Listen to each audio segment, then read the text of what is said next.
Unlock the daily survival system as long as one perseveres each day. Survival points can be accrued to exchange for bountiful rewards.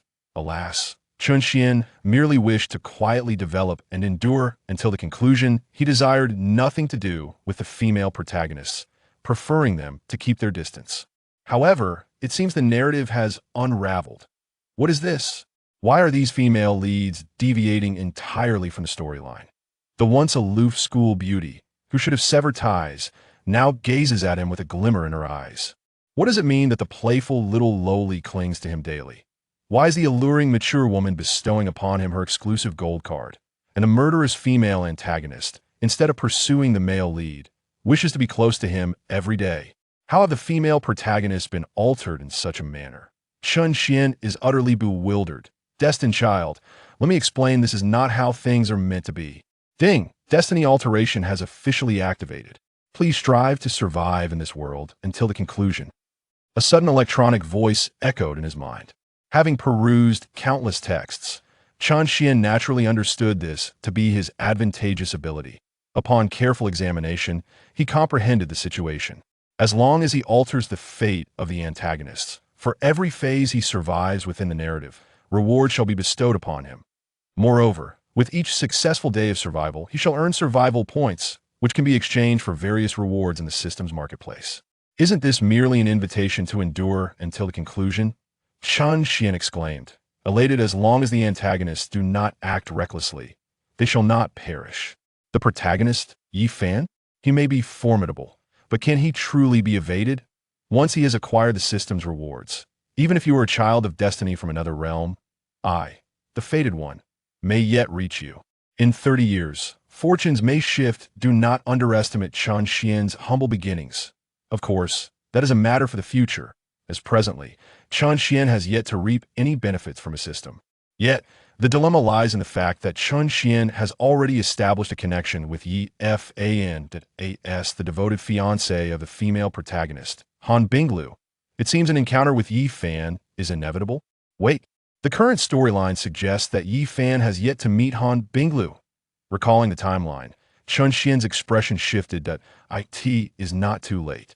From this moment forth, cherish life and steer clear of the female leads. With this thought, Chun Xian could not help but hum cheerfully as he briskly walked toward his class. Let the bets commence. Let the bets commence. I wager that the illustrious Han will toss Chin's breakfast into the trash. I bet she will share her breakfast with her deskmate. Upon reaching the classroom entrance, Chun Xian overheard the hushed whispers of his classmates gathered at the door, but a smile froze on Chun Xian's face.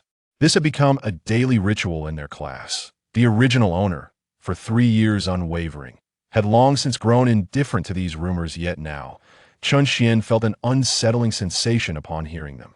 Such melodrama belongs solely in sensational literature. Given his family background, what woman would he not have at his disposal? Lacking Han Binglu?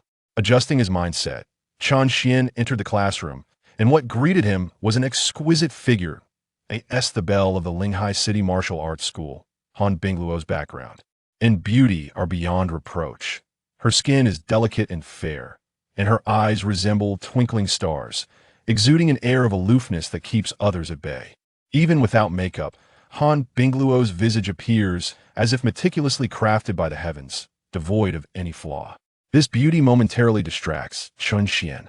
However, he quickly regains his composure and diverts his gaze to the breakfast before her. He chastises himself silently, resolving not to look further. The allure is a subtle weapon, one that can ensnare without bloodshed. Just as Han Bingluo settles into her seat, her gaze falls upon the breakfast laid out before her. Her lovely brows furrow slightly, and without a doubt, she knows it must have been sent by Chun Xian. A sigh escapes her lips inwardly. Her age, she finds it somewhat rebellious that, despite being a favored daughter and the school's flower, she lacks the agency to make decisions regarding her own marriage, which she finds rather absurd.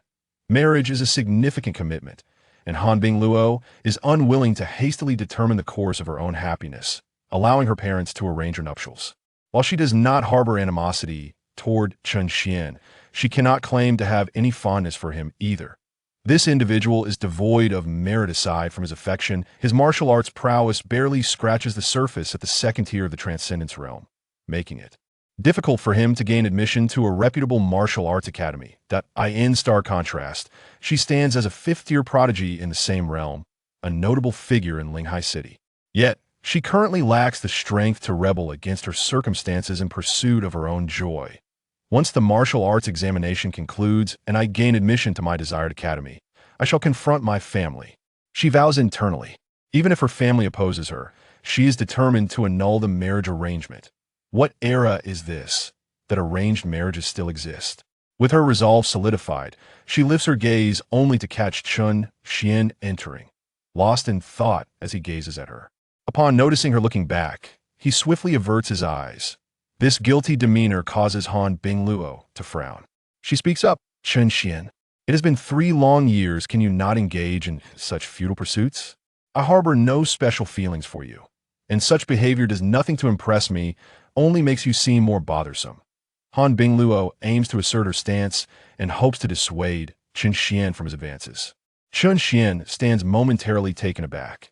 This situation is almost archetypal, reminiscent of a clicked romantic drama. Despite his earnestness and impeccable character, he remains unable to touch the heart of the heroine. Could it be that he bears the mark of the antagonist? Yet, this aligns perfectly with his desire. She would prefer to maintain his distance from Han Bingluo. Unbeknownst to her, her words resonate with Chun Xian's sentiments. Noticing his silence, she exhales softly. With the martial arts examination approaching, cannot you focus on more pressing matters? If only you could. All right. Chun Xian's succinct response leaves Han Bingluo momentarily speechless. Chun Xian raised his hand and declared earnestly, rest assured, Han Daxua, I vow that from this moment on, I shall never engage in such foolish behavior again. Upon hearing this, Han Binglu was momentarily taken aback, gazing at Chun Xian's solemn demeanor, and suddenly felt a sense of bewilderment. However, before she could fully comprehend the situation, a voice unexpectedly resonated within her mind. From now on, if you bring me along, you're a dog. I can't wait to distance myself from you. You pursue your role as the female lead, and I shall embrace my identity as a wealthy heir. Let's maintain our own separate lives. What? What did you say? Han Binglu looked at Chun Xian in astonishment. Yet, in an instant, she realized that Chun Xian had not spoken at all. Furrowing her brow, Han Binglu began to suspect she was experiencing auditory hallucinations. I said I swear I will never disturb Han Daxua again. Rest assured, I wish to live a peaceful life until the final act. Do not presume that you are the only woman in the world. With my family background, I certainly do not lack for young ladies. What a joke. Once I sever ties with you completely, I will liberate myself.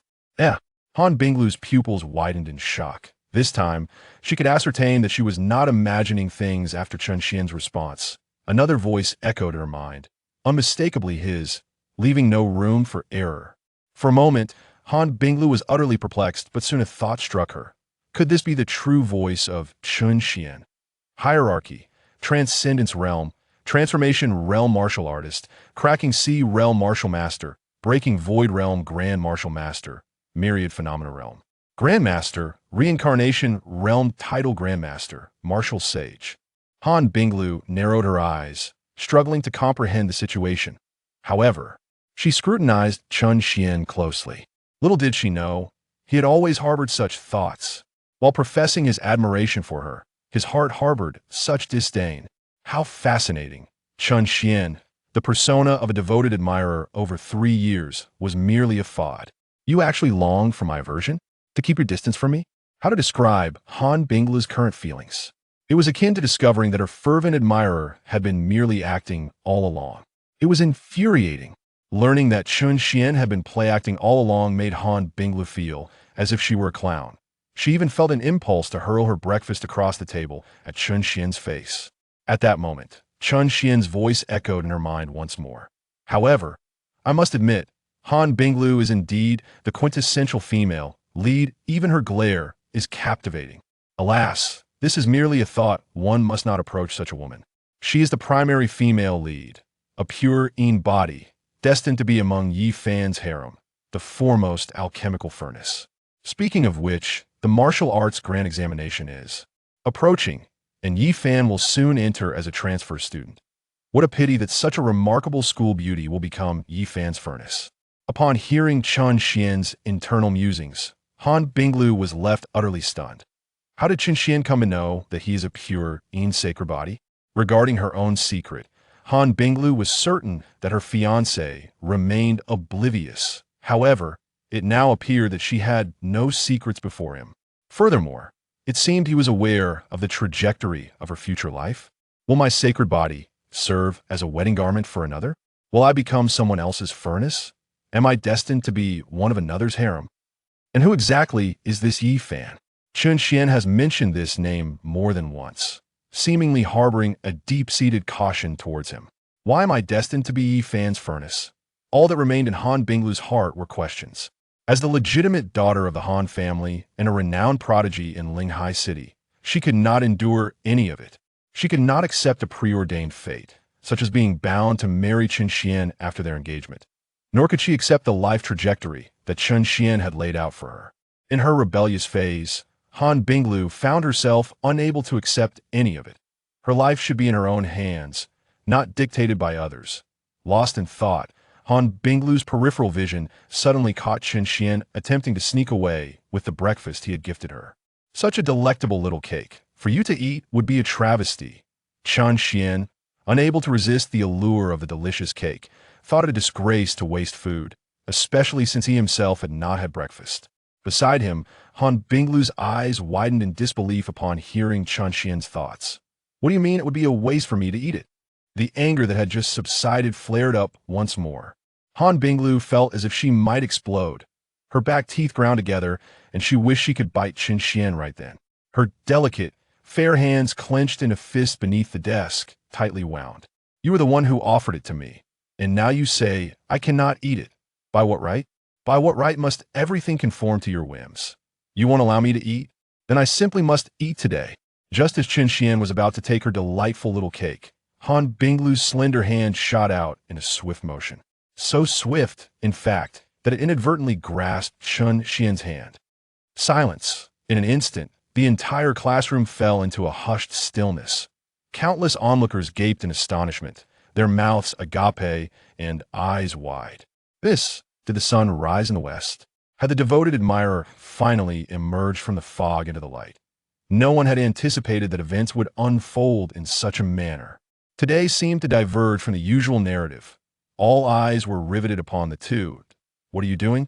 Isn't this my breakfast? Han Binglu feigned calm as she spoke. She maintained an air of nonchalance, yet her cheeks bloomed with a rosy hue. His was the first time she had ever touched another man's hand. Although tinged with embarrassment, even the pristine neck of Swan was enveloped in a blush.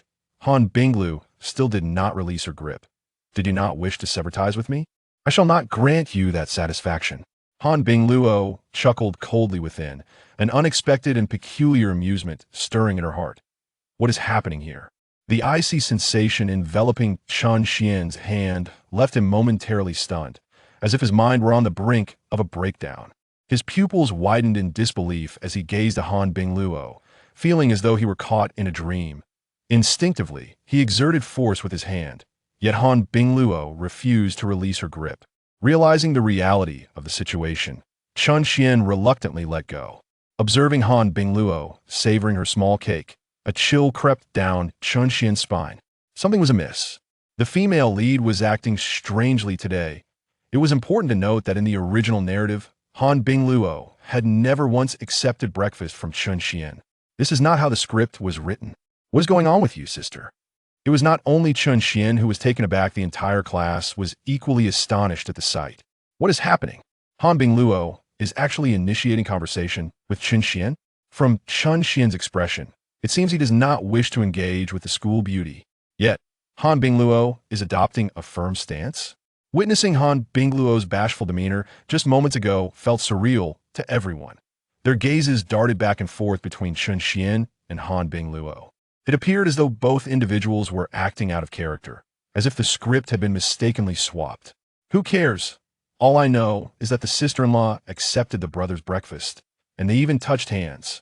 Like many a wealthy antagonist, Chen Xian had two loyal subordinates, Zhang San and Li Si. With expressions of elation, they rejoiced for their elder brother. Hurry, alert the entire school. What? Han Bingluo accepted Chun Xiao's heartfelt breakfast? They even touched hands? What? Are you saying Han Bingluo accepted Chun Xiao's confession? They even held hands. What? They kissed. In just a single morning, rumors of Chun Xian and Han Bingluo circulated throughout the first martial arts school of Linghai City. Brother, this is all our doing, Zhang San and Li Si declared proudly, taking credit. Good, good, good. Standing in the corridor, Chun Xian's expression darkened as he glared at his two bumbling subordinates, gritting his teeth as he spat out 3 words of approval before turning back to the classroom. The turn of events had far exceeded Chun Xian's expectations. He felt as though his head might explode. With the male lead Yi Fan arriving at school and hearing such rumors, would he still have a chance? No, I cannot allow this situation to spiral beyond my control. Regaining his composure, Chun Xian's expression grew serious. He would take matters into his own hands to put an end to this, annul the engagement. I must hastily sever ties with Han Bingluo. Only then can I distance myself from her, and all rumors will cease. Chun Xian resolved firmly in his heart. He was not concerned about Han Bingluo's potential objections according to the original plot. He was destined to be the one rejected. However, at this moment, Chun Xian could no longer contain his impatience. He yearned to become a stranger to Han Binglu. This coincidentally aligned with Han Binglu's desires. With a confident smile, Chun Xian felt that everything was within his control, unaware that Han Binglu, hearing Chun Xian's innermost thoughts, had snapped the pen in his hand. Chapter 3. Something's amiss. The protagonist's character has collapsed. He actually wants to annul our engagement. Han Bingluo's eyes blazed with indignation, her heart filled with a medley of emotions. A bitter laugh bubbling within. How could marrying me, Han Bingluo, be a source of grievance for him? Is he so eager to sever ties with me? As she pondered, a flicker of grievance stirred within her. She was, after all, one of the most renowned beauties at school. If Chun Xian were to initiate the annulment, would that not tarnish her reputation as a school belle? There was no way she could allow the marriage to be called off. Han Bingluo's resolve was unwavering. Although she had once entertained such thoughts, the circumstances had shifted. She could not fathom why she could hear Chun Xian's innermost thoughts, nor had she verified whether Yi Fan truly existed. Yet, despite the uncertainties, Han Bingluo had discerned Chun Xian's true nature. For years, he had pretended to be deeply affectionate. Had she not overheard his thoughts, she too would have been deceived by his performance. The revelation struck her like a roller coaster ride. Previously indifferent to Chun Xian, her once tranquil heart now brimmed with resentment. Had he not tormented her for years? And now he wished to annul their engagement? Was this not akin to rubbing her face in the dirt? Such a thing could not possibly stand. This marriage must not be annulled. Not until she could confirm everything she had heard and understand the reason behind Chun Xian's bizarre behavior, his dissonance between words and heart. For now, Han Bingluo wished fervently to maintain the status quo. The illustrious school beauty rarely skipped class, though her exceptional abilities rendered a single absence inconsequential.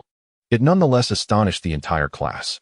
After all, in 3 years, Han Bingluo had never missed a lesson. What could have prompted her absence today?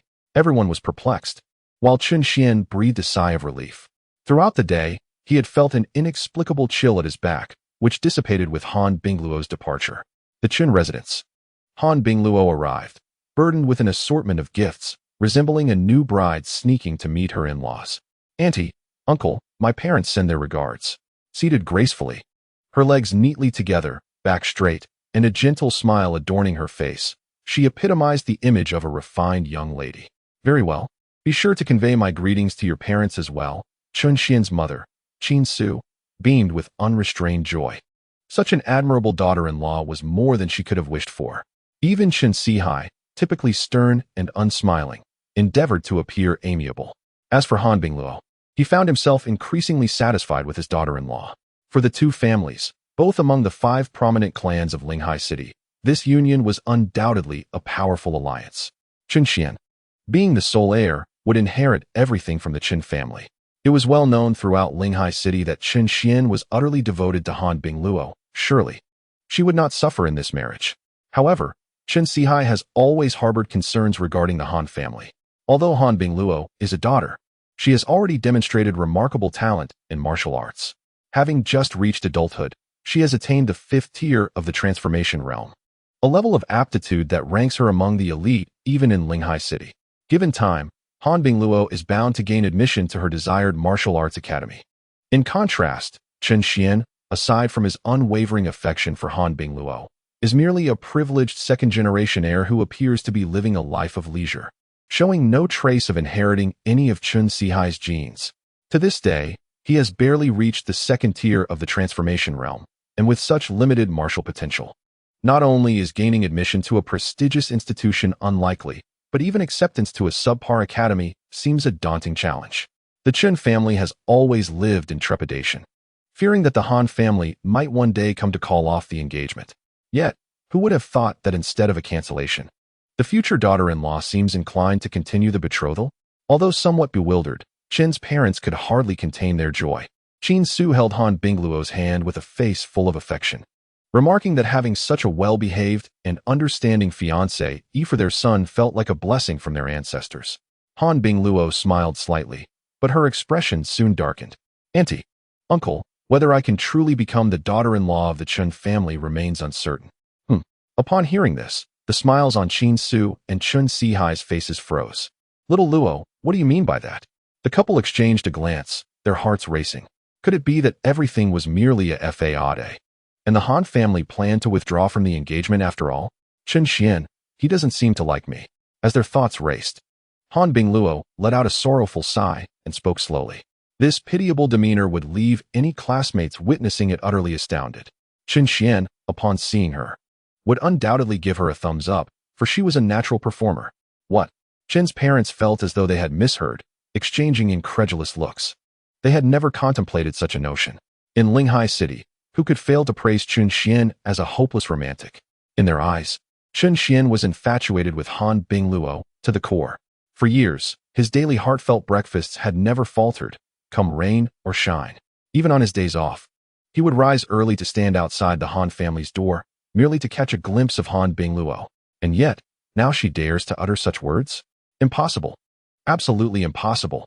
Chen Sihai waved his hand emphatically and declared, no way.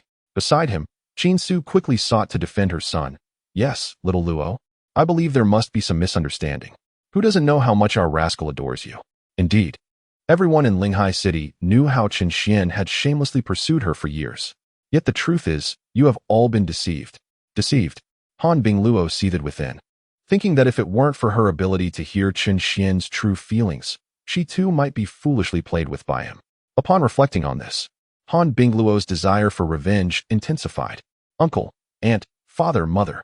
Han Bingluo had scarcely begun to speak when, with a resounding bang, the door of the Chen family was forcefully kicked open. Chen Xian burst in with fervor, his presence palpable before he even arrived. I am here to annul the engagement with the Han family. As he stormed in, his steps faltered, and his pupils widened in astonishment. Han Bingluo, what are you doing in my home? Chen Xian was utterly bewildered, grappling with the absurdity of the situation. With a pitiful gaze, Han Bingluo looked towards Chen's parents, her starry eyes glistening with unshed tears, as if they could speak for her.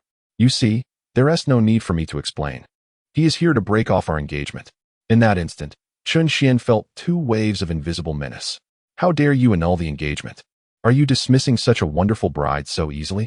Qin Su, seething with rage, slammed her hand on the table, while Chen Shihai, embodying a father's profound love, said nothing but slowly withdrew his belt.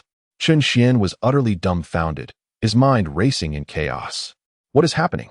This script is all wrong. Why are you in my house? As his inner turmoil echoed in his ears, Han Bingluo offered a gentle smile. Observing Chen Shihai's impending reprimand directed at Chen Xian, she felt a wave of relief wash over her, making her perceive everything in a much brighter light. In truth, Chen Xian was not entirely lacking in merit.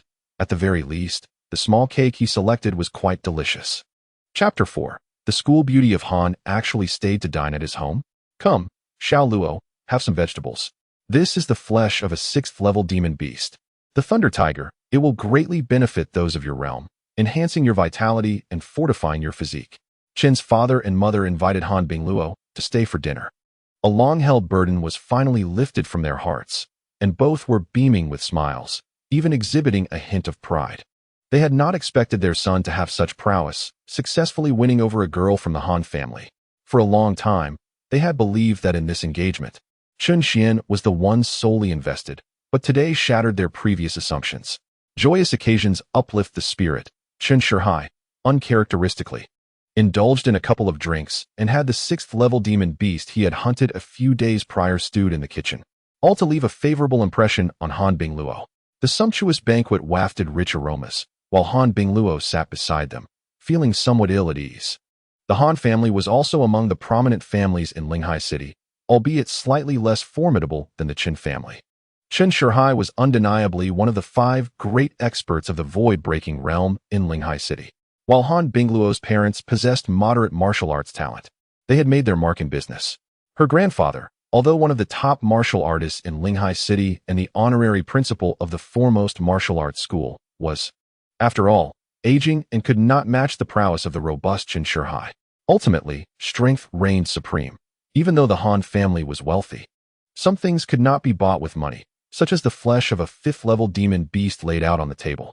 From a distance, Han Binglu could sense the immense vitality emanating from the scene, causing her to instinctively swallow.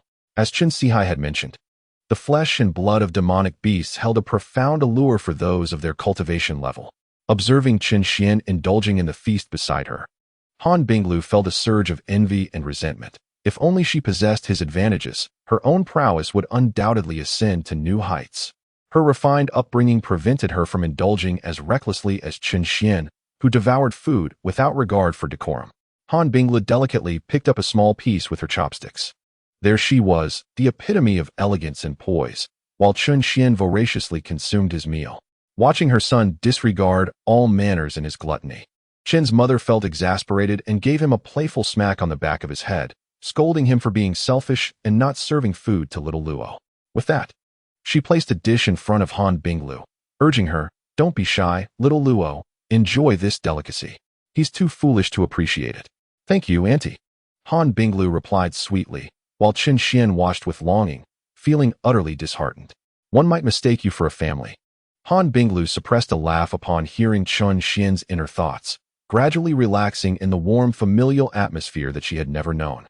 With parents preoccupied with business, Han Binglu had always been well-behaved and understanding, and in many ways, she yearned for such a nurturing environment. The dinner experience was indeed pleasant for Han Binglu. Yet Chun Xian found it utterly dismal. Observing the harmonious trio, he sighed inwardly. Things had spiraled completely out of control. The illustrious school beauty had unexpectedly stayed for dinner at his home. What went awry? Why is Han Binglu here? Chun Xian pondered, utterly perplexed.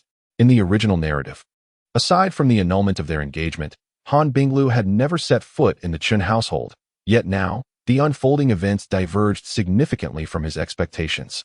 Perhaps I was too hasty? Logically, it should be Han Binglu who feels rushed, he mused, increasingly convinced of this possibility. In the original tale, Han Binglu had been the one most eager to call off the engagement, while he was the one facing rejection. Now, his proactive decision to sever ties seemed to have ignited a rebellious spirit within her. Realization dawned upon Chun Xian as a distinguished young lady. Even if she held no affection for him, being rejected in such a manner would certainly bruise her pride. At their tender age, reputation was of paramount importance to individuals of her caliber. Chun Xian nodded to himself in understanding. Let things unfold naturally. Han Binglu has yet to meet Yi Fan. But that encounter is imminent with the martial arts examination approaching in just a few days. Soon enough, she will cross paths with Yi Fan. Once they meet, in comparison to Yi Fan's excellence, I will be utterly overshadowed. Upon witnessing Yi Fan's remarkable qualities, Han Binglu will surely be enamored and willingly become his devoted companion. And then there's the Han family, with decades of legacy, all to be inherited by Yi Fan. Just thinking about it feels like a loss. Yi Fan. Once again, it is Yi Fan. As Han Binglu dined, she subtly lifted her head, feigning casualness while casting a glance at Chun Xian. Was it because of this Yi Fan that Chun Xian sought to distance himself from her? Her curiosity about Yi Fan deepened, yet it was tinged with a hint of resentment. From Chun Xian's words, it seemed as if her becoming his furnace was a foregone conclusion. Would the decades of resources amassed by the Han family merely serve as a garment for him? How could that be justified? Han Binglu furrowed her brows in discontent. She could not believe that Yi Fan possessed such magnetic allure that she would willingly become a furnace, relegating the Han family to a subordinate role. The two, lost in their divergent thoughts, had long abandoned their appetites. After dinner, Han Binglu returned to the Han residence, while Chun Xian retreated to his own chamber. Ding! Congratulations, host. For surviving another day, you have gained 100 survival points. Congratulations, host, for successfully unlocking the system marketplace and the lucky spin wheel. As night fell, the system's notification echoed in Chun Xian's mind, causing a jolt of excitement. He hurriedly checked the system marketplace. Universal Unity Divine Art encompasses the laws of all things, allowing practitioners to harness the power of the cosmos. Exchange value, 10,000 points. Reversal of heaven and earth technique. Retaliate with one's own method. Exchange value, 10,000 points. Star-shattering fist, a heavenly martial skill. Exchange value, 10,000 points. Tetanus blade, a heavenly divine weapon. Exchange value, 10,000 points. Breakthrough pill. Upon use, it allows an immediate advancement to the next realm. Exchange value, 10,000 points. Chun Xian was momentarily dazzled. These items sounded extraordinary. The system marketplace was a treasure trove, brimming with everything from martial arts techniques to sacred bodies, and even various martial pills. Yet, the predicament was that he possessed only 100 survival points. Chun Xian gazed at the marketplace, his desire ignited. Suddenly, his attention was drawn to the lucky spin wheel within the system marketplace. Newbie benefit. Today a spin starts at just 1/10. A mere 100 survival points for a single spin? Without hesitation, he seized the opportunity. A chance like this could turn a bicycle into a motorcycle. In the next moment, the system's notification resonated in his mind. Congratulations, host, for drawing the divine grade pill, Dragon Blood Martial Pill. This pill can enhance the host's martial aptitude and foundation, granting the host the Dragon Martial Sacred Body, significantly elevating martial cultivation levels. Not only could it elevate his realm, but it could also enhance his martial talent. Possessing a sacred body, Chun Xian was taken aback. In the later chapters of the book, sacred bodies became commonplace. Yet, for a minor antagonist who had only appeared in a few chapters, the notion of a sacred body seemed extravagant, something he, an inconsequential character, had never possessed. A sacred body symbolized martial talent, representing boundless possibilities. But now, Chun Xian had acquired the Dragon Martial Sacred Body, and it was a product of the system, powerful beyond words. Could this be the protective period for newbies? To unexpectedly draw a divine-grade pill was indeed a stroke of fortune, and Chun Xian couldn't help but smile. With a surge of fervor, Chun Xian grasped the Dragon Blood Martial Pill and swallowed it whole. In the next moment, an overwhelming force of vitality coursed through his body. Chapter 5. Suddenly, he no longer craved it, yet felt a tinge of disappointment. Chun Xian was engulfed in a wave of heat, as the energy within him surged tumultuously. The transformation realm is traditionally the threshold for transcending the limits of a mortal physique, wherein one consolidates their vital essence to ascend to the realm of martial artists. Yet at this moment, Chun Xian sensed an inexhaustible power burgeoning within him. This force eclipsed Chun Xian's comprehension. His vitality burgeoned and solidified, culminating in a qualitative transformation of his very flesh. His previously unremarkable physique now exuded strength, with muscles distinctly defined. This was a vitality far beyond what one in the transformation realm should possess. Astonishment gripped Chun Xian as he contemplated the newfound strength within him. The Dragon Blood Martial Pill not only bestowed upon him the Dragon Martial Sacred Body, but also laid an unshakable foundation that surpassed the limitations of the transformation realm. Surely, even Yi Fan in his transformation realm could not compare. At his current martial level, Chun Xian felt he could easily vanquish 10 opponents of the same realm. However, this was merely the beginning. In the blink of an eye, he felt the barrier of the second tier of the transformation realm shatter violently, propelling him into the third tier. A single pill had elevated him a realm. The system was indeed formidable. Taking a moment to acclimate to the power surging within him, Chun Xian exhaled deeply. Despite his newfound strength, he resolved to keep his distance from the protagonist. After all, Yi Fan was the male lead of this narrative, the favored child of destiny. Chun Xian was acutely aware of the terrifying nature of such protagonists, unmatched in their realm, effortlessly dispatching foes of higher tiers, and even when faced with dire circumstances, they could summon latent potential. Even if one were to defeat him and cast him off a cliff, such protagonists could still seize incredible opportunities, defying all reason. Nevertheless, at the very least, he possessed strength and an infinite array of possibilities for the future. Yi Fan. He had destiny on his side, while I have a system. For now, I shall bide my time. If I can endure until the system bestows its rewards upon me in abundance, I shall emerge as the greatest antagonist. Revitalized. Chen Xian pondered his position at the finest martial arts academy in Linghai City, where even the so-called prodigies reached a mere 7th tier in the transformation realm. Han Binglu, hailed as the pride of heaven, was only at the 5th tier. Moreover, Chen Xian was confident that his prowess in the transformation realm was unparalleled. Even at the 3rd tier, he believed he was not inferior to them. With 100 days remaining until the grand martial examination, keeping in mind that only those above 20 could participate in this fictitious setting, he felt assured of his admission into the martial arts academy. An uncontrollable joy surged within Chen Xian. He was no longer willing to bear the label of a waste. However, for the time being, he had no intention of revealing his true capabilities. Upon his head loomed the prodigious talent of Yi Fan from this very narrative. To think that a single system reward could elevate him to Yi Fan's stature was a fanciful notion that Chen Xian acknowledged as impossible. The following day, as Chen Xian entered the hall, freshly awakened, he beheld his mother, Qin Su, busily preparing bags filled with the previously segmented flesh and blood of the thunderous tiger. Xiao Xian, shortly you shall deliver these to Xiao Luo at the Han family, Qin Su instructed upon noticing him. Surely, these are meant for Han Bingluo? Chen Xian's heart ached at the sight of the overflowing bags. Given his current predicament, it was prudent to steer clear of Yi Fan. As for Han Bingluo, to whom he was betrothed, Chen Xian resolved to establish a clear boundary. He merely wished to cultivate in silence. Delivering these items felt akin to casting meat buns to dogs, only serving to deepen his sorrow. My father struggles to hunt a single beast. Why the needless chatter? Regardless, you must go to the Han residence today. It's merely on your way, Qin Su insisted. Isn't that a coincidence? Your son has no intention of going today. Qin Su regarded Chen Xian with a perplexed expression, reaching out to touch his forehead, finding no fever present. Chen Xian's affection was renowned, and Qin Su was well aware of it. Not only did he bring breakfast daily, but even on rest days, as long as he was well. He would rise early to linger at the Han family's doorstep, all for a fleeting glimpse of Han Bingluo. However, today was different.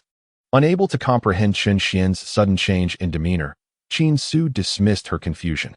You must go regardless. Yesterday, Xiao Luo brought gifts, thus, it is only fitting you visit the Han family to uphold social decorum. Coming from an esteemed family, Qin Su understood the intricacies of social etiquette. The Han and Chen families were both prominent in Linghai City, and she certainly wished to avoid any disparagement of the Chen family. One must maintain a favorable impression before the elders of the Han family. Perhaps Xiao Luo will grow fonder of you, Qin Su earnestly advised. At this, Chen Xian's scalp prickled with unease. Cultivating goodwill? What a jest! I would much prefer to diminish any affection. But mother, I too require the blood and flesh of these beasts to strengthen my realm. Chen Xian made a final stand, yet as the words left his lips, he received a sharp glare from Qin Su. At your mere 2nd tier of the transcendence realm, how could such quantities be necessary? Faced with his mother's intense gaze, Chen Xian felt an impulse to reveal his true capabilities. However, he restrained himself. Doing so would only complicate matters and further entrench the notion of compatibility between their two families.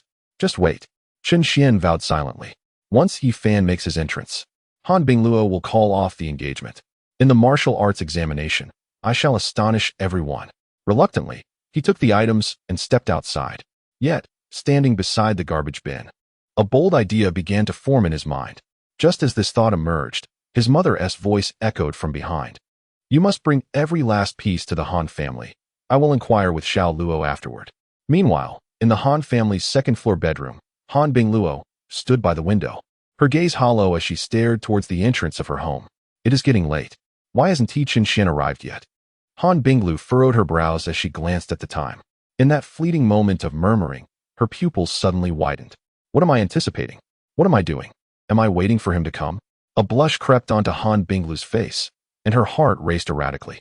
Normally, at this hour, she would see Chen Xian waving at her from her doorstep, and she would coldly draw the curtains, preferring not to see him. However, today, With Chun Xian's unexpected absence, she felt a twinge of disappointment. There was an odd emptiness in her heart. Learning of Chun Xian's pretentious romantic facade, Han Binglu had been irked yesterday, but today her anger intensified. A surge of nameless fury welled up within her, leaving her at a loss for how to vent it. Sister. Just then, the door swung open, and a playful girl, seemingly of similar age to Han Binglu and clad in a Lolita outfit, bounced in. She, too, stood by the window, gazing towards the door. This was Han Binglu's twin sister, Han Bingling, also a student at Linghai City's first martial arts academy, possessing the same remarkable talent of the 5th rank in the transcendent realm. The Han family's exceptional genes were evident in their appearances, and Han Bingling was also among the school's beauties. Sister, that devoted admirer hasn't he shown up yet? Han Bingling inquired as she scanned the surroundings for Chun Xian's figure. Han Binglu lowered her head, feigning indifference in her response. He's here. He's here. Suddenly, Han Bingling leaped up in excitement. Han Binglu quickly looked up. Indeed, a familiar silhouette was sauntering nearby. Sister, don't worry, leave it to me. I will certainly chase him away, Han Bingling declared confidently, patting her chest. Chasing away Chun Xian had become her pastime on her days off, a responsibility she embraced every weekend. With that, she eagerly dashed towards the door. Wait, Han Binglu suddenly called out to her. What is it, sister? Han Bingling turned. Her large eyes filled with confusion. Han Binglu bit her lip, her voice barely above a whisper. How about we let him in today? In an instant, Han Bingling's eyes widened in astonishment. Chapter 6. Why does it feel like a respectful relationship between a married couple? Han Bingling stared intently at her sister, her expression a mixture of shock and bewilderment. Having grown up together, she understood Han Binglu's temperament all too well. When her sister did not return home with her the previous night, she sensed something was amiss, and upon learning that she had dined at the Chun residence, her jaw dropped in disbelief. Yet, before she could pass judgment on Han Binglu, this new revelation emerged. In the past, not only would Han Binglu refuse to let Chun Xian into the house, she wouldn't even spare him a glance, fearing he would misinterpret any attention as an opportunity. How could her attitude undergo a complete transformation after just one day? Han Bingling felt as if her mind had become a muddled maze, utterly perplexed by the sudden shift.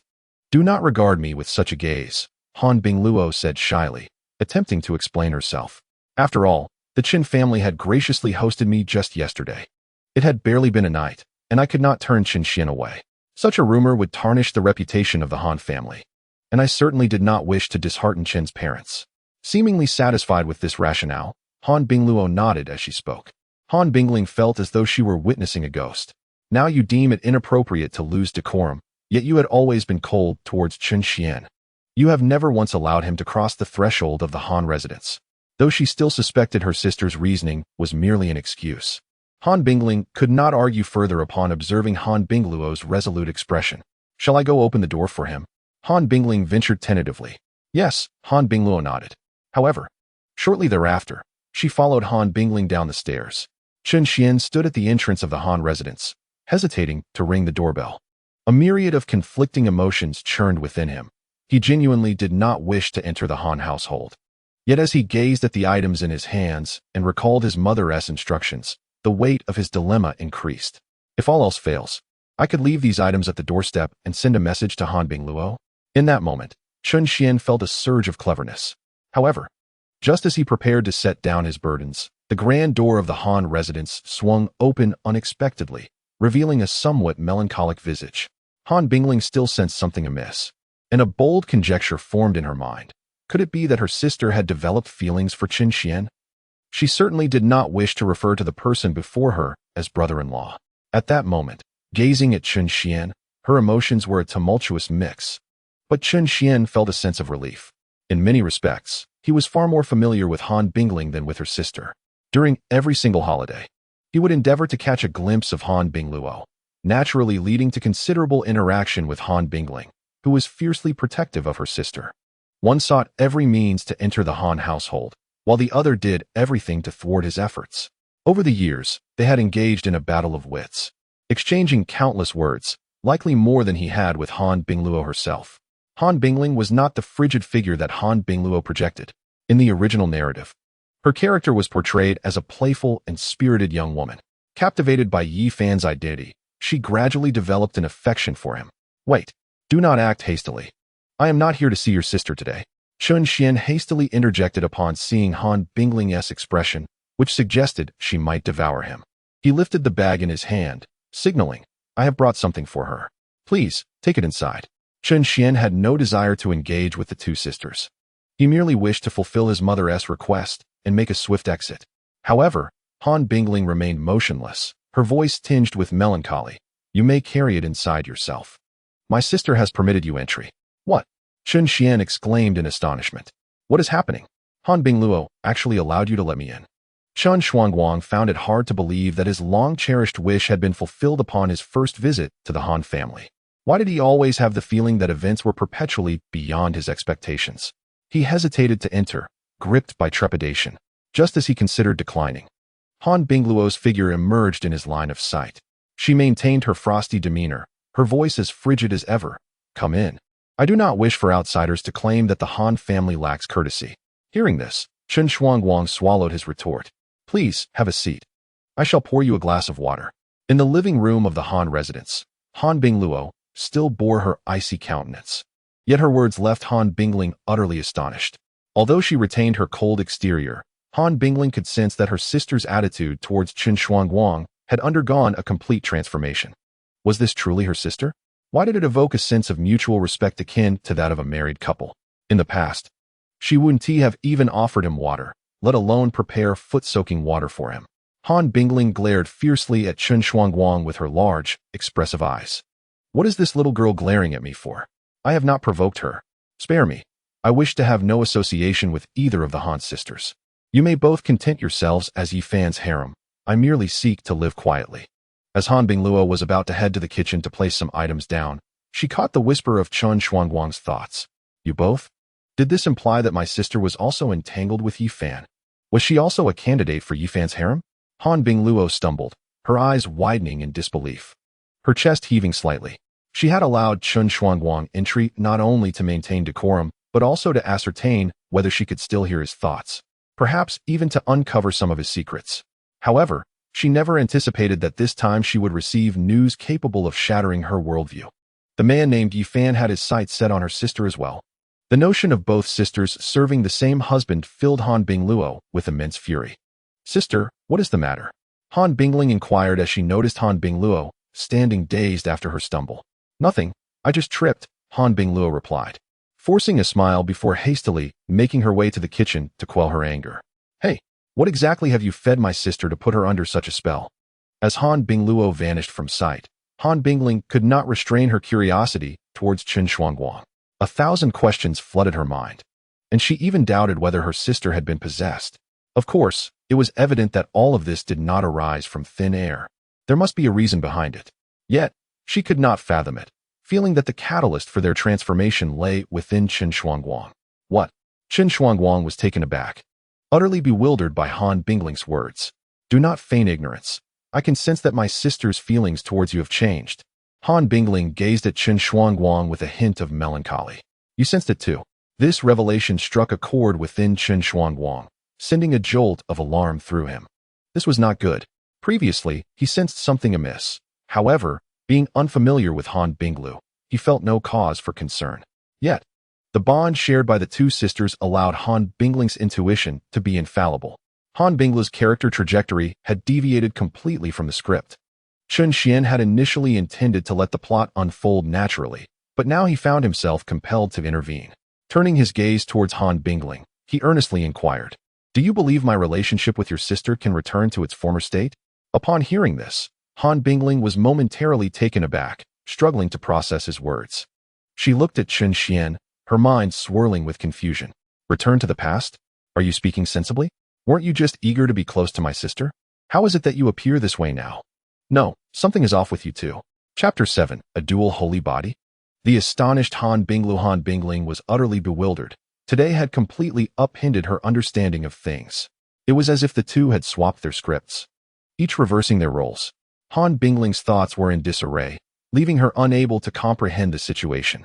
Yet, Chun Xian maintained an earnest demeanor, asking, is there any way to make your sister despise me more, to the extent that she would prefer never to see me again? You wish for my sister to despise you? Han Bingling regained her composure, swallowing hard. Precisely, Chun Xian affirmed with a nod. As Han Bingling gazed into Chun Xian's eyes, her initial shock and confusion transformed into a gleam of excitement. Though she could not fathom the peculiar behavior of these two individuals today, it was undeniably entertaining. Her heart soared, and she slapped her thigh, exclaiming, "You have come to the right person. Let me tell you, my sister detests strangers, especially men touching her. If you want her to loathe you, just follow my lead. Soon, you should make a move on her, and I assure you she will abhor you." With a mischievous grin, Han Bingling mused that the term loathe was an understatement. She was certain that if Chun Xian dared to act that way, her sister would slap him soundly. The mere thought of Chun Xian receiving a resounding slap made her heart race with excitement. "You want me to touch your sister? Are you still her sister?" Upon hearing this, Chun Xian's mouth twitched slightly. Yet, Han Bingling remained unfazed, scoffing, "It's just a little touching. It's not like I'm asking you to do anything else. What era are we in? A mere touch of the hand is nothing. Just trust me. You will find it most satisfying." Han Bingling continued to entice him, eager for the spectacle. The idea of her sister disliking Chun Xian delighted her immensely. After years of teasing Chun Xian, she held no respect for him as a potential brother-in-law and had no desire to become this fellow's sister-in-law. Very well, Chun Xian conceded with a nod, recognizing that this was the only course of action. Everything was for the sake of securing his own survival until the conclusion. Fortunately, during this period, Yi Fan had not made an appearance. Otherwise, Chun Xian would not have dared to entertain any thoughts of physical contact with the female lead. After all, in the realm of harem narratives, the ironclad rule states that anyone other than the male lead who touches the female lead meets their demise. "Drink some water." Moments later, Han Bingluo placed a glass of water before Chun Xian and then casually sat beside him. Opposite them, Han Bingling's large eyes widened once again. Chun Xian, however, felt little more than a pleasant fragrance wafting through the air, which significantly lifted his spirits. Observing the adorable Han Bingling across from him, he couldn't help but cast a discreet glance at the perfectly sculpted profile of Han Bingluo, letting out a silent sigh. What a pair of exquisite sisters. Yet they have become part of Yi Fan's harem. Just the thought of it infuriates me. Such a cliché scenario. Alas, all I can do is grumble internally. That lad is favored by fortune, while the Han family, blessed with dual sacred bodies, has turned into his furnace. By the way, Han Bingling has yet to awaken her sacred body, and the Han family remains oblivious, while Yi Fan continues to flaunt his superiority, earning their gratitude. The mere recollection of this plot made Chun Xian's head spin. Han Bingluo's grandfather was a top martial artist in Linghai City. How could such a formidable figure fail to recognize that his granddaughter possessed the legendary sacred body, allowing Yi Fan to identify it upon their first meeting? Was this not a forced display of arrogance, a ludicrous and absurd narrative? Chun Xian's gaze shifted to Han Bingling as he pondered the storyline. What kind of sacred body does this little girl possess? Noticing Chun Xian staring at her without moving, Han Bingling grew anxious, desperately signaling him with her eyes. Yet Chun Xian remained oblivious. Suddenly, a jolt ran through him. The Ice Phoenix sacred body. Yes, this girl is indeed the Ice Phoenix sacred body. This type of sacred body reveals itself innately, but can only be discovered through later cultivation, requiring the blood of a fourth-tier spiritual bird, the phoenix-tailed golden pheasant, combined with frost grass to brew a medicinal concoction for activation. The Ice Phoenix sacred body. My sister possesses the Ice Phoenix sacred body. Chun Xian mused to himself, unaware that Han Bingluo was already displaying profound astonishment upon hearing his thoughts. Han Bingling's martial talent was equally remarkable, having reached the 5th tier of the Transcendence realm.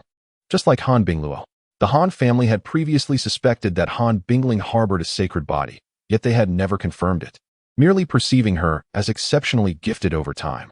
Although both were in the 5th tier of the Transcendence realm, possessing a sacred body was an entirely different concept.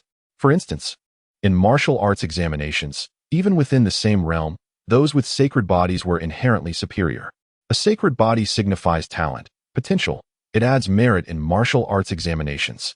If Han Bingling fails to activate her sacred body during the examination, she will naturally be unable to gain admission to a top martial arts academy. In the original plot, Yi Fan's revelation would alter Han Bingling's fate profoundly. The reputation of having dual sacred bodies would elevate the Han family's status, naturally leading to their gratitude towards Yi Fan. At this moment, Having learned this secret through his thoughts, Han Bingluo trembled with excitement. She dared not miss a single word and quietly noted down the method to activate the sacred body.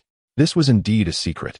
She had only encountered the Ice Phoenix sacred body in books, knowing it to be a unique constitution hidden within the bloodline.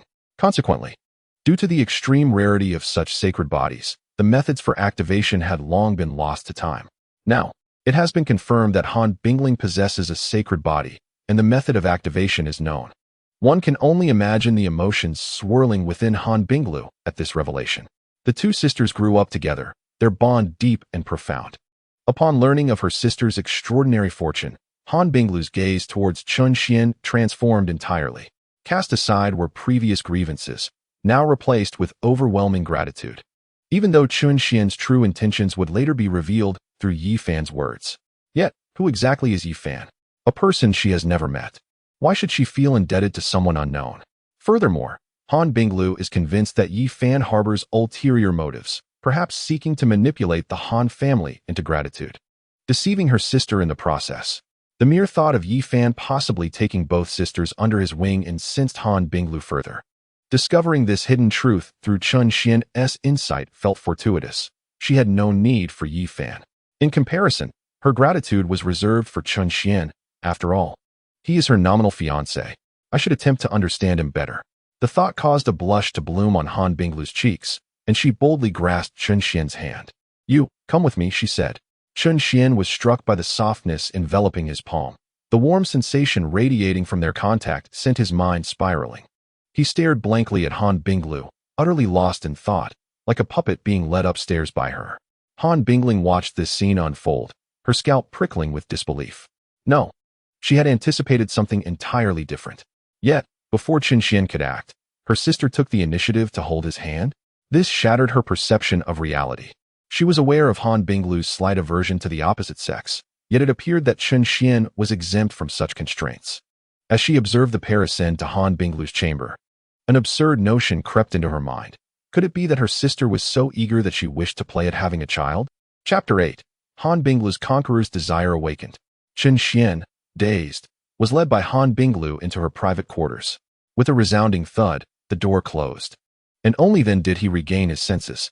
As the warmth of her hand slipped away, he felt an inexplicable pang of loss.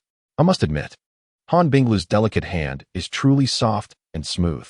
Were it not for the residual warmth, Chun Xian would have thought he was dreaming. Could it really be true that she had taken his hand of her own volition?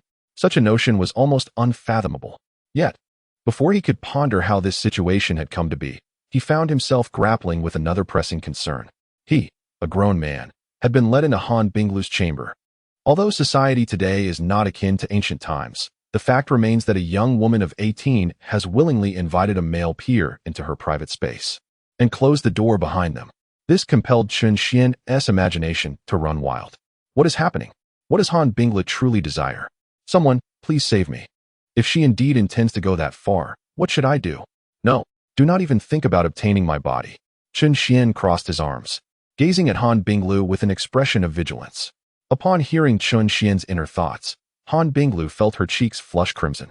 She conceded that she had been somewhat impulsive moments ago, eager to share her plans with Chun Xian, and in her urgency, she had not contemplated the implications.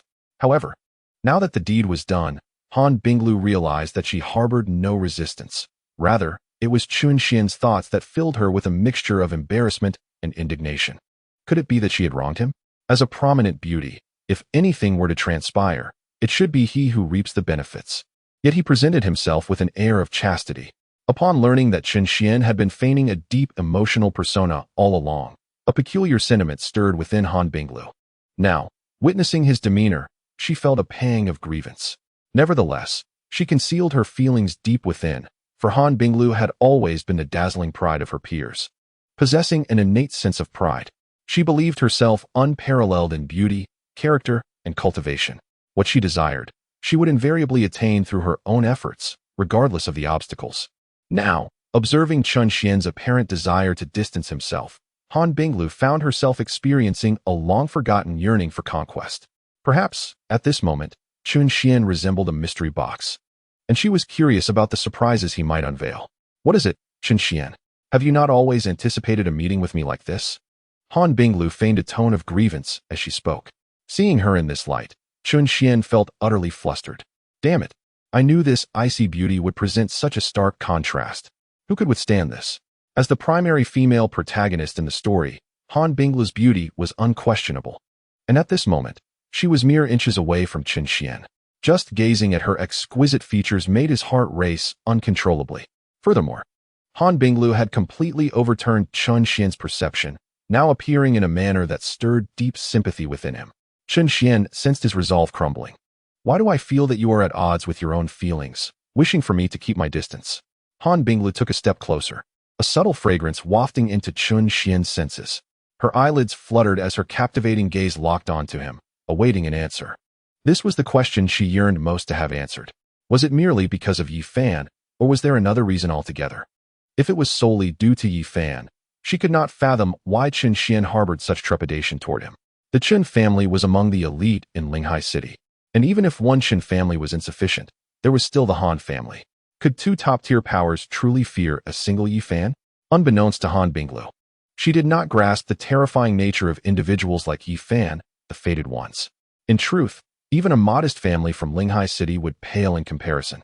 Even the grand families of the imperial capital would not dare to challenge him. To oppose him was to court death. I find myself rather curious as to why Han, the campus belle, has undergone such a dramatic transformation. Could it be that she has genuinely developed feelings for me? Chun Xian did not provide an answer. Instead, he voiced his own perplexity. What could possibly have caused such a frigid beauty to metamorphose into her current self? Has morality dissipated, or has her humanity begun to distort? As for Han Binglu, she perceived his desire to distance himself from her and did not dwell on it. After all, his current demeanor was indeed somewhat reactive. Do you have feelings for me? Upon hearing Chun Xian's words, Han Binglu was momentarily taken aback. It dawned on her that their proximity was rather intimate, bordering on ambiguous. A flush of crimson swiftly graced her cheeks, and her face felt warm. This was her first experience being so close to a man, prompting her to take a step back and turn away, aware that Chun Xian did not wish to clarify matters. She refrained from probing further. After all, time was on her side, and she believed she would eventually uncover the truth. Chun Xian, I do not harbor feelings for you, Han Binglu stated calmly, returning to her former composure. Regarding Chun Xian in his current state, she could not claim to have any affection beyond a flicker of curiosity. Though we have long since come of age, now is not the time for romance. I sincerely hope you prepared diligently for the martial arts examination. Han Binglu spoke with utmost seriousness, despite knowing that Chun Xian had been maintaining a facade of deep emotionality. She did not wish for him to jeopardize his future endeavors. Women naturally gravitate towards strength, and Han Binglu did not desire a partner who was significantly inferior to her. She hoped for Chun Xian to strive for excellence, even if he did not surpass her. Gaining admission to a comparable martial arts university would suffice as a testament to the Chun family's honor. As for their potential marriage, that was a matter for the future. At that moment, Chun Xian's inner thoughts echoed in her mind. Is he feeding me a motivational speech? The martial arts examination? There are still 100 days left. Who knows? By then I might have transcended to the martial realm. Participating in the examination as a martial artist would be a decisive advantage. I have no desire to attend any of the elite academies in the country. Is he worried I want to be accepted into a prestigious academy? Humph. On the day of the martial arts examination, I shall dazzle you all with my prowess. Han Binglu's eyes widened gradually, her mouth slightly agape. A shiver coursed through her, even more startling than the revelation that Han Bingling was the Ice Phoenix's sacred body. Achieving the martial realm in a mere 100 days, Chun Xian had been concealing his true strength all along. Han Binglu could hardly fathom the depth of his hidden abilities, yet his inner voice could not deceive her. The thoughts she had entertained only served to redden her face further, making her feel like a fool. However, amidst her astonishment, a surge of indignation welled up within her. Chun Xian was not a failure. Was this facade of ineptitude merely an act? Perhaps it was all part of a strategy to incite her disdain and keep her at bay? Han Bingluo increasingly felt that this was indeed a possibility. And the more she thought about it, the angrier she became. Am I truly so detestable to you? Very well. Chun Xian, you have thoroughly ignited my desire for conquest. Chun Xian, turning around, Han Bingluo spoke sternly. After the martial arts examination, I shall attempt to develop feelings for you, and you will come to like me. Han Bingluo had never believed in love at first sight. She was convinced that emotions were cultivated slowly over time. Chun Xian was utterly bewildered upon hearing this. It wasn't a question, but a declaration, akin to an ultimatum from Han Bingluo. Chapter 9. The Arrival of the Long-Awaited Chosen One. Chun Xian felt as though he might die from confusion, completely at a loss as to how Han Bingluo could utter such words. For a fleeting moment, he even entertained the notion that she had struck some sort of agreement with her mother to motivate him to gain admission to the martial arts university. However, he quickly dismissed this idea as absurd, far too kitsch for even the most uninspired of novelists. With a sigh, Chun Xian lamented the hardships of existence, realizing that the unfolding of events rarely aligned with one's desires. Perhaps it was due to my own butterfly effect that the narrative of this world has shifted. Nevertheless, regardless of how the plot evolved, Chun Xian remained steadfast in his singular objective, to survive. He had not forgotten his identity as a minor antagonist, one who was merely introduced in a few chapters. Initially, he had intended to distance himself from Han Bingluo to avoid Yi Fan, content to play a passive role. Yet, the current development of events had forced Chun Xian to confront a harsh reality. Just as the protagonists in a story are destined to cross paths, he, as the antagonist, naturally exuded an irresistible allure for the hero. Coming to this realization, Chun Xian fell silent. Since evasion is impossible, I shall inevitably encounter Yi Fan. Thus, I will let events unfold as they may. Perhaps Han Bingluo's current behavior is merely because she is yet to meet Yi Fan. When she finally sees him, perhaps her mind will become muddled, and she will demand to annul our engagement. Han Bingluo, catching a glimpse of Chun Xian's inner thoughts, let out a cold smirk. Although she had yet to meet Yi Fan, she had already developed a sense of aversion towards this man. Firstly, knowing her destined fate in advance instilled a rebellious mindset within her. She did not wish for her life to be so meticulously orchestrated. Secondly, she did not regard Yi Fan as a virtuous individual. Whether it was by making her and her sister part of his harem or by revealing her sister's sacred physique to garner the Han family's gratitude, it all seemed as though Yi Fan had meticulously plotted against them for some ulterior motive. Naturally, Han Bingluo could not allow Yi Fan to achieve his aims. The room fell into silence as both individuals calculated their next moves. At that moment, a car horn echoed at the entrance of the Han residence. A sleek black luxury vehicle was approaching the gates. Why was her father returning today? Upon noticing the license plate, Han Bingluo exclaimed in surprise. The Han family's business is extensive, with the Han Group delving into various fields such as the trade of magical beast materials, biomedicine, and biotechnology. Han Tiangang is perpetually occupied with work, often absent from home, making it difficult for the two sisters to catch a glimpse of their father even on ordinary days.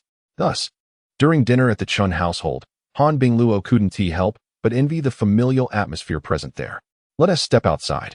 It wouldn't be proper for uncle to see us in the room together, Chun Xian quickly interjected, not wishing for Han Tiangang to think that his cherished daughter, whom he had raised for 18 years, was being courted by someone like him. All right, Han Bingluo nodded.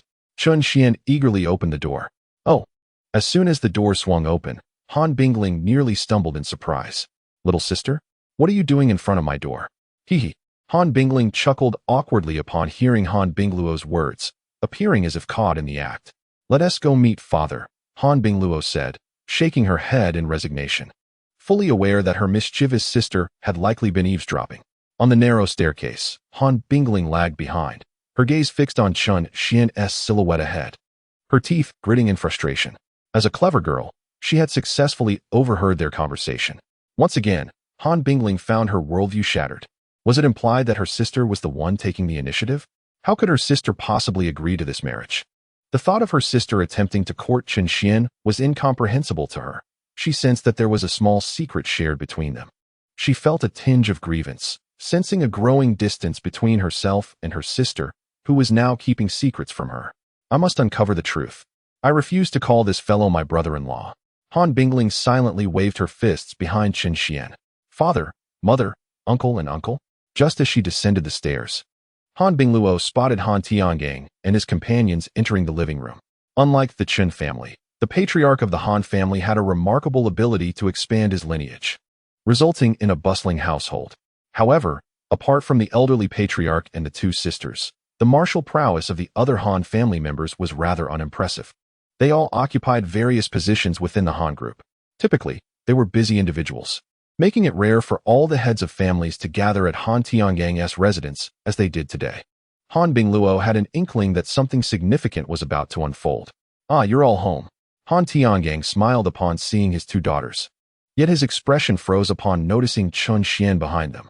In an instant, he displayed a look akin to someone who had just consumed a dead fly. The father-in-law's growing irritation towards his son-in-law was palpable. Han Tianggang's face turned ashen. Anyone would feel distressed knowing that their beloved daughter, a paragon in her own right, was to wed a man deemed utterly worthless. However, despite his discomfort, Han Tianggang found himself powerless. The engagement had been arranged by the elder patriarch, who was still alive and serving as the head of the Han family, leaving him with no recourse. Moreover, he is merely a businessman. The prestige of the Han family is upheld by the venerable old Master Han, a supreme warrior, leaving him little room to speak. Chun Xian is also present. Han Tianggang managed to utter a few words, then continued, "It is fortuitous that you are all here. Let us proceed together." "Father, where are we going?" Han Binglu inquired. "To greet an extraordinary martial genius." At this mention, a smile reappeared on Han Tianggang's face. "This remarkable young man is of your generation. Yet his martial talent far surpasses yours by leaps and bounds. Even you, little Luo, with your sacred physique, cannot compare." Han Tianggang spoke with evident admiration and respect. Having said this, he inadvertently cast a glance at Chun Xian, his disdain unmistakable. In his view, comparing people is inevitable. If Chun Xian possessed even half the talent of this genius, he would not be met with such scorn. However, to Han Tianggang, Chun Xian had become inconsequential. Today, he intended to introduce this extraordinary talent to Han Binglu and Han Bingling. A genius? Of the same age? Upon hearing Han Tianggang's description, Chun Xian's pupils contracted. Is it Yi Fan? Indeed, it must be Yi Fan. In the original storyline, Yi Fan had also first encountered Han Tianggang, who was astonished by Yi Fan's martial prowess and subsequently took an interest in him, becoming the first benefactor in Yi Fan's life. Providing him shelter within the Han family and supporting his education at the prestigious Linghai City Martial Arts High School. As a shrewd businessman, Han Tianggang's intentions were straightforward: to invest in a fallen prodigy and await a return on his investment. Yet, he could not possibly foresee that becoming a benefactor to such a destined individual would require him to sacrifice everything. The resources accumulated over decades and the two precious daughters he had painstakingly raised. Were it not for the intervention of the harmonious deity, Han Tianggang might have lost even his wife. Of course, this was not the end. Entangling oneself with such individuals would subject him to physical torment. In the latter part of the narrative, a significant antagonist would have his limbs severed, only for Yi Fan to heroically intervene. Chun Xian found himself at a loss for words. Such cliché plotlines had become a staple of these light novels. Chapter 10. The Han sisters, unyielding and unforgiving. There was no time to pray for Han Tianggang. After all, this old man harbored disdain for him. In a sense, Han Tianggang, as his father-in-law, shared a similar nature with the antagonists, both serving as a backdrop for Yi Fan's ostentation. But why am I here? Chun Xian pondered, feeling somewhat disheartened. In the book, his first encounter with Yi Fan occurred at Linghai City Martial Arts High School, where he was reprimanded by Yi Fan, who claimed to be Han Binglu's bodyguard, while delivering breakfast. It was at this moment that a sycophant began his descent into darkness, with the goal of eliminating Yi Fan becoming Chun Xian's initial objective. Naturally, this would mark the beginning of his own demise. Regardless, since it has come to this, I shall allow things to unfold naturally. I will quietly remain inconspicuous, as long as I do not attract Yi Fan's attention. Chun Xian contemplated silently. He certainly would not act like a villain, drawing ire on this occasion. After all, today was Yi Fan's domain. Moreover, from any perspective, stepping forth would only serve to embellish Yi Fan's reputation. This fellow is currently at the 7th tier of the Transcendence realm. His prowess is formidable, akin to my own, rendering him invincible within his level. Surpassing realms is a trivial matter for him. I shall simply enjoy the spectacle, awaiting the moment when the Han family, particularly the sisters Han Bing and Luo, are left astounded by Yi Fan. Yi Fan, does such a person truly exist? Han Binglu was taken aback.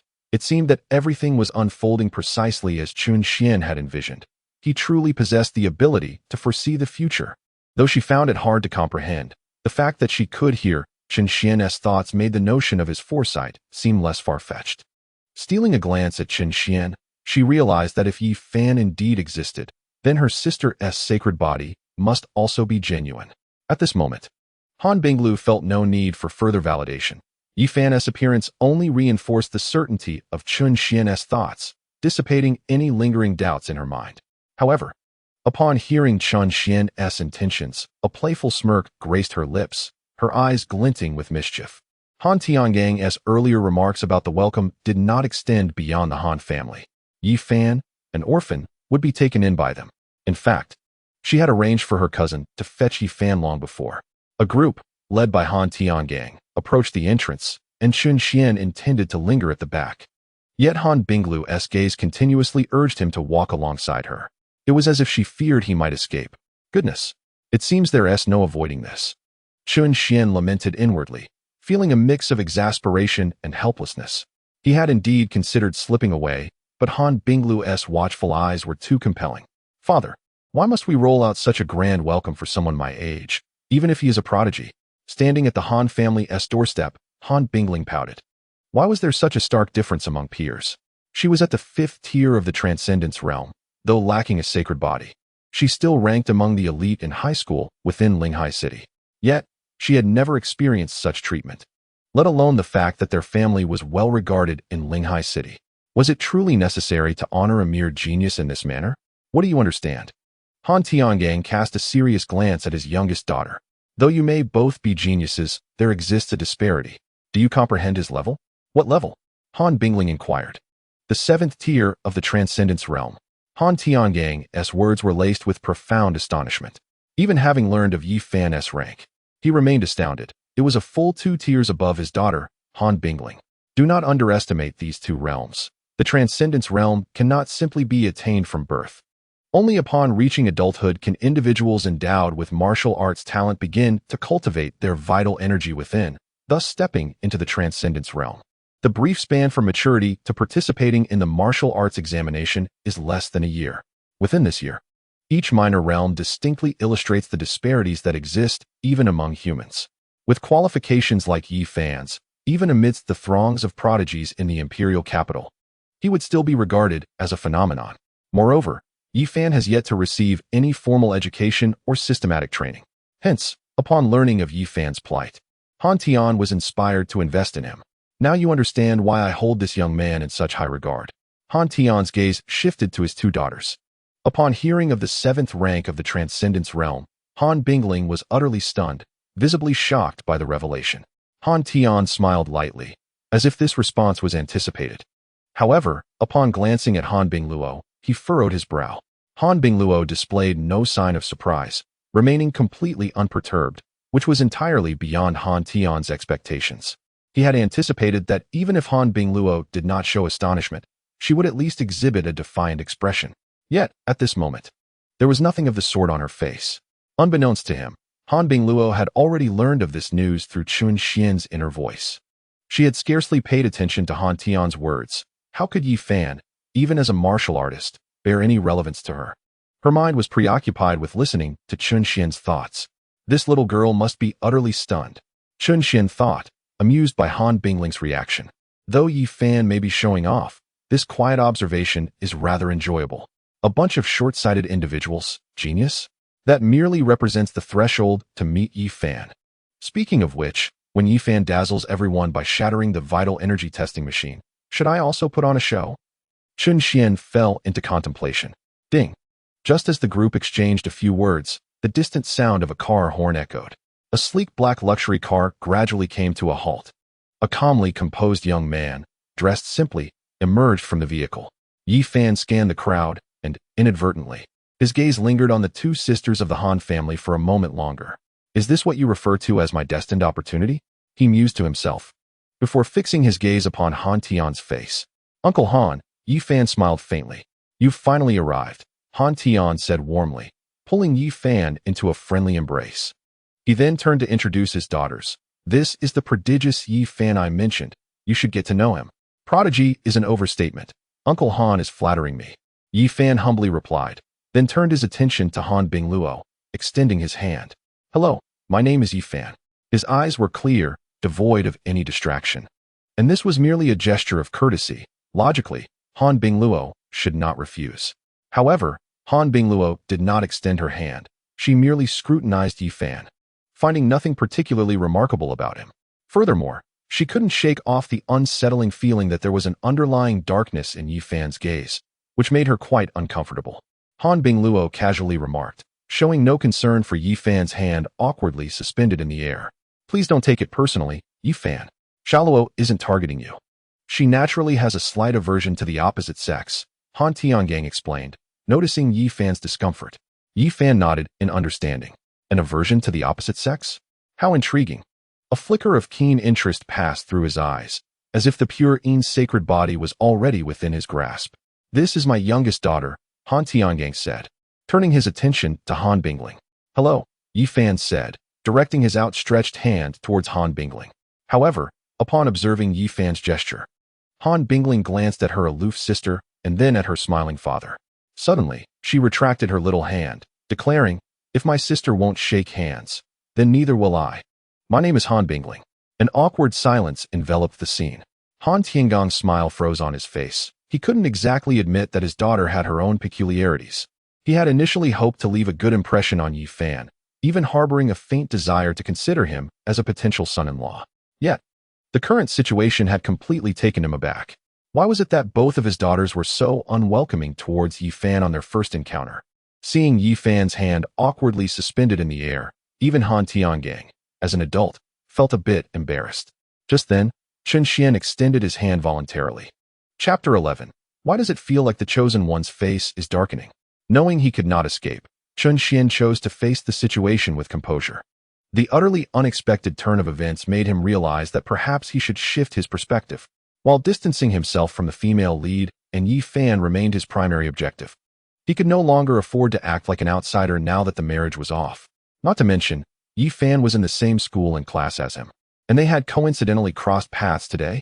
However, looking on the bright side, today could also present an opportunity. As long as I don't act foolishly. Chen Xian had not yet been labeled as a villain by Yifan, nor had he made it onto Yifan's hit list. He certainly wouldn't dig his own grave.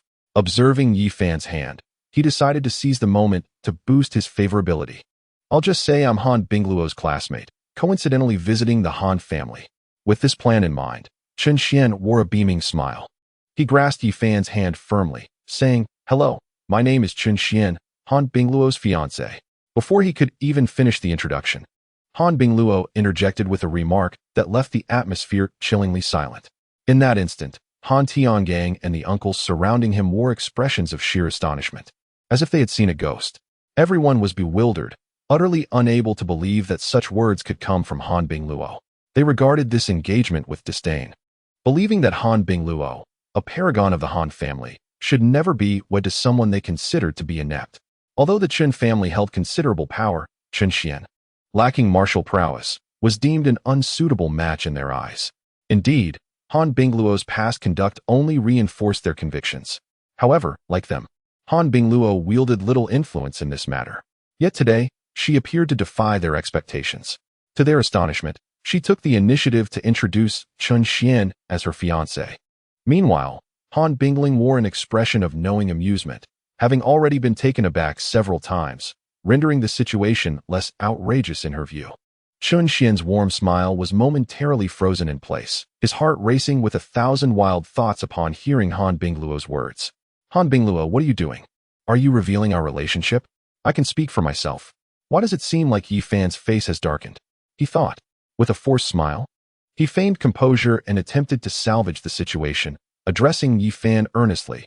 "This was merely an agreement made by the elders long ago. It holds no weight now. My grandfather is still alive, and both families intend to honor the engagement." Han Bingluo interjected again, "What era are we in? We are naturally opposed to arranged marriages. One cannot stand without trust.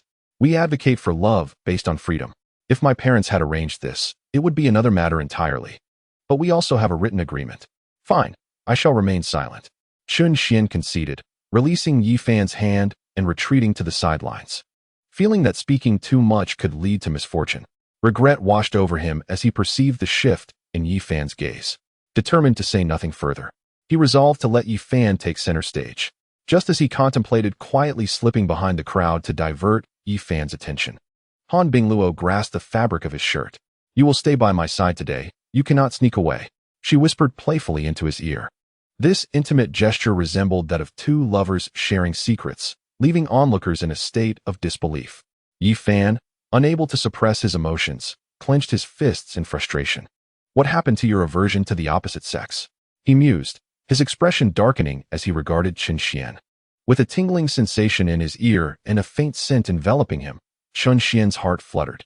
Yet, upon raising his gaze, he was met with the piercing glare of destiny itself. "Han Bingluo, please don't put me in this position," he implored. As the group entered the Han family's living room, Chun Xian remained true to his earlier thoughts. Had there been a crack in the floor, he would have gladly hidden within it. Of course, aside from Han Bingluo, no one paid him any heed, for today, Yi Fan was the star of the show. Han Bingluo's relatives had already learned of Yi Fan through Han Tiangang, and the prodigious talent displayed by Yi Fan had thoroughly won their admiration. Considering Yi Fan's potential for growth, it is evident that within a few years, or even upon graduating from the martial arts university, he could ascend to the status of a formidable martial arts master. At that juncture, the standing of the Han family would naturally rise in tandem. Today, they have a shared objective in visiting the Han family, which is to persuade the elderly patriarch to allow Yi Fan to reside with them and transfer to the top martial arts high school in Linghai City. Such an extraordinary talent should ideally remain within their fold, prompting a group of shrewd businessmen to set their sights on the Han sisters. In the original narrative, transferring schools posed no issues, even without the patriarch's involvement. However, the matter of residing with the Han family was fraught with complications. Although the elder Han was astonished by Yi Fan's martial arts aptitude, he was also known for his stubbornness and traditional values. Allowing a young, unfamiliar man to live with his two unmarried granddaughters was quite unorthodox. Yet, in the unfolding of events, Yi Fan presented a proposition that the patriarch could not refute. He could assist Han Bingling in awakening her sacred physique.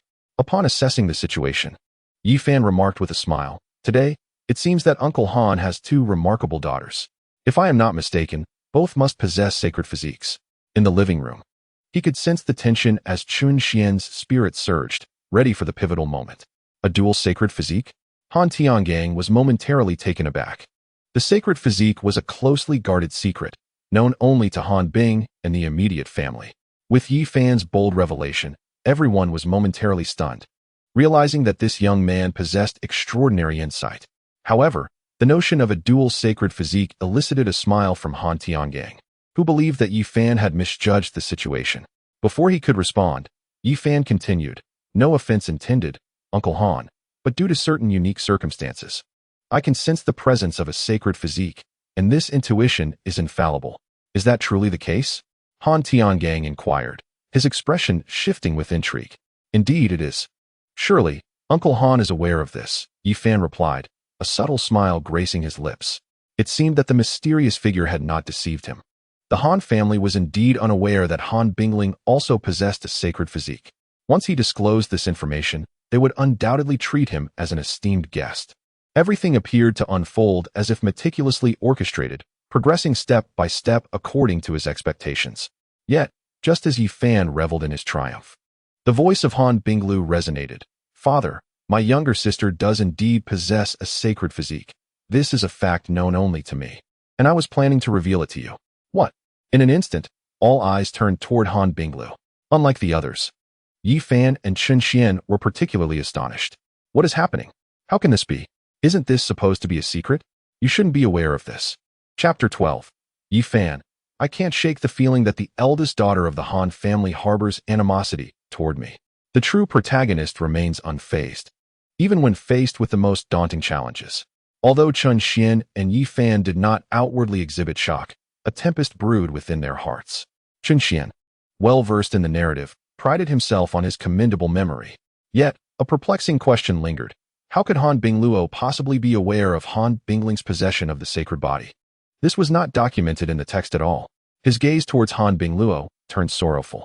Beside him, Yi Fan's eyes darkened. While he could not foresee the course of events, he had long since prepared for everything that transpired today. An orphan by birth, Yet graced with the halo of the Chosen One, Yi Fan had already encountered his great fortune. He had acquired a peculiar artifact, within which was sealed the remnant soul of a martial saint. The martial saint, a figure of legendary status in the pinnacle of martial arts, whose will endures even after the corporeal form has perished. Under the tutelage of this martial god's remnant soul, Yi Fan embarked on his journey of martial cultivation.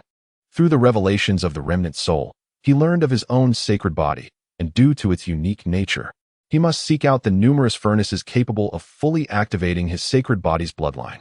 The harmony of yin and yang, mutually beneficial, would grant Yi Fan access to the supreme realm of martial arts, should he completely awaken his sacred body. Simultaneously, a mysterious individual sought him out, urging Yi Fan to infiltrate the Han family as an insider. Yi Fan remained oblivious to the true identity of this enigmatic figure, nor did he intend to assist her. Yet through her, he gleaned many secrets of the Han family. For instance, he discovered that Han Bingluo herself was the pure Yin sacred body. Thus, Yi Fan began orchestrating a series of plans. He was uninterested in the entangled grievances between the Han family and this mysterious woman. His sole desire was to acquire the two sisters of the Han family. One possessed the pure Yin body, while the other held the Ice Phoenix sacred body, ideal vessels to unlock his own sacred body. Naturally, if his plan succeeded and he secured the two sisters, Yi Fan would stand with the Han family, aiding them in confronting the mysterious woman. However, why did it seem that the eldest daughter of the Han family was targeting him? Yi Fan felt an unsettling sense that Han Bingluo harbored a deep aversion towards him, and he could not fathom what it was about him that provoked such disdain. Before today, they were mere strangers, so why did Han Bingluo exhibit such hostility? He could not comprehend it, and now was not the time for contemplation. Regardless, he resolved to remain within the Han family. A thought crossed his mind. Even if she knew about Han Bingling's sacred body, did she truly grasp the nature of that sacred body? A sardonic smile crept across Yi Fan's heart. The Ice Phoenix sacred body had not manifested for centuries, and even the texts scarcely mentioned it, merely listing its name. His father had indicated that Xiaoling's sacred body was exceedingly unique, with only the slightest mention in literature, for she was the most enigmatic Ice Phoenix sacred body. Just as Yi Fan reveled in his thoughts, the voice of Han Bingluo reached his ears. His pupils constricted sharply. Han Bingluo was aware of the Ice Phoenix sacred body? Yi Fan's expression darkened. Was there a mistake in the intelligence? Or had the eldest daughter of the Han family acquired this knowledge through other means? Yi Fan's mind was filled with a myriad of questions. How did Han Bingluo ascertain that Han Bingling was the Ice Phoenix sacred body? Yet, even if he was aware of the Ice Phoenix sacred body, what of it? Did he also know the method to activate it? Yi Fan clenched his teeth in frustration. Records on the Ice Phoenix sacred body were scant, let alone the activation method. However, through the remnants of the martial saint's soul, Yi Fan had not only gained profound insights into the Ice Phoenix sacred body, but had also learned the secret of activating such esoteric sacred bodies. This knowledge was his source of confidence. Ultimately, the Han family would rely on him to activate Han Bingling's sacred body. When the Han family found themselves at a loss and desperate, he would offer timely assistance, and they would undoubtedly be immensely grateful to him. Yi Fan quietly tightened his fists. Alas, he never expected that little Ling was indeed the Ice Phoenix sacred body, just as Yi Fan had anticipated. Upon hearing about the Ice Phoenix sacred body, the members of the Han family sighed in dismay. The Han family had long been engaged in the business of demon beasts, and they had stockpiles of materials for activating various sacred bodies, possessing some knowledge about them. Yet, the Ice Phoenix sacred body had not emerged for centuries, and people were beginning to forget about such sacred bodies, let alone the methods for activation. Now, upon learning that Han Bingling was actually the Ice Phoenix sacred body, they were uncertain whether to feel joy or despair. Only Chun Xian, Yi Fan, and Han Binglu seemed unperturbed by the situation. Yi Fan eagerly awaited the moment to display his prowess, while Chun Xian roared internally, and Han Binglu wore a subtle smile.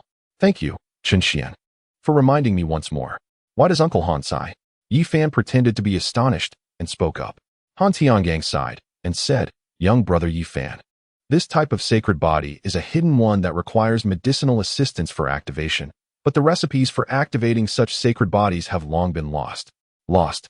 Yi Fan feigned surprise and then slapped his thigh.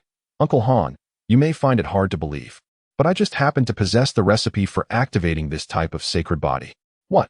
Upon hearing Yi Fan's declaration, the members of the Han family widened their eyes in disbelief. Han Bingling, the very person concerned, looked at Yi Fan with wide, pleading eyes full of hope. Han Tiangang could hardly believe it and asked repeatedly, "Young brother Yi Fan, are you certain? Not to conceal anything from Uncle Han. This recipe is the only asset passed down from my ancestors. It is a closely guarded secret of the Yi family.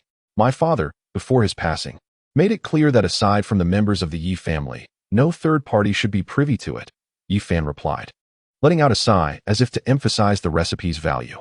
Han Tiangang grasped the implication of Yi Fan's words, his expression tightening. He solemnly remarked, "Young brother Yi Fan, while I understand this recipe is of immense value to you, little Ling truly needs it. If you can assist little Ling in activating her sacred body, the Han family will be profoundly grateful to you. From this day forth, I, Han Tiangang, will treat you with utmost sincerity, without any ulterior motives." Regarding the significant matter of his daughter's martial arts, Han Tiangang could no longer concern himself with his own dignity. Upon speaking, he even intended to pay a great homage to Yi Fan. "This cannot be," protested Yi Fan, hastily rising to support Han Tiangang, his expression earnest.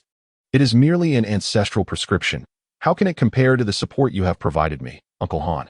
Not only would I offer this precious prescription, but I would willingly shed my blood to awaken your daughter's sacred body." Yi Fan's words resonated with conviction. In that fleeting moment, the gazes of everyone from the Han family shifted towards him, their eyes glistening with appreciation and admiration. Han Tiangang was so impressed that he nearly raised his thumb in applause, exclaiming, "Brother Yi Fan, your benevolence is commendable. As I anticipated, the situation has unfolded as expected." Yi Fan surveyed the crowd, feeling a weight lift from his heart. However, when his gaze fell upon Han Bingluo, his heart sank once more. Han Bingluo regarded Yi Fan with a cold smirk. As their eyes met, she scoffed, "Since this prescription belongs to the Yi family, I see no reason to accept it." Chapter 13. Yi Fan, seemingly stripped of all strength and means at that moment, Han Bingluo's words struck like a thunderclap, instantly capturing everyone's attention. "Xiao Luo, what are you saying?" Han Tiangang exclaimed in disbelief, staring at his daughter with fury. "This pertains to your sister's sacred body. How can you so easily dismiss it?" Han Tiangang was genuinely enraged, perplexed by his daughter's behavior. Even he could see that she seemed intent on opposing Yi Fan at every turn. While it might be understandable not to shake hands with Yi Fan, to refuse his assistance was beyond reason. He could not believe that Han Bingluo feared being surpassed by her sister. The two sisters shared a strong bond, even if she harbored such thoughts. Han Bingluo was astute enough not to voice them at this moment. "Miss Han, though I am unaware of your reasoning, this matter concerns your sister and should not be solely for you to decide," Yi Fan remarked, his gaze darkening as he was interrupted by her yet again. Were it not for the fact that Han Bingluo was a pure Yin sacred body, he might have entertained the thought of eliminating her altogether. "When the time comes, I shall ensure you are thoroughly taught a lesson," Yi Fan vowed fiercely in his heart. "Sister." Beside them, Han Bingling grew anxious, grasping Han Bingluo's hand. She pleaded with her, her large, watery eyes filled with distress. Since their parents were preoccupied with their careers, her elder sister had always been Han Bingling's pillar of support. She harbored a maternal dependence on Han Bingluo. However, concerning her own sacred body, something she had longed for in her dreams, she wished to possess it so she could attend the same martial arts university as Han Bingluo and continue to follow in her sister's footsteps. Yet now, even with her belief that she understood Han Bingluo well, she could not fathom the meaning behind her sister's words. "Silly sister." Han Binglu gently patted Han Bingling's hand, then turned her head, her gaze toward Yi Fan growing even colder. "Look, because of a sacred body, she has turned her sister into someone who can't keep her composure. If Yi Fan were to succeed in his schemes, not only would the Han family be eternally grateful to him, but Han Bingling would also become utterly obedient to Yi Fan, regardless of the reasoning." Han Binglu could not allow Yi Fan's cunning to prevail. They speak of ancestral treasures with such reverence, yet turn around and self-righteously offer them up without any conditions? To claim that Yi Fan harbors no selfish intentions? Han Binglu did not believe it for a moment. "Father, esteemed uncles, I do not wish for my sister's well-being out of selfishness. I am genuinely happier than anyone else that Ling possesses the sacred body." Han Binglu cast her gaze upon the crowd and began to explain.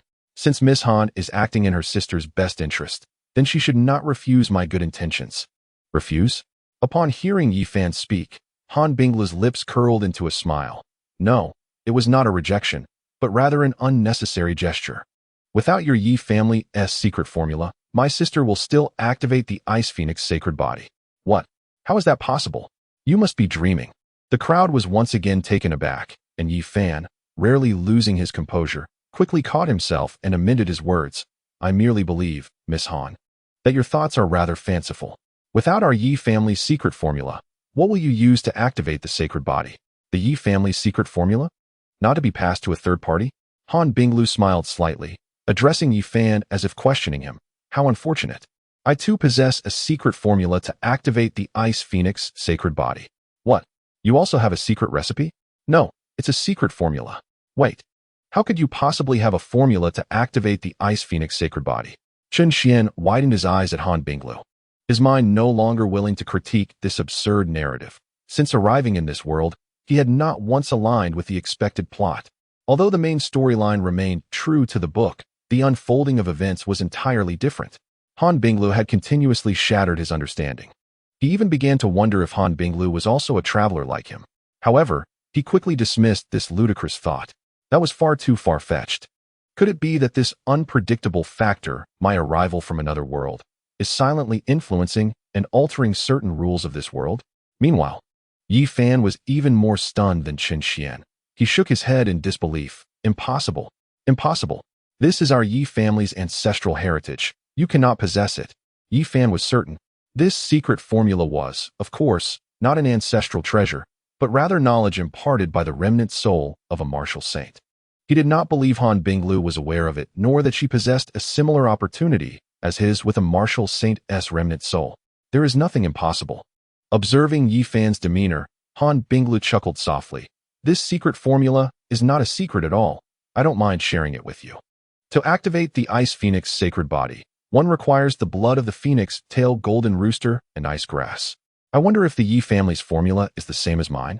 Yi Fan offered no response to Han Bingluo. His pupils were vacant, his expression numb, and his body trembled slightly. Had he truly been struck? Everything aligned perfectly. At the moment he heard Han Bingluo's words, he felt as though the world had collapsed around him. Were it not for his indomitable will, he might have crumpled to the ground. How could this be? Yi Fan muttered to himself, his complexion paling. Is it truly akin to the Yi families? Observing Yi Fan's disarray, Han Tiangang felt an overwhelming disbelief. Yet, his heart soon swelled with elation. Despite having spoken his thoughts aloud, it was still not Yi Fan's prescription. This was a formula of the Han family, wholly unrelated to Yi Fan. Previously, he had contemplated taking Yi Fan under his wing, hoping for a return on his investment, but not to burden the Han family with Yi Fan's debts. At this moment, seeing Yi Fan so lost, Han Tiangang harbored no doubts about Han Bingluo's formula and promptly picked up the phone to have it sent to the Han residence. Who would have thought, young Luo, that you possess knowledge of the sacred body of the young spirit and could even present a formula? Han Tiangang's face radiated joy. Although he was uncertain how Han Bingluo had acquired such knowledge, it was inconsequential. He cared not for the process, only the outcome. If Han Bingling could activate the sacred body, that was sufficient. Sister is wonderful. Meanwhile, Han Bingling clung to Han Bingluo's arm, playfully seeking affection. The living room was filled with warmth and laughter, yet two individuals seemed entirely disconnected. Yi Fan sat on the sofa, his expression devoid of hope, facing Han Bingluo as if he had lost all strength and means.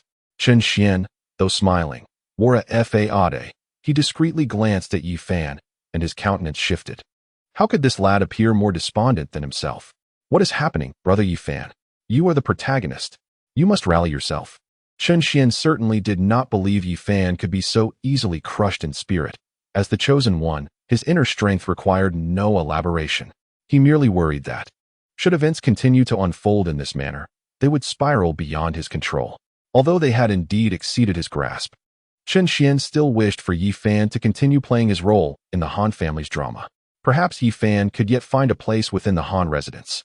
Perhaps there might still be a spark between Han Bingluo and Yi Fan. Perhaps he could still survive this ordeal. But the issue lies in Han Bingluo's relentless dismantling of Yi Fan's stunning trilogy. The elder of the Han family will not make an appearance now. How shall the final scene unfold where Yi Fan displays bravado? How will he shatter the vitality testing machine before the crowd? How shall he capture the hearts of the Han sisters, who are enamored with strength? Moments later, Chen Xian took a deep breath. How exhilarating. Uncle Han, does your family possess a vitality testing machine? I wish to throw a few punches. Chapter 14. The chosen one cast out from the Han family, Chen Xian ultimately resolved to take action. Perhaps this was the very purpose of his fortuitous presence today. He found himself with no other option, for the original narrative of Yi Fan's bravado trilogy could not be omitted. He aimed to unveil a dual sacred body that would astonish Han Tiangang, offering the Ice Phoenix sacred body to inspire gratitude in Han Bingling. Immediately following the explosion of the vitality testing machine, Han Binglu's shock drew the attention of the elder of the Han family. Subsequently, Han Tiangang spoke, asserting that it was only due to the activation of Han Bing's sacred body that Yi Fan could smoothly reside in the Han household, serving as the nominal protector of the two sisters. Yet now, with the anomaly that is Han Binglu, it seems the narrative should reach its conclusion? This cannot be. In an instant, all eyes turned towards Chen Xian. Since introducing himself, Chen Xian had remained silent, but at this moment, he uttered a single phrase. The members of the Han family regarded him with an expression of bewilderment, as if questioning his sanity. In contrast, Yi Fan felt a surge of realization. All his plans had hinged upon his unparalleled martial prowess. However, due to the successive setbacks imposed by Han Binglu, he had momentarily forgotten to showcase his true self. Upon hearing Chen Xian's reminder, he suddenly came to, his gaze towards the fiancée of his designated partner now imbued with gratitude. Annoyed? Then go take it out on the wall. Just then, Han Binglu's voice pierced through the air. Her gaze was sharp as she regarded Chen Xian, discontented by the abrupt change of tone and the lackluster performance. She had lost interest in watching Yi Fan's pretense. Furthermore, even if Yi Fan had shattered the testing machine, it would not have stirred a single emotion within her. When Yi Fan's grandstanding reached Chen Xian's ears, she could only find amusement in his antics, likening him to a clown performing for her amusement. Father, you must have a purpose for bringing Yi Fan here today, am I right? Han Binglu inquired. Han Tiangang, taken aback, revealed a wry smile. Xiao Luo, you are indeed perceptive, he confessed. Today, my uncles and I brought Yi Fan here hoping you two sisters would assess his potential. Moreover, we wish for Yi Fan to reside in the Han household. Perhaps you could speak to your grandfather about allowing him to enroll in Linghai Martial Arts High School? As anticipated, Han Binglu smirked inwardly. Enrollment was a trivial matter. But the crux of the issue lay in allowing Yi Fan to stay with the Han family and persuading her grandfather. With a resigned shake of her head, she discerned her father's and the uncle's intentions. Their merchant cunning was evident. They viewed their daughters and nieces merely as instruments to woo exceptional talents for the benefit of the Han family. A chill ran through Han Binglu. Once married, a daughter becomes like spilled water. Even before their marriage, these men were already contemplating their futures. Though such foresight regarding the family's prosperity is common, it undeniably left Han Binglu feeling somewhat estranged from those of the Han lineage. Father, esteemed uncles, Han Binglu rose and spoke. I understand your intentions, but I must assert that the strength and prosperity of our family ultimately rely on our own kin. Even if I, Han Binglu, were to marry, the Han family's troubles would still concern me, even if I cannot directly intervene. And then there is Chen Xian, the Chen family. Chen Xian sat up abruptly. Wait, Han Binglu, you can keep your platitudes to yourself. Why must you bring me into this? Han Bingluo continued. Moreover, neither of us sisters is married yet. We are not mere tools for you to win over geniuses. What do you mean by calling us tools to win over geniuses? Little Luo retorted, confusion evident in his expression. Han Bingluo's uncle's face darkened as he stepped forward. Although the brothers understood the implication, such words were inappropriate to voice. They too had their pride. How could they continue to hold their heads high if such rumors spread?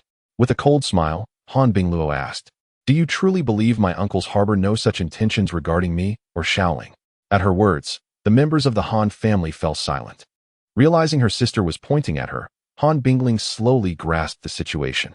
Was it possible that her father and uncles were considering finding a son-in-law? In an instant, her gaze towards Yi Fan shifted to one of wariness. Who are they looking for? My sister is already engaged. It won't be me. Though she did not dislike the man before her, she certainly felt no spark of love at first sight. Let me be frank. Your desire to sponsor a genius is your affair. With your capabilities, entering the academy is hardly a challenge. However, I refuse to allow him to reside in the Han household, Han Bingluo asserted with unwavering resolve. I second that. Han Bingling, her sister's staunch supporter, raised her hands in agreement. Little Luo, this matter is non-negotiable. If you doubt my words, you may consult grandfather, Han Tiangang said, at a loss for words. Initially, he had hoped Han Bingluo would persuade her father, but now, all discussions were off the table. The living room fell into a heavy silence. Listening to Han Bingluo's resolute voice, Yi Fan's expression soured. His meticulously crafted plan had collapsed entirely, leaving him without even a chance to display his intentions. A surge of unbridled anger ignited within him, and with two remarkable vessels before him, he struggled to maintain his composure. This was more unbearable than death itself. Perhaps retreat is the best strategy. I shall bide my time, Yi Fan consoled himself.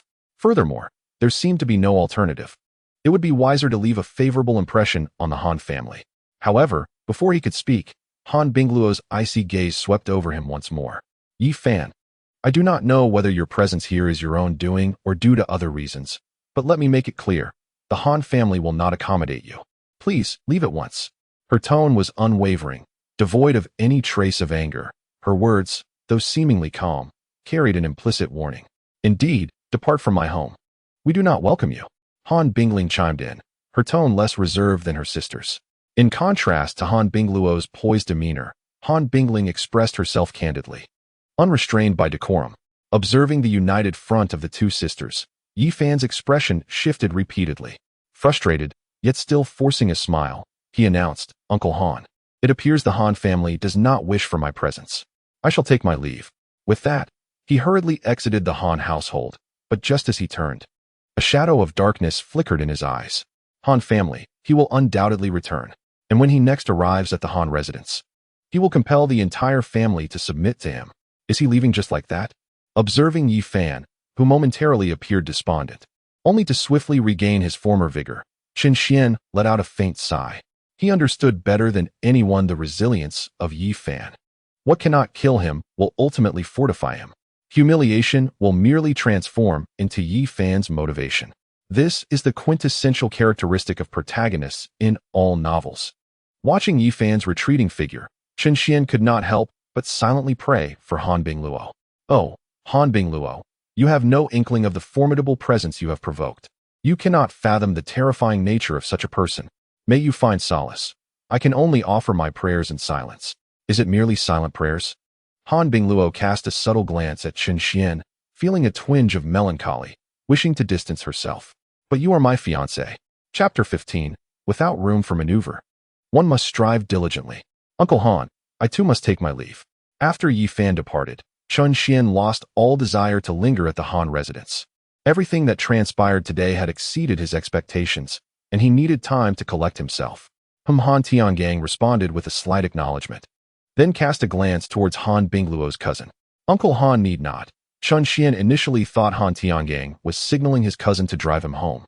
But as soon as he spoke, he noticed that his cousin didn't even spare him a glance, and simply exited the living room. Qin Xian's lips twitched slightly as he finally comprehended Han Tiangang's intent. Although Yi Fan did not reside at the Han household, Han Tiangang would not abandon his investment in Yi Fan. Given the Han family's financial prowess, providing Yi Fan with accommodation would pose no challenge, and Yi Fan would inevitably join his class as a transfer student. I will accompany you. Observing Han Tiangang's treatment of Qin Xian, Han Bingluo felt a pang of sympathy for him. Were it not for her knowledge of Qin Xian's secret, she might have viewed him through the same biased lens as everyone else. However, upon realizing that Qin Xian's persona was but a fade, Han Bingluo felt a sense of injustice for him. Was it truly necessary to masquerade as a fool for so many years, merely to distance oneself, or out of fear of Yi Fan? She could not comprehend it, yet her gaze towards Qin Xian softened imperceptibly.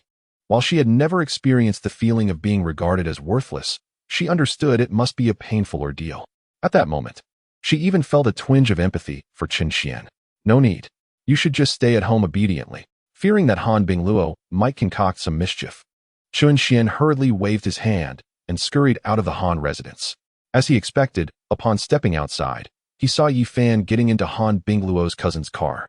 Although the narrative has shifted, Yi Fan remains unchanged. The two sisters, Han Bing and Luo, are pivotal to unlocking Yi Fan's sacred body, and it is inevitable that his attention will be drawn to them. As Chun Xian stood in place, watching the vehicle fade from view, he found himself deep in thought. Damn Han Bing and Luo, he muttered under his breath, his expression darkening. Initially, he had intended to lay low, striving to avoid attracting Yi Fan's attention and minimizing interactions with him. However, everything had spiraled into the most disastrous scenario imaginable, the very outcome Chun Xian dreaded.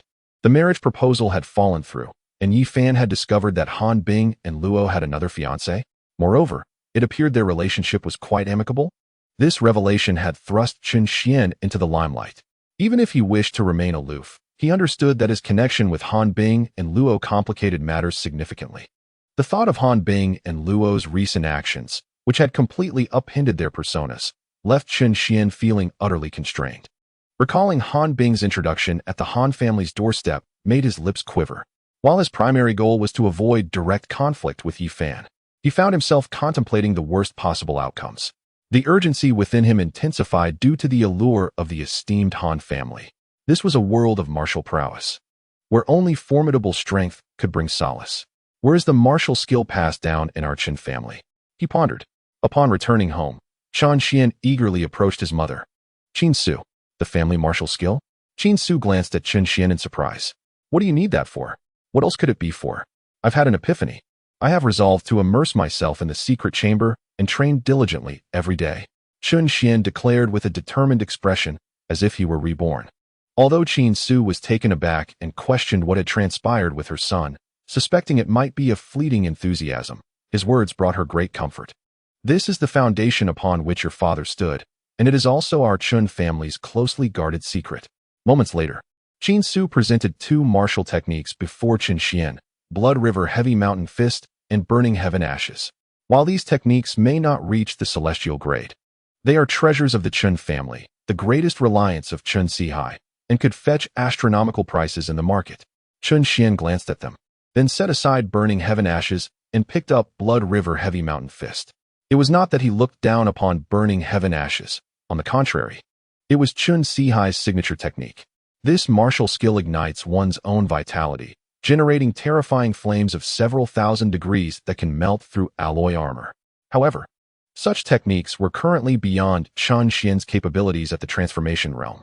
He was still in the stage of refining his vitality and enhancing his strength, and igniting his vitality was simply unattainable at this moment.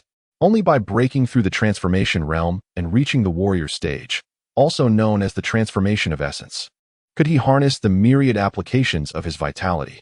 At present, some basic martial techniques were undoubtedly more suitable for Chun Xian in his current stage. In the realm of martial arts, even the most advanced techniques demand little in terms of the manipulation of vital energy and blood. Merely a slight convergence suffices. With fervor, I shall embark on my training. Do not call me for dinner tonight. After informing Qin Su, Chun Xian stepped into his training chamber. The training room was immaculate and orderly, spanning over 100 square meters, filled with various equipment designed to cultivate vitality and enhance strength. Naturally, at Chun Sihai's level, such a space was unnecessary. This sanctuary was intended solely for Chun Xian. However, the original persona, a sycophant, had little inclination towards martial arts. Chun Xian could scarcely recall the last time he had visited this chamber. As he surveyed the surroundings, a sense of familiarity akin to that of a gym washed over him. Among the myriad of equipment, the only item that piqued his interest was a device nestled in the corner, a strength testing machine. In the original narrative, Yi Fan had shattered such a machine, specifically designed for those at the transcendent stage. The apparatus featured a central target with an electronic screen. When a fist struck the bullseye, the screen would display the strength measurement. The transcendent stage consists of 9 tiers, with the first tier corresponding to parameters ranging from 100 to 200, the second from 200 to 300, and so forth. However, these figures do not delineate the boundaries of the transcendent stage. The true objective of this stage is to shatter bodily limits and unlock the 9 genetic locks within the body, thereby elevating oneself to the status of a warrior.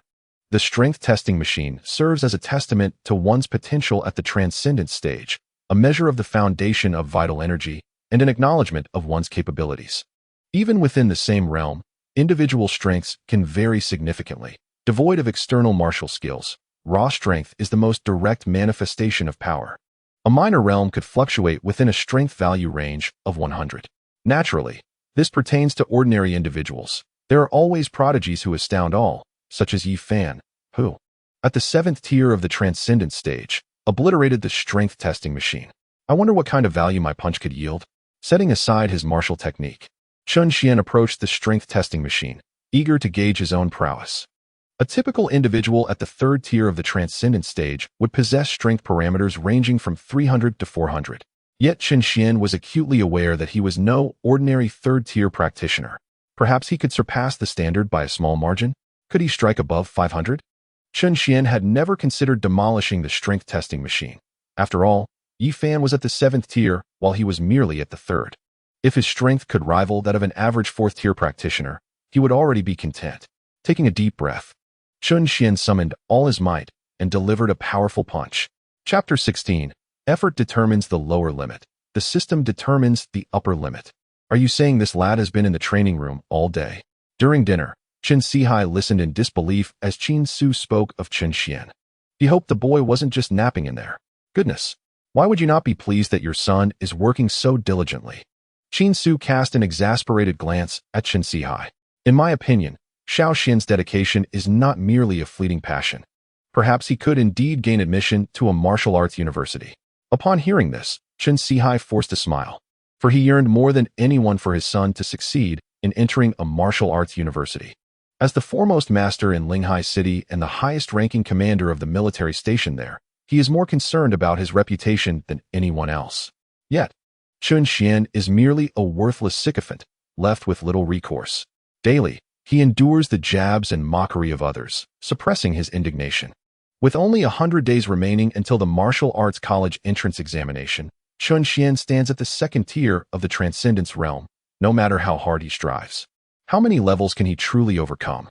His martial arts aptitude is abysmally poor, lacking a sacred body, spoiled since childhood, incapable of enduring hardship, and devoid of any genuine desire to grow stronger. Even if he were to turn over a new leaf now, what difference would it make?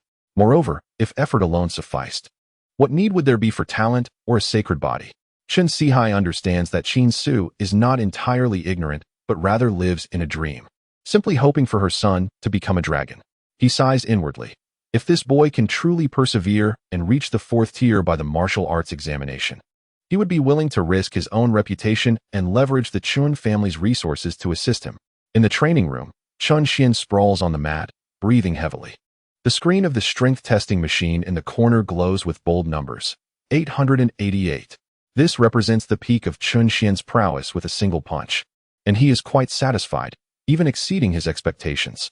From a standpoint of sheer strength, he has reached the level of an average 7th-tier Transcendence practitioner. Throughout the afternoon, Chun Xian also practiced the ancestral technique, Blood River Heavy Mountain Fist. However, the results were far from satisfactory, whether fortifying his vitality or refining his martial skills. Progress is not achieved overnight. Not everyone is a genius. To excel beyond others necessitates far greater effort and sweat. After a long afternoon, all Chun Xian could claim was a rudimentary grasp of the technique, and to assert that he possesses combat capability would be a stretch. In summary, despite his efforts, the results felt futile. For Chun Xian, who urgently seeks to enhance his strength, the effects of his hard work seem painfully slow. If only the system could allocate points. Or perhaps, if it would deduct my lifespan in exchange for mastering martial arts. Chun Xian muses fancifully, yet his system lacks such functionalities. Ding. Congratulations, host. For successfully surviving one day, you have earned 100 survival points. As he contemplates, the system notification chimes. Chun Xian jolts up, his fatigue dissipating instantly. Upon hearing the celestial sound of the system, he feels a renewed sense of hope for life.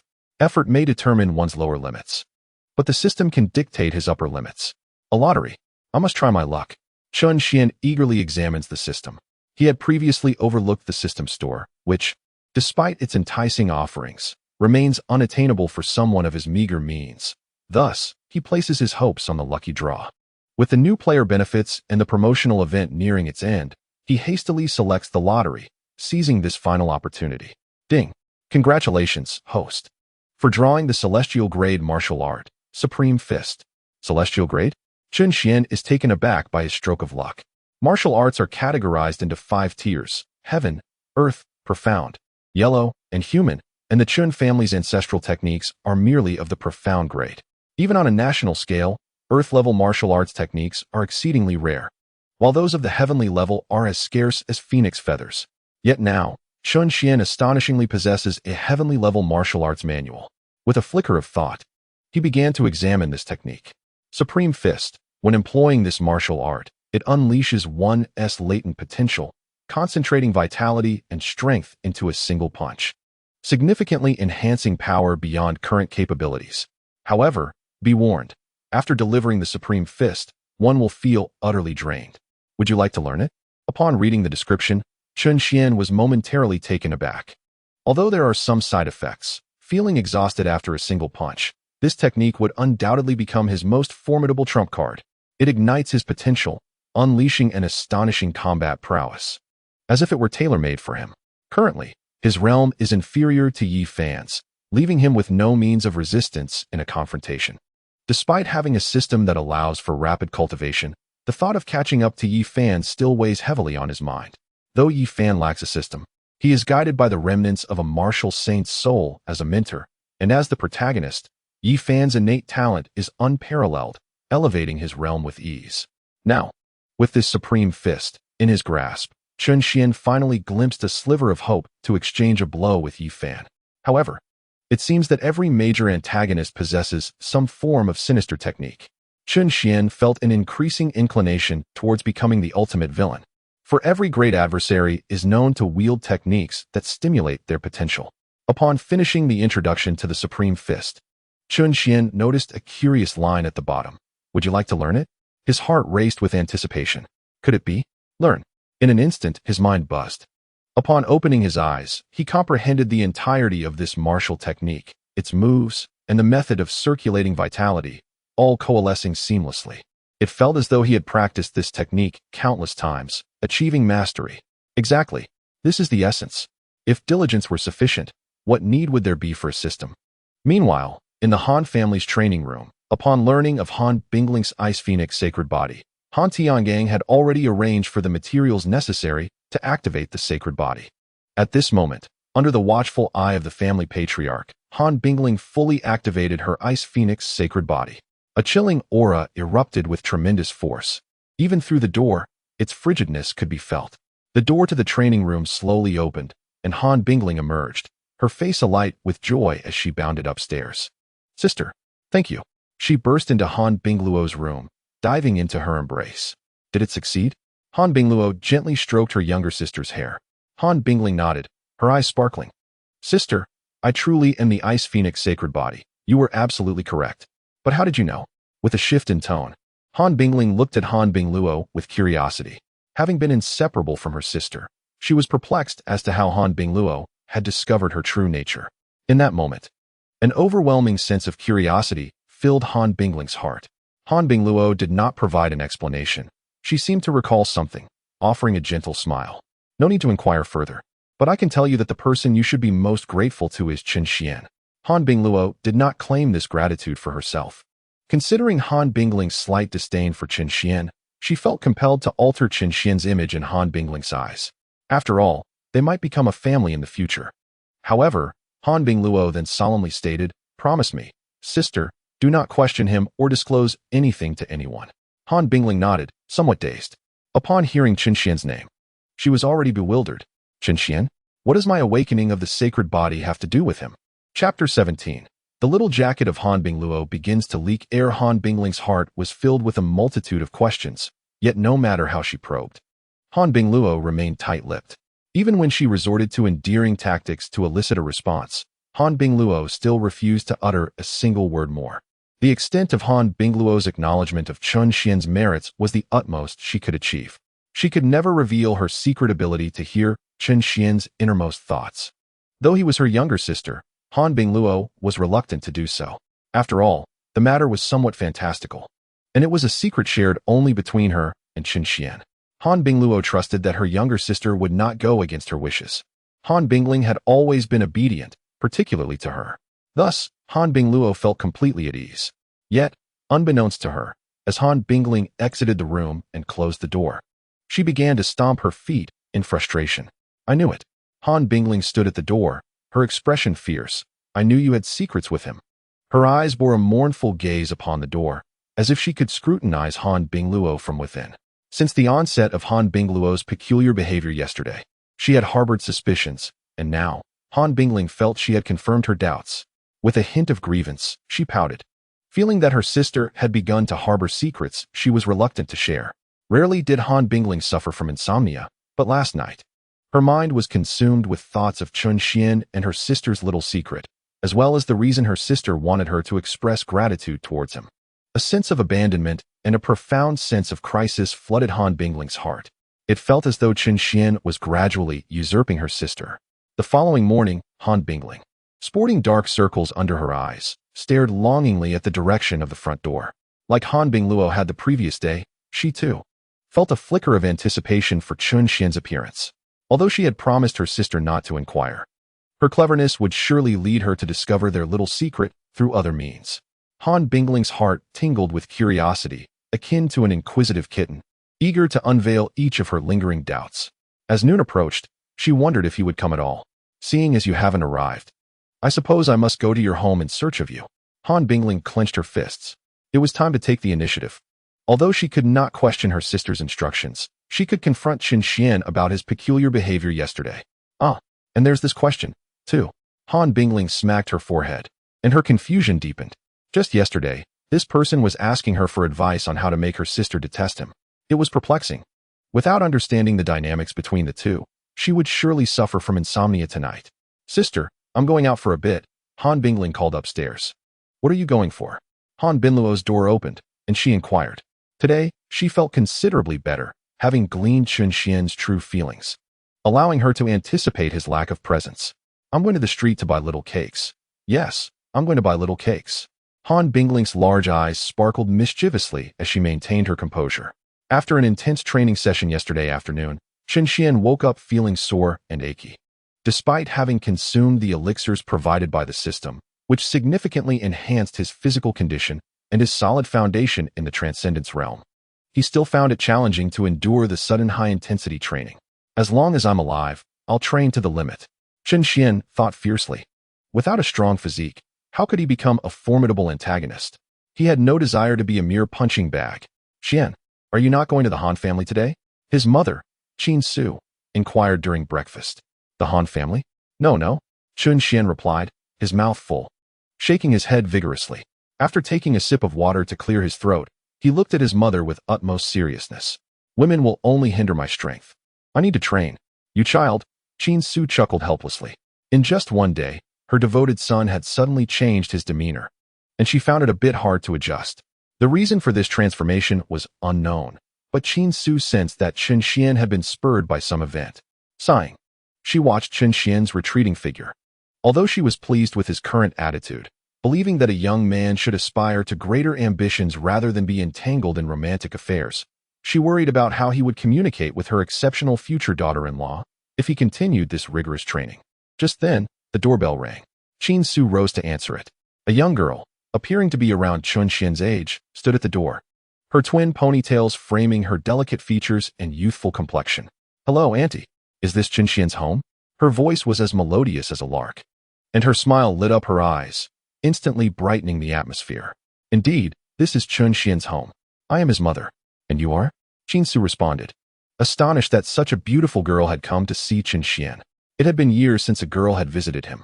However, a fleeting thought crossed her mind. Could it be that Chun Xian was developing feelings for this girl, contemplating a change of heart? Hello, Auntie. I am Han Bingling, the younger sister of Han Binluo, the girl said politely. Oh, so you are the little sister. Qin Su was taken aback, yet she breathed a sigh of relief, her face blossoming with a radiant smile. Ah, it's you, Xiaoling. Come in, come in. I can hardly believe how much you've grown. I used to carry you when you were just a child. Auntie, if you hadn't mentioned it, I would have thought I had mistaken the place. You look so youthful, nothing like Chun Xian's mother. Oh dear, you sweet girl. Your words are truly delightful. Come along. Chun Xian is in the training room. Though uncertain of the reasons, Han Binglu appeared to harbor a strong aversion towards Yi Fan.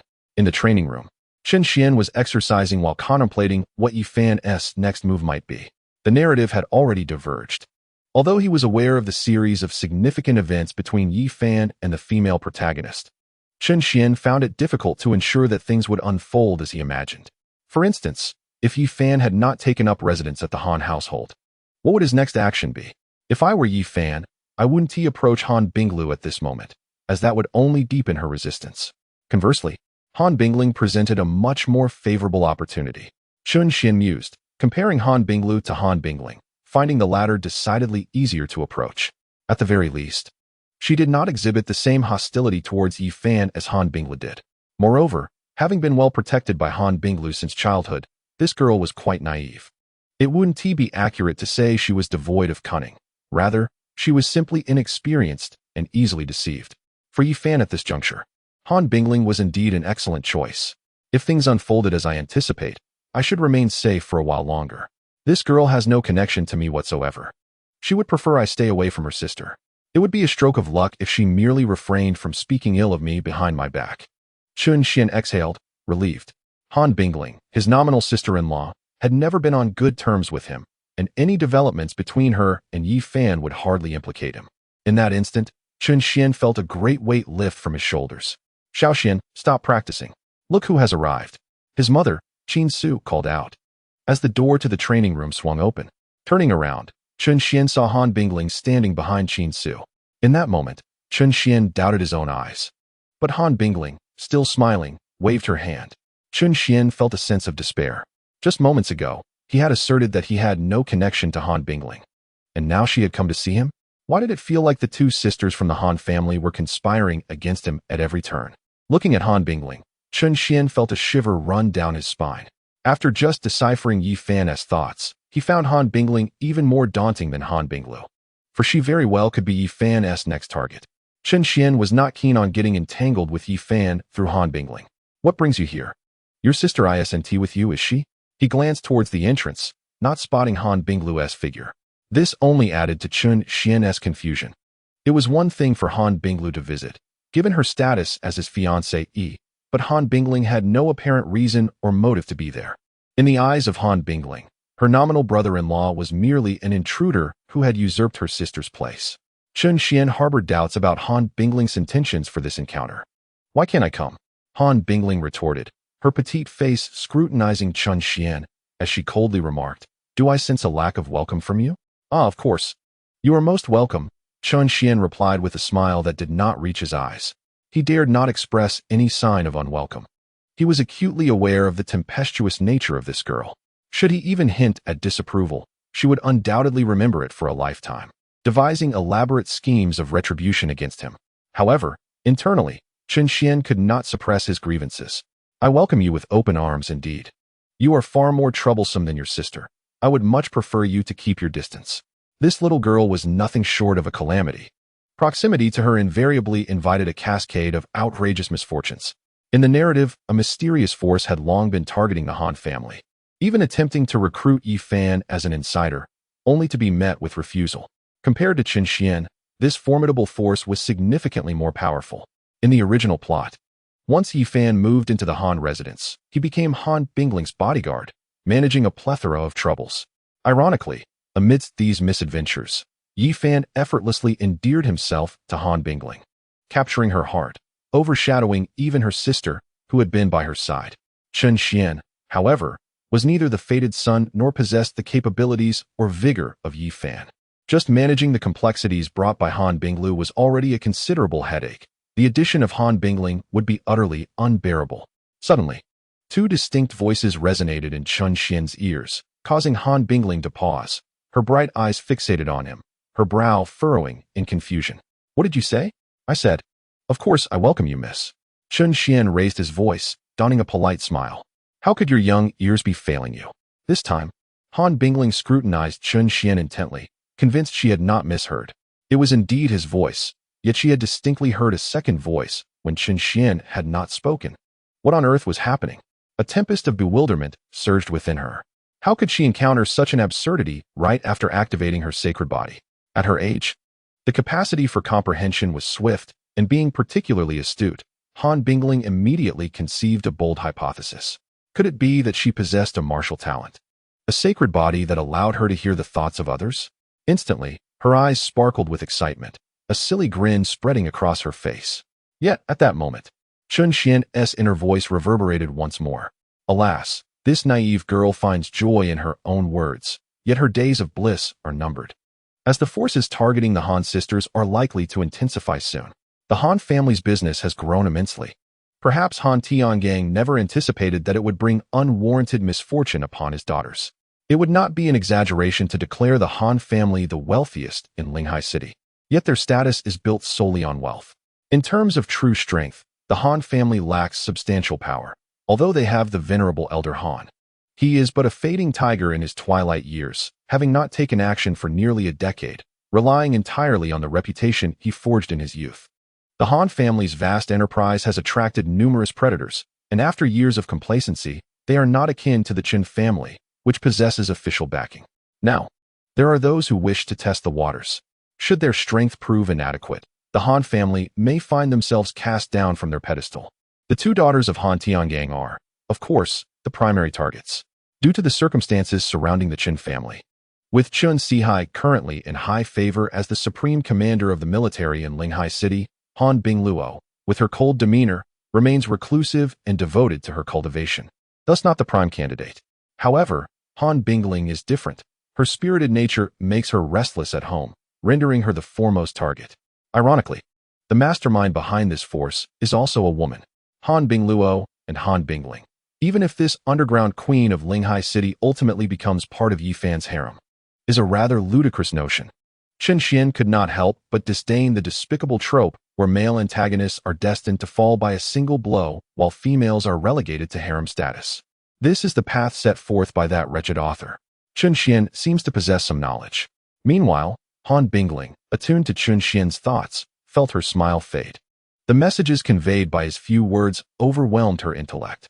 She could not comprehend how Chun Xian knew these things, and the certainty in his thoughts intensified her confusion. Today, she had intended to investigate the secrets between Han Bingluo and Chun Xian, yet a cascade of revelations left her perplexed. She dismissed the notion of being an extraordinary genius with dual talents, as it crumbled under scrutiny. If she truly possessed such gifts, why could she not hear others' thoughts? Why only Chun Xian? Furthermore, a bold hypothesis emerged in her mind. Could it be that my sister also has the ability to hear Chun Xian's thoughts? Han Bingling's eyes sparkled with newfound clarity, as if she had stumbled upon the most plausible explanation. If her sister can hear thoughts, she would know that Han Bingling is the Ice Phoenix sacred body, and thus, she would wish for her to bestow this favor upon Chun Xian without allowing her to question her motives. This was the only possibility. The more Han Bingling pondered, the more sense it made, and her conviction grew stronger. As for how Chun Xian came to know these secrets, a mere fleeting thought brought a smile to her lips. This was no challenge for her astute mind. The truth is singular. Chun Xianyuan is far from the simplicity he usually portrays. His actions are likely a facade. He is certainly not the worthless individual devoid of a sacred body. He is, in fact, a singular being of unparalleled rarity, possessing the extraordinary ability to glimpse the river of time and foresee the future, the supreme sacred body of foreknowledge. Han Bingling whimsically concocted a name for him. However, that is of little consequence. At this moment, she can't help but commend her own astute intellect. She lets out a soft hum, her large eyes glaring fiercely at Chun Xian, recalling how he had just internally called her a foolish girl. Chapter 19. The Reckoning begins. Subsequently, the heart is lost. The thought of Chun Xian referring to her as a foolish girl ignites Han Bingling's ire. How astute she is. Upon her arrival at the Qin family, she has already uncovered her sister's secret. Knowing that she can hear Chun Xian's innermost thoughts fills her with exhilaration and a sense of secret delight. This fellow is so insincere. Though he may verbally express something else, it could very well be a fabrication.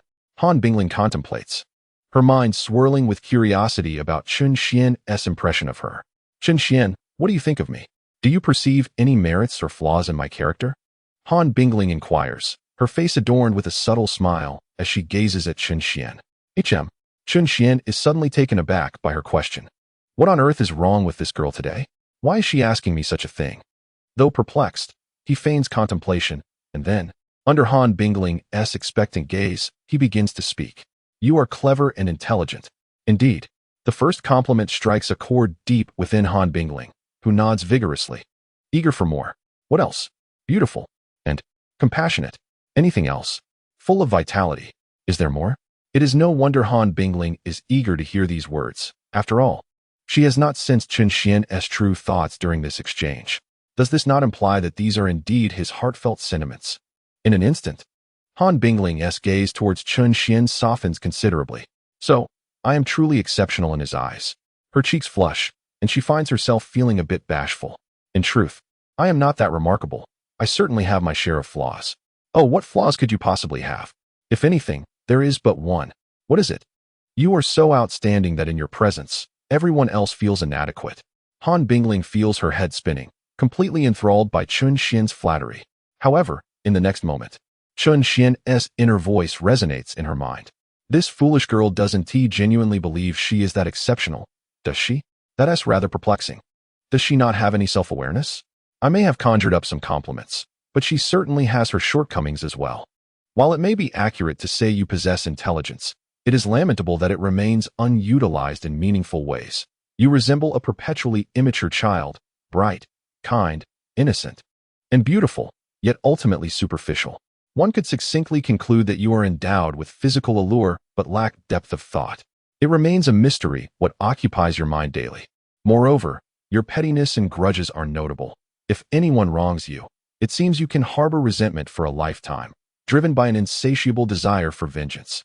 Your capriciousness and unreasonable behavior, coupled with your penchant for holding grudges, lead you to mistakenly believe in your own perfection. Upon hearing these words, Han Bingling was abruptly awakened. Her chest heaved slightly, and her breath quickened, her teeth clenched audibly in irritation. She felt an overwhelming urge to strike him. It dawned on her that everything had been a ruse. Han Bingling realized she had played the fool, manipulated by Chen Xian. Had it not been for his inner voice, she might have fallen for his deceit. Despite having prepared herself mentally, she could not contain her outrage. How could he speak of her in such a manner? Retribution was imperative. She began contemplating how to avenge herself against Chen Xian. At that moment, Chen Xian's thoughts echoed once more. Alas, I feel a pang of sympathy for this girl. Despite being within the Han family, she remains so innocent. One must wonder if it is due to Han Bingluo's protection or her own disposition. Though she often appears articulate and clever, no one truly comprehends her. Her demeanor is merely a facade to conceal profound loneliness. Aside from her sister, she has no one close to her, not even a friend at school. No one has ever truly understood Han Bingling's inner world. They remain oblivious to the fact that what she craves most is not wealth, but companionship. Reflecting on this, Chen Xian regarded Han Bingling with a hint of compassion. It is not that Han Bingluo fails to understand her sister. Rather, her disposition prevents her from being available for Han Bingling's whims. As a proud daughter of the heavens, Han Bingluo is solely devoted to the martial path. Conversely, while Han Bingling may be vindictive, she is equally capable of cherishing kindness throughout her life. Growing up in the Han household, deprived of parental presence, she has channeled her emotional needs entirely on a Han Bingluo. Because her sister treats her well, she often directs her animosity towards Chen Xian, not wanting her sister. Such a remarkable person, to be linked with someone deemed worthless. Yet today, in this moment of silence, Han Bingling realized that the person who understands her best is Chen Xian. Never had she imagined that her years of pretense, the profound loneliness she concealed deep within, could be sensed by him. Chen Xian's thoughts shattered her carefully constructed indifference, striking at her very core. Indeed, this is the essence of Chen Xian's insight. Had anyone else voiced such sentiments before her, Han Bingling would have vehemently denied it. However, in this instance, her pride was retained, and simultaneously, she came to recognize the existence of someone who truly comprehends her. Han Bingling's eyes glistened with unshed tears, and a mist of emotion began to rise within her, as if the grievances she had long harbored finally found an outlet. With a sudden gasp, she could no longer contain herself and buried her face in Chen Xian's embrace. Weeping uncontrollably, Chen Xian was taken aback, unprepared for the softness that had suddenly enveloped him. Looking down at Han Bingling, he was utterly bewildered by the situation. What an unforeseen turn of events. Why did it feel as though the bond between them had inexplicably deepened? A strange sensation coursed through him, causing his scalp to tingle. Had his words truly stirred such profound emotions in her? He found it hard to comprehend that Han Bingling could be so sensitive. Had she never received compliments before? He was at a loss for words. No wonder she had been the first to capture Yi Fan's heart. She was far too easy to sway. Chen Xian's lips twitched at the thought. He had not realized that to unravel Han Bingling, one only needed to start from her most vulnerable core. Over the years, she had longed for someone who truly understood her, someone who could help her express her feelings and reveal her tender heart. This person did not need to possess great strength or martial prowess. They merely needed to nurture, protect, and understand her. Do you truly dislike me so much that you won't even hug me? Han Bingling suddenly looked up, her big eyes filled with a pleading innocence. In that moment, she desperately craved a warm embrace. Chen Xian was momentarily taken aback by her question, but seeing her pitiful expression, he found himself unable to refuse. Although he could not fathom why she had become so emotional, it was evident that she needed someone to hold her. Well, since Yi Fan isn't around. He extended his arms and gently wrapped them around Han Bingling. Chapter 20. Satisfying the fantasies of a lovingly deprived young woman, Han Bingling's gaze softened, and she no longer thought of Yi Fan. The relationship between her and Yi Fan was merely a figment of Chen Xian's imagination. It had yet to materialize, and she felt certain it never would. She held no feelings for Yi Fan, nor did she have any reason to mirror her sister's disdain towards him. Instead, she relished the present moment. Chen Xian's embrace evoked a unique sensation within her, one that was distinctly different from the warmth her sister had provided. In fact, her eyes began to narrow with contentment. Though Chen Xian found himself enveloped by a beautiful woman, his mind was devoid of any ulterior motives. Despite the slight thrill of being close to his sister-in-law, he pushed such thoughts aside. Everything that was unfolding felt utterly bewildering.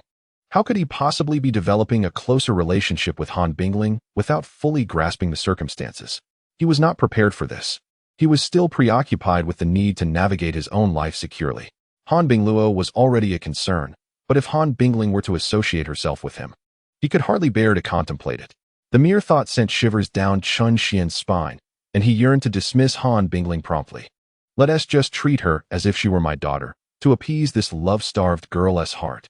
In the next moment, Chen Xian's inner thoughts echoed once more. Han Bingling's eyes widened, her small face flushed with indignation. You want to be my father? Bang! In a fit of anger, Han Bingling delivered a punch to Chen Xian.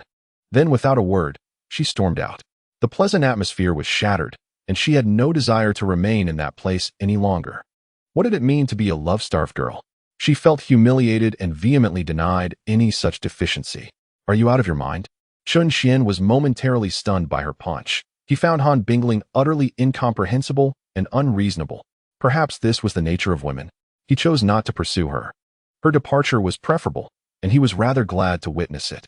However, the next moment, he overheard a conversation between Han Bingling and her mother. Xiaoling, stay for lunch. What would you like me to cook? No, thank you, Auntie. I still want to go to the cake shop. I'll visit you next time. Initially, Chen Xian felt indifferent, but suddenly, a realization struck him. A cake shop? In the original storyline, Han Bingling faced her first crisis at a cake shop. An uncontrollable first-level demon beast had appeared, nearly claiming Han Bingling's life. Fortunately, due to Yi Fan's intervention, it had merely been a small episode. Moreover, it was the first time Han Bingling experienced the sensation of being protected by someone other than her sister. Recalling the timeline, it was precisely the day after Yi Fan moved into the Han residence. Today, the timing and location aligned perfectly. Yet the issue was that Yi Fan was not by Han Bingling's side. In an instant, a chill ran through Chen Xian. Surely, this had nothing to do with me, he thought. He truly wished to sever any connection with the two sisters of the Han family. Yet now, he was the only one aware that the narrative had shifted. Although he was uncertain whether this anomaly was related to him, the original storyline and character trajectories had undoubtedly changed. Without Yi Fan, would Han Bingling's crisis still unfold? Certainly. This incident was meticulously orchestrated. What would happen without Yi Fan? The worst-case scenario would undoubtedly be Han Bingling's demise. Chen Xian's heart sank. Logically speaking, if Han Bingling were to perish, it would actually be advantageous for Chen Xian, as her death would weaken Yi Fan, the key to unlocking the sacred body. Yet, why did he feel a twinge of discomfort? Gazing at the two lines of tears on his chest, Chen Xian found himself in a quandary. The girl, just a moment ago cradled in his arms, may very well become a lifeless corpse in the next. He had known this all along, but refrained from intervening due to the fear of attracting unwarranted trouble. While it was true that he sought to survive, avoiding any contact with Yi Fan, he pondered the cost of such survival, watching one familiar figure after another succumb, or remaining passive despite possessing the ability to act. What significance would it hold if he were to outlive everyone, ultimately becoming the greatest villain to vanquish Yi Fan? Chun Xian questioned his heart, unwilling to accept such a conclusion. If survival meant bearing witness to this fate, he would rather forego it altogether. His gaze grew resolute as he contemplated a vital question. If he continually evaded matters related to Yi Fan, what then was the purpose of his journey into martial arts? In an instant, Chun Xian grasped the answer and recognized the course he must take. "Mother, I am stepping out." With that, he dashed outside, stealthily trailing behind Han Bingling. In truth, he possessed alternative means to avert Han Bingling's impending crisis, such as anonymously alerting the city's safety center about the rogue first-tier beast that would be unleashed on this street. Yet, after much deliberation, he felt it unwise. The risk of exposing himself was too great, given the difficulty of explaining how he had obtained such knowledge. Furthermore, he wished to ascertain whether there existed any melodramatic entanglement between Yi Fan and the female protagonist. Although Yi Fan had not taken residence in the Han household nor become Han Bingling's bodyguard, if fate allowed him to cross paths with Yi Fan today, Chun Xian would surely commend the turn of events. If the altered narrative could seamlessly intersect with the original plot, then what was the point of merely surviving? Waiting passively to be defeated by Yi Fan? Just as he was lost in thought, a low bark echoed, jolting him back to reality. Chun Xian belatedly realized that he had followed Han Bingling to a bustling street. This was the place. A shiver ran through him as he began to survey his surroundings. The entire street was teeming with food stalls, toy shops, and children's stores, filled predominantly with women and children, not a warrior in sight. As for Yi Fan, there wasn't even a shadow to be found. Chun Xian found himself torn between relief and despair. In the original narrative, this incident was meticulously orchestrated, involving a deranged first-tier canine beast. Such a creature, equivalent to a human martial artist, was far beyond Han Bingling's capability to confront. Moreover, despite her formidable cultivation, her practical combat skills were virtually non-existent. Was he to step in and face it himself? Chun Xian felt a wave of despair wash over him. Uncertain of his ability to contend with the beast, even if he could, he did not wish to reveal his strength or allow Han Bingling to discover that he had come to her rescue. With a phone in hand, he prepared to act as a concerned citizen. At that moment, the oppressive barking of a dog echoed once more. Suddenly, a manhole cover shifted violently, propelled open by an unseen force. A monstrous canine creature emerged from the depths, exuding a foul stench that permeated the air. This beast was immense, its damp, black fur clinging to its gaunt bones, evidently starved for days. Sewage dripped from its body, pooling on the ground in a foul-smelling puddle. Its presence was jarringly out of place amidst the bustling street. In an instant, chaos erupted along the thoroughfare. What is this? A beast? How could such a creature exist in the city? Children, run! The woman's piercing screams and the cries of children filled the air. Yet the beast paid no heed to the panicked crowd, its blood-red eyes fixated intently on Han Bingling not far away, drooling as if it had encountered the most delectable of morsels. Damn it, Han Bingling has already been targeted. Chun Xian cursed under his breath. Then, deep in thought, he shattered the nearby glass display case with a punch. Inside lay a costume resembling that of a superhero. Chapter 21. A True Punching Hero, Chun Xian. At this moment, the street was thrown into disarray as everyone fled for their lives, completely oblivious to Chun Xian smashing the showcase and pilfering the tight-fitting suit. "Hurry up and wear it," Chun Xian exclaimed, glancing anxiously at the situation with Han Bingling while hastily donning the Ultraman costume. He had no desire to reveal his identity. Should Han Bingling discover that he was no mere useless person and that he had come to her aid, it was difficult to imagine how she might feel towards him. He certainly was not like Yi Fan, the notorious flirt. He had no interest in this girl, who was even more troublesome than her sister. Currently, being weak, Chun Xian wished to avoid any complications. This was a circumstance he could not evade, and thus he had to disguise himself. "Mom, why isn't that sister running?" In an instant, everyone had fled to safety, leaving only Han Bingling behind. Her face was pale, and her exposed, fair legs trembled involuntarily. It was not that she did not want to run. Rather, an overwhelming sense of danger gripped her heart. for she knew that she had been locked onto by this beast. Gazing into the creature's crimson eyes, her heart raced wildly. I am at the 5th level of the transformation realm. I can do this. I must. She forced herself to remain calm, rallying her inner strength. Yet, in the next moment, the beast let out a thunderous howl, unleashing a terrifying aura that only a creature of its kind could possess. Even those who had sought refuge in nearby shops felt an overwhelming sense of dread wash over them. No, I cannot do this. I am worthless. Even Han Bingling, a 5th-level transformation realm practitioner, turned even paler in that moment. She was on the verge of tears, and in that moment, she realized her own helplessness. The 1st-level demon beast corresponded to the martial realm of human practitioners, a realm she had yet to reach, being merely at the 5th rank of the transcendent stage. The unique pressure emanating from the beast had already extinguished her fighting spirit. Having been the cherished jewel of the Han family, a sheltered flower, Han Bingling had never encountered such dire circumstances. She possessed a formidable realm, yet she was devoid of any actual combat prowess, rendering her utterly powerless. In a daze, her mind blank, she forgot all the martial techniques learned at school and the family's treasured skills. In a moment of panic, she turned and fled. However, just as she moved, the demon beast lunged ferociously towards her. Glancing back, Han Bingling felt an overwhelming urgency, stumbling and falling to the ground. She felt as if death was imminent, and she screamed in sheer desperation. Despair filled the air. Only those unaware of the gravity of the situation, the innocent children, gazed on in confusion. Suddenly, a figure emerged. It stood out prominently on the empty street. Countless children's eyes lit up at the sight. Mom, look! It's light! With a thunderous roar, Chen Xian, faced with the 1st-level demon beast, dared not hold back. He unleashed his supreme martial skill, the Heavenly Fist. Gathering all his energy and vitality, he struck the beast with all his might. Bang! With a dull thud, the demon beast was sent flying several meters, crashing against a shop wall. Chen Xian remained vigilant, his eyes fixed on the creature. It convulsed a few times, a trickle of blood oozing from its mouth. And then it fell silent. Had he truly killed it? Chen Xian's taut nerves relaxed, relief washing over him. This was not indicative of a typical 1st-level demon beast. It had not exhibited its full strength. Whatever it had been fed had driven it to madness, dulling its natural agility. It had failed to sense Chen Xian's approach, allowing him to land a solid blow. Coupled with several days of hunger, it was in a weakened state, leading to its demise at his hands.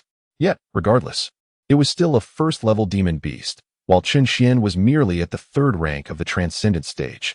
Panting heavily, Chen Xian became acutely aware of his exhaustion. Just moments ago, he had felt fine, but now he was drenched in sweat, his muscles aching and trembling slightly. A sense of weakness enveloped him, as if he had been thoroughly drained, his vision dimming and steps faltering. Truly, he felt utterly depleted. Chen Xian couldn't help but smile wryly. The formidable punch was indeed terrifying, granting him the power to vanquish a 1st-level beast, even though the side effects and drawbacks were glaringly apparent. It was merely a single strike. If the enemy did not perish, it would be his own demise. Henceforth, it could only serve as his trump card. The repercussions of the supreme punch rendered Chen Xian hesitant to employ it lightly, relegating it to his final resort. However, in addition to his weakened physique, Chen Xian faced a far graver dilemma. Han Bingling was fixated on him. Her large eyes sparkled with enthusiasm. He was simply too captivating. There was nothing more poignant than a despondent maiden, her heart ashen, when a hero descended from the heavens. He was akin to a radiant beam of light, illuminating Han Bingling's heart in an instant. Although she had no knowledge of his appearance, she was convinced he must be extraordinarily handsome. That punch had not only slain a beast, but also shattered her heart. Countless scenes from romance novels she had perused flooded her mind as she fantasized about melodramatic encounters between herself and this heroic savior. "Thank you for rescuing me." Han Bingling's melodious voice rang out. "I am Han Bingling. What is your name? Could you assist me? I think I may have twisted my ankle." With a pitiful gaze directed at the heroic figure before her, both her delicate tone and her sorrowful expression rendered it impossible for any man to refuse her. Yet, Chen Xian could only remain silent. He feared that if he spoke, she would recognize him. Damn it, and to think I'm at the 5th level of the Transcendence realm. Yet I could twist my ankle while fleeing. However, this might just facilitate my escape. I must hurry. I cannot allow this girl to entangle herself with me. Chen Xian was all too aware of Han Bingling's nature. Had she not twisted her ankle, she would cling to him like a stubborn adhesive, refusing to relent until she saw his face. With that in mind, he set his heavy legs into motion, slipping away without a word. Little did he know, Han Bingling had already caught wind of his thoughts. Her wide eyes were filled with astonishment. Is he, Chen Xian? Watching the limping silhouette of the hero, her heart was thrown into disarray. It is Chen Xian. He saved me, she murmured softly. She was certain she had not misheard, and she could only hear Chen Xian's innermost thoughts. Why was he stealthily following me, protecting me? Han Bingling did not ponder how Chen Xian possessed the strength to slay the beast. Furthermore, this aligned perfectly with her previous suspicions. His fade of being useless was merely a ruse. She was solely concerned with why Chen Xian appeared precisely at this moment to save her, and why he was so cautious not to reveal himself. Was it because he foresaw my peril and worried for me? With that thought, Han Bingling's cheeks flushed crimson. Chen Xian harbored no fears regarding any unforeseen incidents befalling her. Just after traversing this street, he observed military vehicles converging towards it. Chapter 22. Was this a punch that could be executed by someone in the Transcendence realm? Merely minutes after Chen Xian's departure, the street had already been cordoned off with a warning line. One by one, formidable warriors arrived at the scene to maintain order. In addition, an investigation and cleanup regarding this unexpected incident swiftly commenced.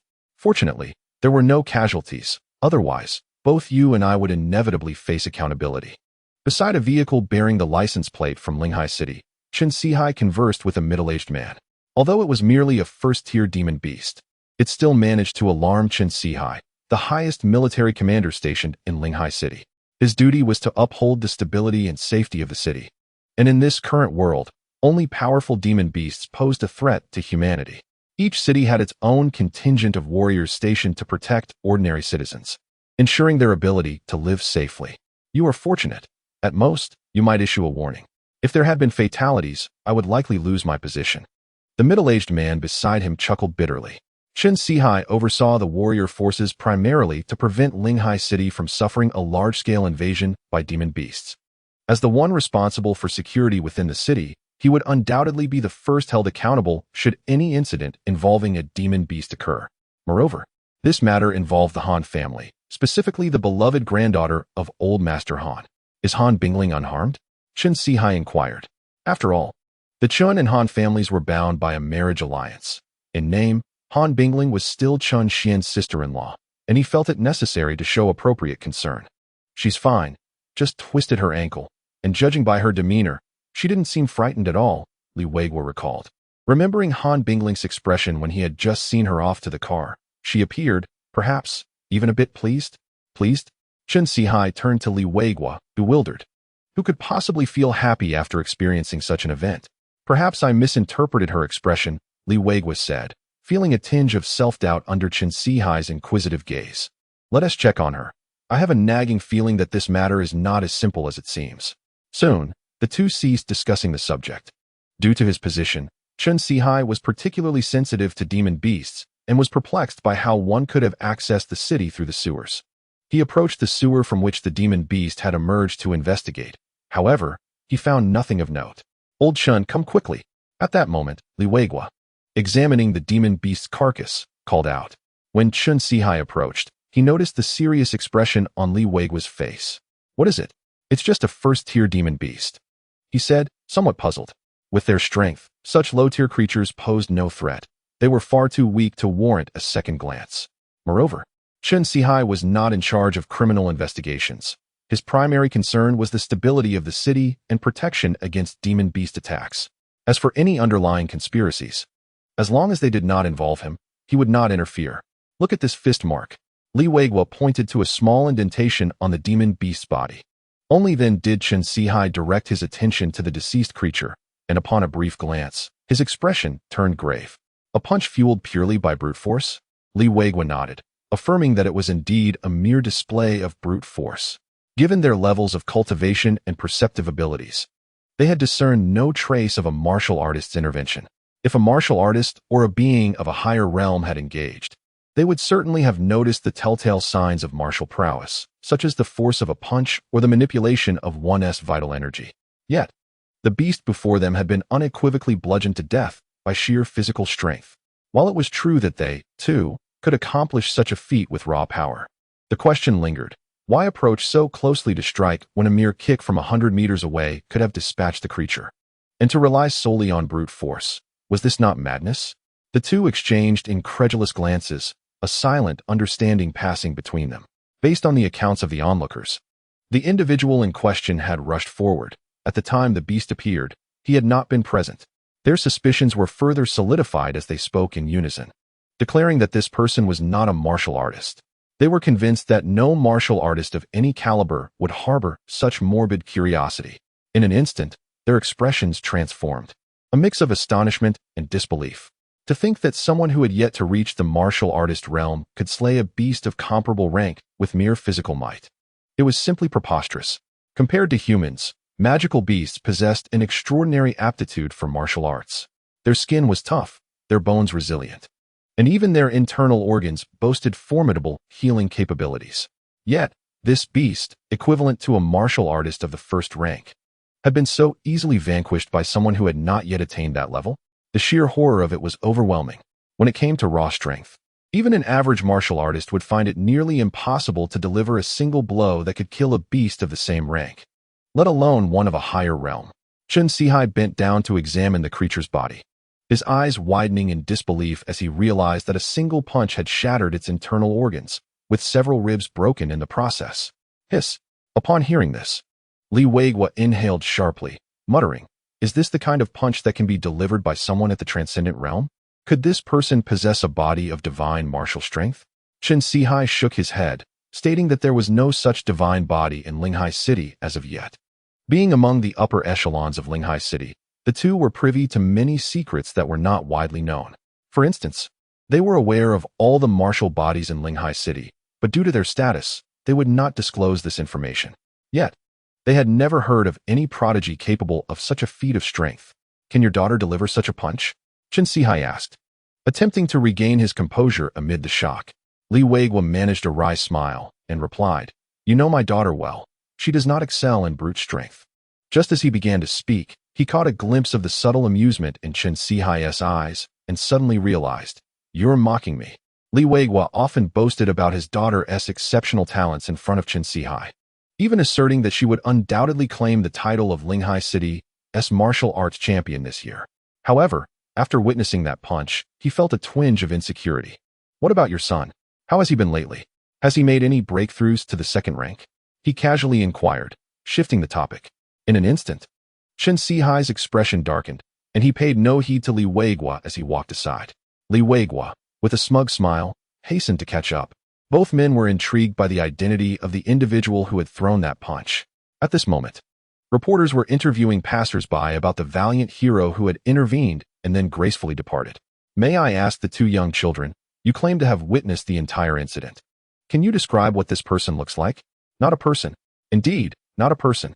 The two children being interviewed responded with unwavering certainty. "Not a person? Then what is it?" The reporter appeared somewhat bewildered. "It's Diga. No, it's Zero. It's Diga. It's Zero. It's Diga." The reporter inquired, "What distinguishes Diga from Zero?" Chen Sihai and Li Weigua, overhearing their remarks, felt their faces darken further. It was only from the interview notes that they learned this individual was clad in a costume. Perhaps he was a brilliant student working to support himself. Chen Sihai sighed softly, and Li Weigua nodded in agreement. At that moment, neither had the desire to pursue the individual, as they felt it unreasonable to impose on him, and they lacked the leisure for such endeavors. They were certain they would encounter him again. This year's martial arts examination in Linghai City promised to be far more exhilarating. Meanwhile, in the Linghai City seafood market, a man hurriedly entered, his expression fraught with anxiety. "Hey, care for some fish? Fresh fish." A modest seafood stall was run by a woman with a chic bob, a lit cigarette clamped between her lips, and a short knife deftly maneuvering in her hands. She appeared youthful, no older than 30, with striking features. As she noticed potential customers approaching, she began to call out like a street vendor, albeit with an assertiveness that surpassed her counterparts. The man who had entered approached her stall with familiarity and whispered, "Sister, our operation has failed." The knife in the woman's hand was plunged directly into the wooden counter. She took a deep drag from her cigarette, seemingly needing a moment to compose herself. "We invested a considerable amount of money into this meticulously crafted scheme," How could it possibly fail? Little did anyone suspect that this seemingly unassuming fishmonger was the head of an underground assassin organization in Linghai City. Furthermore, she was a formidable force herself, having attained a martial arts level known as the Sea-Splitting Realm, also referred to as a martial master, rivaling Qin Sihai's void-breaking realm. It could be said that, aside from the 5 prominent masters in Linghai City, her prowess also placed her among the elite. In the original narrative, she was known as the Underground Queen of Linghai City, and she was the first faction that Yi Fan managed to recruit. The most formidable force opposing the Han family was none other than this woman, the fishmonger. However, despite her focus on the Han family, she harbored no insurmountable enmity towards them. The opposition to the Han family was not a singular force, but rather a coalition of several factions, the most enigmatic of which was this particular group. As a clandestine organization that operated on the principle of receiving payment for services rendered, they were also engaged in the illicit trade of smuggled beast corpses and materials. In this realm of business, Han Tiangang appeared to be woefully inadequate in her eyes. Being capable of both fulfilling contracts and challenging the Han family brought her a sense of satisfaction, thus rendering her the most suitable candidate for action. In the original narrative, the operations against the Han family were solely overseen by Bai Ling. Although merely a young girl, she was cautious due to the Han family's unique status, particularly because of the old Master Han, which restrained her from taking excessive risks. Was eliminating just one enough? Similar to Chun Xian's thoughts, Bai Ling, despite her somewhat neurotic, obsessive, and reckless nature, was not a fool. Due to the Chun family's influence, her targets shifted towards Han Bingling, resulting in a series of crises befalling her. Fortunately, owing to Yi Fan's intervention, each predicament was deftly resolved. Eventually, this underground queen of Linghai City resolved to take decisive action, yet it was too late. By that time, Yi Fan's strength had surged dramatically, and he successfully took Bai Ling into his harem. Bai Ling's prowess as the underground queen of Linghai City was indisputable. She had adeptly assisted Yi Fan in establishing his first independent faction. At this moment, Bai Ling furrowed her brow, lost in contemplation until the burning end of her cigarette jolted her back to reality. She had meticulously prepared for this operation. From acquiring a seemingly uncontrollable beast that had inadvertently entered the city, to waiting for Han Bingling to venture out alone to a prime location. Nonetheless, the mission had ended in failure. Bai Ling felt a twinge of dissatisfaction. Having missed this opportunity, the difficulty of the next chance would undoubtedly escalate, unless absolutely necessary. She was reluctant to deploy assassins or make a personal appearance. She preferred to orchestrate the entire affair as an accident. Although astute individuals would recognize it may not be a mere coincidence, an accident was far easier to justify than the direct employment of killers. Regardless of their prowess, assassins always left traces, and their involvement would indicate a targeted assault on the Han family. If an assassin were captured, there were countless ways to extract confessions. Bai Ling wished to avoid confronting a dying tiger, and openly assassinating the top family in Linghai City would ensure she became a thorn in the side of every other faction. It was conceivable that several families might unite to eliminate her. In truth, any coalition against her would be an overestimation of her significance. Should the Chun family intervene, with Qin Sihai and his martial cohort, she would have no escape. Who has disrupted our plans? Who? Bai Ling coldly questioned her subordinate, her gaze piercing. In the original text, it was supposed to depict how Yi Fan disrupted Bai Ling's plans, inciting her further anger. Initially, she intended for Yi Fan to be her insider, not necessarily to eliminate the Han sisters, but merely to keep track of their movements. However, Yi Fan resolutely declined and turned to join the Han family as Han Bingling's bodyguard, thereby shattering Bai Ling's scheme. Following a series of events, animosity had developed between the two. Yet, in Bai Ling's eyes, Yi Fan was merely an individual unwilling to assist her, although she held a certain disdain. It did not escalate to a level demanding retribution. In fact, she had nearly forgotten him, considering she had never revealed her true self in front of Yi Fan. Yes, her subordinates were somewhat evasive, seemingly hesitant about something. Naturally, they had their own sources of information. However, the news they relayed sounded rather ludicrous, even treating the person as a fool. Yet the pressing question remained. Who was this individual? Chun Xian's appearance was an unforeseen twist that caught everyone off guard. Who is it? Bai Ling growled in frustration. It's Ultraman. A person dressed as Ultraman has ruined our plans. Bang! As the words fell, A dead fish struck the individual's face. Do I need to know what this person was wearing? I want to know who he is. Go investigate. At the Han residence, the moment an incident befell Han Bingling, it immediately drew the attention of Old Master Han. At this moment, the elderly man, with his graying hair and being the oldest martial arts master in Linghai City, wore a grave expression. After a brief pause, Old Master Han sighed softly and addressed the Han sisters. From now on, I shall accompany you to school. Huh. Upon hearing this, Han Bingling pouted. Grandfather, is that necessary? It was just an accident. An accident? Old Master Han chuckled lightly. Though he was aging, he was far from senile. The moment Han Bingling returned home, he sensed something amiss. The Han family delved into biotechnology and pharmaceuticals. He was acutely aware that someone had applied a powder on his granddaughter that could attract beasts. Grandfather, I think it's unnecessary for you to escort us. Your health isn't great. And besides, Han Binglu found it hard to articulate her reluctance. They were both adults. Did they still need their grandfather to accompany them? What about their dignity as the school's beauties? But grandfather is concerned for your safety. Grandfather, I have a great idea that 1T require your escort, and 1T make my sister and me feel awkward. Han Bingling's eyes sparkled. Look, you believe this was not an accident, but why didn't this person act more recklessly? Isn't it because he has reservations? If you are worried about us, why not deepen his hesitance? Deepen his hesitance? Old Master Han was somewhat perplexed. How could such apprehension be intensified? Han Bingling grinned mischievously. What if we were to attend school with someone whose status is even more sensitive than ours? Would he still dare to take action? Upon hearing this, Old Master Han appeared to contemplate the validity of the argument presented. However, the dilemma lay in the fact that, in Linghai City, few individuals held a status more illustrious than the two sisters of the Han family. Suddenly, a spark lit in Old Master Han's eyes. Wasn't that Qin family's sycophant precisely the individual in question? Chapter 24. The dogged plot. Indeed, Chun Xian was a sycophant, but only in relation to Han Bingluo. In the eyes of others in Linghai City, he was not only a mere sycophant, but also a typical debauched second-generation heir. Within the school, he gathered followers, and outside, he behaved with utter impunity. Despite being at the second tier of the transcendence realm, one would expect him to have faced reprimand for such conduct. Yet his fortunate lineage shielded him from consequences. Evidently, if Chun Xian were to accompany the Han sisters to school daily, it would undoubtedly provoke considerable apprehension in certain individuals. Given Chun Xian's sycophantic nature, he would likely relish the arrangement. The pressing question remained: how to explain this to Chen Sihai? Old Master Han fell into deep contemplation. Chen Shihai was surely aware of the intentions behind the Han family's actions. To put it bluntly, they were manipulating Chun Xian. Even if Chun Xian was agreeable, what parent would willingly place their child in such perilous circumstances? Shaking his head, Old Master Han voiced his concerns to the two sisters. Han Bingling's radiant smile instantly faded. She had no intention of exploiting Chun Xian. She merely yearned to connect with him.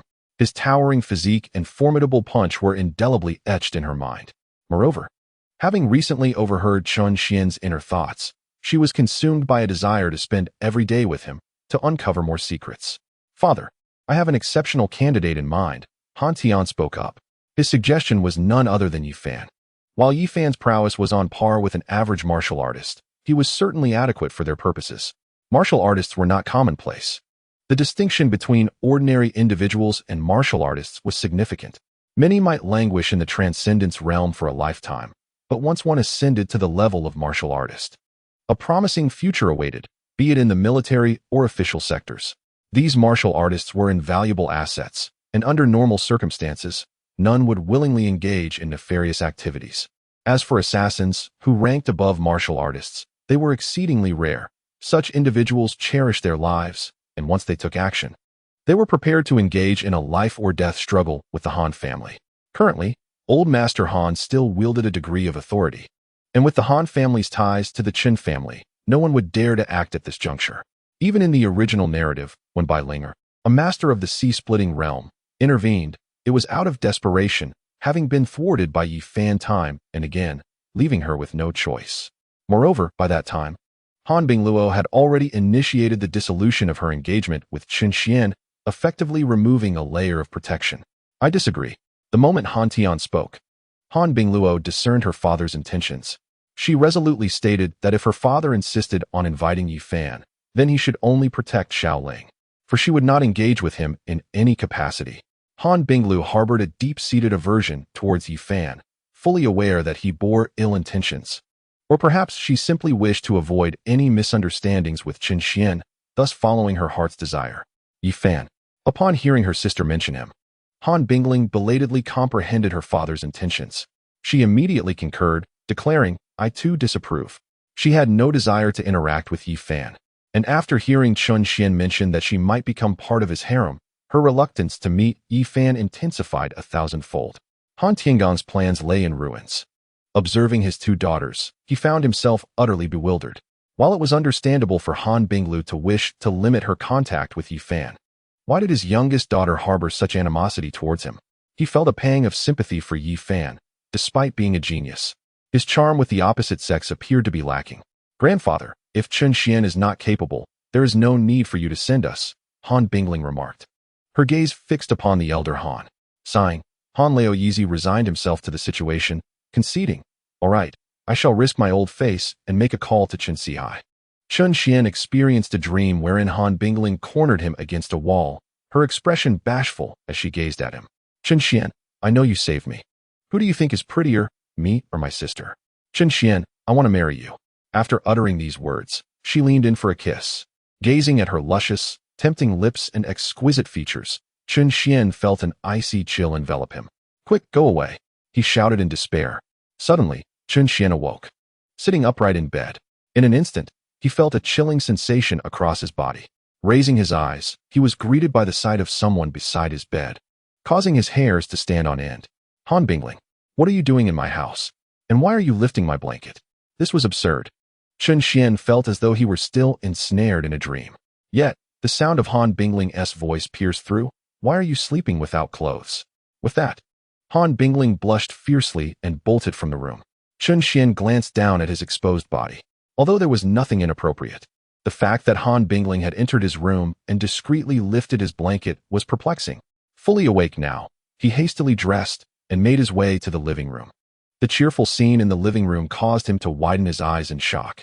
Was it double happiness or double misfortune? Why was Han Binglu also present? Chen Xian felt overwhelmed. "Ah, Xiao Xian, you're awake. I have good news for you.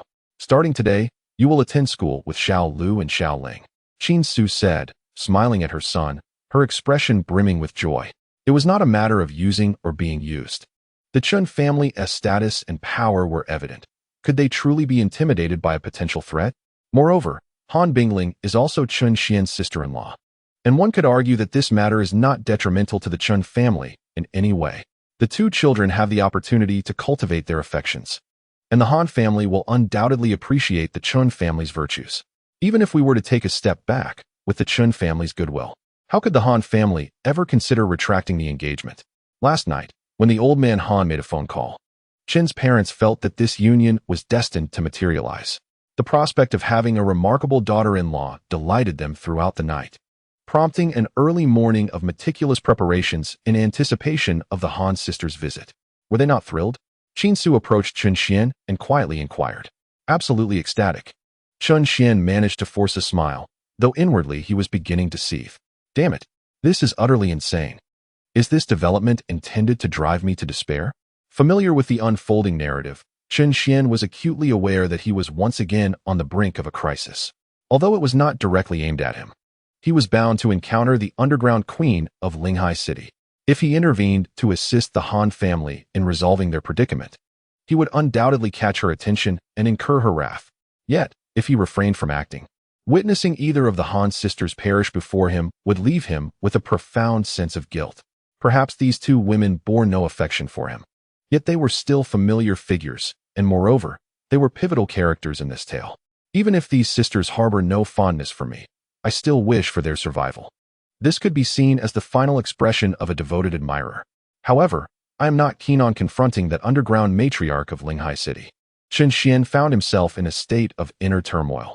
Ultimately, he resolved to take action once more. No matter what, I must steer the narrative back on course and ensure that they secure the protagonist's favor. Chapter 25. Which man can withstand such trials? Despite previous attempts yielding unsatisfactory outcomes, there were no alternative options left at this juncture. Chen Xian decided to give it another go. The plot had developed to an extent that was entirely unforeseen, and if left unchecked, he was uncertain whether tomorrow or misfortune would arrive first. Fortunately, Chen Sihai still held a deep affection for his son, Uncle Wang. Upon seeing the driver waiting by the car, Chen Xian breathed a sigh of relief. This middle-aged man was Chen Sihai's aide and a formidable master of the Split Sea realm. Although Uncle Wang served under Chen Sihai, their bond was one of unwavering loyalty. In the narrative, upon learning of his son's demise, Chen Sihai descended into madness, ultimately confronting Yi Fan alongside Uncle Wang. Of course, the outcome was predictable. No one could prevail against Yi Fan within the confines of the story. Nonetheless, this clearly illustrated Uncle Wang's steadfast allegiance to the Chen family. At the very least, Uncle Wang is a split sea master. He would possess the strength to contend with that woman.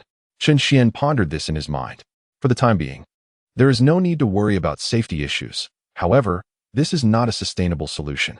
Bailinger will undoubtedly take action.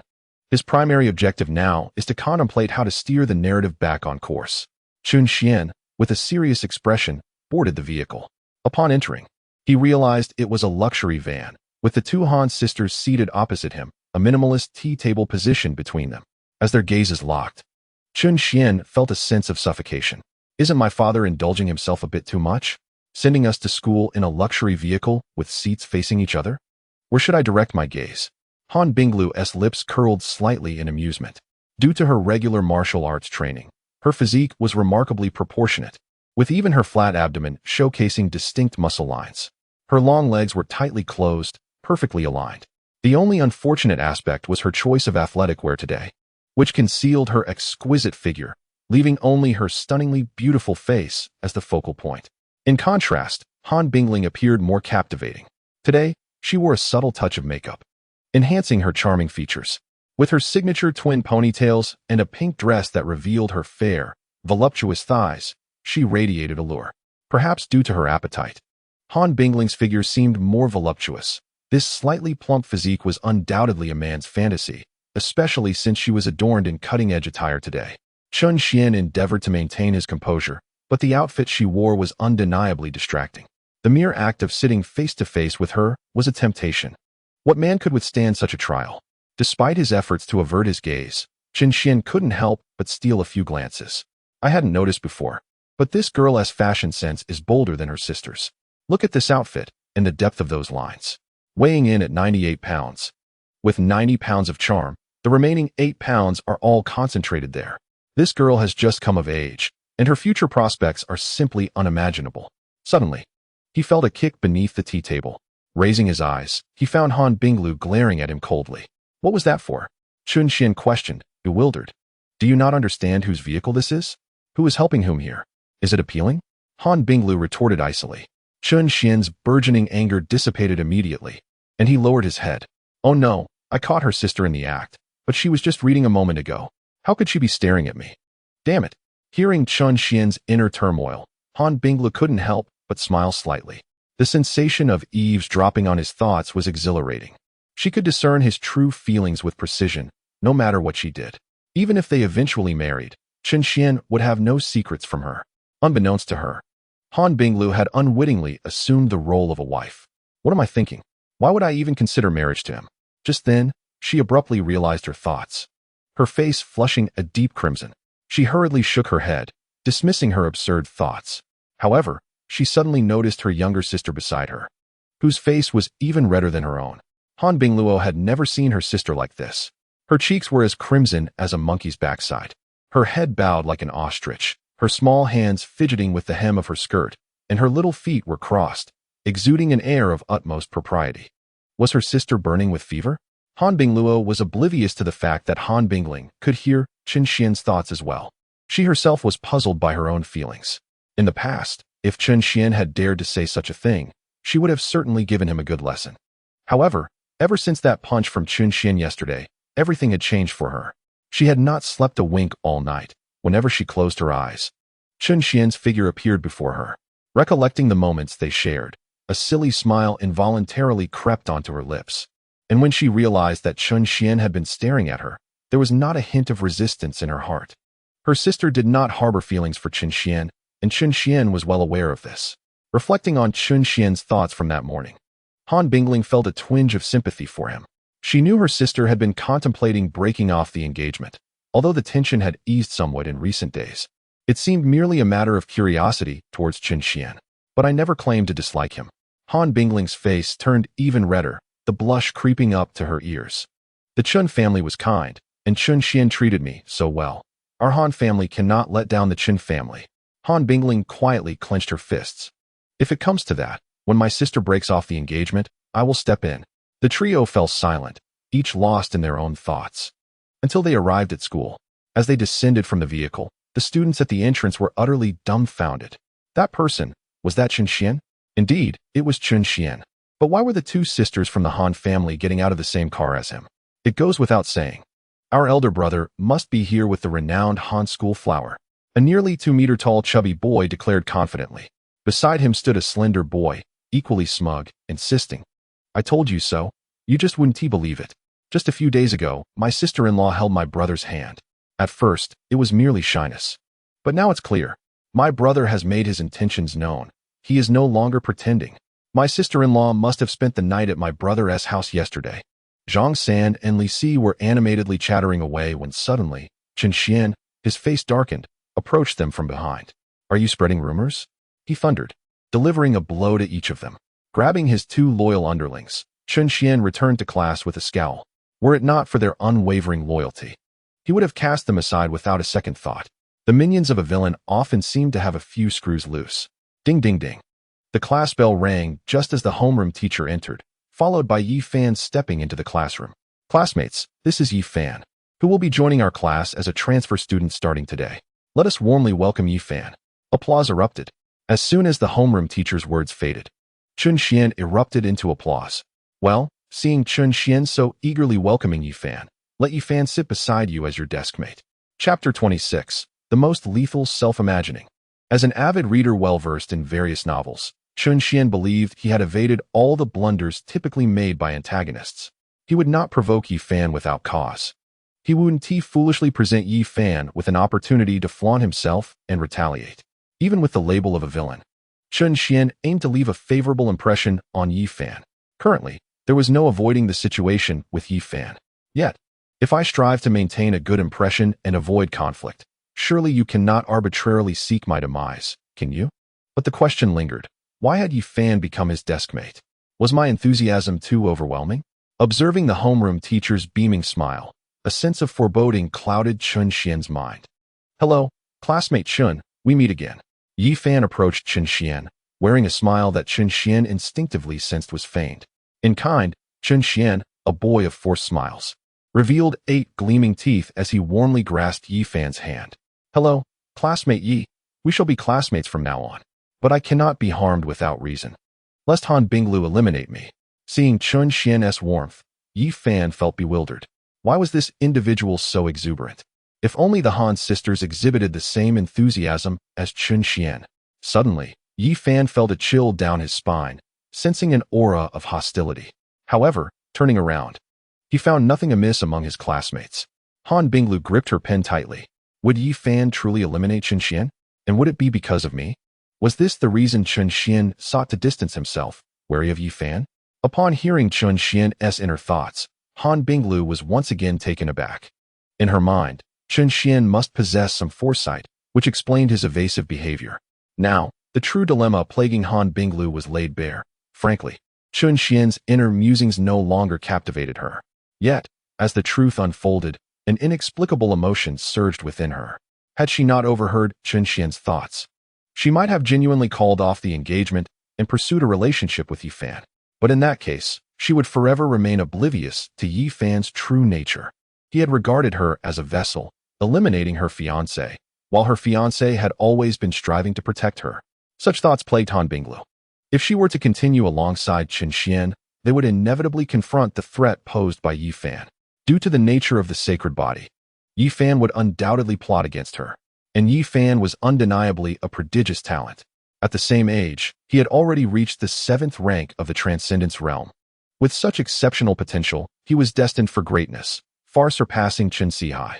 Moreover, Yi Fan currently possesses no incriminating evidence against him that could lead to his premature demise. Should he mature, it is evident that he would be beyond their capacity to contend with. Consequently, she feigned affection, loathing herself, severing her engagement, and relegating herself to become part of Yi Fan's harem, all to avert the prospect of facing him post-marriage. As this thought crossed her mind, Han Binglu could not help but choke back tears, a solitary drop falling onto the paper, dampening it. Chen Xian, did you ever consider whether I might agree? Han Binglu clenched her fists, her heart suddenly resolute. No matter how extraordinary Yi Fan may be, she would not cower. She intended to stand against this despicable individual alongside her fiancé, even if death were the outcome. She would rather perish with Chun Xian than endure a life of servitude to Yi Fan. At this point, Yi Fan had incited a hatred within Han Binglu that could only be described as a desire for 1,000 cuts. Unbeknownst to Chen Xian, Han Binglu had concocted a grand, tragic love story in her mind. He was merely pondering the original narrative and had never intended for Han Binglu to misunderstand. With Yi Fan seated nearby, Chen Xian felt as though he was on pins and needles. Fortunately, the class soon came to an end. The moment the bell rang, Chen Xian swiftly rose and headed for the restroom. Throughout the entire lesson, he had contemplated how to steer the plot back on course, ensuring that Han Binglu and her sister could grasp onto Yi Fan's coattails. The conclusion was clear: by refraining from being a third wheel, sparks would inevitably fly between the protagonist and the heroine. Furthermore, Yi Fan and Han Binglu were still in the same class. As Chun Xian had anticipated, the instant class concluded, Yi Fan's gaze subtly shifted toward Han Binglu. After a moment's thought, he picked up a book and approached her. Classmate Han, I just transferred here and am struggling with some theoretical concepts. Could I possibly borrow your notes? Yi Fan believed he had found the perfect excuse. Yet, the next moment, Han Binglu looked up and shot him a cold glance. Get lost.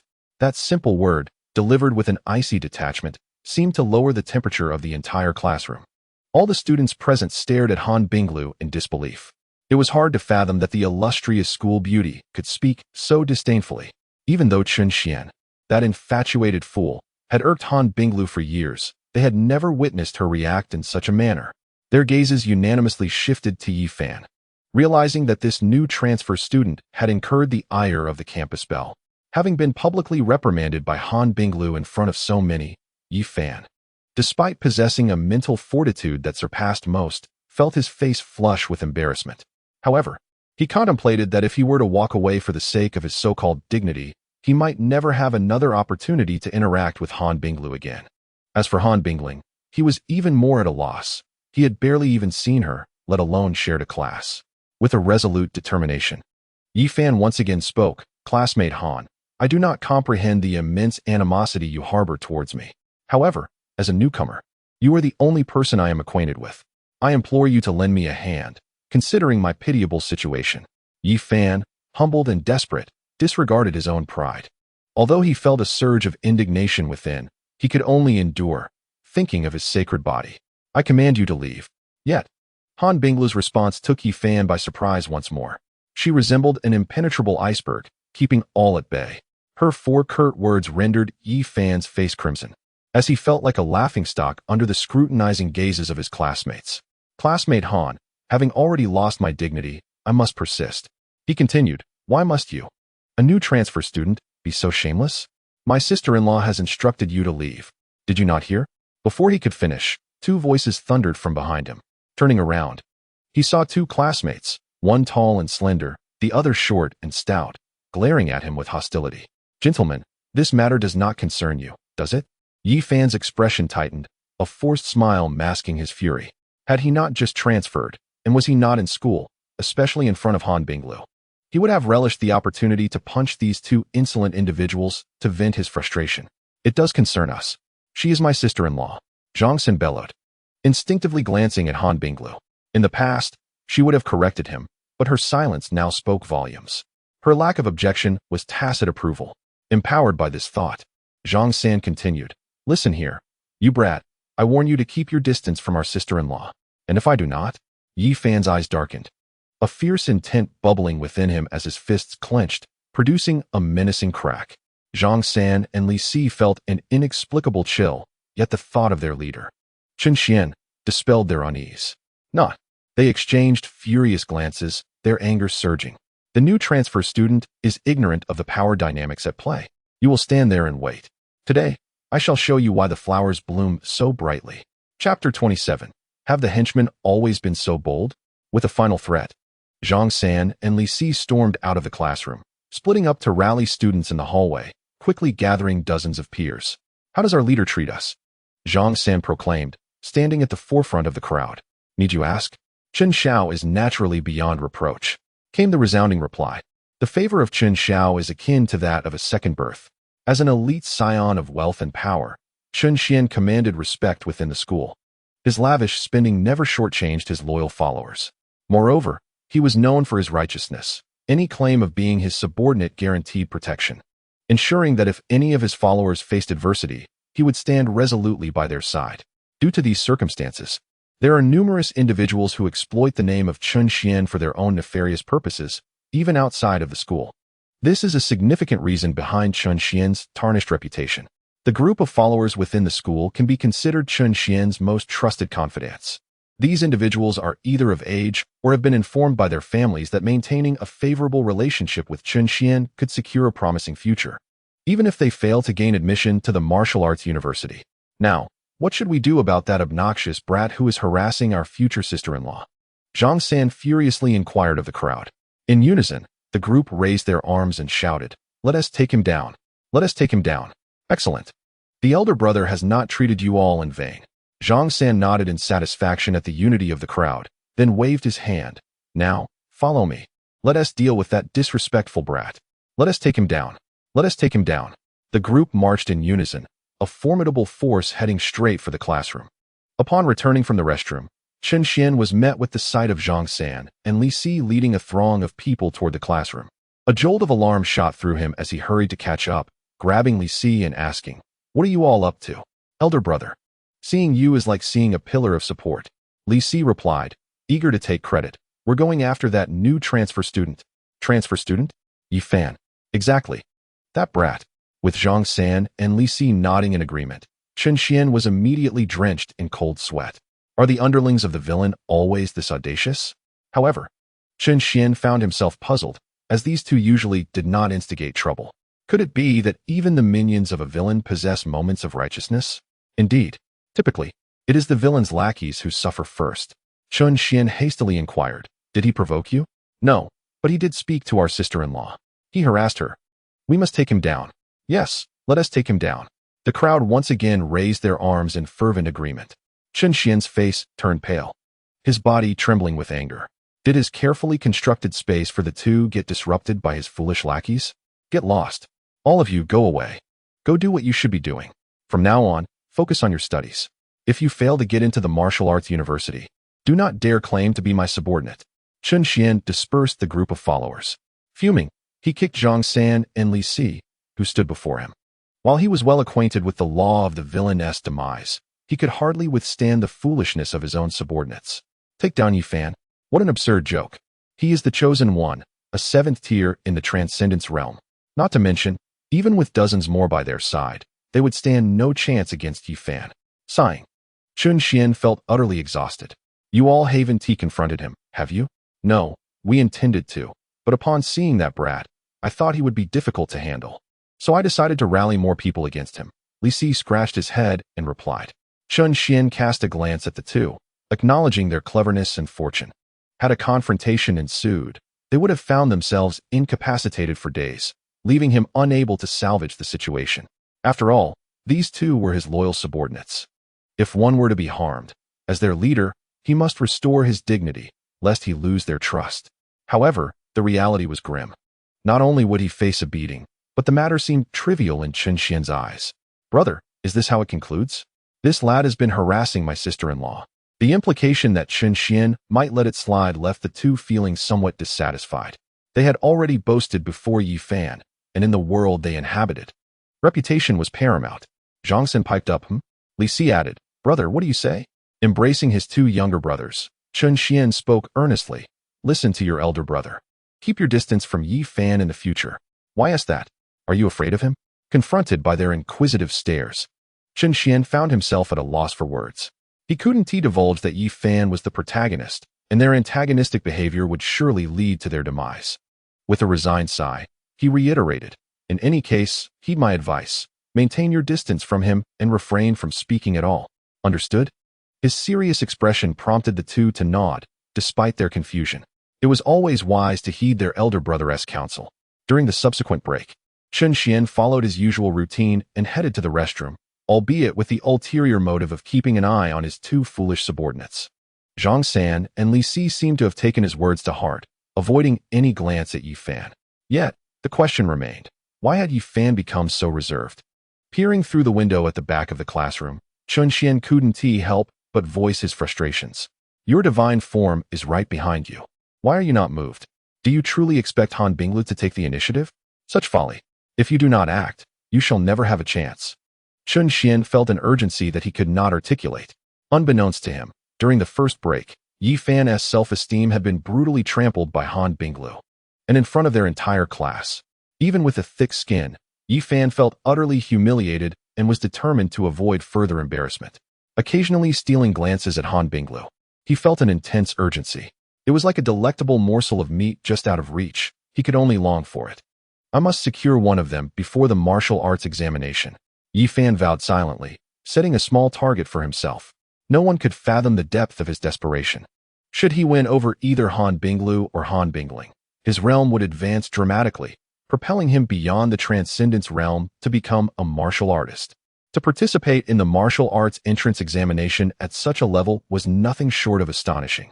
Even those who had spent years in martial arts universities had yet to break through the transcendence realm, let alone the significance of a high school martial artist. In the martial arts college entrance examination, even the most exceptional prodigy is merely at the 9th level of the transcendence realm, teetering on the precipice of becoming a true martial artist. Should Yi Fan manage to transcend this realm and participate in the martial examination as a martial artist, he would undoubtedly emerge as the most dazzling genius in history. Such an achievement would bestow upon him immeasurable advantages. Yet, despite his fervent vows, Yi Fan finds himself plagued by uncertainty. The disdainful attitude of Han Binglu towards him is glaringly evident. Even his mere proximity elicits her aversion, let alone any other aspirations. Yi Fan feels overwhelmed by the weight of his thoughts. Chapter 28. The innate Sword Tao Sacred Body, Li Jinxin. Lost in a haze throughout the morning, Chun Xian's mind was consumed by thoughts of Yi Fan and Han Binglu. Even during lunch, he pondered how to help the Han sisters secure a connection with Yi Fan. Brother, what are you thinking about? You seem preoccupied, inquired Zhang San as he and Li Si approached Chun Xian at the school cafeteria. Nothing, just eat. Chun Xian responded dismissively. Zhang San and Li Si ceased their inquiries, but just as they were about to sit down, their eyes widened in astonishment. As if witnessing something extraordinary, Han Binglu, a focal point wherever she goes, stood out even in the cafeteria, effortlessly drawing attention. At that moment, she was surveying her surroundings with a tray in hand. Then, her gaze fixed upon Chun Xian's back, and amidst the astonished looks of Zhang San and Li Si, she approached. Brother, Zhang San nudged Chun Xian, realizing that Han Binglu appeared to be heading directly towards him. What is up? Spring has arrived? Are you lovesick? No. It's your springtime that has come. Before Chun Xian could comprehend the meaning behind their banter, Han Binglu's voice rang out as she took a seat opposite him, her meal in hand. Not to intrude on you, brother and sister-in-law. Zhang San and Li Si promptly moved aside. Han Binglu smiled, sensing that the paths of Chun Xian's two younger companions had just broadened, while Chun Xian's expression darkened. What brings you here? Just looking at you gives me a headache. You've left me utterly bewildered. Han Binglu smiled gently, retrieving a notebook from her bosom. This is for you. What is this? Chun Xian opened it to find it filled with Han Binglu's elegant handwriting. Class notes? Yes, Han Binglu nodded. I know you haven't dedicated yourself to your academic studies. The martial examination assesses not only vitality and martial skills, but also significant portions of cultural knowledge. This is a compilation of the key points from 3 years of cultural classes. You should study it diligently. Despite Han Binglu's calm demeanor, appearing no different from her usual self, Chun Xian discerned a hint of unease in her eyes. Holding the fragrant notebook, Chun Xian found himself utterly perplexed by Han Binglu. What is this? Is it a gesture of concern? Are you worried that I might fail the cultural portion of the examination and not gain admission to the martial arts university, hence delivering these notes to me? Though reluctant to acknowledge it, it seemed that this was indeed the case. Has Han Binglu always harbored a disdain for himself? What does this mean now? Although the previous events were unexpected for Chen Xian, it ultimately stemmed from his initiative. He was the one who brought breakfast and visited the Han household. Yet today, it was Han Binglu who sought him out in the cafeteria, presenting him with notes. This is unnecessary. I am a failure. Incapable of even gaining admission to a martial arts university despite achieving perfect scores in cultural subjects. Chen Xian cautiously pushed the notes back to Han Binglu. You are not a failure. Han Binglu's gaze was filled with sincerity. I believe you can certainly gain admission to the martial arts university. The notes were once again returned to him by Han Binglu. In truth, I feel that Yi Fan is more in need of them. Should I pass them on to him? Chen Xian tentatively suggested. Yi Fan is also a fool. You should leverage the excuse of being a transfer student unfamiliar with cultural subjects to draw closer to Han Binglu. Such an excellent opportunity should not be squandered. Now, Han Binglu is utilizing me? You dare. Han Binglu's voice involuntarily rose several octaves. The cafeteria fell into an immediate silence. The students dining had been secretly observing the two. They were once again astonished by the nature of their relationship. It is worth noting that Han Binglu had never spent time with any female companion in the past 3 years. Yet today, not only did he alight from Chen Xian's vehicle, but he was also sharing a meal with him. Was this a mere act? The gossiping hearts of the students ignited with fervor. Only in a corner of the cafeteria did a quiet girl abruptly rise from her meal. Who is speaking? This girl, comparable in beauty to Han Binglu, was none other than Li Jianxin, one of the most admired figures at Linghai City's premier martial arts high school. A natural-born sword body, her clarity of mind was exceptional. Even Han Binglu's talents paled in comparison to Li Jianxin's. At such a young age, Li Jianxin had already reached the 6th tier of the transcendence realm in her martial arts journey, one entire level above Han Binglu. Han Binglu had always regarded Li Jianxin as the target to surpass. However, she dismissed him entirely. Her exceptional talent and pride could not be confined to Han Binglu. In other words, he was not worthy of her attention. She aspired to be this year's martial arts champion of Linghai City, while Han Binglu was merely one among the many prodigies in the area. In an instant, all eyes in the cafeteria turned toward Li Jianxin. She stood tall, her features exquisitely sculpted, her hair tied back in a neat ponytail, highlighting her striking profile. Particularly captivating were her eyes, bright and resolute, resembling the most radiant star in the night sky. Yet at this moment, the girl appeared flustered, her gaze darting anxiously around. Jianxin, what is the matter? A fellow student inquired upon witnessing her unusual demeanor. Li Jianxin looked at her classmates, only then realizing that everyone was gazing at her. She sat down, swallowed hard, and cautiously spoke. Xiaojing, did you just hear some sounds? Sounds? What sounds? Xiaojing replied, somewhat puzzled. Isn't it normal for there to be noise in the cafeteria? No. Li Jian's expression was anxious. It's not the sounds around the cafeteria. It was as if someone was speaking directly into your ear, exceptionally clear. Huh. Someone was speaking in my ear. What did they say? Li Jian furrowed her brow in contemplation, recalling the suddenness of the voice. It startled her so much that she stood up, causing her to miss what was said, but she faintly remembered 2 names, Yi Fan and Han Bingluo. Li Jian sighed and shook her head with a wry smile. I can't remember clearly. Xiaojing, appearing unsurprised, asserted, Jianxin, I didn't hear a thing. It's only you. I feel what? I feel like you're under too much pressure. The burden on you is too heavy, and you're training so hard. You should take a break. Is that so? Listening to Xiaojing's analysis, Li Jian furrowed her brow. Despite her reluctance to believe it, there was a hint of truth in Xiaojing's words. Perhaps I am indeed too stressed. Xiaojing, you take your time eating. I'll head back to rest for a bit. Li Jian forced a smile and subsequently exited the cafeteria. If you dare to give my notes to Yi Fan, I'll come to your house for dinner every day.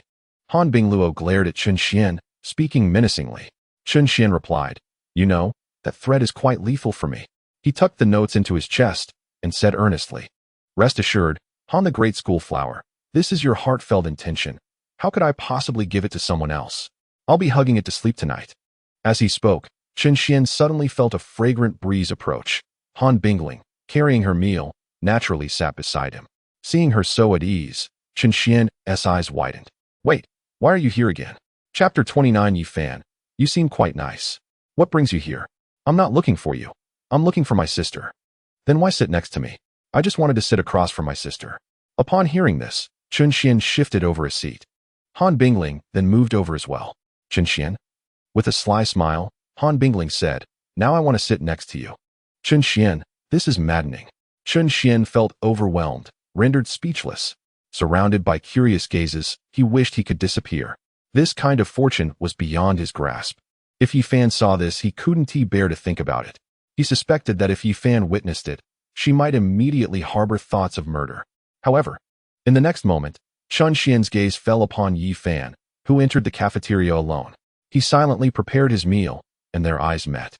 In an instant, Chen Xian noticed the darkening of Yi Fan's expression. He discreetly concealed something behind his back, yet the keen-eyed Chen Xian still discerned that his fist was tightly clenched, with veins bulging on his wrist. How dare he? Seeing me with the 2 designated furnace cauldrons, he has already harbored murderous intent. I am currently only at the 3rd tier of the Transcendence realm. Even if I could unleash the strength of a martial artist in a single punch, I would still not be a match for Yi Fan. This cannot be. I cannot allow Yi Fan to harbor resentment towards me. I must alter his perception. The hostility he feels towards me should not manifest at this moment. The thought of unleashing the strength of a martial artist at the 3rd tier of the Transcendence realm occupied Chen Xian's mind. Unaware that Han Binglu was internally engulfed in turmoil upon hearing these words. How could this be possible? Han Binglu thought incredulously. There is a staggering 6 minor realms separating the 3rd tier of the Transcendence realm and a martial artist. Furthermore, the 9th tier of the Transcendence realm is a monumental dividing line. How could one at the Transcendence realm possess the strength of a martial artist? Yet, considering that this was Chen Xian's inner thoughts, there was no semblance of falsehood. It was merely his self-assessment, a reflection of reality. However, such a truth severely undermined Han Binglu's confidence. Regardless of its veracity, I must strive even harder. Han Binglu inhaled deeply, subtly clenching her fist. Even if Chen Xian spoke the truth, the mere fact that he felt such trepidation towards Yi Fan indicated the latter's formidable prowess. Han Binglu was unwilling to place the entire burden on Chen Xian. She too would contribute in the fight against Yi Fan. For now, all she could do was double her efforts. Beside her, Han Bingling had no particular thoughts upon hearing Chen Xian's inner voice. She was already well aware of Chen Xian's capabilities. His thoughts only served to further confirm that the one who had acted that day was indeed Chen Xian. She regarded him with a gaze that began to soften. As for Yi Fan, her feelings were tinged with increasing resentment towards this person with whom she had only exchanged a fleeting glance. "Brother Yi, over here." Suddenly, Chen Xian's eyes lit up as he waved at Yi Fan. Yi Fan was taken aback. Then his gaze shifted to the 2 Han sisters beside Chen Xian, and his eyes brightened with realization. This was his opportunity. It was his only chance to engage with the Han sisters. Perhaps, through this meal, he could alter their perception of him. Yi Fan's heart raced with excitement, and his gaze towards Chen Xian softened, tinged with a hint of gratitude. "What a coincidence, Chen. You're here for a meal as well? Why do you look so foolish? If I'm not dining here, where else would I be? Haha, what a coincidence. I never expected to run into Brother Yi here. Don't just stand there, take a seat." Chen Xian gestured toward the seat opposite him, which was adjacent to Han Binglu. Yi Fan cast a furtive glance at Han Bingluo, who appeared composed, instantly invigorating his spirit. She did not refuse him. There is hope. However, just as he took his seat, Han Bingluo promptly rose. "Chen Xian, I have finished. I shall take my leave," she declared, not sparing Yi Fan a single glance as she turned to depart. Yi Fan found himself awkwardly frozen, gazing at the remnants of the meal Han Bingluo had scarcely touched. His expression darkening. Has she grown to despise him to such an extent? Do not take it to heart, Yi brother. Han Bingluo has always had a modest appetite. Chen Xian reassured him. Is that truly the case?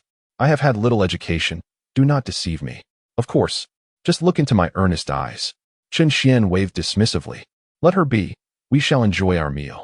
With a mischievous grin, he gestured towards Han Bingling, who remained. Though one Han Bingluo has departed, do not forget the other. Seize the opportunity, Yi brother.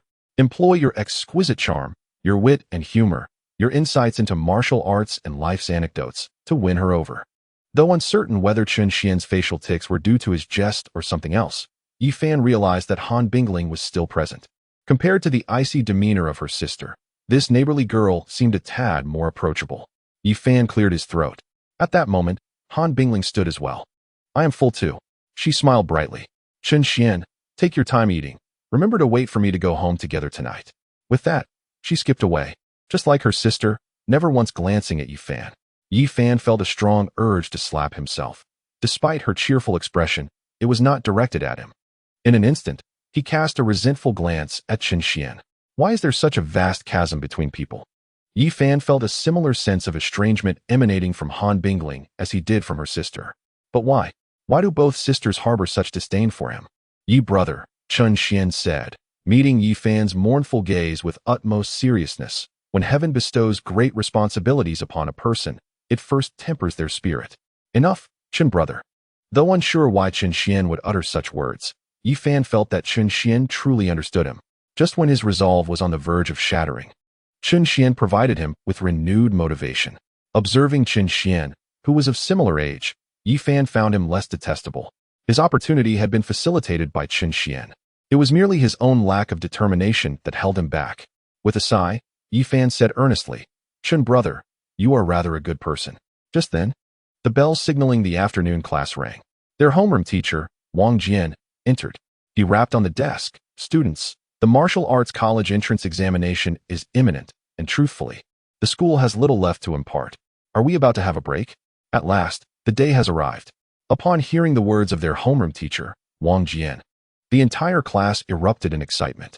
Each year at this juncture, as the martial arts examination approaches, the school becomes merely a facilitator for student registrations. This is also the reason behind Yi Fan's current transfer. Without a student status, one cannot partake in the martial arts college entrance examination. Silence. Wang Jian rapped his desk firmly, his demeanor grave. Although the school understands that your immediate priority is to enhance your realm, vitality, and strength, martial arts training halls and lounges may serve you better than the school. However, when granted a break, we will conduct a preliminary assessment. Assessment? Isn't that an exam, teacher? A student queried, puzzled by Wang Jian's terminology. Exams were familiar to them, with small tests every 3 days and major ones every 5. Yet this assessment was an enigma. Wang Jian smiled mysteriously. Indeed, it is an assessment, one you have never experienced before. Chapter 30. Excitement Factor Test of Vitality and Blood in the Transformation Realm. As the finest martial arts high school in Linghai City, the institution boasts a robust faculty and state-of-the-art facilities, including an indoor stadium. Soon, Chen Xian and his classmates followed their homeroom teacher, Zhang Jian, to the indoor gymnasium. Teacher, what exactly are we testing today? Upon entering the gym, they discovered not only their class, but also 2 other classes from the senior year. It's class 1. Li Jianxin is here too. Chen Xian's excitement surged at the thought of testing alongside his goddess. Beside him, several classmates whispered in awe.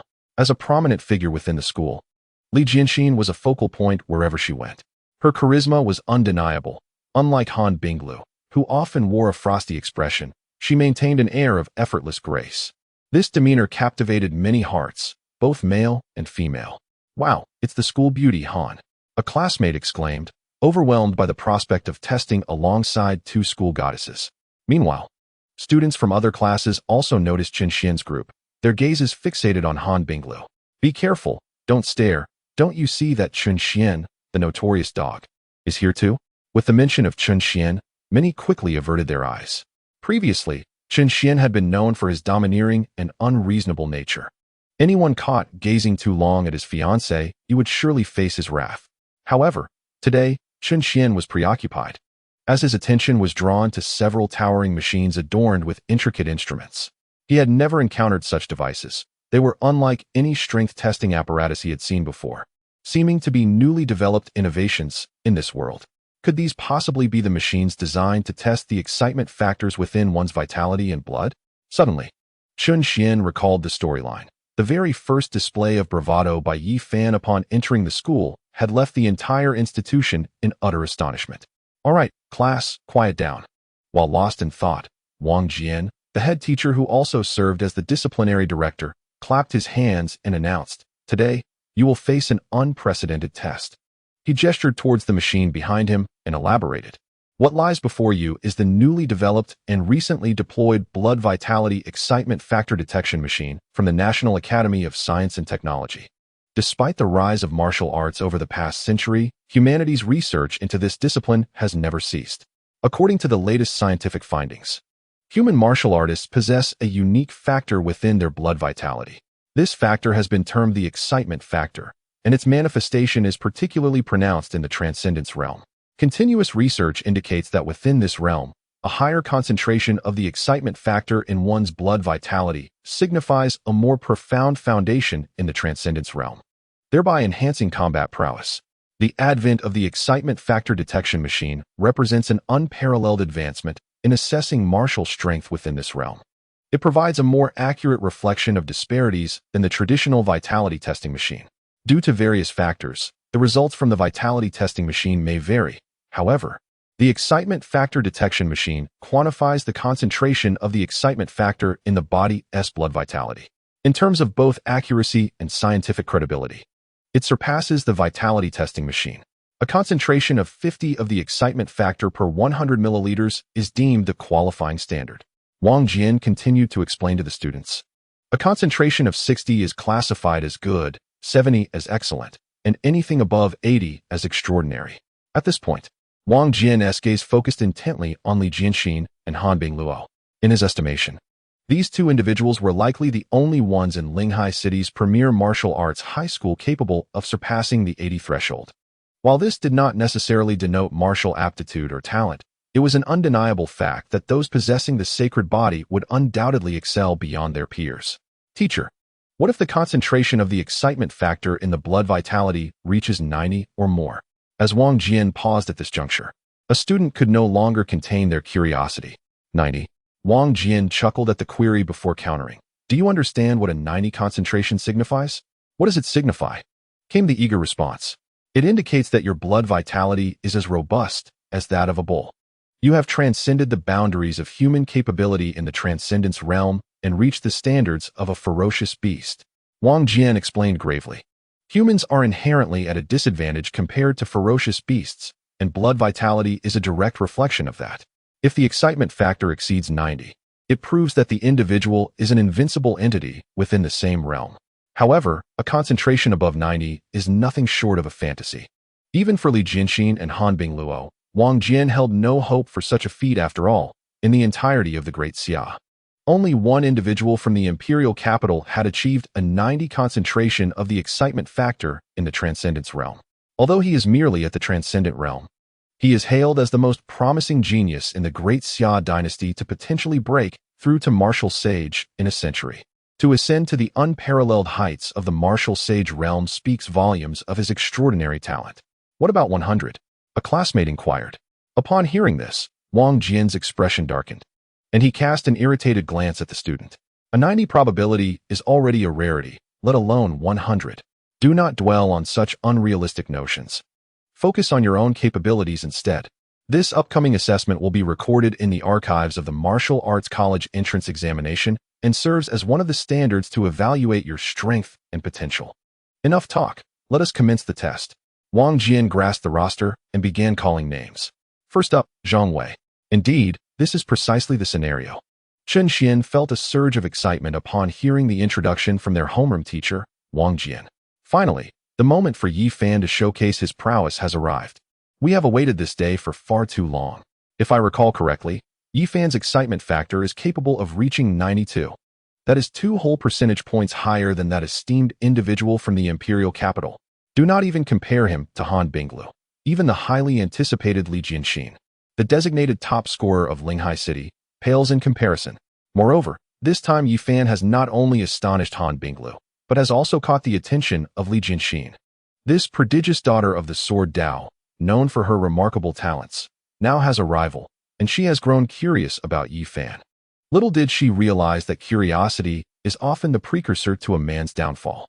Thus, she becomes the third addition to Yi Fan's harem. By the way, what is Li Jianxin's excitement factor again? I believe it is around 83. As Chen Xian pondered silently, Li Jianxin, not far away, widened her eyes once more.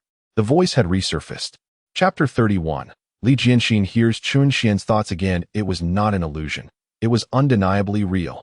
Li Jianxin trembled slightly, uncertain whether it was excitement or fear that coursed through her. Why am I able to hear the thoughts of others? This perplexity filled her mind. Yet what intrigued her more was the identity of the voice she had just heard. In the gymnasium, there were over 100 individuals, including students and staff from 3 classes, and Li Jianxin could not ascertain whose thoughts she had encountered. She could only investigate one by one. The voice seemed somewhat familiar, but she could not recall its owner.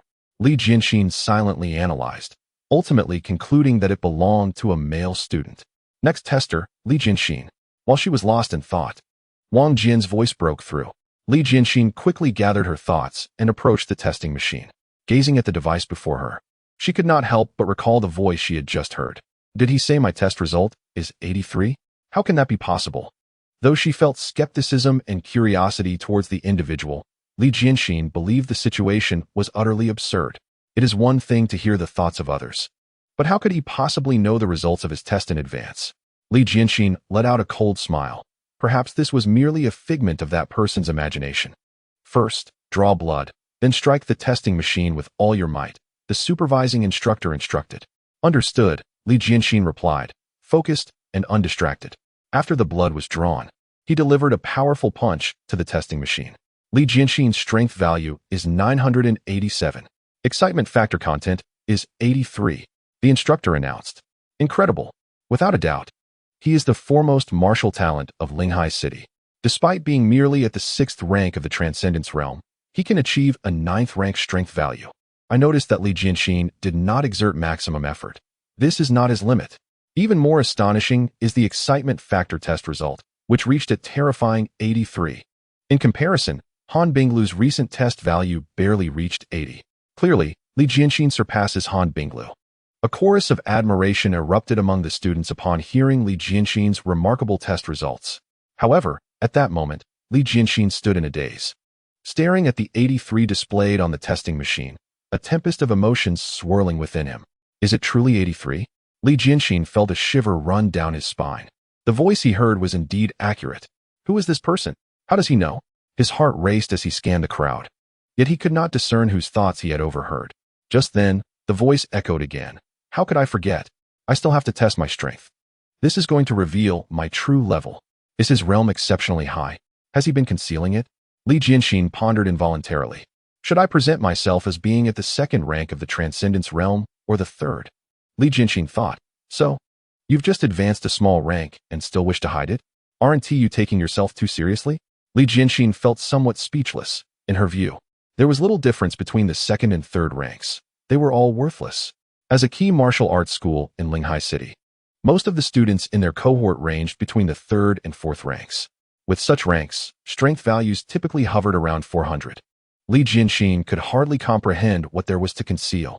Never mind, I'll just demonstrate the strength of a 3rd rank in the Transcendence Realm. A simple strike of 321 will do. I wonder what my excitement factor content will reach. Yi Fan, under the guidance of the martial sage, along with his solid foundation, has achieved 92. Although I lack the martial sage's instruction, I should still be able to reach upwards of 70, perhaps even 80. Chen Xian nodded inwardly. The 3rd rank of the Transcendence Realm may seem unremarkable, but all he needed to do was to conceal his terrifying strength value. After all, his full strength could yield a strength value of 888. Regarding the proportion of the excitement factor, Chen Xian could only make a rough estimate. After all, he was no longer the useless character from the original narrative. Thanks to the presence of the system, Chen Xian had enhanced his physique through the dragon blood martial arts, leading to a qualitative leap in his talent, aptitude, and foundation. Furthermore, he now possessed the holy body. Regardless of the circumstances, his attributes should surpass those of an ordinary individual, while he may not rival Yi Fan. Reaching the level of Li Jianxin or Han Binglu was certainly within the realm of possibility. As for whether the excitement factor would reveal his true self, Chen Xian was unconcerned. This measurement primarily gauges potential, combat strength within the same realm, and the foundational vitality established. Moreover, worrying was futile. Attempting to conceal it would be impossible. This process required a blood draw. It was a testament to the power of technology. Is it as simple as just counting to 321? Li Jianxin, who could hear Chen Xian's thoughts, frowned once more, followed by a disdainful smile. Each assessment of strength was not entirely accurate, as no one could control their own power output perfectly. This demanded an impeccable mastery of oneself. The transformation realm simply could not reach such heights. Li Jianxin did not believe anyone could attain that level. She merely thought this individual was boasting. Or perhaps that the number 321 was merely an approximation. I am curious to see who you truly are. Li Jianxin stood her ground. observing the crowd of testers. Identifying this person, in her view, would not prove difficult. This individual had yet to be tested. Transformation realm, 3rd tier. Strength score around 300. Excitement factor content above 70%. This had significantly narrowed down the list of candidates. Li Jianxin held her breath, focusing intently, awaiting the results. Each student who completed the test could leave, yet due to the novelty of this testing method and their own curiosity, all remained in place. However, no one expected that Li Jianxin, who typically showed little interest, would choose to stay. Did the illustriously believe someone could surpass her? How could that be possible? What was she waiting for? The crowd was left puzzled, unaware of what Li Jianxin anticipated. Was she waiting for me? At the back of the crowd, Yi Fan wore a devilish smile, his lips curving upward in excitement. In the midst of adversity, a glimmer of hope emerges. At that moment, Yi Fan felt an extraordinary thrill. He could hardly believe that in the small city of Linghai, 3 potential candidates for unlocking his holy body had appeared. The innate Sword Dao holy body. Yi Fan clenched his fists, staring at Li Jianxin's silhouette with fervor. The Han sisters were a source of frustration, leaving him powerless. Conquering Li Jianxin first would be a fine endeavor. Such a proud woman must be subdued through sheer strength. Yi Fan contemplated, growing increasingly confident. There was nothing lacking in his abilities. He stood as a top-tier presence not only in Linghai, but throughout the entire realm of Daxia. Li Jianxin, Han Binglu, call out for me. Tremble for me. Gazing at the figures of the 2 school beauties, Yi Fan was overwhelmed with excitement. At long last, the day had arrived. He was about to experience his inaugural moment of grandeur. Next tester, Yi Fan. Chapter 32. Yi Fan finally welcomes his moment of bravado. With Yi Fan's prowess at the 7th level of the transformation realm, this punch must exceed 1,000. Observing Yi Fan approach the testing machine with unwavering confidence, Chen Xian mused internally. In the Han family, Yi Fan had previously demonstrated his strength by shattering the power testing machine with a single punch. In the original narrative, Yi Fan's power test value had reached an astonishing 1043. As anticipated by Chen Xian, Yi Fan unleashed a swift punch, and 4 digits illuminated the screen. 1111. Terrifying. Truly terrifying. Chen Xian was taken aback. He had not expected Yi Fan to surpass the narrative's depiction, achieving a staggering power value of 1111. Unbeknownst to him, Yi Fan had exerted every ounce of strength he possessed. This punch seemed to be a release of pent-up frustration accumulated over the days, finally providing him with an outlet for his display of prowess. Goodness, am I seeing things? Who is this powerhouse from that class? Why have I never heard of such a figure before? Terrifying. This punch had transcended the limits of the transformation realm, reaching a level characteristic of martial artists. After a brief silence, the entire gymnasium erupted into a cacophony of excitement. Everyone rubbed their eyes, staring incredulously at the 4 digits on the screen, as if caught in a daydream. Is this the power value achievable within the transformation realm? The crowd gazed at Yi Fan in disbelief. Among them, several young ladies blushed, captivated by Yi Fan's strikingly stern visage. However, at that moment, someone noticed something even more astonishing. Not only the power value, look at his excitement factor content. A person pointed dumbly at the screen. Everyone focused their attention. 92. What? Is the machine malfunctioning? Why? How could anyone achieve a value of 92? In an instant, all eyes turned to Wang Jian. At that moment, Wang Jian, in charge of recording, was also taken aback, staring wide-eyed at the numbers, feeling as if he were in a dream. This new transfer student, is this formidable? In a flash, Wang Jian's eyes sparkled with realization. This year, Linghai City had struck gold. You handle the next test, I need to make a call. Suppressing his astonishment, Wang Jian remarked to a nearby teacher before stepping aside to call the principal, who happened to be Han Binglu's grandfather. What? The excitement factor content has reached 92. Upon hearing Wang Jian's report, the old principal, Han, was shaken. Are you certain? He inquired incredulously. Principal, there can be no mistake. If there is an error, it must be due to a malfunction of the machine. Not only are the values of the excitement factors alarmingly high, but this student named Yi Fan has also demonstrated a staggering vitality index exceeding 1,000. Wang Jian meticulously reported Yi Fan's circumstances to Old Master Han. I understand. Bring Yi Fan to my office immediately, he instructed, before hanging up the phone. After a brief silence, Old Master Han sighed softly, shaking his head. The mention of Yi Fan reminded him of a conversation he had previously had with Han Tiangang about this individual. At that time, he had dismissed it entirely. Even when Han Tiangang later suggested that Yi Fan serve as a bodyguard for Han Bingling, Old Master Han had declined. However, now that Yi Fan had emerged so brilliantly, he felt a twinge of regret. Yet, being an elder who had seen much and lived wisely, Old Master Han quickly reassured himself. One cannot force destiny. Perhaps it is simply not meant to be for our Han family. Having concluded his thoughts, he picked up the phone and dialed a number. The excitement factor detectors had been uniformly dispatched by the authorities, accompanied by a team of researchers who had arrived in Linghai City. With Yi Fan exhibiting such an extraordinary level of 92, he was eager to inquire whether there might be any supportive policies for such talent from above. Meanwhile, at the Linghai City Research Institute, Director Li expressed his enthusiasm. "We are grateful for Dr. Zhang's visit to our institute." He extended his hand to a tall woman clad in a white lab coat. She shook hands with Director Li. "No need for formalities, Director Li. It's merely a mutual exchange. However, I only have the afternoon available. Once the excitement factor tests conclude, I shall likely depart tonight."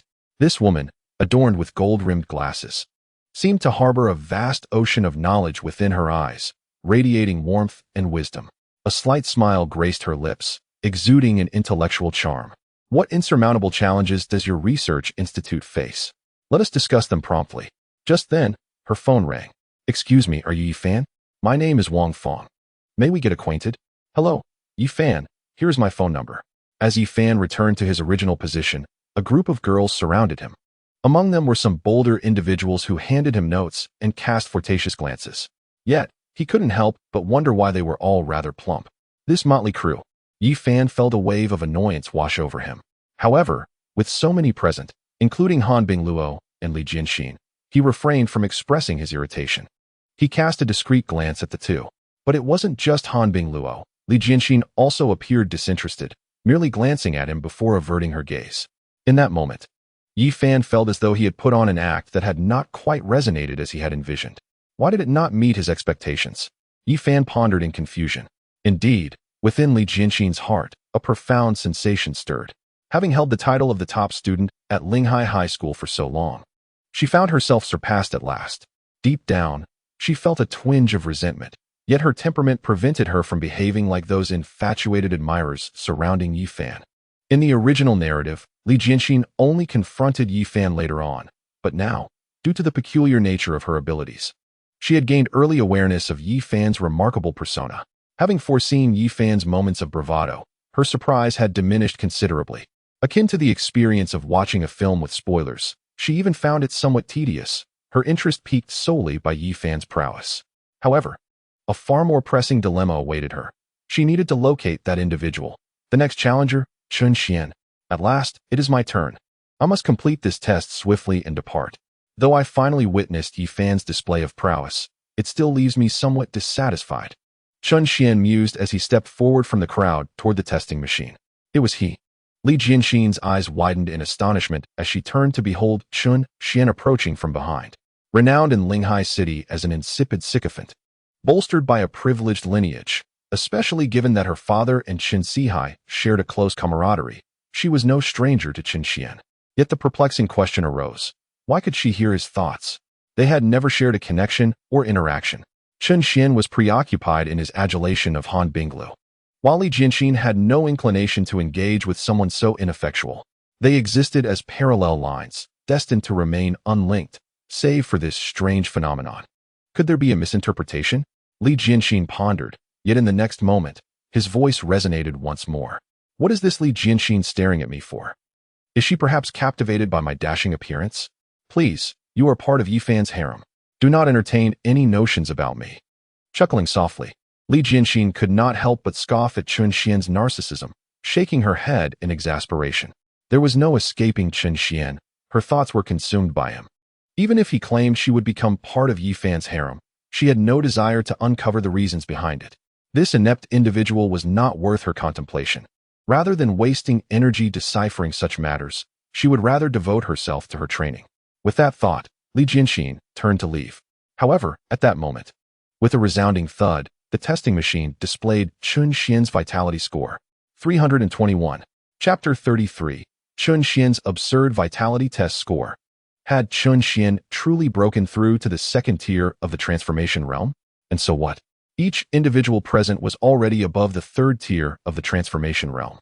A vitality score just above 300 rendered him no more than a failure, even if he had reached the third tier of the transformation realm. As expected, the score of over 300 perfectly corroborated his reputation as a failure. The students around him felt no shock whatsoever. Only Li Jianxin remained standing in place, her gaze fixated on the numbers displayed on the machine. Could it truly be 321? Was it merely a coincidence? Or could he genuinely regulate the force of his own power? Li Jianxin was reluctant to believe that this so-called waste could achieve the latter. Yet, the evidence was undeniable. Having anticipated Chun Xian's thoughts, she recognized that these values were deliberately produced by him, with not a single error. A third-tier cultivator in the transcendence realm was hardly worthy of her attention, but a cultivator who possessed intricate control over their own power was an entirely different matter. Such proficiency was beyond the grasp of an ordinary practitioner in the transcendence realm. In fact, this capability was typically reserved for those who had attained the status of a martial artist, allowing them to harness their vitality to its fullest potential. At this moment, Chun Xian resembled a primary school student who had self-studied high school material and could synthesize it seamlessly. This was truly extraordinary. Li Jianxin found herself compelled to reassess Chun Xian. Today had been a dismal day for her. The emergence of Yi Fan was insufficient, as Chun Xian had shattered her inner pride. Perhaps I should engage with him. Li Jianxin mused. It was not solely because she could hear Chun Xian's thoughts. She yearned to learn from him how he had mastered such control over his vitality.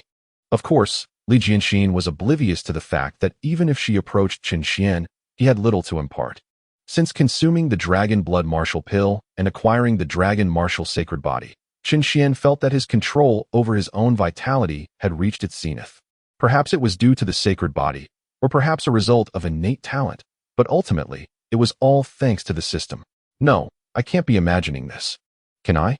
Everyone, look at Chun Xian's excitement factor value. Just as Li Jianxin pondered this, someone exclaimed in astonishment. In the next moment, she glanced at Chun Xian's test values, her eyes widening in shock. Chun Xian, a third-tier cultivator in the transcendence realm, with a power value of 321 and an excitement factor content of 9,999? At that instant, the supervising teacher responsible for recording the data rubbed their eyes, convinced they were seeing things.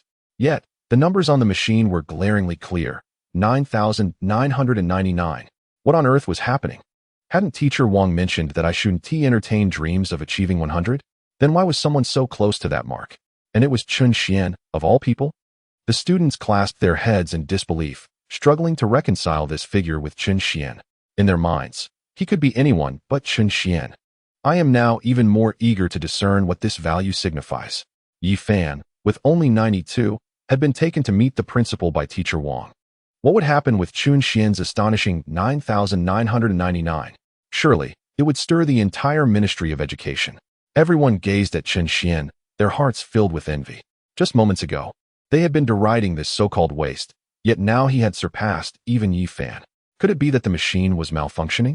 Just as the crowd stood in stunned silence, Chun Xian's voice resounded. Feeling as though he had become the center of attention, Chun Xian found himself somewhat disoriented. He never anticipated that he would achieve such a result. This was entirely contrary to his expectations. To suddenly be labeled a prodigy? What a jest! How could he possibly continue to live incognito? How could he even consider canceling his engagement? Chun Xian's mind raced with the potential consequences of his exposure. The Chun and Han families had organized an engagement banquet for him and Han Binglu, and the way Han Binglu looked at him was almost piercing. No, Chun Xian silently cried out in despair. This was utterly terrifying. The title of genius held no allure for him whatsoever. This so-called genius merely represented a threshold to meet Yi Fan. Moreover, being aware of the narrative, Chun Xian understood that this was merely a small opportunity for Yi Fan. Surely, Yi Fan has now encountered the illustrious Dr. Jiang from the capital. If Dr. Jiang were to learn of my existence at 99, would that not snatch away the opportunity that rightfully belongs to Yi Fan? A shiver ran down Chun Xian's spine. Contemplating this, he knew Yi Fan would undoubtedly hold a grudge against him. Although it was a chance, Chun Xian had no desire for it. He was not only worried about incurring Yi Fan's resentment, but was also acutely aware that this opportunity held no value for him. In the original narrative, Dr. Jiang gifted Yi Fan a precious drop of ancient beast blood to refine his vitality and enhance his strength. However, for Qin Xian, his vitality was already at an astonishing near 100 level. Even consuming this drop of ancient beast essence would yield no benefit. There was also the possibility. Upon hearing Qin Xian's words, the guiding teacher nodded in agreement. Why don't you switch to another machine and retest? Qin Xian felt somewhat troubled. He had merely concocted an excuse about a malfunctioning machine to avoid drawing attention. He was more aware than anyone else that, due to consuming the dragon blood martial pill, his vitality had transcended to an extraordinary level. His blood was brimming with excitement factors. Without a trace of blood, perhaps we should just let it be. Qin Xian pulled his guiding teacher aside and whispered, "Teacher, what if you could adjust my result to 60 and clarify it publicly?" Qin Xian, are you suggesting I assist you in cheating? Upon hearing this, the guiding teacher immediately adopted a serious demeanor and admonished him. Qin Xian, are you foolish? This is a good thing.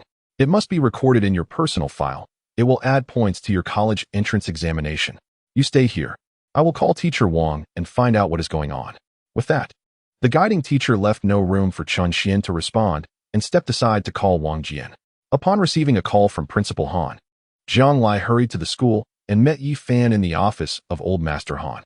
It was astonishing that someone from Linghai City could achieve a remarkable score of 92. Zhang Lai's heart was tumultuous. Her fervor for the research on excitation factors in blood, a topic she had devoted herself to, was palpable. She had even taken the initiative to develop the testing machine herself. She understood better than anyone the significance of Yi Fan's remarkable 92 value. Though the concentration of excitation factors did not determine innate talent or aptitude, it certainly indicated potential.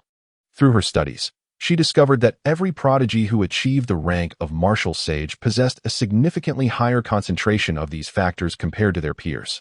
In other words, a greater presence of excitation factors within one's body translated to a higher likelihood of attaining the status of martial sage in the future. Moreover, it was noteworthy that Yi Fan already surpassed his contemporaries in terms of cultivation.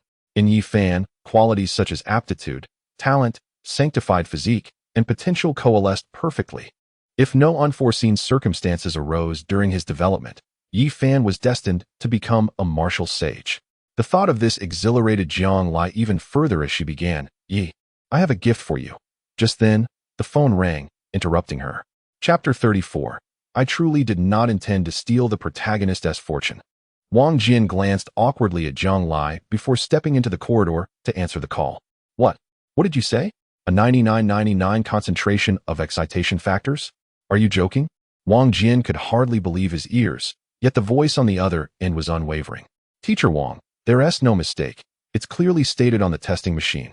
Unless the machine is faulty. Who is it? Wang Jian inquired further. It's Qin Xian from your class. Wang Jian was flabbergasted. He could scarcely believe that this individual, whom he regarded as the lowest achiever in the class, someone who dragged down his teaching quality, could now be the one with the greatest potential to become a martial sage. At that moment, upon realizing it was Qin Xian, he felt the test results were utterly unreliable. There was no way he could accept that the most promising individual in Linghai City, or even all of Daxia, was Qin Xian. As Qin Xian's homeroom teacher, Wang Jian prided himself on knowing his student well, lacking in aptitude, talent, and a sanctified physique, and unable to endure hardship. Qin Xian had only just reached the third tier of the transcendence realm. What potential could such a person possibly possess? Wang Jian would rather believe the machine was malfunctioning. After ending the call, Wang Jian hurried back to the office. What's wrong, Teacher Wang? We could hear you yelling from the office, grumbled Elder Han, slightly displeased. Dr. Jiang is still here. What could be so urgent? I apologize, Principal, but there's an emergency. Wang Jian explained hastily before turning to Zhang Lai. Dr. Jiang, may I ask if there's any possibility that our machine is malfunctioning? A faulty machine? Zhang Lai regarded Wang Jian with a smile. Are you questioning the reliability of our equipment? No, I'm merely inquiring if that's a possibility. Absolutely not. Zhang Lai affirmed with conviction.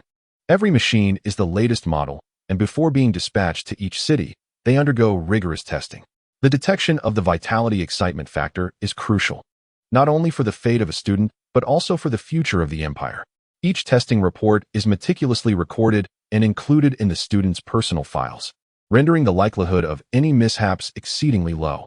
Dr. Jiang, may I inquire what it signifies if an individual's vitality excitement factor reaches 100? Wang Jian swallowed hard, awaiting Dr. Jiang's response. Although Chun Xian measured at 99.99, it bore little difference from 100. 100? Huh. At Wang Jian's inquiry, Jiang Lai chuckled lightly. That is simply impossible. When the vitality excitement factor exceeds 90, it has already reached the pinnacle of human potential. A 100 reading transcends humanity, attaining the levels of legendary ancient divine beasts. Their bloodlines are pure, devoid of any impurities, and even their offspring possess formidable combat prowess. If they survive, their potential for growth is incalculable. Humans can never reach such heights. If it were true, Jiang Lai pondered, should such an individual achieve the status of a martial saint, they would attain the level of blood rebirth. The presence of the vitality excitement factor would render them invincible. Of course, all of this remained hypothetical.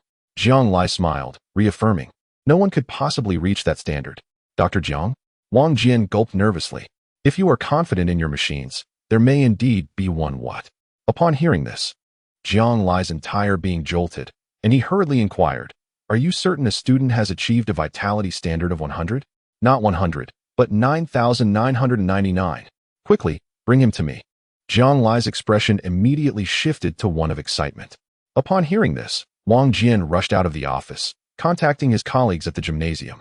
The principal's office fell into a hushed stillness. Yi Fan observed Jiang Lai pacing back and forth, suddenly feeling an unsettling anxiety. He had clearly heard the recent conversation and grasped its implications. Now, a person possessing greater talent than he had emerged. Despite his arrogance, Yi Fan understood the truth that there are always those more capable than oneself. He merely had the remnant soul of a martial saint to guide him. While in this world, countless formidable individuals had risen over the centuries, and he was not the only one with fortune on his side.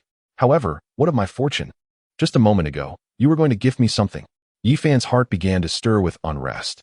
As an orphan, he struggled even to attend school, let alone access other martial resources.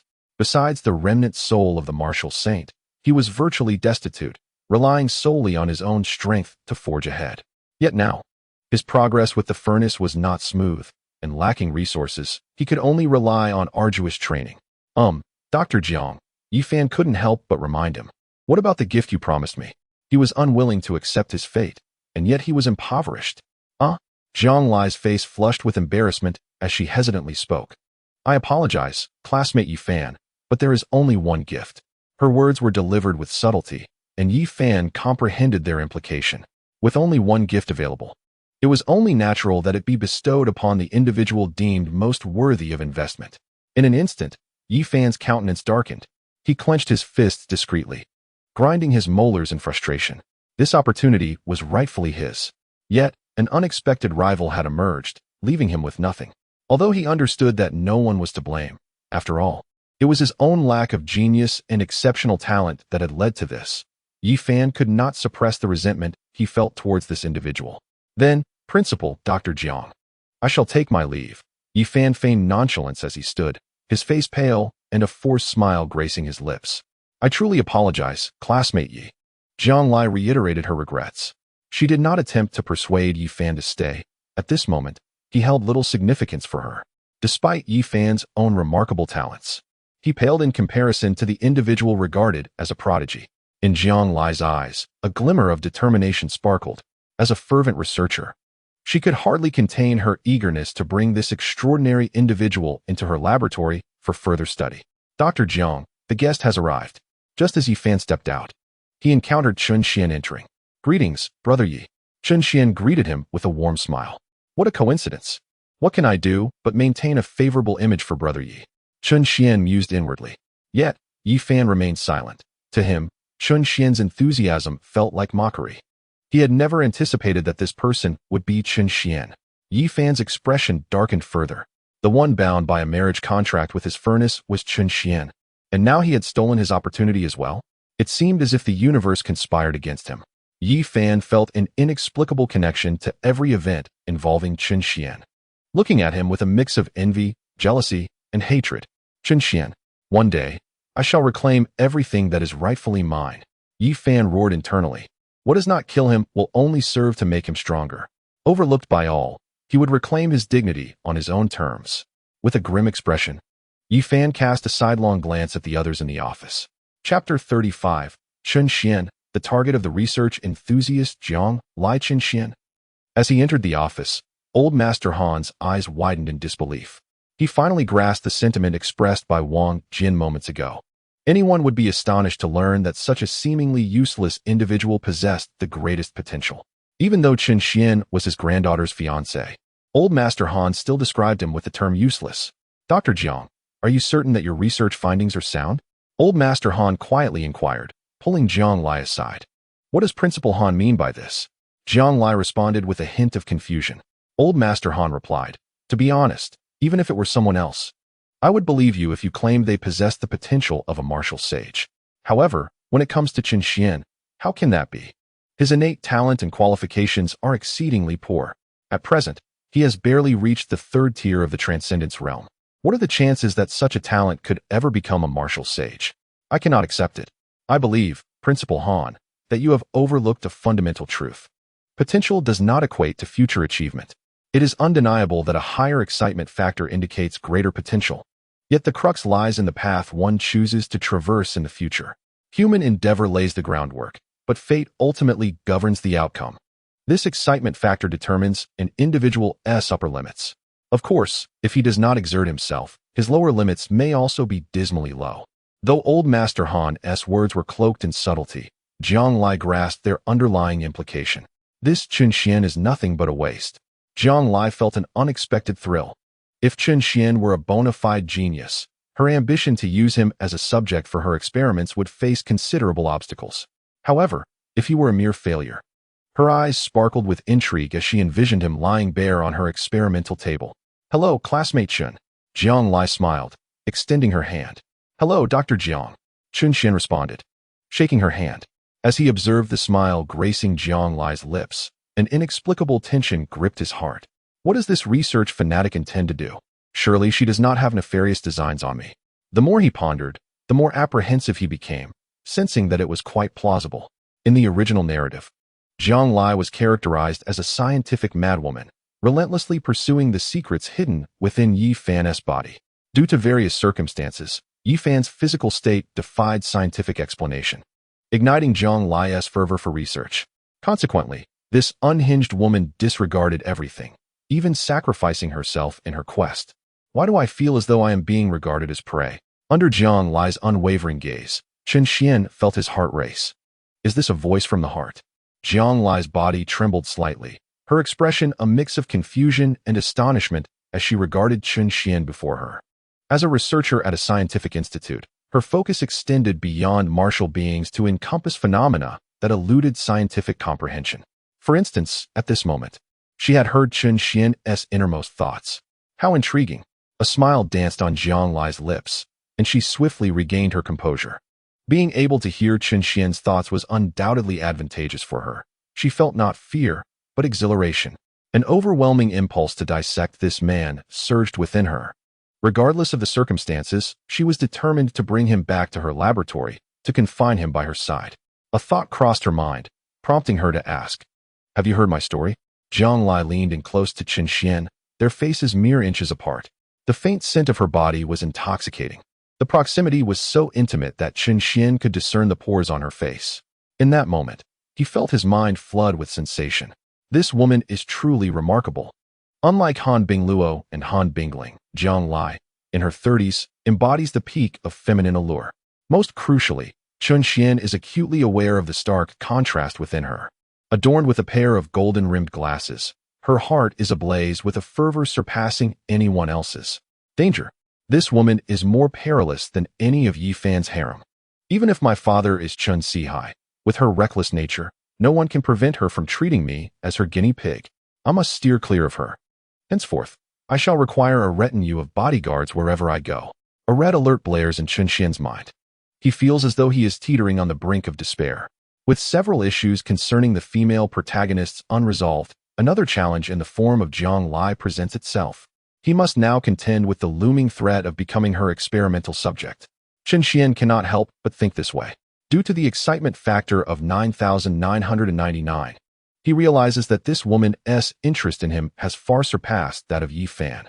Compared to Yi Fan, he feels utterly insignificant. Chun Xian grows increasingly anxious. When he is among Yi Fan's other consorts, he merely needs to be wary of Yi Fan, but with Zhang Lai, he fears that one misstep could land him bound upon her examination table. He hastily steps back, pondering the meaning behind Dr. Zhang's words. "Oh, forgive me. I was merely speaking off the cuff." Zhang Lai then realizes her oversight and brushes it off. Observing Chun Xian before her, she cannot suppress a smile. This Chun Xian may prove to be even more intriguing than she had anticipated. He appears to understand her, and he is equally cautious of her. Zhang Lai's thoughts darken. With this realization, the challenge of winning him over has undoubtedly intensified. However, the prospect of relinquishing such a valuable research subject is unthinkable for her. Chun Xian is right. She is indeed a pure, unadulterated research fanatic. When confronted with a being so singular in existence, she cannot possibly concede. Moreover, her curiosity extends beyond his physical form. She is eager to uncover the secrets he harbors. "I shall approach this methodically. I am determined to possess you." A confident gleam flickers in her eyes as her lips curl into a smile. "Chun Xian, this is a gift for you. A drop of primordial beast essence that can purify one's vital energy." Zhang Lai presents a small vial to him. "Furthermore, I have heard that your academic performance is rather lacking. Even gaining admission to a martial arts university proves challenging." She continues. "Dr. Zhang, I truly believe I can still pass." Chun Xian replies cautiously. In the presence of this woman, one must tread lightly. Who knows what schemes she harbors? Zhang Lai smiles faintly. Chun Xian's belief in his capabilities is commendable, yet not guaranteed. "I can offer you an opportunity. Should you achieve a passing score on your theoretical exams, I will ensure your admission to the most prestigious martial arts research academy, where you can become my assistant. What do you say?" Despite knowing that Chun Xian is wary of her, Zhang Lai cannot help but test the waters. "Become your assistant? I see it more as being a guinea pig." Such wishful thinking. "Dr. Zhang, I appreciate your good intentions. However, I firmly believe that every achievement must stem from one's own efforts. I, Chun Xian, aspire to gain admission to the martial arts university through my own hard work. I find the notion of leveraging connections to be utterly disgraceful," Chun Xian declared with righteous fervor. Nearby, the homeroom teacher, Wang Jian, and the elderly Han were taken aback by Chun Xian's audacity, as if they had encountered a ghost. With merely 3 months remaining until the martial arts entrance examination, and with Chun Xian currently at the 3rd tier of the Transcendence realm, his ambition to enter the martial arts academy seemed as daunting as scaling a mountain. Dr. Zhang had already made her intentions clear. How could he act so boldly? Both men felt a wave of anxiety for Chun Xian, with Han wishing to call Chun Sihai immediately, urging him to reprimand this reckless youth. "Oh, I see. I didn't realize that classmate Chun possesses such ambition," Zhang Lai remarked with a faint smile, undeterred by the situation, having prepared herself for a protracted battle. She was determined to secure Chun Xian for her research project involving blood extraction. "I shall take my leave now, Principal Han." After exchanging pleasantries with the elderly Han, Zhang Lai turned to Chun Xian with a smile, saying, "Classmate Chun, until we meet again." Chapter 36. The Elderly Han. Who believes he has understood Chun Xian's thoughts though her impatience simmered beneath the surface? Zhang Lai managed to contain her excitement. Being an astute individual, she recognized that now was not the opportune moment for excessive interaction with Chun Xian. "He understands me well. All I can do is bide my time, awaiting a chance to strike decisively." As she exited the campus, Zhang Lai pondered deeply. She was uncertain how Chun Xian had come to comprehend her character, but she knew he was entirely accurate in his assessment.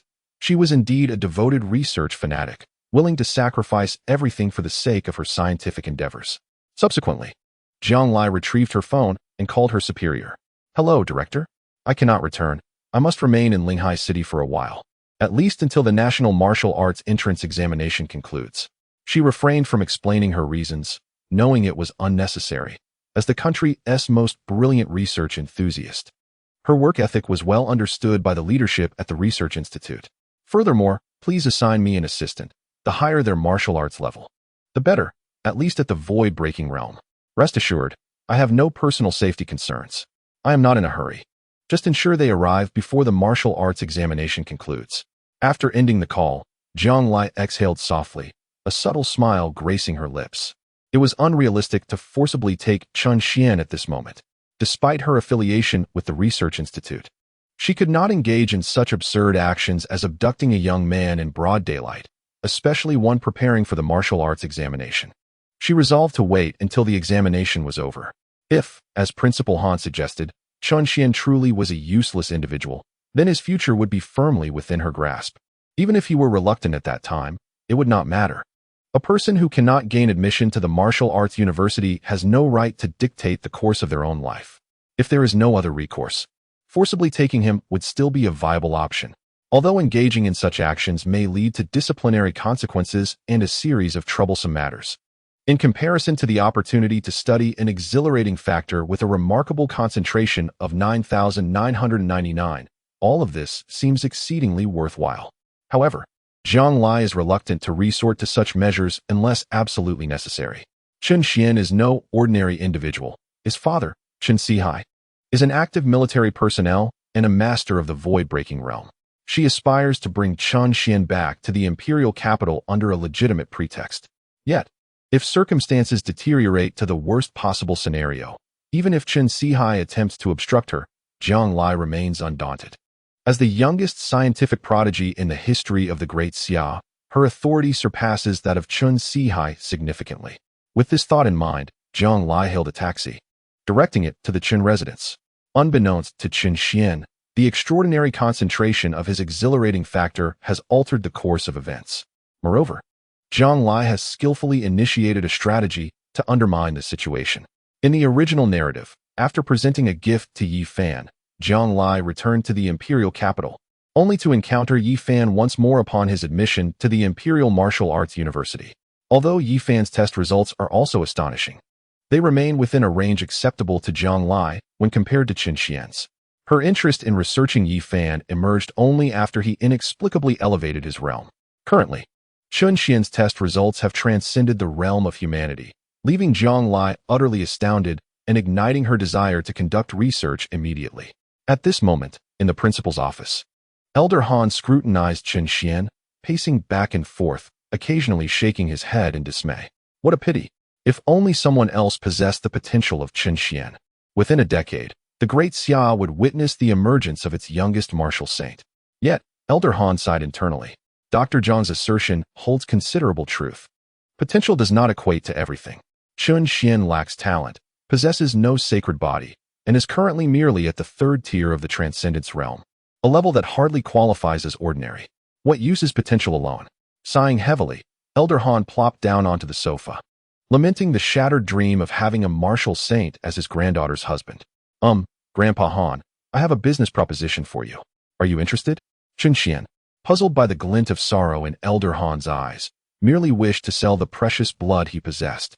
This substance holds no value for him, being effective only for those in the transcendence realm, and as he is the sole member of his family, keeping it is akin to possessing an unnecessary tonic.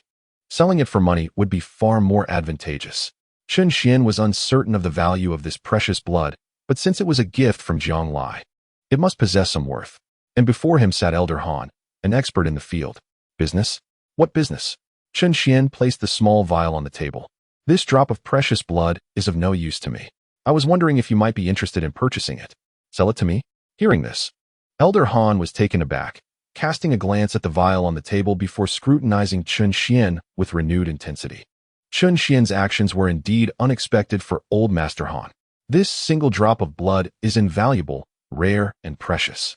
It can enhance the purity of one's vital energy and elevate potential. If it were to be offered publicly, it would incite frenzied competition. This world is not devoid of affluent individuals. Chun Xian could fetch a staggering price if he were to sell it. So, why did he choose to approach Old Master Han? As a thought crossed his mind, Old Master Han soon understood the reason. After all, the connection between the Han family and Chun Xian is rather tenuous. How much do you wish to sell it for? Hearing this, Old Master Han's tone indicated that the deal was nearly sealed. However, Chun Xian was at a loss regarding the price.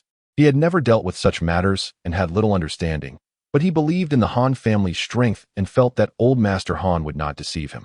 Yet now, Old Master Han had posed the question to him, compelling Chun Xian to ponder. 10 million? Would that be acceptable? 10 million. Old Master Han gazed at Chun Xian in disbelief. Such a price was laughable. The true worth of a single drop of blood should be no less than 1 billion. And yet, Chun Xian's offer felt almost like a gift. Old Master Han scrutinized Chun Xian, his mind now grasping the young man's intentions. It was, after all, for Xiao Luo. Fearing she might refuse a direct gift, he approached me under the guise of business. But in a bid to convey his true feelings, he offered it at a mere pittance. With the crux of the matter now clear, Old Master Han's perception of Chun Xian softened considerably. Despite his apparent shortcomings, his unwavering dedication and heartfelt affection towards Xiao Luo were commendable. From the depths of his heart, Old Master Han had tacitly accepted this prospective grandson-in-law. Rising, he patted Chun Xian's shoulder firmly, saying, "I understand your intentions, young man. I will keep this, and the money will be transferred to you shortly." With that, Old Master Han took the small vial containing the precious blood and exited. "Wait, what do you mean?" Chun Xian was left perplexed, merely wishing to engage in a straightforward business transaction. Watching Old Master Han's retreating figure, he furrowed his brows, struggling to comprehend the old man's words.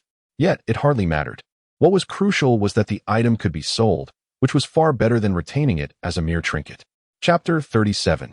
Understanding Chun Xian's thoughts. Grandfather, you were looking for me. Upon exiting, Old Master Han found Han Bingluo and handed her the small vial. "What is this?" Han Bingluo inquired. "Are you aware of Chun Xian's testing values?" Old Master Han responded with another question instead of an answer. Han Bingluo nodded. "Of course, I was present during his testing. But what does this have to do with Chun Xian?" "This is a gift from Chun Xian to you," Old Master Han explained. "Contained within is a drop of ancient divine beast blood capable of purifying human vitality and enhancing one's potential in transcending realms." Upon hearing this, Han Bingluo's eyes widened in astonishment as she stared at the vial in her hand. Old Master Han succinctly conveyed the immense value of this item. Han Bingluo, consistently at the forefront of martial arts theory, recognized its worth merely from the mention of the ancient divine beast. This precious gift was bestowed upon Chun Xian by Dr. Jiang from the imperial capital, which Chun Xian subsequently sold to me. Old Master Han continued with a light chuckle. "Ah, speaking of which," Old Master Han remarked, "Chun Xian, that fellow, didn't he wish to give it to you directly? Instead, he sold it to me at a pittance. You must be aware of his intentions, right?"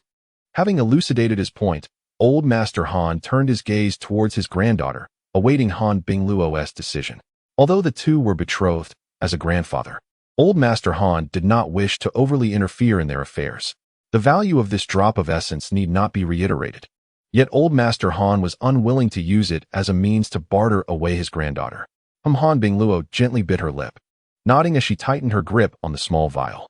She comprehended her grandfather's meaning. The Han family already owed much to the Qin family, and if they were to add this drop of essence to their debts, it would be an insurmountable burden. Accepting this drop of essence would render her marriage irrevocable. Even if she wished to withdraw, her grandfather would not permit it. To take and then retract the engagement was beyond what her grandfather could countenance, and she could not bear to do such a thing.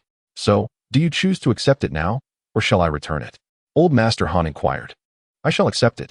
After a moment's contemplation, Han Bingluo made her choice. She could not articulate her current feelings. A peculiar stir within her heart caused it to race. This vial of essence had transformed into a token of affection between her and Chun Xian. Because of it, she would become Chun Xian's wife.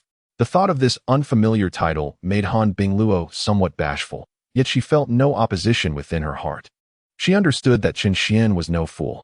Even if he wished to distance himself, he still presented her with such a precious gift. She found it perplexing, perceiving Chun Xian as a contradiction. Confident in her own appearance, she refused to believe that he truly did not hold any affection for her. The crux of their issues boiled down to one singular entity, Yi Fan. "Chun Xian, you repeatedly declare that I will become part of Yi Fan's harem. Yet you consistently treat me with such kindness. Rest assured, I shall strive to be your supportive partner, standing against Yi Fan alongside you." Han Bingluo tightened her grip on the vial, vowing resolutely within her heart. "Your bank card has received a transfer, a total of 10 million yuan. At the table, Chun Xian beamed at the notification of funds received. After all, this marked his first instance of earning money through his own endeavors. In that moment, Chun Xian could hardly suppress the urge to celebrate.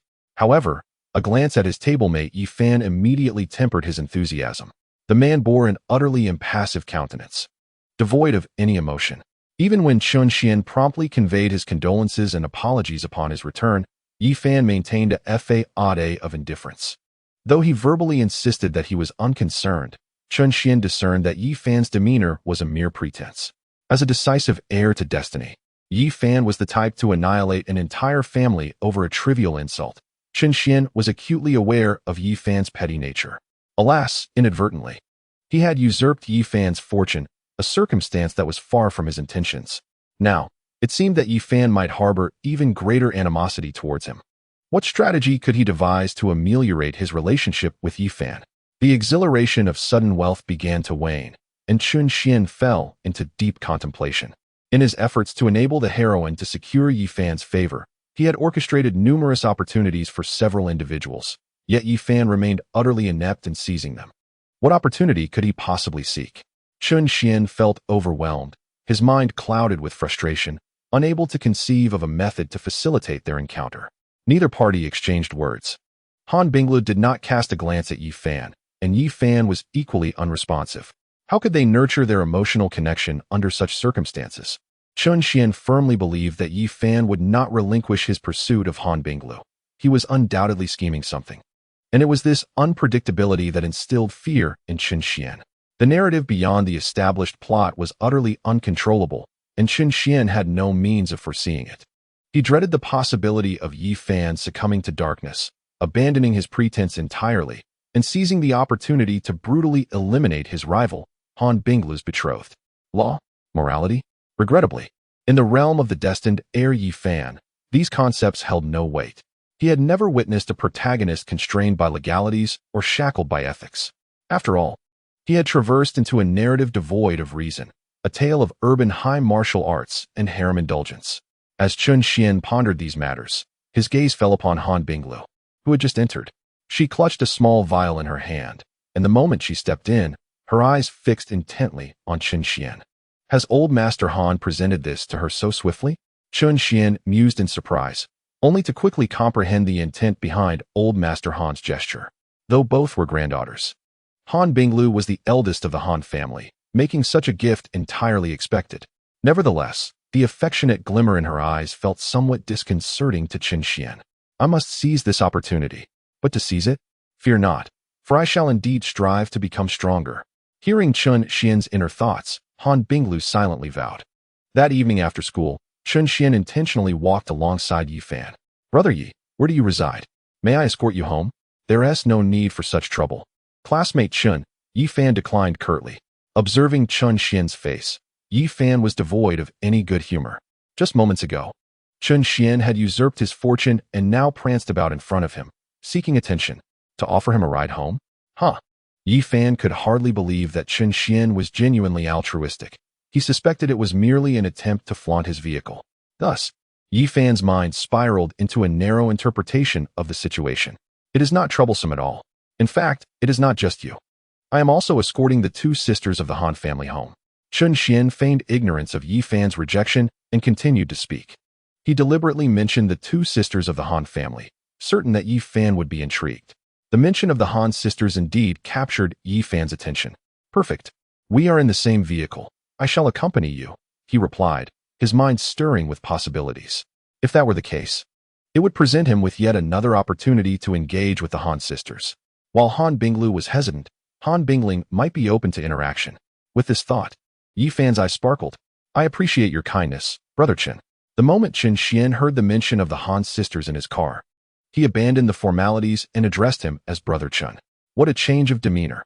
Chun Xian could not help but scoff internally, yet maintained a smile. Not at all, not at all. Please, step into the car. As they spoke, the two boarded the Chun family's business vehicle that had been waiting at the school gate. Chapter 38. Yi Fan struck again inside the car. Han Binglu had already taken her seat. Upon seeing Chun Xian enter with Yi Fan, her brows involuntarily knitted together. Chun Xian, are you still considering my feelings? Wishing for me to depart from your side and silently endure the grievances alone? Han Binglu let out a quiet sigh. She could not fathom what it was about Yi Fan that made Chun Xian wary. It was as if Chun Xian had foreseen the future. Perhaps he alone understood the true terror that Yi Fan embodied. Clenching her fists, Han Binglu attributed everything to their current weakness, insufficient to contend with Yi Fan. Or perhaps, Chen Xian simply wished to shield her from the fray. In a moment of reflection, Han Binglu recalled a saying, "To love someone is to let go." Strangely, her heart ached for Chen Xian. "Come, brother Yi, take a seat here." As soon as they were in the car, Chen Xian sat opposite Han Binglu and gestured to the seat beside her. Seeing where Chen Xian was pointing, Yi Fan glanced at Han Binglu, but hesitated to sit down. The earlier incident during the break lingered in his mind.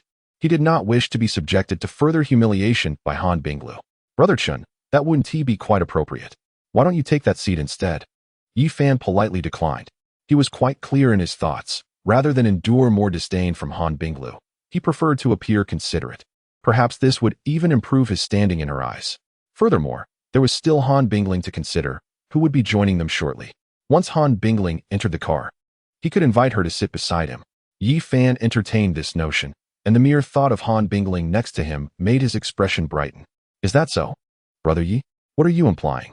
Chen Xian was taken aback by Yi Fan's words. It was well known that individuals like Yi Fan, the protagonist, possessed a natural aversion to contamination. The very idea of sharing a seat with his harem was unthinkable. Even the slightest touch upon his woman would provoke his wrath. Yet now, it seemed Yi Fan's character was beginning to unravel. Regardless of the circumstances, he remains the fated son. And as long as he is in the presence of his harem, a favorable outcome is certainly not guaranteed. Contemplating this, Chen Xian plopped down beside Han Bingluo. As he settled in, a subtle fragrance emanated from her, pleasantly enticing. The female protagonist exuded an alluring scent. However, the predicament was that he dared not indulge in it. Chen Xian immediately snapped back to reality. Yi Fan was seated across from him. He could not afford to appear overly intimate. With this thought, he straightened his posture, adopting an air of decorum. At that moment, Han Bingluo seemingly leaned closer to Chen Xian, whispering softly into his ear, "Did you bring the notes I gave you?" As she spoke, a few strands of her hair brushed against his cheek, causing an involuntary tickle, and the faint aroma of her shampoo stirred a ripple of emotions within him. "Are you whispering to me? What on earth is happening? Goodness! Han, the campus beauty. Do you even realize what you're doing? This will surely drive Yi Fan mad." Chen Xian raged internally, nodding with a stoic expression, eager to bring this moment to a swift conclusion. "Yes, I brought them. Were you hoping I'd show them to Yi Fan?" "Absolutely not." Upon hearing this, Han Bingluo playfully retorted, "Only you are allowed to see my notes." Chen Xian fell silent. He felt that silence was his only recourse. He simply could not fathom Han Bingluo's intentions. It seemed as though she transformed into an entirely different person in Yi Fan's presence. Couldn't she resist the urge to draw closer, engaging in such peculiar behavior that contradicted her character? Yet, Yi Fan's expression darkened, and perceptive Chen Xian noticed the corners of Yi Fan's mouth twitch involuntarily. Was it only Chen Xian who was permitted to see this? Hearing the exchange between Han Bingluo and Chen Xian ignited a fierce rage within Yi Fan. During the break, he had asked Han Bingluo to borrow her notes. But at that time, her only response to him had been a curt dismissal. Yet, in front of Chen Xian, she willingly offered her notes. Was this the disparity he perceived? He could not comprehend it. The remnants of the martial saint had once told him that his sacred body and the female protagonist shared an innate connection, complementing one another. The phrase "born to attract" would not be an exaggeration. Thus, upon encountering the Han sisters, Yi Fan had already convinced himself that they were destined to be his. Yet now, witnessing how the women he believed to be part of his harem treated him, while being so intimate with another man, made Yi Fan feel as if he were wearing a garish green hat. How could things have escalated to this point? Surely, Han Bingluo wouldn't offer herself to Chen Xian, not even her first kiss. Yi Fan seethed internally, harboring a strong sense of purity. He found it utterly intolerable that his woman could have such a history. Alas, their teacher was currently lost in slumber. Otherwise, he would have inquired about how to handle such a situation. Though discontent brewed within his heart, Yi Fan found himself powerless. The remnant spirit of the martial saint had succumbed to slumber, leaving him bereft of a crucial trump card. Thus, he had no choice but to endure. "Sister, Chen Xian." As he pondered, a lively young girl hopped into the vehicle. Instantly, Yi Fan's gaze was captivated by Han Bingling. This girl seemed far more approachable than Han Bingluo, and her beauty was undeniably on par, if not superior. The distinct style and attire of Han Bingling delivered a profound visual impact, leaving Yi Fan parched and flustered. He quickly rose, donning a smile. "Hello, classmate Han Bingling. It's a pleasure to see you again." As he spoke, he extended his hand, hoping to fulfill his long-held wish of holding Han Bingling's delicate hand. However, upon noticing Yi Fan's presence in the car, the smile vanished from Han Bingling's face. "What are you doing here?" she inquired, her brows furrowing. There was no cordiality in her tone, only a sharp interrogation. "I'm just giving Brother Yi a ride home," Chun Xian interjected, noticing Yi Fan's momentary shock. "No way, ancestor, it's one thing for your sister to break character, but you shouldn't despise Yi Fan this much." At Chun Xian's thoughts, Han Bingling scoffed. How could she not harbor disdain? Chun Xian had previously suggested that she might be part of Yi Fan's harem. The idea of marrying such an unremarkable individual was utterly unacceptable for her. She envisioned a grand hero, someone who would protect, cherish, and adore her. The image of Chun Xian's punch flickered in her mind. "All right, take your seat. I need to head home for dinner," Chun Xian urged, aiming to swiftly change the subject as he gestured toward the empty seat beside Yi Fan. Yi Fan expressed his gratitude, recognizing that despite having taken his opportunity and being associated with his alchemical furnace, Chun Xian was fundamentally a decent person. Even if future conflicts arose, it would be a matter of mere injury, not death. "I won't sit there." Just then, Han Bingling declared, plopping herself down beside Chun Xian instead. In an instant, Chun Xian was left bewildered. "What is the meaning of both of you sitting together with me? Blessing of the two?"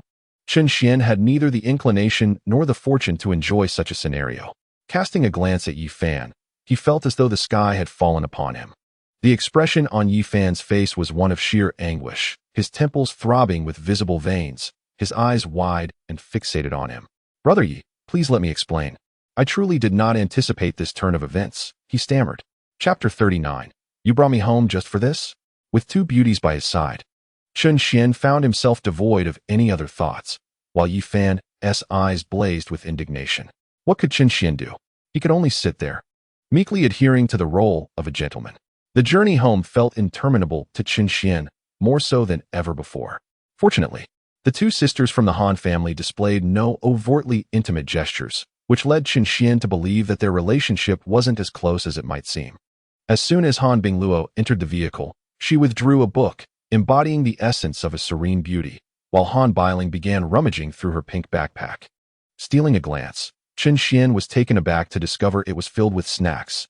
The elder sister indulged in candies, and Han Bailing opened a packet of chocolate. Leaning toward her, in that fleeting moment, a shiver coursed through Chun Xian's body, and he couldn't help but think, how is it possible for the sisters to differ so vastly in appearance? Suddenly, he admonished himself, am I seriously contemplating this when Yi Fan is right across from me? Just then, he felt a pinch from Han Bingluo. What are you doing? He asked. Nothing in particular, just felt like pinching you, she replied nonchalantly. Her gaze inadvertently drifting to her sister nestled close to Chun Xian.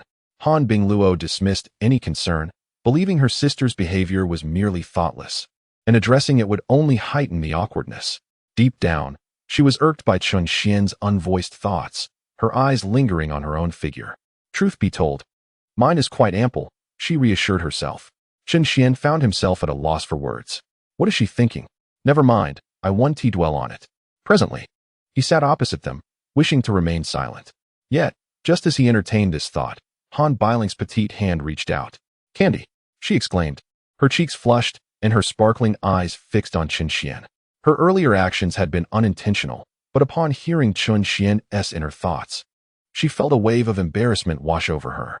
Despite this, she felt a hint of pride. After all, with her sister's broken engagement, she felt compelled to step up and perhaps provide Chun Xian some early perks.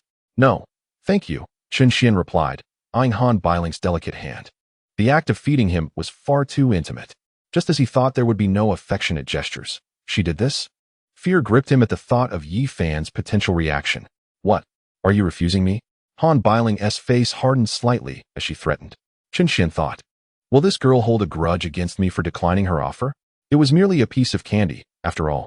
Han Bingluo interjected, assuming Chun Xian felt uncomfortable and was concerned about being misunderstood. Nevertheless, she harbored no qualms and boldly asserted her stance. His younger sister's reconciliation with Chun Xian brought her a sense of comfort, for after all, they would soon be family. Hearing Han Bingluo express such sentiments made it difficult for Chun Xian to refuse. He cast a furtive glance at Yi Fan and, seizing the moment when Yi Fan was distracted, he swallowed a piece whole. This is how it should be. Observing Chun Xian devour the candy she had offered him, Han Bingling felt a surge of delight and promptly retrieved another piece, exclaiming, "Let us have another." Chun Xian's expression darkened. He chided, "Don't just feed me. Share one with Yi Fan too. How can three of us share just a single bag of candy?" It had been he who invited Yi Fan into the car, and now he felt unjustly neglectful of him. Chun Xian was reluctant, fearing that Yi Fan might misinterpret the situation. "If you want to give it, then I shall eat it myself." Han Bingling shot a glance at Yi Fan, showing no intention of sharing. Such delectable treats ought to be enjoyed with those whom one cherishes. Yi Fan simply did not deserve a taste. Listening to Han Bingling's dismissive words, Chun Xian found himself at a loss for words, sensing that his attempts to mediate were futile. "Brother Yi, please do not take it to heart." He managed to force a smile. "It's all right, I don't mind not having any," Yi Fan retorted through gritted teeth. Observing Chun Xian's seemingly triumphant grin only fueled the fire of his indignation. "Oh, so this is why you invited me into the car, Chun Xian?" Yi Fan thought bitterly. Having placed an unflattering label on Chun Xian for his perceived malice, he had once thought favorably of Chun Xian, but now felt he was being toyed with time and again. Yi Fan's heart ached as he watched Chun Xian monopolize his resources, now surrounded by women, all while flaunting his happiness before him. Was there no decency left? Was this truly a person? Had the circumstances been more opportune, Yi Fan would have relished the chance to deliver a punch to Chun Xian's smug face. With his spirits dampened, Yi Fan felt no inclination to remain in the car any longer. The sight of the three of them appearing as a joyful family was more unbearable than ingesting excrement. He should not have been in the car. He belonged beneath it, where he would be spared from witnessing their sweetness. "Please stop the car." Yi Fan feigned calmness. "Chun Xian, I can just get out here." "Ah, are you home already?" Chun Xian inquired. Yi Fan forced a smile, but offered no reply. He had no desire to linger in the vehicle any longer. Was he to be subjected to another display of affection? Yi Fan even suspected Chun Xian of harboring ulterior motives. "All right then." Uncle Wang halted the car, noting Yi Fan's lack of enthusiasm, prompting Chun Xian to refrain from keeping him any longer. "What a situation this is." Chun Xian sighed, observing Yi Fan's visibly trembling form. "Just because I intervened, Chun Xian has reverted to being merely Chun Xian." Chun Xian slapped his thigh in exasperation. "See you tomorrow." At the entrance of the Han residence, Han Bingling waved her tiny hand energetically. Chun Xian responded with a feigned smile, and once the two entered the house, he collapsed into the chair. The thought of trailing behind these two female protagonists every day left him utterly drained. He found himself at a loss for words, feeling that his situation had somehow worsened. Unintentionally, he had seized Yi Fan's opportunity. His good intentions had inadvertently led to Yi Fan harboring resentment. The outcome of the situation was something Chun Xian had never anticipated. Yet, at this juncture, what could he do? The seeds of his own actions had been sown, and he could only bear the consequences in silence. "Well, let us take it one step at a time. Since things have already descended to such a low, I might as well let nature take its course. After all, it can't possibly get any worse than this. Young master." At that moment, Uncle Wang suddenly spoke up. "What is it, Uncle Wang?" Chun Xian inquired. Only then realizing that the car had not started, Uncle Wang turned around, his expression grave, and said, "I sense that someone has been following us." Upon hearing this, Chun Xian's body tensed. Just when he had thought that things could not possibly be worse, another unexpected turn of events arose. He had not noticed anything amiss, but he was merely in the transformational realm, whereas Uncle Wang was in the sea-splitting realm. Such a master would naturally possess heightened senses. Moreover, Uncle Wang's military background made him particularly vigilant in such matters. His instincts could not be mistaken. So, who could be following them? Perhaps the underground queen of Linghai City? Chun Xian fell into deep contemplation. Chapter 40. We have traced the Ultraman. Chun Xian felt his assumptions were correct, aside from Bai Linger. He could not think of anyone else who might be tailing him. Admittedly, this was not a pursuit aimed at him. Bai Linger's target had always been Han Bingling. And now, with him entangled in the situation, he might have drawn her attention. That woman, though somewhat eccentric, was not foolish, given his identity. As long as she considered the reasons, she would naturally refrain from taking action against him. However, one could not afford to be complacent. That woman, while appearing clever, had always been used as a pawn. One could never be certain that in a fit of impulsiveness, she might not target him as well. Chun Xian felt a headache coming on. The Han sisters were nothing short of troublemakers. As long as he was in contact with them, he was constantly on the brink of crisis. The crux of the matter was that these troubles had nothing to do with him. He wished to remain uninvolved. Yet it was utterly impossible. His father had insisted on driving the Han sisters to school. He had no authority to refuse. Moreover, if he were to completely disregard the potential assassination of Han Bingling, he would feel a twinge of discomfort in his heart. Chun Xian believed he could not become the ultimate villain because, to some extent, he still possessed a conscience. As for morality, it was a flexible concept. Drive, Uncle Wang, Chun Xian said, shaking his head, no longer wishing to dwell on it. In summary, the current situation could not possibly worsen any further. Taking it one step at a time seemed to be the only viable option. Brat, from today onwards, you must study diligently. If your theoretical score for the college entrance examination does not reach 60, I will break your legs. Chun Xian had spoken too soon. Upon returning home, he was met with a stern warning from his father, Chen Sihai.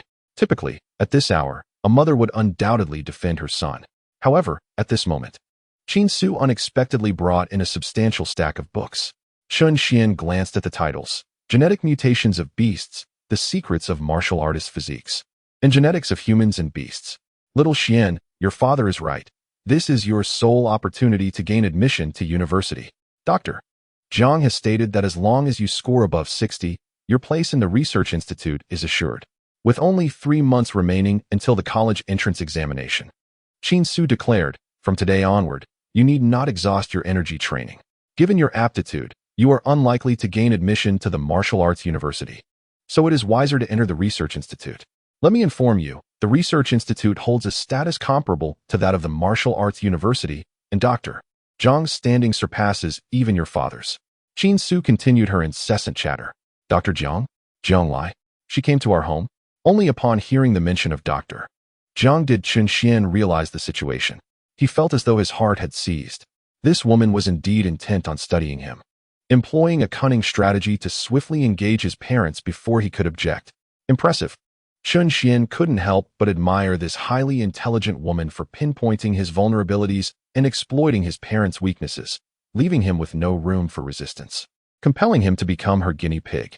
But according to the narrative, shouldn't she have returned to the capital? Why is she still in Linghai? As this thought crossed his mind, Chun Xian quickly dismissed it, recognizing the absurdity of his concerns. Clearly, his presence had become an unpredictable variable, causing the story to unravel. I have inadvertently piqued the interest of this research fanatic. She is determined to have me.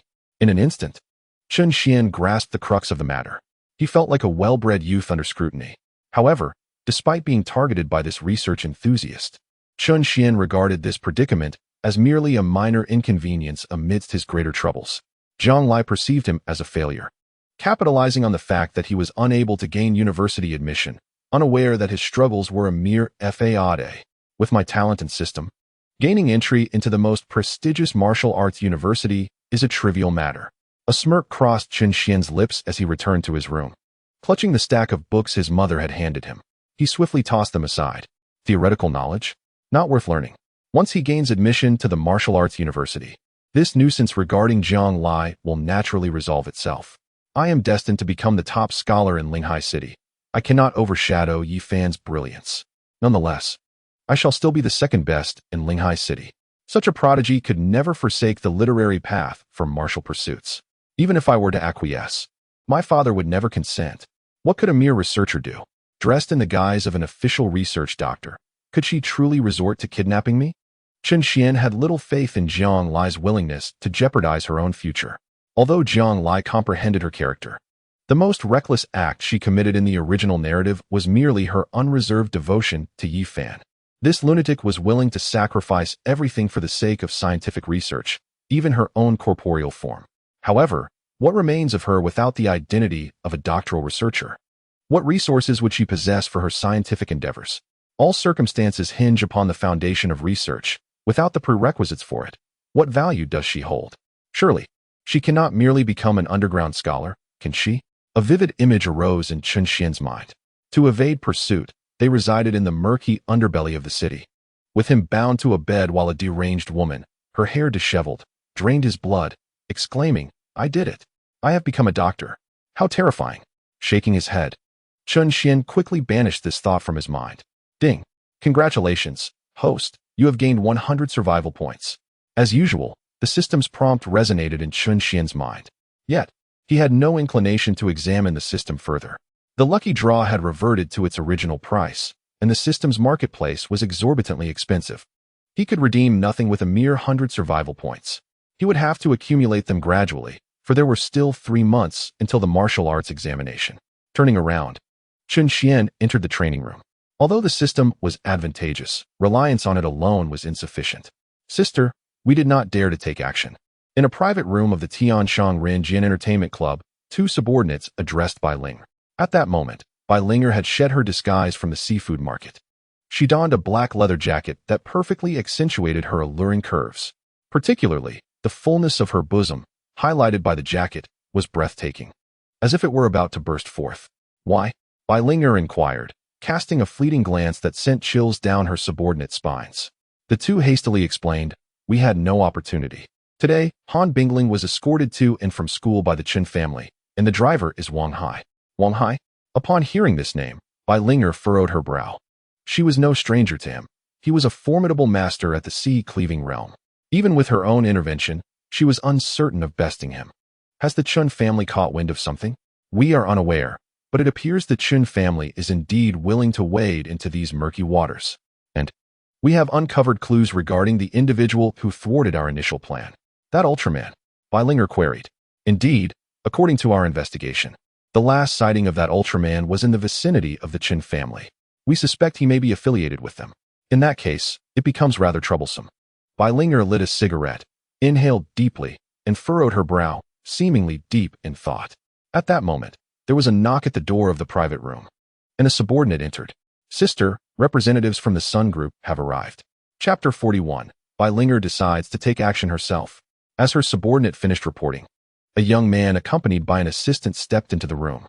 The Sun family is indeed one of the 5 prominent families in Linghai City. Currently, the leader of the Sun Group is Sun Zhongtao, who is in his early 30s. Sun Zhongtao settled into his seat, lit a cigar, and with a somewhat displeased expression, spoke, "Miss Bai, our financial investment is not meant for your enjoyment. After all these days, why is there still no progress in our matters?" Bai Linger hurriedly clarified, "Mr. Sun, it's not that there has been no progress. Rather, the situation has become quite challenging." Despite being referred to as the underground queen of Linghai City, Bai Linger felt overshadowed by the 5 influential families. Her dealings were clandestine, and she had to consider the faces of the prominent families. Bai Linger was aware that this was not a sustainable path, which is why she was eager to transform her circumstances, with the Sun family's assistance being indispensable. Challenging. Huh? Sun Zhongtao scoffed. "Just tell me, how much more money is required?" "It's not a matter of money." Bai Linger shook her head. "The Chun family has intervened, and the risks associated with this endeavor are substantial." Among those she feared most in Linghai City were the Chun and Li families. Chen Sihai oversaw the martial forces of Linghai City, while Li Weigua managed the city's security. Additionally, the Li family operated martial arts schools. The strength of these families was formidable, and confronting them was akin to challenging a stone with an egg. Her survival in Linghai City was largely due to these families turning a blind eye. Where there is light, darkness inevitably follows. Rather than risk an unknown factor rising to become the underground king of Linghai City, it was preferable to allow Bai Linger to maintain her current position. After all, Bai Linger was astute enough to avoid provoking either family. The Chen family? Upon hearing the mention of the Chen family, Sun Zhongtao's brow furrowed. After a brief moment, he spoke again. "Bai Linger, even if the Chun family is involved, what of it? I have not suggested you harm Chen Sihai's son or daughter-in-law. It's merely the second daughter of the Han family. Does Chen Sihai truly have the power to cleanse all of Linghai City for her?" However, Bai Linger interjected. "But Wang Hai, who is close to Chen Sihai, is always escorting the Han sisters to and from school." "Excuses. These are merely your excuses," Sun Zhongtao exclaimed in a fit of rage. "Wang Hai is but a Lianhai realm practitioner. If you take action, I refuse to believe this cannot be accomplished." Faced with Sun Zhongtao's fury, Bai Linger fell silent. While she was confident in her ability to eliminate Han Bingling, Doing so would expose her in the open. Despite their claims that old Master Han was a decrepit tiger, even a fading tiger remains formidable. No one wished to confront a man mourning the loss of his granddaughter. Linger, I see you are simply afraid. Sun Zhongtao continued. If you are frightened, just say so. You can withdraw, but you must return all the benefits you have received. Furthermore, from this moment on, our collaboration is terminated, and you and your band of brothers can fend for yourselves. At this, Linger could no longer contain her emotions. The business they operated was inherently in conflict with the Han family, leading to their suppression. Now, their revenue depended solely on the Sun Group. If Sun Zhongtao's words held true, she and her brothers might indeed face dire straits. I shall take matters into my own hands, though I require time. Linger resolved to act independently. Excellent. Upon hearing Linger's declaration, a smile finally graced Sun Zhongtao's face. His tone relaxed. He said, You are the underground empress of Linghai City. Moreover, you are not alone, as we previously agreed. Your sole responsibility is to eliminate Han Bingling. Should the sky fall, we shall bear the weight. He added, Additionally, I have prepared an aid for you. With that, Sun Zhongtao clapped his hands. The door to the private room swung open, revealing a fierce-looking young man. Boss, the man greeted respectfully before coming to a halt. Standing there, he radiated an overwhelming aura, his veins bulging like serpents, threatening to burst through his skin. A warrior? Sensing the vigorous energy emanating from him, Linger narrowed her eyes. Only a newly ascended warrior would struggle to control their own vitality. She was not surprised by his rank, but rather by the intensity of his blood energy, which was far more robust than that of an average individual, exuding a palpable malice. Indeed, Sun Zhongtao nodded, introducing him. His name is Li Xiong. Li Xiong? Linger furrowed her brow, recalling several recent murders in Linghai City.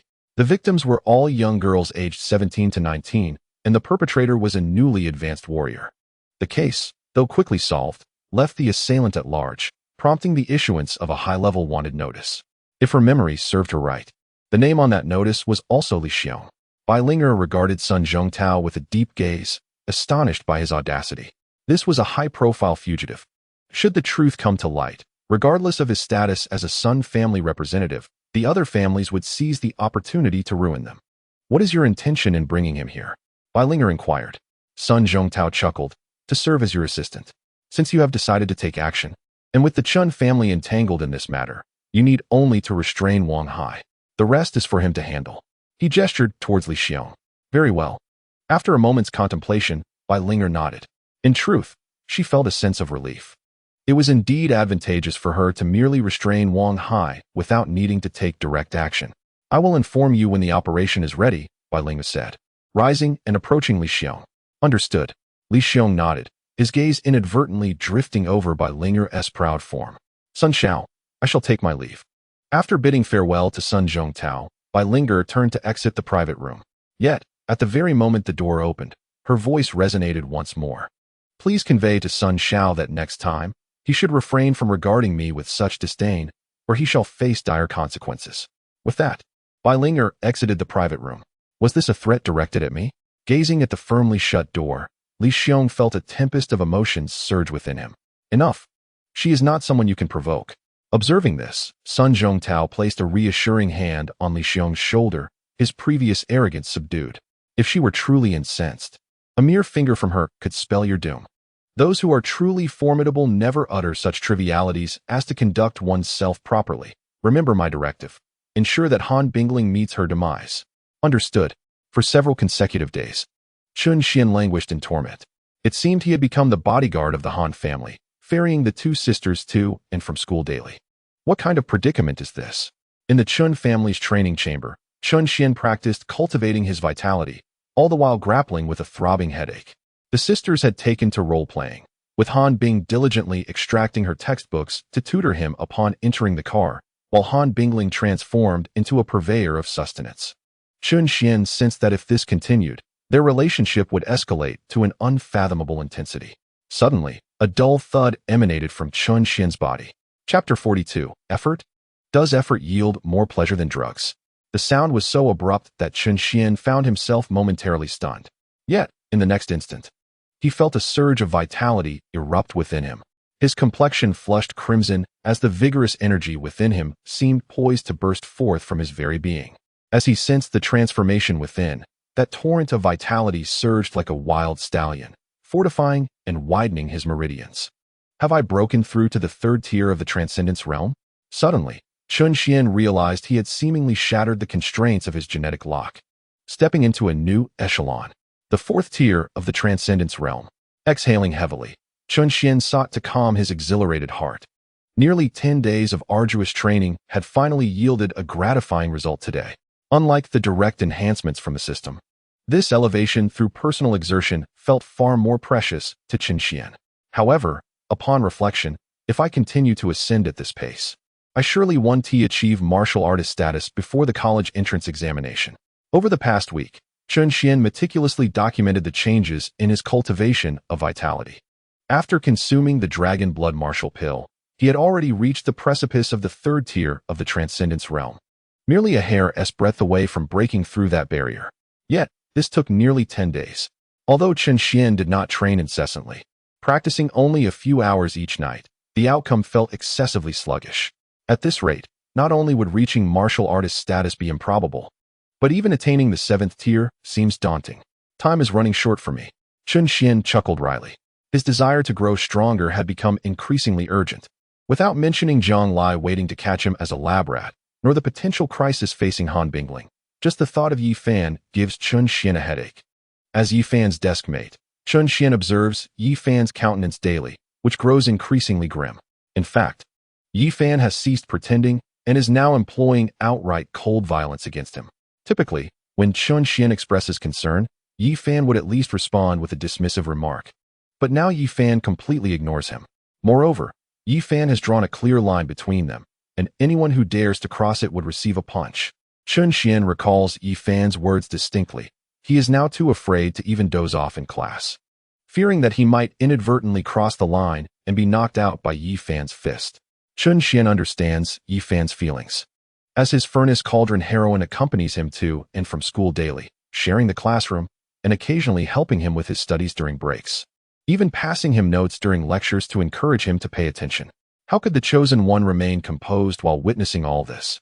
It would be fortunate for Chun Xian if he were not directly eliminated by Yi Fan. Fortunately, Yi Fan currently lacks significant strength. Yet Chun Xian dares not let his guard down. How could a chosen one be compared to an ordinary person, as their cultivation realms ascend as easily as drinking water? When Yi Fan grows powerful, it will surely be Chun Xian's demise. At the very least, he must be on par with Yi Fan. Chun Xian dreams of such a scenario. Although he possesses combat prowess at the same level, the disparity in their realms is considerable. Even now, at the 4th rank, he remains significantly behind Yi Fan, who is on the verge of breaking through to the 7th rank. Ding! Congratulations to the host for successfully surviving one day, earning 100 survival points. While lost in thought, the system's prompt sounded at the right moment. Time to draw. Chun Xian's mind raced. Over 10 days, he had accumulated 1,000 survival points, just enough for a single draw. He yearned for 10 consecutive draws, yet accumulating enough points proved impossible. Even a slight enhancement would provide him with a glimmer of hope for survival. Draw for me. With practiced ease, he accessed the system's lucky draw interface and initiated the spin. Congratulations, host, for obtaining a minor breakthrough pill. Consuming a minor breakthrough pill allows one to directly surpass their current minor realm. A minor breakthrough pill? Chun Xian was taken aback, then clenched his fists in excitement. He knew exactly what this was. It was priced at 10,000 in the system store. This time, the lottery could indeed be described as a stroke of fate. With a heart full of anticipation, a small crimson pill materialized in Chun Xian's hand. The terrifying force of vitality surged around him. With just a glance, he felt he could no longer endure and swallowed it without hesitation. In an instant, that overwhelming torrent of energy akin to the vast ocean surged within him once more. A dull thud echoed through the air. Within merely a few minutes of breaking through, Chun Xian shattered the shackles within his body once again. He ascended to the 5th tier of the transcendence realm. In that fleeting moment, overwhelmed by vitality, Chun Xian sensed an inexhaustible power coursing through him. Effort. It paled in comparison to the exhilarating rush of consuming the pill. At this moment, Chun Xian profoundly grasped the distinction between possessing advantages and lacking them. The sun rose as usual. Upon opening his eyes, Chen Xian beheld the two sisters of the Han family enjoying breakfast in his home. It had become a familiar sight. Observing the harmonious interaction between his mother, Qin Su, and the two sisters, Chen Xian thought, if Han Binglu truly married into the Qin family, there would be no conflicts between mother-in-law and daughter-in-law. What am I thinking? The thought crossed his mind, causing him to pause. Have I become conceited? Just having reached the 5th tier of the transcendence realm, and already contemplating the female lead? Chen Xian felt a surge of arrogance. 5th tier? In front of Yi Fan, that is still nothing significant. Insufficient. Absolutely insufficient. Regaining his composure, Chen Xian focused intently on his breakfast. 5th tier? Had he truly ascended to the 5th tier of the transcendence realm? Beside the dining table, the two sisters, having heard Chen Xian's inner thoughts, were momentarily stunned. They could hardly believe this reality. It had only been 10 days. Chen Xian had actually broken through 2 minor realms? Since it was an unspoken thought, they did not perceive it as mere nonsense. However, this progression felt utterly astonishing to them. Perhaps this was the motivation born from pressure. Due to Yi Fan's existence, he was eager to grow stronger to protect their bond. Han Binglu thought to herself, casting a tender gaze towards Chen Xian. Meanwhile, Han Bingling looked at him with eyes full of admiration. This was the man she adored. This was her hero. Compared to Chen Xian, Yi Fan was nothing. As the day continued, Han Binglu assisted with his studies while Han Bingling provided nourishment. And they arrived at the classroom in a daze. Lifting his gaze, Chen Xian noticed that Yi Fan's expression appeared even more displeased than yesterday. First, let me set a modest goal. Survive until the martial arts entrance exam? When would it come to an end? Arriving at his seat, Chen Xian muttered softly, letting out a sigh. Ding! At that moment, the bell rang, and the homeroom teacher, Wang Jian, walked into the classroom. Students, today marks your final day at school. Chapter 43, No Money? What can you train without money? Everything the school could teach you has been imparted. The path ahead must be traversed by you alone. In the remaining 3 months, your primary objective is to elevate your realms in preparation for the upcoming martial arts entrance exam. Wang Jian's expression was grave as he scanned his students one by one. As the homeroom teacher who has guided them for 3 whole years, Wang Jian found himself feeling a twinge of reluctance as this day arrived. He could not help but continue to impart his advice. Your destinies lie firmly within your own hands. These next 3 months are a pivotal moment that will determine your futures. You must not let your guard down. Han Binglu. The sudden call of his name made Han Binglu instinctively rise from his seat. Wang Jian smiled gently, gesturing for him to sit back down. He continued, your innate talent and self-discipline are commendable, and I have no concerns regarding your progress. However, do not let external influences sway you. As he spoke, Wang Jian's gaze swept over Chen Xian. He was well aware of the burgeoning relationship between Han Binglu and Chen Xian. One was an exemplary student, while the other lagged behind in the class, and Wang Jian feared that Han Binglu might be distracted by romance at such a critical juncture. Set a small goal for yourself. With your talent, achieving the 8th rank of the transcendent realm by the time of the martial arts entrance examination should pose no challenge. I will, teacher, Han Binglu replied earnestly. After consuming ancient essence blood, she had already ascended to the 6th rank of the transcendent realm, and she felt confident that she could breach 2 more ranks within the next 3 months. Good, Wang Jian replied with a nod of satisfaction, before turning his attention to a few other notable students. His gaze settled on Yi Fan. Yi Fan. Yes, teacher. You are remarkably talented, even surpassing Li Jianxin from class 3. However, this is not the time for pride or complacency. I understand, teacher, Yi Fan replied, nodding seriously. He yearned to grow stronger more than anyone else, for his time in Linghai City had been fraught with difficulties. Not only had his alchemical progress stagnated, but he also felt that his opportunities had been snatched away. While he recognized that fortune and talent were paramount, he could not help but keep a mental note of Chen Xian. Excellent, Wang Jian said with approval. I am aware of your situation, and I have secured a scholarship for you. Although Yi Fan was a transfer student and had only been acquainted with them for a short time, his prowess was undeniable. He was still a student of their class, and Wang Jian believed that Yi Fan had the potential to emerge as a dark horse in this year's martial arts entrance examination, possibly becoming the top student in Linghai City, which made Wang Jian particularly invested in his success. Be prudent with this money. Rent a training room. It is crucial for your future. I believe in you, and you may very well become the first martial artist to take the entrance examination. Wang Jian reiterated firmly. underscoring the reason for his allocation of scholarship funds.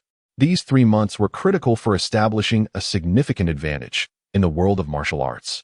Wealth and resources were as essential as innate talent. Lacking financial means, a lack of funds equates to enduring greater hardships. For instance, training rooms are available at various martial arts academies, and affluent families may even possess private training facilities. However, ordinary individuals often lack such opportunities, and those in dire financial straits might struggle to afford even the rental fees for a training room. The last 3 months are crucial. Having a training room versus not having one is an entirely different concept, a stark manifestation of talent and resources. Wang Jin naturally does not wish for Yi Fan, this prodigy, to be hindered by inadequate facilities. Thank you, teacher. I will certainly do my best. Good. Wang Jin nodded, his gaze settling upon Chen Xian. Chen Xian, teacher. Upon hearing his name called, Chen Xian immediately stood up, enveloped in boundless joy. At long last, the awaited day had arrived. He was finally liberated. No longer would he have to commute to and from school with the Han sisters or endure Yi Fan's icy demeanor. In these next 3 months, he intended to diligently immerse himself in his training, preparing to astound everyone in the martial arts entrance examination. Meeting Wang Jin's gaze, Chen Xian initially contemplated expressing his thoughts like Han Bing, Luo, and Yi Fan, but Wang Jin spoke lightly. In these 3 months, focus more on your studies. Research institutions are quite commendable. Chen Xian felt his ambitious aspirations wither away. What was crucial was that Wang Jin seemed to have been influenced by Jiang Lai's efforts. Contemplating Jiang Lai, Chen Xian smirked inwardly. You will not succeed. The day of the martial arts examination will mark the shattering of your dreams. After a few more admonitions from Wang Jin, the group of diligent students finally experienced true liberation. Zhang San Li Si. Upon dismissal, Chen Xian called out to his 2 younger brothers. What is it, big brother? Come with me for a moment. Where are we going? To do something, of course. Every day it's all about doing something. Do you think I am the sort of brother who would indulge in such nonsense? Can't you think of something better for me? Chen Xian explained. We're going to the Li Family Martial Arts Hall to rent a training room for you two. Both of them came from humble backgrounds, and renting a training room represented a significant expense. Nonetheless, both possessed commendable martial arts talent. Zhang San was tall and robust, currently at the 4th tier of the Transcendence realm, while Li Si, though slender, was also at the 4th tier. Since middle school, they had followed Chen Xian and remained steadfastly loyal, albeit sometimes a bit dim-witted. In summary, they were competent subordinates, and as their older brother, Chen Xian could not allow them to falter during these 3 months. Big brother, are you serious? The 2 of them widened their eyes in disbelief. Of course I'm serious. When have I ever deceived you? After calling me big brother for so many years, I cannot let you do so in vain. Hearing this, they momentarily struggled to believe this was their big brother. Although Chen Xian had never been indifferent, he had never shown such attentiveness before. What kind of older brother would genuinely care about his younger brother's well-being? Merely providing a meal would have sufficed for most. Yet, Chen Xian was considering their futures. In that instant, both felt they had chosen the right person, their eyes brimming with tears. Big brother, from now on, I, Zhang San, will be your loyal subordinate for life. Me too. Get lost. Don't wipe your snot on me. Chen Xian chuckled and scolded lightly before continuing. With that said, I shall rent you the finest training rooms. However, do not squander my goodwill. If your martial arts examination does not reach the 6th rank, do not even think about mingling with me. Generally speaking, achieving the 5th rank in the transformational realm suffices for admission to an ordinary martial arts university, while attaining the 7th rank or above qualifies one for entry into prestigious martial academies. Nevertheless, this is not an absolute standard. One's cultivation level is merely one aspect of the martial arts examination, albeit a crucial one. Chen Xian held high expectations for the 2, hoping to elicit their latent potential. Regardless, they were both loyal and possessed a degree of talent, which reassured him for future endeavors. Rest assured, brother, I shall immerse myself in the training room daily, exclaimed one, with the other echoing, me too. Their resolute declarations resonated like thunder, promising Chen Xian their commitment. That's the spirit, let us go. Chapter 44. An Invitation to Duel from Li Jianxin. Upon reaching the school gate, the 2 sisters from the Han family were already in the car. Uncle Wang, please take them home. I need to visit the martial arts hall, Chen Xian instructed, greeting Wang Hai. Young master, should I accompany you? Wang Hai hesitated, fully aware that, as a member of the Chen family, his primary duty was to protect Chen Xian. Chen Sihai had assigned him as a driver for this very reason, and he had sensed someone watching them, which made Wang Hai uneasy. "There's no need, Uncle Wang," Chen Xian replied with a smile, knowing well that the individuals watching them had no intention of targeting him. "Just ensure they arrive home safely." He gestured towards the Han sisters. "Delivering a Buddha to the West. It's the last day. I would prefer no unforeseen incidents." "Understood, young master.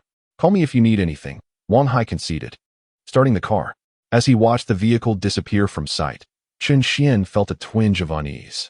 Logically speaking, Han Bingling usually cannot resist joining in on my activities. So why hasn't she insisted on accompanying me today?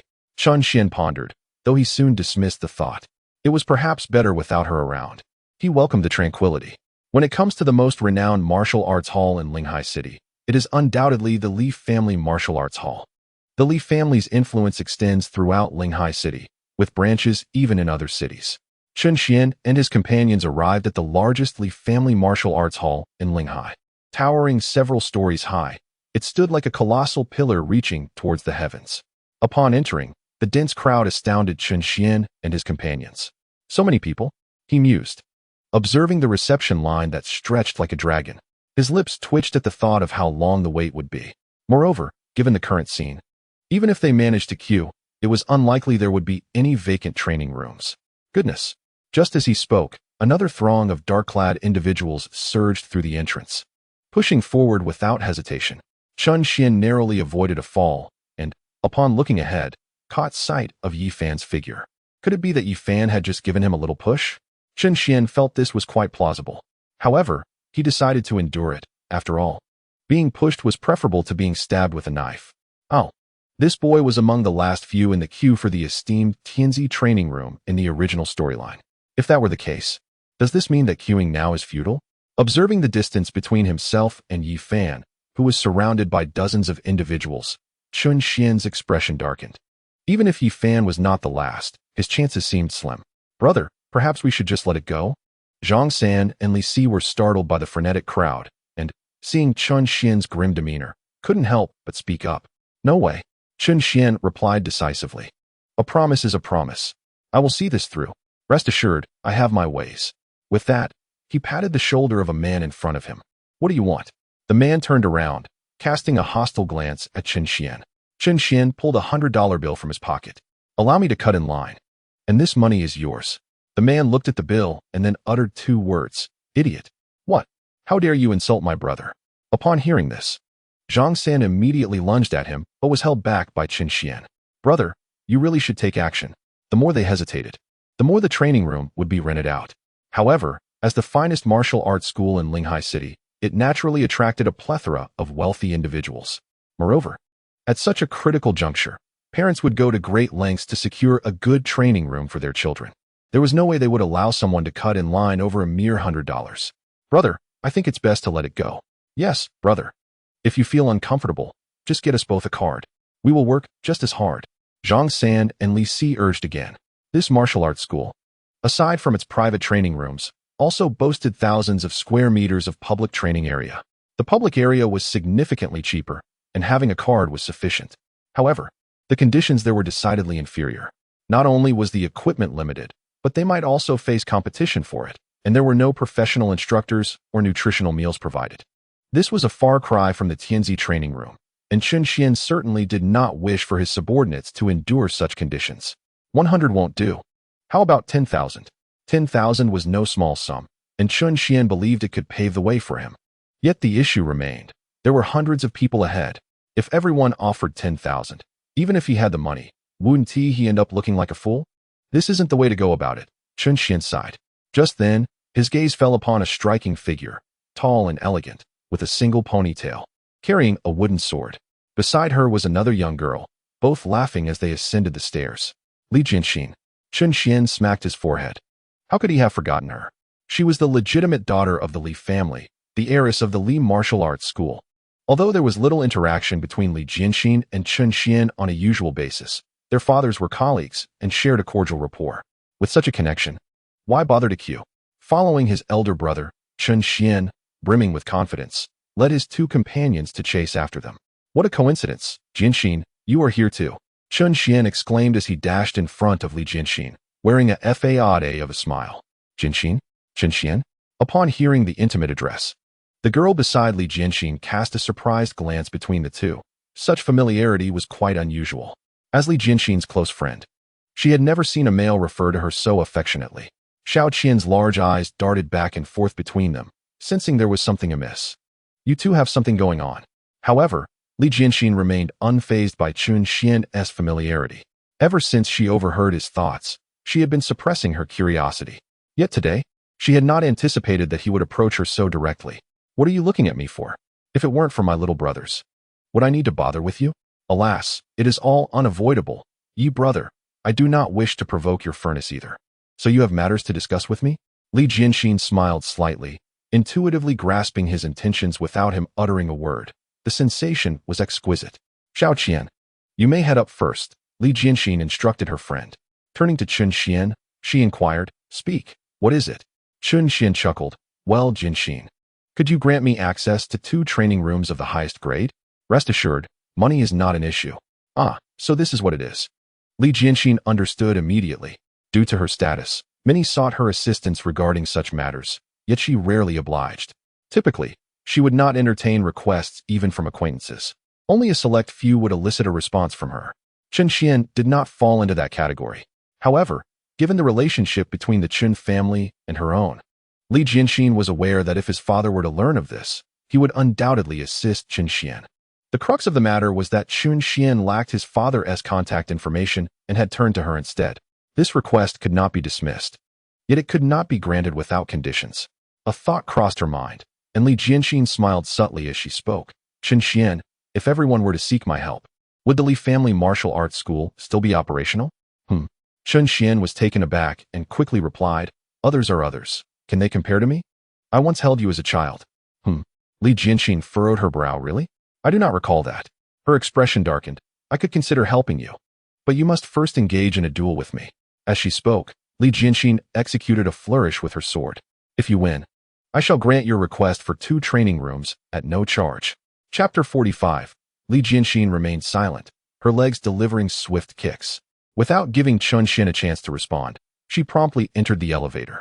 I will await you in the top-tier training room 9999.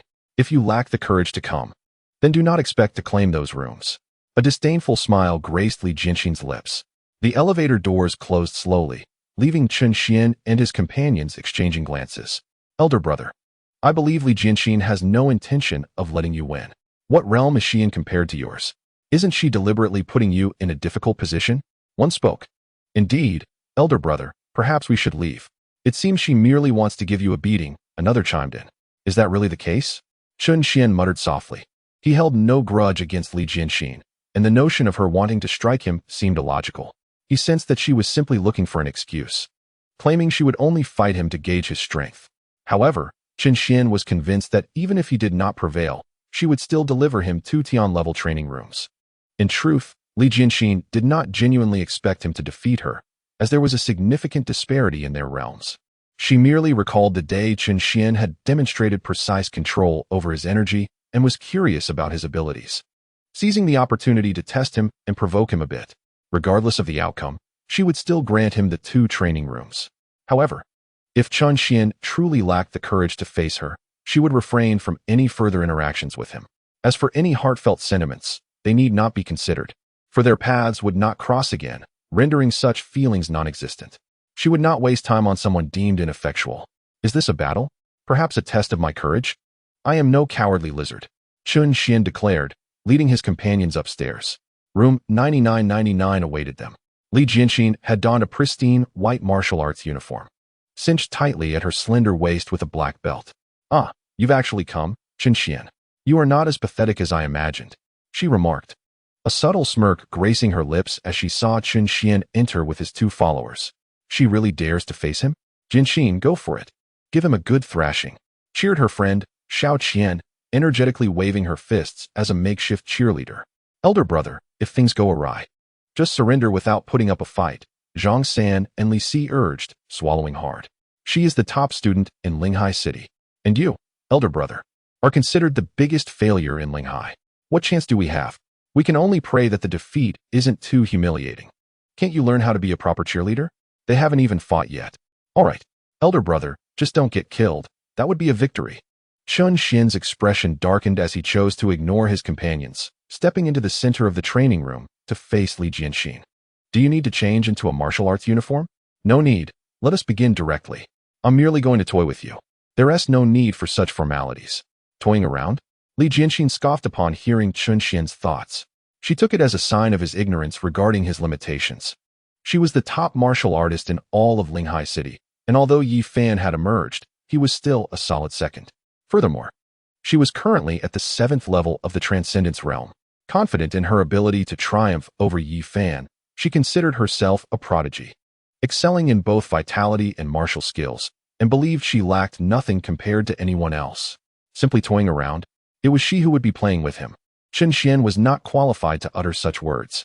With a chilling gaze, Li Jianxin sprang into action. She charged directly at Chun Xian, her right fist slicing through the air with a fierce wind, aiming squarely for his face. Bang! Chun Xian hurriedly raised his hand to defend, their arms clashing with a resounding thud. In an instant, he staggered backward, gasping, so powerful, truly deserving of being the top martial arts student in Linghai City. Is that even necessary to point out? Jianxin hasn't even exerted herself yet, Xiao Qian remarked, raising an eyebrow. Li Jianxin, halting her assault, looked down at Chun Xian with disdain. Is that all he can do? She internally scoffed, having only used a fraction of her strength, yet Chun Xian appeared so flustered. It seemed he lacked any real prowess. However, the next moment, a voice echoed in her mind, resonating with Chun Xian's thoughts. All right, enough already. I do not wish to play the fool any longer. Huh? Li Jianxin's brows furrowed, perceiving his words as dismissive. She narrowed her eyes at Chun Xian and swiftly unleashed a whip-like kick. This strike bore a slight increase in power, roughly equivalent to the strength of an ordinary 4th-tier practitioner in the Transcendence realm. She intended to make Chun Xian understand that this contest was no trivial matter, hoping to teach him a lesson. Bang! Another explosive sound erupted. Chun Xian stumbled, gasping for breath. Is this the caliber of a prospective top student in Linghai City? Truly terrifying. Hurry up, sister, it's enough. Just give me the key card for the Tianzi training room. Still pretending? Fine. Hearing Chun Xian's thoughts, Li Jianxin's gaze sharpened, her blood surging with indignation. She was thoroughly provoked by his exaggerated antics. You haven't even made a move. Why are you panting like that? Bang! Li Jianxin delivered another whip kick. Chun Xian fell again. It was astonishing. He could hardly believe such strength was wielded by a young girl. Sigh, I'm exhausted. It seems this will never end. Bang! Li Jianxin executed yet another whip kick. Chun Xian swayed, appearing on the verge of collapse. How humiliating. It seemed that no amount of effort on my part could ever match even a fraction of Jianxin's strength. Still not stopping?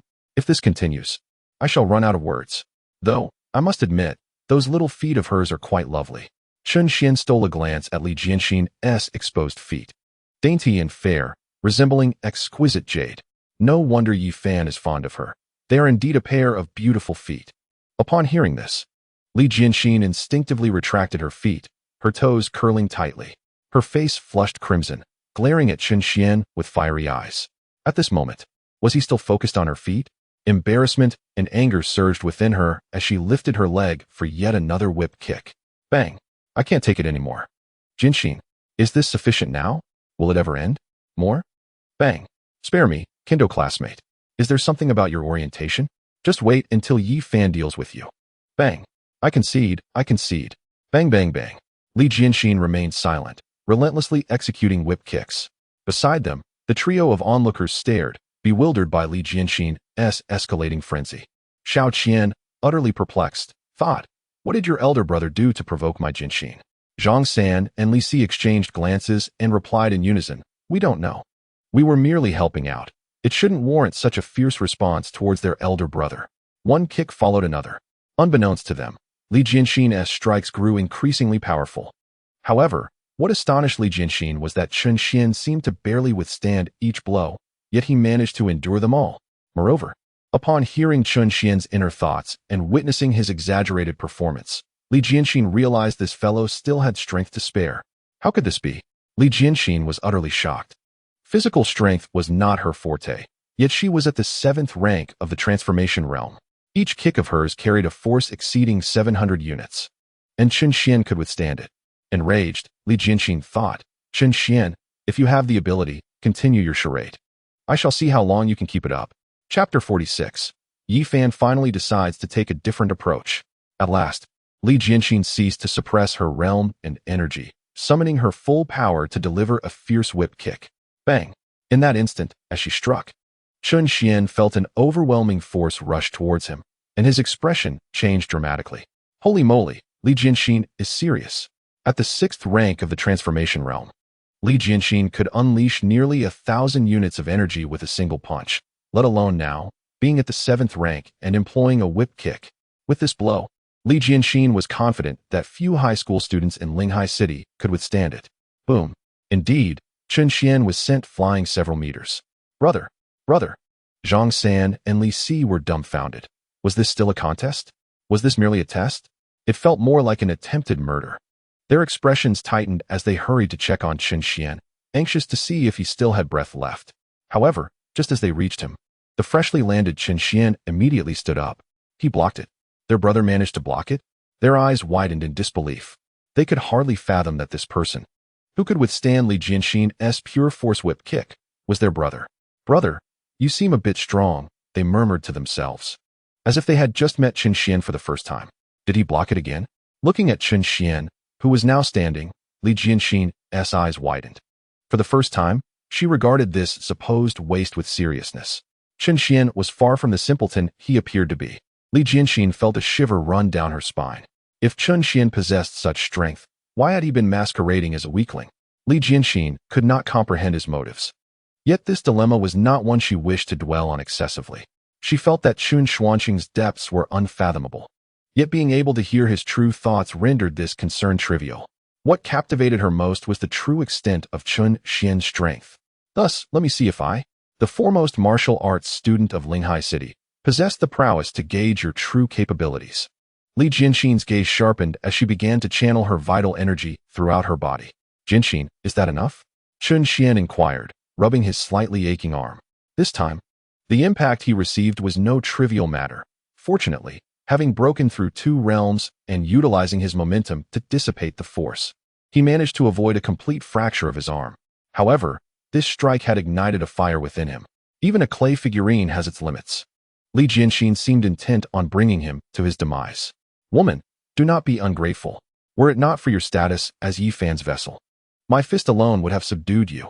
Chen Xian had no desire to engage in a serious match with Li Jianxin. Her character was entirely that of a martial arts fanatic. Should you prove stronger than her, she would insist on sparring daily. In the original narrative, during the 3 months of preparation, Yi Fan won the heart of this sword saint through relentless battles against Li Jianxin. Chen Xian even sensed that Li Jianxin harbored a penchant for being dominated. The more one exerted pressure on her, the more exhilarated she became. Chen Xian had no intention of provoking such a presence. Furthermore, to speak of domination was an overstatement. Without employing his ultimate fist, the two were evenly matched. As he pondered, the atmosphere shifted dramatically. Li Jianxin sprang into action, her figure flashing before him. She launched a whip-like kick. However, this kick was unlike any other. The very air seemed to be cleaved as she struck. Martial arts. It was martial arts. Xiao Qian gasped nearby. As Li Jianxin's close friend, she was well aware of her abilities, having once been one of her sparring partners. Yet, due to her own inadequacies, Li Jianxin had never unleashed her full power against her. This is the Li family's signature technique, the star-plucking leg, Xiao Qian explained. Empowered by martial arts, this strike exhibited a remarkable enhancement in both strength and speed. It was not merely brute force. Li Jianxin had also harnessed the power of her vital energy. If this kick were to connect with Chen Xian's head, it would likely explode upon impact. Chen Xian recognized that he could not withstand such a blow. He swiftly bent low, allowing the strike to soar above him. Yet, before he could breathe a sigh of relief, Li Jianxin, undeterred, launched another powerful kick. This strike was equally swift, its momentum even more terrifying. Even the onlookers, including Xiao Qian, were drenched in cold sweat. What animosity could lead to this? At that moment, Chen Xian made his move. To the astonishment of the 3 witnesses, he not only refrained from evading, but charged forward. Blood River Heavy Mountain Fist. he met Li Jianxin's crimson foot with a powerful punch. During this period, not only has Chun Xian been honing his vital energy, but he has also made significant progress in mastering the Chun family's ancestral martial art, the Blood River Heavy Mountain Fist. This technique embodies a fierce and powerful approach, with Blood River signifying its formidable attack potency and lethality, while Heavy Mountain indicates that its force is as weighty as a mountain itself. One punch bears down like the immense pressure of Mount Tai, utterly unstoppable. Boom. In an instant, a sound akin to thunder reverberated through the room. Bang. Bang. The two retreated several steps, with Chun Xian feeling a throbbing ache in his arm, and Li Jianxin, too, was not faring any better. The impact seemed to press painfully on her acupuncture points, causing her liver to tremble. Not bad, Li Jianxin managed to utter through gritted teeth, raising her eyes to meet Chun Xian's gaze. You are quite impressive yourself, Chun Xian replied, shaking out his arm and locking eyes with her. In that fleeting moment, sparks flew. Again, who fears whom? Both were ignited by a fierce determination, and they clashed once more. Meanwhile, the three spectators were utterly bewildered, witnessing the life-threatening techniques exchanged between the two, causing them to break into a cold sweat. Xiao Qian swallowed hard and asked, "Do you think if this continues, they won't just settle their differences, but also their lives?" Zhang San and Li Si exchanged glances and replied in unison, "We don't know." In terms of pure martial prowess, Li Jianxin undoubtedly held the upper hand. The confrontation between fist techniques and leg techniques favored the latter. Li Jianxin's long, straight legs unleashed a flurry of whips, kicks, and sweeps, leaving Chun Xian with no opportunity to close the distance. Aware that this was not a sustainable strategy, Chun Xian patiently awaited his chance to engage. Finally, seizing upon an opening as Li Jianxin's leg extended, Chun Xian lunged forward, preparing to execute a bear hug throw. Oh no, Li Jianxin panicked, but her reflexes were quicker. Her long legs executed a chokehold in midair, ensnaring Chun Xian's head tightly. With a resounding thud, they both fell to the ground, beginning a fierce struggle on the floor. In a contest of raw strength, Chun Xian had the advantage, yet Li Jianxin was not one to yield easily, her legs firmly constraining him. Meanwhile, on the same floor, Yi Fan arrived at the training room 9991. This was also a top-tier training facility. He had rented it for 3 months, depleting all his savings. It was not merely a facade of bravado or solely for the sake of training. After encountering setbacks with the Han sisters, Yi Fan resolved to take a different path. His next target was none other than the innate Sword Dao Saint body, Li Jianxin. Yi Fan had also learned that Li Jianxin was in training room 9999, and this 3-month period would present his best opportunity. With this thought, a smile crept onto his lips. Li Jianxin is aware of my capabilities. If I extend a friendly invitation to spar, she should not refuse. Yi Fan mused contentedly. Once they began sparring, physical contact would be inevitable, a necessary condition for the rapid intensification of emotions. Off I go, to find my Jianxin. Yi Fan clenched his fists to bolster his spirits, then retrieved a bottle of perfume from his pocket and spritzed it upon himself. He adjusted his attire before making his way directly to the 9999 training room. Chapter 47. Brother Yi, hear my defense. Chun Xian and Li Jianxin presented themselves before the trio of onlookers in a perplexing and intricate position. Chun Xian ensnared Li Jianxin's neck with his legs, executing a chokehold, while Li Jianxin tightly grasped Chun Xian's arms across his chest. Despicable. Chun Xian, you truly are despicable. Li Jianxin's face flushed crimson, torn between indignation and the pressure of the hold. Had they engaged in a fair contest, Chun Xian would not have stood a chance against her. With each inch of height comes an advantage, and under the assault of her long legs, Chun Xian began to show signs of fatigue, unable to approach her. Yet, in a moment of carelessness, he had transformed the duel into a ground grapple. Akin to a street brawl, her martial prowess, reliant on her long limbs, found no advantage here, leaving her only with her flexibility, which paled in comparison to Chun Xian's formidable strength. As a talented high school student from Linghai City, Li Jianxin had intended to teach Chun Xian a lesson, never envisioning that the situation would devolve into such chaos. Despicable? You dare call me despicable? Chun Xian exerted his legs once more, causing Li Jianxin to roll her eyes in exasperation. Am I to stand there and engage you in a proper duel? Why would I not utilize my advantages? Do you expect me to be foolish? On the battlefield, does the enemy engage you with such decorum? Do the beasts await your grand preparations before they strike? His series of rhetorical questions left Li Jianxin speechless. Chun Xian's assertions were undeniably valid.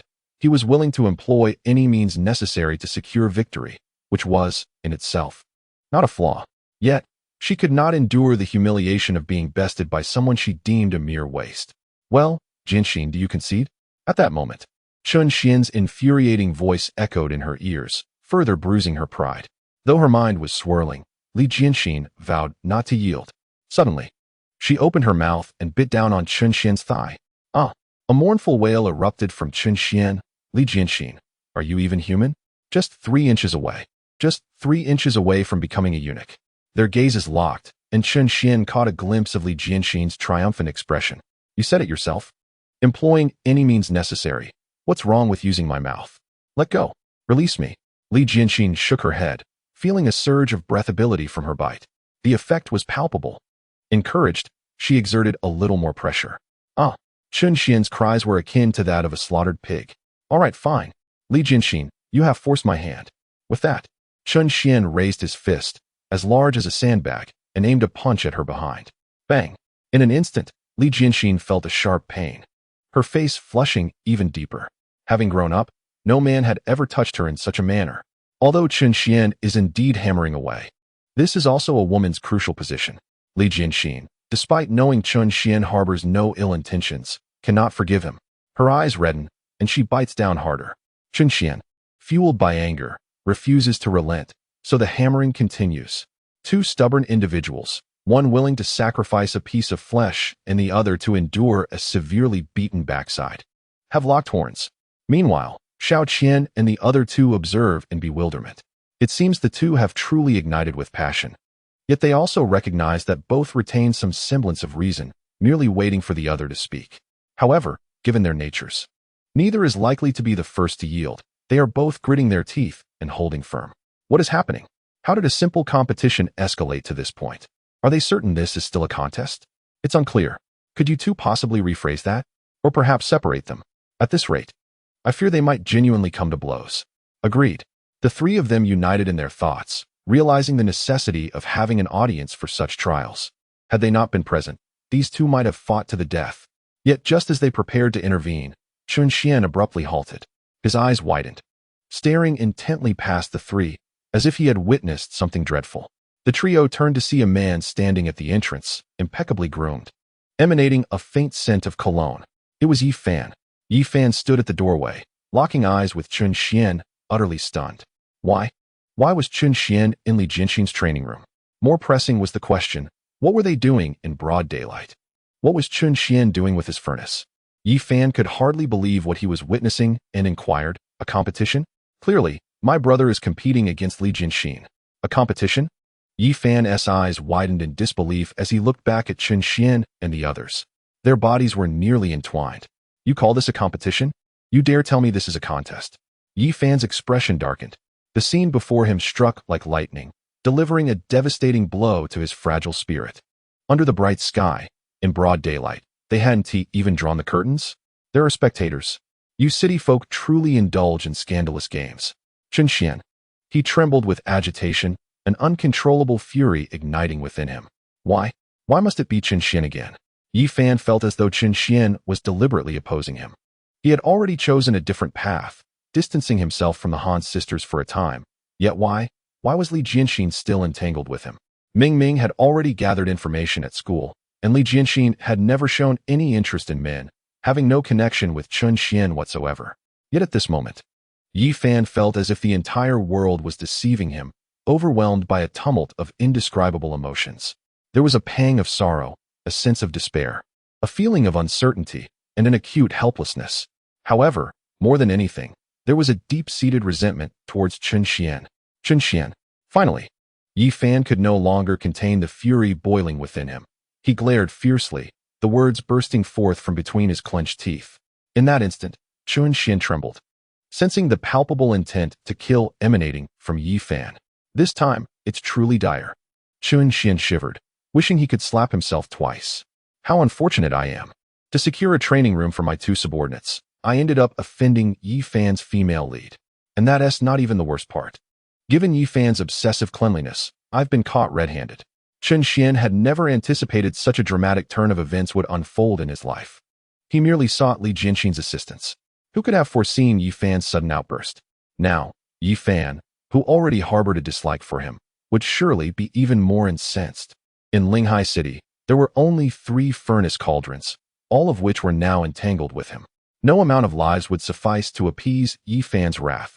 Chen Xian, in a panic, leaped up, limping hastily to Yi Fan's side. Wait, brother Yi, let me explain. It's not what you think. Chapter 48. Yi Fan feels betrayed by the plot. Chen Xian and Yi Fan shared an unspoken understanding. Chen Xian was well versed in the plot, while Yi Fan could sense the presence of his furnace cauldrons. Moreover, the remnants of the martial saint's soul had once informed him that each furnace cauldron was destined to be intertwined with him, drawn to one another. Thus, deep down, Yi Fan was convinced that both Li Jianxin and the Han sisters were his women. However, others failed to grasp Chen Xian's intentions. Even Li Jianxin, who could hear Chen Xian's innermost thoughts, could not comprehend why he felt the need to clarify matters with Yi Fan.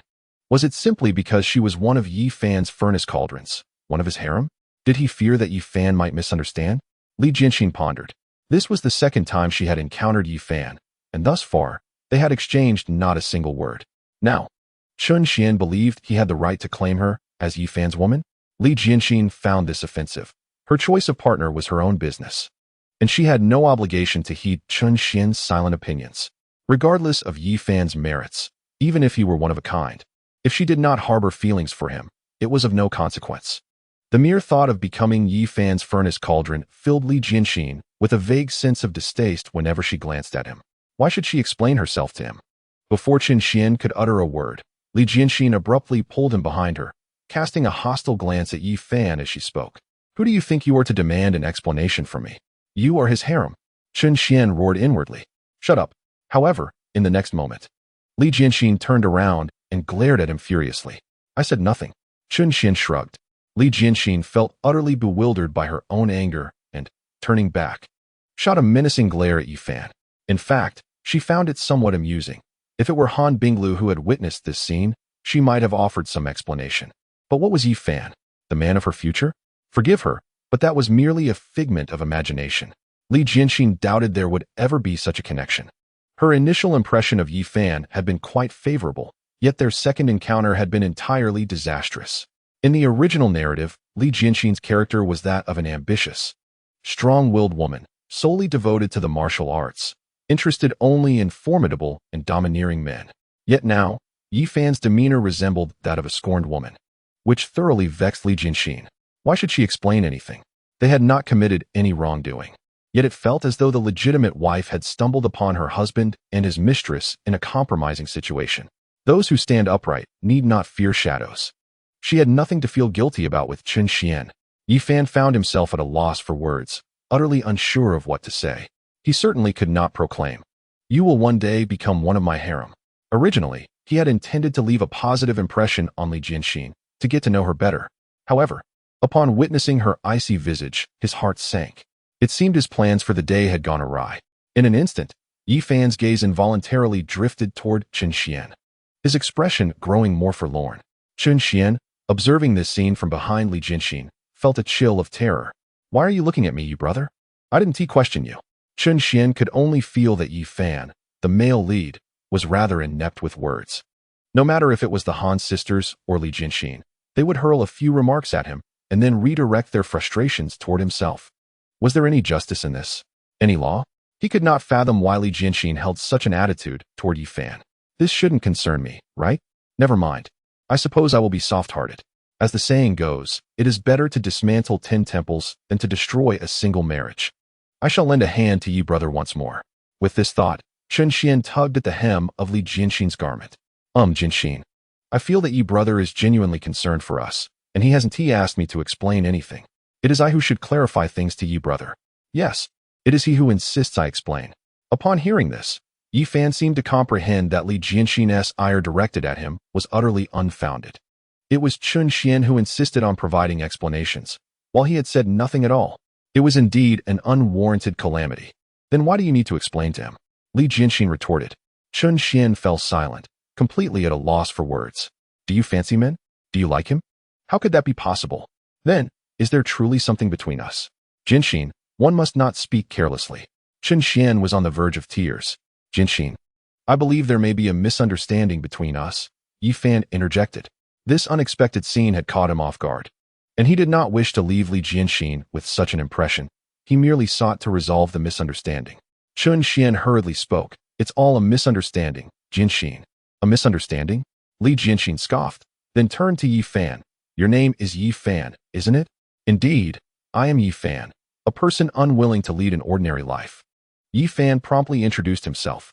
However, in the next moment, Li Jianxin waved her hand dismissively. That's unimportant. What I wish to inquire about is your purpose for being here.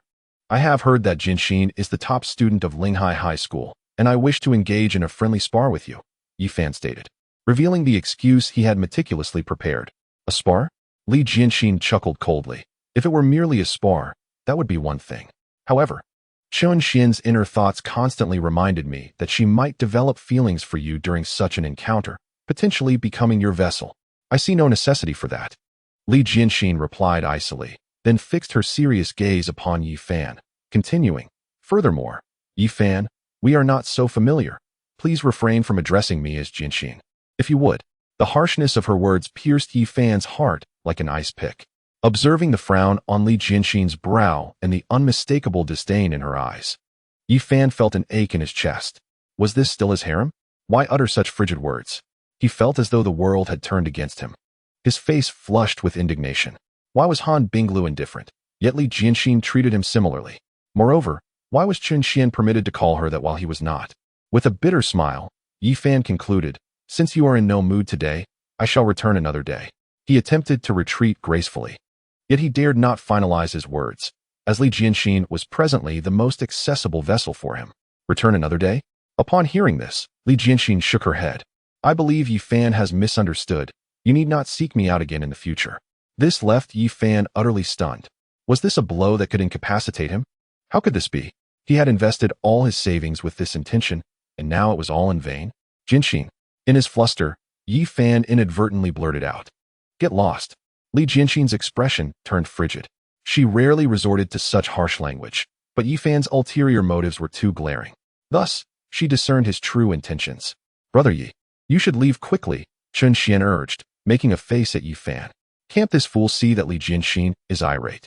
What does he have to explain? It's your vessel. How could it possibly become mine? You leave too. Li Jianxin snapped back suddenly. What? But I have 2 training rooms reserved. Bang. The only response to Chen Xian was the sound of a cold door slamming shut. What kind of situation was this? Chen Xian felt a surge of emotion, tears unshed, as he turned to see Yi Fan striding away. Yi brother, please don't leave. Hear my defense. Chapter 49. The proud Li Jianxin, Yi Fan moved swiftly, disregarding Chen Xian's pleas. An explanation? At this juncture, it was far too late. He had already been placed on Li Jianxin's blacklist, and it was evident that she would regard him with the same disdain as Han Binglu. Yi Fan's heart ached.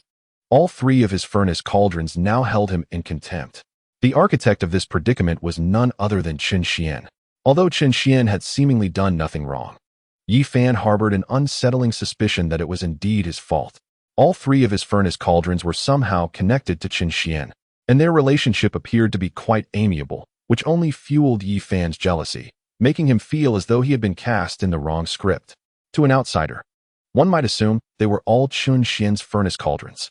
Hatred often arises without reason, and Yi Fan was now a perfect embodiment of that sentiment. It seemed as if he and Chen Xian were fated to be adversaries. From this day forth, it would be a matter of me or him. 30 years of fortune, 30 years of misfortune. Chen Xian, just you wait. Yi Fan clenched his fists, his face contorted with rage. Bang. The only response to Chen Xian was the chilling echo of the closing door. Outside, Chen Xian and his 2 companions exchanged glances. He contemplated knocking on the door, but ultimately decided against it. Sighing, Chen Xian expressed his helplessness. The greatest distance in the world is not between life and death, but rather when I am outside and you are within. At this moment, no words would penetrate Yi Fan's heart. He must surely harbor deep resentment towards me. Chen Xian mused bitterly. Brother, what is the point of explaining anything to him? Zhang Sen queried, perplexed. Li Si echoed his confusion, but brother, he is not even Li Jianxin's fiancé. Is it really necessary?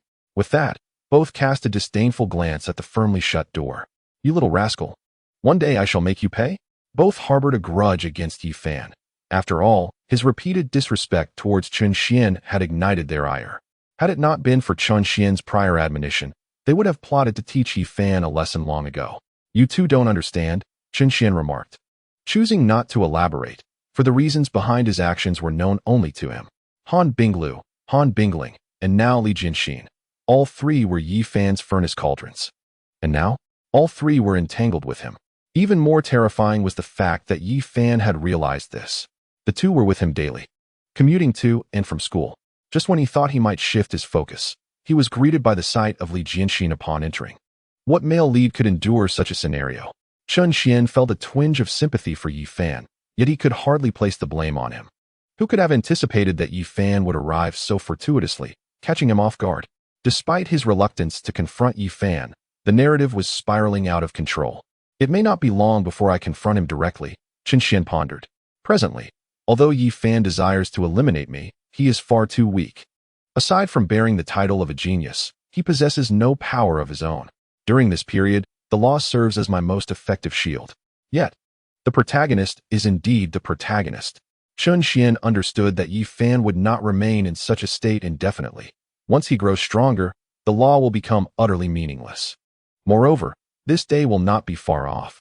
Even if the three female leads do not become Yi Fan's furnace in the short term, he has other avenues to gain strength. I can only pray that the remnant soul of the martial saint awakens a bit later. Chun Xian's thoughts grew heavy. In the narrative, while unlocking the furnace would allow Yi Fan's realm to advance rapidly, his foundation ultimately relies on that remnant soul of the martial saint. That soul has imparted to him the fundamentals of martial arts, combat skills, and innate talent, even entrusting the remaining influence of its earthly power to Yi Fan. This is the true adversary Chun Xian must face, a force established by a martial saint, its depth and foundation immeasurable after years of development. Let us depart. Having concluded his reflections, Chun Xian patted the shoulders of his two subordinates. As soon as he took a step, a sharp pain pierced through his thigh. Having been too preoccupied with explaining to Yi Fan, he had not fully registered the injury until now, causing him to gasp in pain. Chun Xian loosened his trousers. Three heads peering inside. Brother, it's truly large. Huh. No, I mean, brother, it's really red. Red? That's blood. Chun Xian grimaced at the purplish-red marks on his thigh, which were seeping blood. That girl, is she a dog? Who is she cursing? Suddenly, a voice rang out, and the door to the 9999 training room swung open, revealing Xiao Qian peeking her head out, followed closely by Li Jinxin. Limping out while clutching her backside. Seemingly embarrassed by her predicament, Li Jinxin's face flushed with indignation as she halted after a few steps. Come here, she snapped. What for? Chun Xian did not move. Li Jinxin shot him a fierce glare, extending her hand. Here is your training room key card. In that moment, Chun Xian found her somewhat more agreeable. After all, he hadn't been bitten for nothing. This girl, though fierce, seems to have a decent heart after all. However, upon glancing, he noticed there were 3 cards. But you said only 2 rooms were needed? He asked, regarding Li Jinxin suspiciously. Yes. Li Jinxin maintained her icy demeanor. Yet her gaze faltered under Chun Xian's scrutiny, her cheeks flushing deeper. I don't need them. I have a training room at home. Chun Xian waved his hand dismissively. Upon hearing this, Li Jinxin shot him an exasperated look and tossed the 3 key cards onto the ground. Take them or leave them. With that, she turned and re-entered the training room. Still quite proud, isn't she? Elder brother, Zhangxin picked up the room card and inquired Chun Xian. I'm keeping it. I won this fair and square. Chun Xian, without hesitation, handed 1 card to Zhangxin while pocketing another for himself. Why not take it? Given the current scarcity of training rooms, even renting it out could yield profit. Thank you, elder brother. Thank you. Zhangxin and Li Si were immediately beaming with joy. You both go and train hard for the next 3 months. I shall take my leave. After advising the two, Chun Xian limped down the stairs. As he raised his hand to hail a taxi, he suddenly recalled the 2 sisters from the Han family. He had sensed something amiss with Han Bingling earlier, and this thought intensified his unease. Estimating the time, he figured that Wang Hai must have taken them home by now. Yet he couldn't quite grasp the source of his inexplicable anxiety. After some contemplation, Chun Xian called Wang Hai. Hello, young master. Wang Shu. Have you delivered the Han sisters to their home? Yes, young master. That is good to hear. Chun Xian sighed in relief. However, Wang Hai's voice continued, but Miss Han Bingling has returned home, while the second Miss, Han Bingling, was taken to Tianshang Rinjian. Tianshang Rinjian. Upon hearing those four words, Chun Xian's eyes widened in shock. Isn't that the lair of the underground empress of Linghai City, who has been manipulated throughout the original narrative. Chapter 50. All sides gather at Tianshang Rinjian as the underground empress of Linghai City. Bai Linger was notoriously elusive. Most individuals were unaware of her appearance or the location of her influence. Yet, Chun Xian was well versed in the storyline. Tianshang Rinjian was Bai Linger's domain. By day, she masqueraded as a fishmonger in the Linghai seafood market, only to transform by night into the proprietor of Tianshang Rinjian. With no other engagements, Bai Linger remained confined to these two places. Han Bingling. Isn't this akin to walking straight into the lion's den? At that moment, Chun Xian comprehended the reason behind his unease. Today marked Han Bingling's fateful day. Wang Shu, where are you now? Are you still at Tianshang Rinjian? Chun Xian hastily inquired. Young master, after I dropped off Han Bingling, I returned. A third-tier ferocious beast has appeared 10 miles outside the city, and my elder brother has dispatched me to handle it. The elder brother Wang Hai referred to as naturally Chun Xian's father, Chun Sihai. Although he currently served as the family chauffeur, Wang Hai still held a position in the military and was a trusted confidant of Chun Sihai. Typically, for significant matters, Chun Sihai would entrust Wang Hai with the responsibility. Of course, a third-tier ferocious beast was hardly a task that required Chun Sihai's direct involvement. Wang Hai, leading an elite team of warriors, was more than capable of managing the situation. Upon hearing this, Chun Xian's heart sank. Had Wang Hai been near Han Bingling, he would have felt reassured. As a fellow expert in the sea-splitting realm, with Wang Hai present, Bai Linger would not dare to act recklessly. But now, the situation had taken a turn for the worse. Although the moment for Bai Linger to take action has not yet arrived, Chun Xian dares not to gamble. The plot has completely unraveled, and no one can guarantee what may transpire. Surely it cannot be this dire? Chun Xian pondered deeply, yet after much contemplation, he found it unwise. Master, let's head to Tianshang Rinjian. He hailed a taxi, fully aware that he had no intention of playing the hero. Even if Bai Linger were to engage, 10 of her would be no match for him. However, one must always prepare for the unexpected. Chun Xian steeled himself for the possibility of encountering Bai Linger's wrath. Should that dire moment arise, he would have to rely on his identity to navigate the situation. Lacking in strength, he would lean on his connections.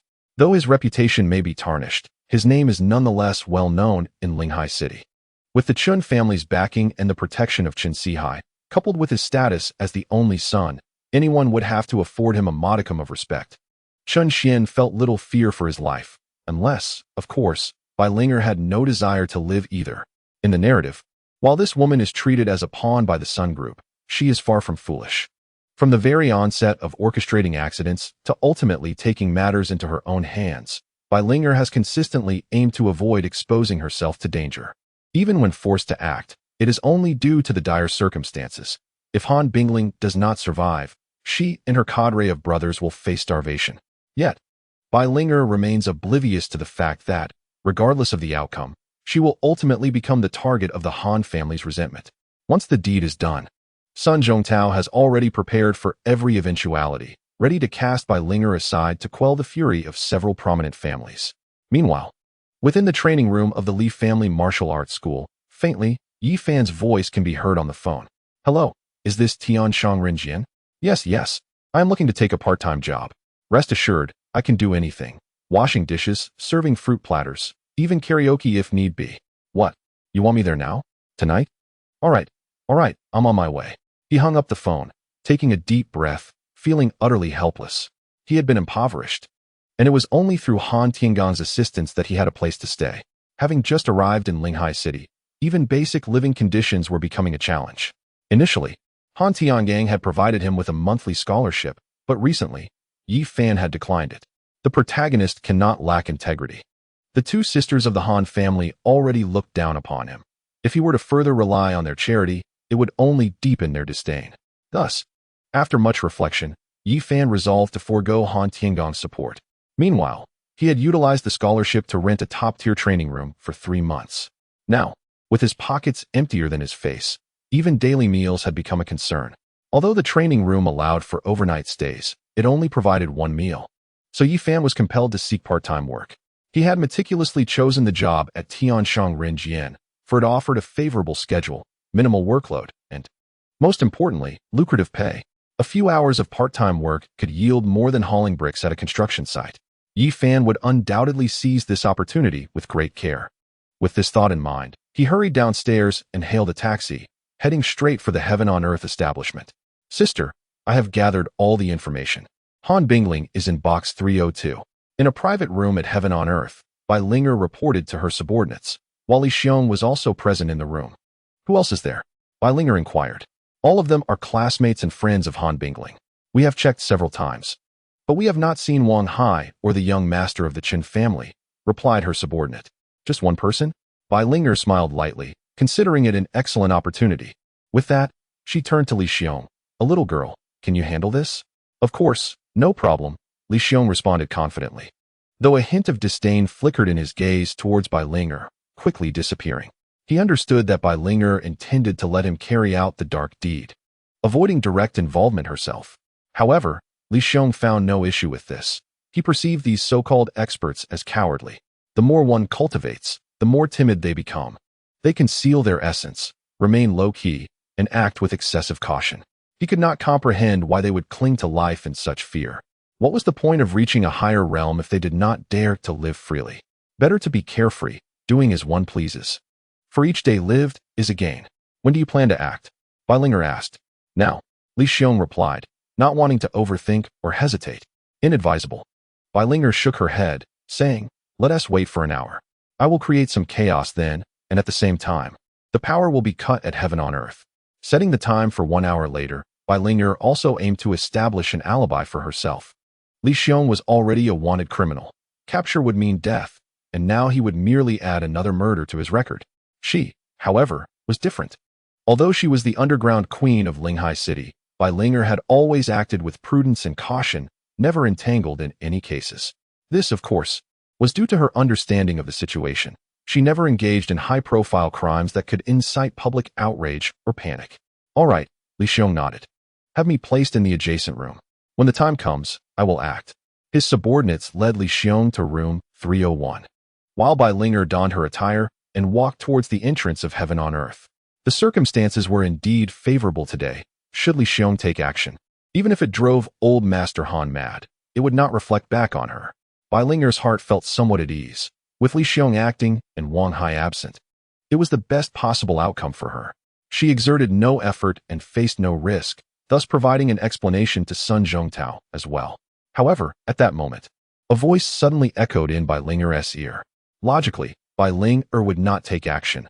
Given her temperament, she is merely a fade of strength. Her dominance is entirely a pretense. Oh, I can somewhat understand. After all, with a large group of brothers under her command, how could she command respect without adopting a fierce and domineering demeanor? Yet, that foolish woman probably remains oblivious to the fact that her own brothers have betrayed her. Suddenly, Bai Linger halted her steps. Chapter 51. Does he think I'm a Koan? The voice was jarringly abrupt, yet as clear as a whisper. Bai Linger glanced around.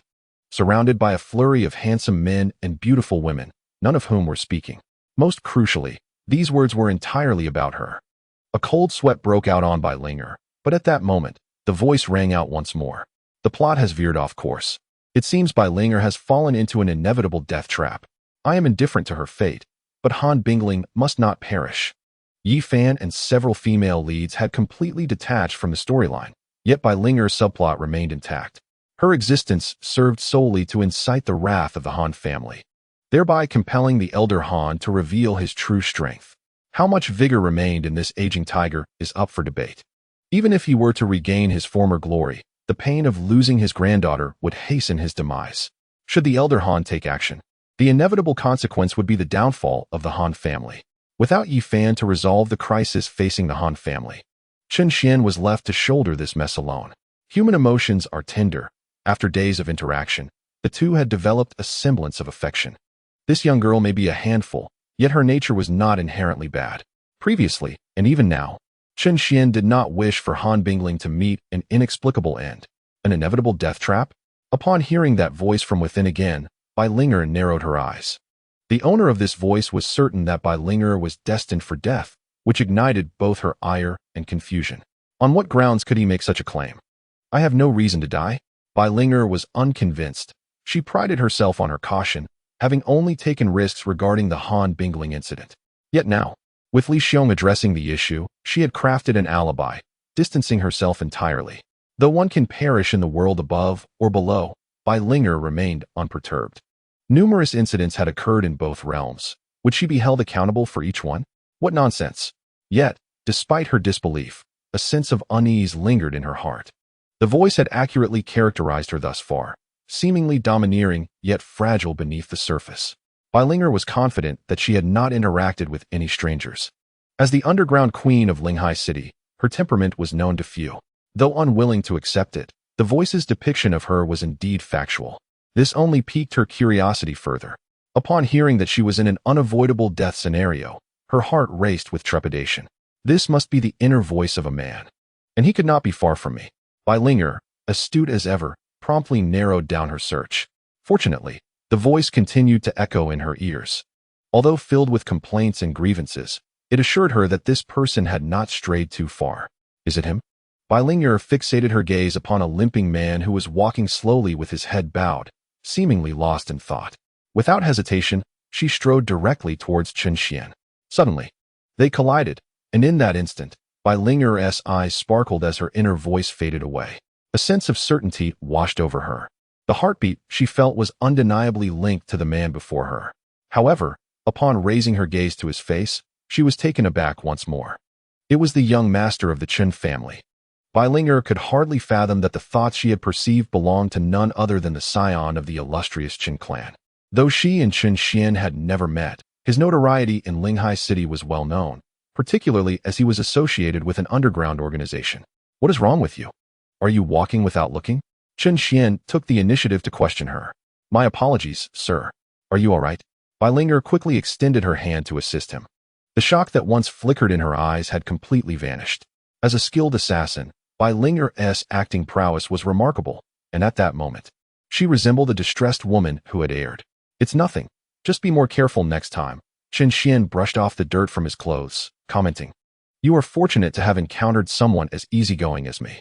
Indeed, Bai Linger replied dismissively before inquiring, Are you heading to the heaven on earth? Why? Do you have something to say? Chen Xian regarded her with a wary glance. Given your difficulty in walking, perhaps I could assist you inside? Bai Linger tentatively suggested, her big innocent eyes blinking. After all, it was I who bumped into you, and seeing you in this condition, I can't help but worry. Allow me to stay by your side. If you are truly fine, I shall take my leave. Bai Linger, however, did not possess such altruism. Her intentions were to remain close to Chen Xian, subtly probing for information. Are you familiar with the place inside? Chen Xian queried, as this was his first visit to heaven on earth. Sort of. Do you work there? Kind of, she replied. Still, it's unnecessary. Chen Xian reconsidered after a moment. He was not there for leisure. His sole purpose was to locate Han Bingling and depart. Rest assured, I am genuinely fine. My difficulty in walking is not your fault, and I am not old enough to extort you later. To alleviate the concerns of the seemingly benevolent woman before him, Chen Xian offered an explanation. Yet, Bai Linger was determined not to let this opportunity slip away. I will follow you. No need. I will follow you. Really, it's unnecessary. I will follow you. In her moment of desperation, Bai Linger clasped Chen Xian's arm with both hands. In an instant, Chen Xian felt her grip tighten around him. He glanced down and took another look at Bai Ling. Her exquisite features, fashionable attire, and vulnerable demeanor, combined with her bold behavior and apparent employment within, made her seem like a siren. Is the competition in heaven on earth so fierce that someone like her has to solicit clients? He mused, bewildered. Does she think I am a fool? Upon hearing these words, Bai Linger widened her eyes, feeling a surge of indignation without a means to retort. Was she to claim ownership over the establishment? What a jest! Let it be Cohen. As long as she remained by his side, that sufficed. With thoughts of her enchanting visage and captivating figure, she believed a mere youth would hardly withstand such allure. Yet, at that moment, Chen Xian withdrew his arm. Another day, I shall certainly patronize your business, he declared earnestly before limping away. Concurrently, Chen Xian's inner voice echoed. If it weren't for my obligations today, I would surely investigate what transpires within. Is this how those who solicit customers behave? What must those serving at the tables be like? I must admit, Bai Linger is rather invested in the affairs of Tianshang Renjian. However, one must be vigilant, for a thief within the home is the hardest to guard against. No matter how she speculates, she could never fathom that as the premier den of indulgence in Linghai City, the ledgers presented to her each month are mere fabrications. You place your trust in subordinates, yet they play tricks on you. Is she foolish or merely naive? Behind her, upon hearing Chun Xian's thoughts once more, Bai Linger's expression darkened, and she stormed back to her office. Chapter 52. The second female lead must not perish. In the private room, Bai Linger summoned the current overseer of Tianshang Renjian. The man, known as Niu Er, was in his 30s and had been by Bai Linger's side for nearly a decade. Since his days as a mere underling, Niu Er had been her confidant, and now, after almost 10 years, he had become a prominent figure in Linghai City. Although Bai Linger was the true proprietor of Tianshang Renjian, she seldom made public appearances. With Niu Er typically managing affairs in her stead, Bai Linger had placed her trust in Niu Er, having conducted a few audits in the early years. But it had been several years since she last scrutinized the accounts. "Dear sister, what brings you back?" Niu Er inquired, gazing at Niu Er's countenance. Bai Linger felt her heart sink. In the past, choosing to trust Chun Xian or Niu Er would have been an easy decision. Their bond was one of life and death.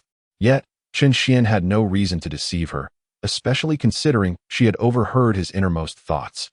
"Niu Er, please fetch the account statements from the past few months of Tianshang Renjian," Bai Linger commanded, her tone grave. "Account statements? Sister, what has prompted you to check the accounts?" Niu Er's heart raced, his smile strained. Bai Linger raised an eyebrow, her voice laced with mockery. "What? Do I need to report to you before auditing the accounts? Or is there an issue with the statements?" Niu Er hastily replied, No, I shall bring them to you right away." Though unsettled, he feigned calmness. After all, even if Bai Linger were to examine the accounts, being a woman accustomed to wielding a blade, she would likely find them incomprehensible. Just as Niu Er surmised, Bai Linger casually flipped through the ledger upon receiving it, her brow furrowing with concern. Accustomed to being the formidable leader, she had always entrusted such matters to her subordinates, leaving her unaware of any discrepancies. Observing the composed Niu Er beside her, Bai Linger realized that these individuals were well aware of her situation, likely understanding that she could not discern the underlying issues. Contemplating this, she tucked the bill away, stating nonchalantly, "I will hold on to this bill for now and consult a professional accountant in due time." Yet, upon hearing her words, Niu Er's demeanor shifted to one of panic. While Bai Linger could not detect any irregularities, it did not imply that others could not uncover his flaws. Moreover, the accounts were not meticulously prepared. If one were diligent, discrepancies would undoubtedly surface. The mere thought of Bai Linger discovering the truth caused Niu Er's countenance to pale. "Dear sister, why would you seek assistance elsewhere? Do you not trust me?" he stammered. "Is there a problem that you fear will be exposed?" Bai Linger chuckled lightly, her aura inadvertently becoming formidable, stifling the atmosphere within the private room. Observing Niu Er's reaction, she sensed that he was concealing something from her, and that the bill indeed harbored issues. With a sudden thud, Niu Er fell to his knees. "Sister, I was wrong. The accounts are flawed. It was my foolishness." He repeatedly struck his own face in despair. "Why?" Bai Linger inquired, her curiosity piqued. This was the question she yearned to have answered. Why had Niu Er betrayed her? "It was Ergue who compelled me to do this," Niu Er quickly confessed. "I do not know why. Ever since you decided to collaborate with the Sun Group, Ergue instructed me to falsify the accounts, pocketing a substantial portion of the funds each month. I was oblivious to it all." "Li Gang." Bai Linger furrowed her brow at Niu Er's revelation. At this juncture, she found it hard to believe that Niu Er would dare deceive her. But why would Li Gang orchestrate such actions? Suddenly, Bai Linger recalled Chun Xian's ominous words, "Your brother has long since betrayed you." The term brother rather than subordinate struck her. Within her current faction, only a few could be deemed brothers, and Li Gang was among them. A chill settled in her heart as she processed Chun Xian's words. Betrayal by a brother. Regardless of the outcome, death awaited her. And this matter was solely connected to Han Bingling. Betray me? Has he turned to Sun Zhongtao? What schemes do they possess to orchestrate my demise?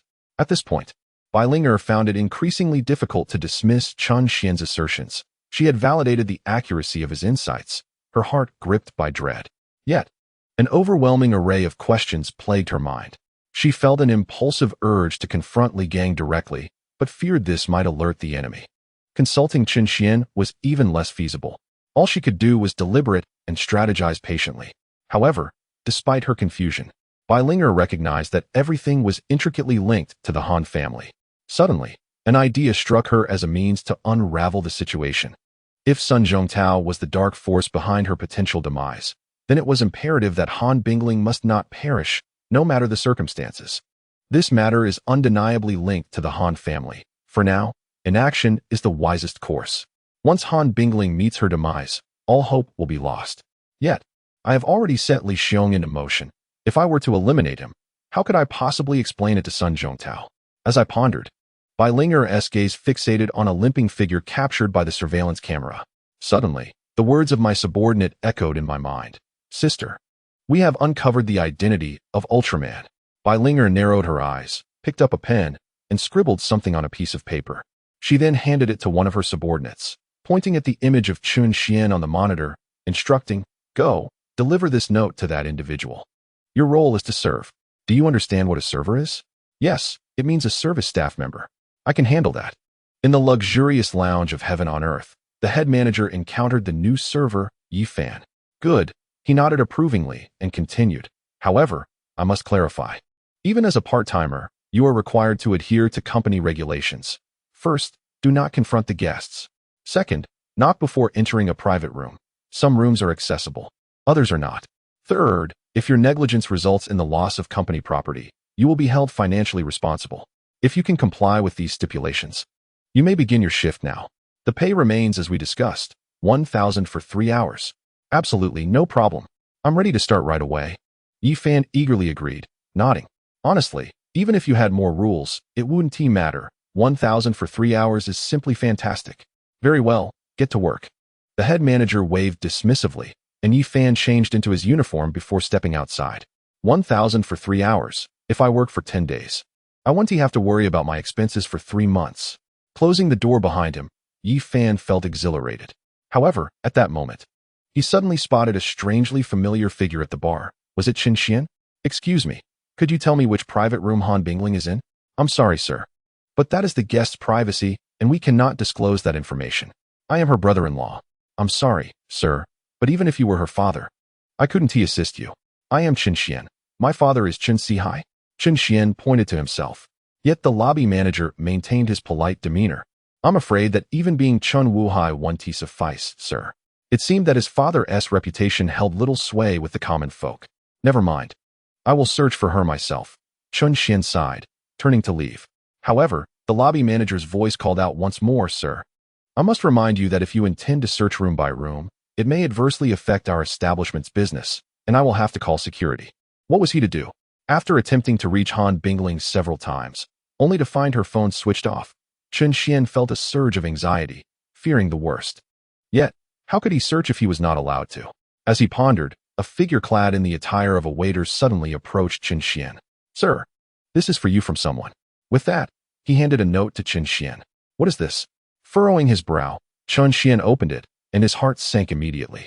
Chapter 53. When did the Transcendence Realm dare to provoke a martial artist? 301. Martial artist killer Li Xiong. Action at 8 o'clock. The note bore only a few terse words, yet they gripped Chen Xian's heart with a vice-like force. He quickly glanced around. The waiter had already vanished into the bustling crowd, seemingly unnoticed by anyone. Who sent this? Why did this person choose to deliver it to me? The first thought that crossed Chen Xian's mind was whether this might be a trap, yet given his status, it was unlikely that anyone would dare to target him. Clearly, this Li Xiong was here to eliminate Han Bingling. But how did this individual know? And why pass the note to me? Chen Xian felt overwhelmed. The writer of the note appeared to be aiding him, yet he had no inkling of this mysterious figure's identity. The plot had not revealed anything, and Chen Xian had no time to dwell on it. He glanced down at his watch. 7:50. Only 10 minutes left. His heart raced. Looking again at the note, the name martial artist Li Xiong loomed ominously, as if it heralded Han Bingling's doom. It was far too late to summon help. Create a commotion? Chen Xian dared not. In chaos, Li Xiong would have the upper hand. Martial artist. The mere thought of those two words darkened Chen Xian's expression. He was currently at the 5th level of the Transcendence Realm, capable of delivering a punch with a force exceeding 1,000 units. While this standard barely met that of an average martial artist, the chasm between the transcendence realm and martial artists extended far beyond mere strength. A martial artist could harness their entire vital energy, nourishing their bones, projecting their energy outward to form a protective shield, and manifesting their energy as lethal force. In terms of combat prowess, there existed a fundamental distinction between a martial artist and someone at the transcendence realm. Despite his confidence in being able to fight beyond his means, in strength and combat experience, a martial artist was far from someone inexperienced like Chen Xian. Yet I must act. Chen Xian gritted his teeth resolutely. He had no other options, relying on no one but his own fists, the ultimate weapon. He could only pray for a surprise attack to strike down this Li Xiong in one blow. Chen Xian felt his blood surging, his body trembling with an indescribable mix of exhilaration, excitement, and fear. He limped his way up to the third floor, unaware that Yi Fan had been closely observing his every move from a distance. It truly is Chen Xian. What is he doing here?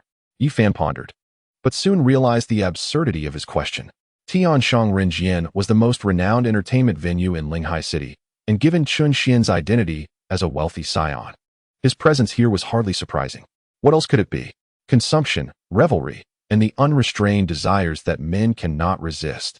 This scoundrel, he is already betrothed to Han Binglu, and maintains a close relationship with Han Bingling, while also entangled with Li Jianxin. Are three enchanting beauties not enough for him? Why must he seek out another woman? Yi Fan's fists clenched in rage. The joys and sorrows of humanity seldom resonate with one another at this moment. Yi Fan finally recognized the chasm that lay between him and Chen Xian. He felt the three women in his harem were not worth it. Wait. Suddenly, a spark of inspiration ignited in Yi Fan's eyes. Perhaps this was his opportunity. Undoubtedly, Chen Xian had come here alone to engage in some sordid affair behind Han Binglu's back. But what if he documented Chen Xian's disgraceful actions and shared them with the leading ladies? The more he contemplated, the more exhilarated he became. Envisioning the scene of exposing Chen Xian's vile deeds, Han Binglu calling off the engagement, Han Binglu's disdain, Li Jianxin's scorn, Wu Ti that opened a door for him. As he reveled in these joyous thoughts, Yi Fan could hardly contain his excitement, gripping his phone tightly from his pocket and stealthily following along. Just wait. Once he enters the private room, amidst the fervor of the battle, I shall emerge and capture the moment on video. Chen Xian, today marks your downfall. Standing before room 301, Chen Xian took a deep breath. He raised his hand, about to knock when the door abruptly swung open, revealing a man whose fierce countenance emanated a palpable threat. Hello, might you be Li Xiong? Chen Xian inquired, feigning calmness. He could no longer afford to concern himself with the intentions of the person delivering notes, even if they sought to use him as a pawn. If this man did not perish, then it would be Han Bingling who would pay the price. Who are you? Li Xiong retorted, unwilling to answer. He was now a wanted man, and his name was the most revealing detail. He could not risk being identified by a bounty hunter. His eyes scrutinized Chen Xian, his body taut, his vital energy at its peak. Having evaded capture numerous times, Li Xiong's vigilance was impeccable. I am. Chen Xian narrowed his eyes, sensing the alertness of the man before him. He was nearly certain this was the martial artist Li Xiong. Moreover, peering into the private room revealed no one else inside. In a life-or-death scenario, although Li Xiong was cautious, this was the perfect opportunity. Your life is forfeit. Chen Xian unleashed a powerful punch aimed directly at Li Xiong's chest. Holding nothing back, delivering a blow with all his might, he refrained from employing his ultimate strike. Li Xiong was already on guard, and the confrontation was to the death. Should Chen Xian miss, he would be left to face his doom. Nevertheless, even without his ultimate punch, this strike bore over 1,000 units of force. Any ordinary martial artist would struggle to withstand it. As expected, Li Xiong, prepared for the attack, reacted swiftly, evading to the side. Chen Xian surged into the room, glancing back to see Li Xiong wearing a chilling smirk. Transcendent realm? Li Xiong cast a disdainful glance at Chen Xian. The pressure from that punch had been immense. Yet at this moment, he sensed that the man's strike was merely a demonstration of brute force, devoid of any martial finesse. After scrutinizing him, Li Xiong quickly discerned the truth. While the momentum of his attack was indeed formidable, it lacked any extraordinary essence, revealing him to be no true warrior. With a cold chuckle, he thought, when did those at the transcendence level dare to provoke a martial artist? As the words left his lips, Li Xiong narrowed his eyes, his aura as a warrior becoming overwhelmingly fierce. Veins bulged on his forehead, and his vital energy surged as if he were a volcano on the verge of eruption. "Feel the might of my fist," he declared, launching his right fist forward with astonishing speed. The wind from his punch howled, causing the surrounding air to tremble violently, producing a hissing sound, as if his strike could rend the very fabric of the atmosphere, arriving before Chun Xian in the blink of an eye. Now was the moment. Chun Xian took a deep breath. There was no escape, so he chose to meet Li Xiong's punch head-on. Channeling his extraordinary martial technique, he unleashed a supreme fist in response. With a resounding boom, the two immense forces collided upon flesh and bone. In that instant, Li Xiong felt a jarring pain surge through his right arm, and his eyes widened in horror as he realized that the seemingly ordinary punch from the transcendence-level youth was infused with unparalleled strength. He could never have anticipated that, in the brief moment of contact, his own fist would shatter against Chun Xian's. His eyes widened in disbelief as he watched his protective energy dissipate, and his entire arm began to twist grotesquely. The sound of his bones cracking echoed like a taut string snapping, sending shivers down Li Xiong's spine. Yet, this was but a fleeting moment. In the blink of an eye, the tension in his arm reached its breaking point, contorting into a shape that was unrecognizable. And in an instant, the force obliterated his arm into a mist of crimson. With a thunderous crash, both figures were flung backward, blood arcing through the air like a delicate ribbon. "How can this be possible?" Li Xiong exclaimed, crashing to the ground, his gaze fixated on his now empty right shoulder. His entire arm had vanished, leaving nothing but a gruesome mess of flesh scattered upon the ground. Soon after, an excruciating wave of pain swept over him, causing cold sweat to pour from his brow. However, Li Xiong had no time to dwell on his agony. His eyes immediately darted towards Chun Xian. He could hardly believe that such a punch could be delivered by someone of the transcendence level. With that single blow, he found himself utterly defenseless, his protective energy completely pierced through. When had the transcendence level become so formidable?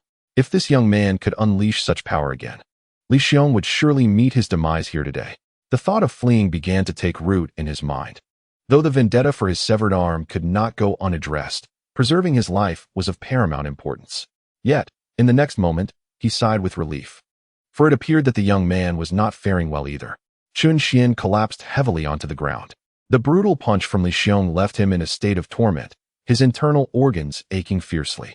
However, what troubled Chun Xian even more was the realization that he had not dispatched Li Xiong with a single blow.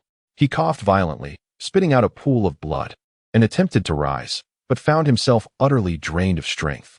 The repercussions of his ultimate punch weighed heavily upon him, leaving him feeling as though he could only await his demise. "Prepare to face my wrath," Li Xiong declared, seeing that Chun Xian lacked the strength to resist. Trembling, he managed to stand. The formidable physique of a martial artist had allowed his wounds to cease bleeding, even with a severed arm and his vitality waning. Li Xiong exuded an intimidating aura.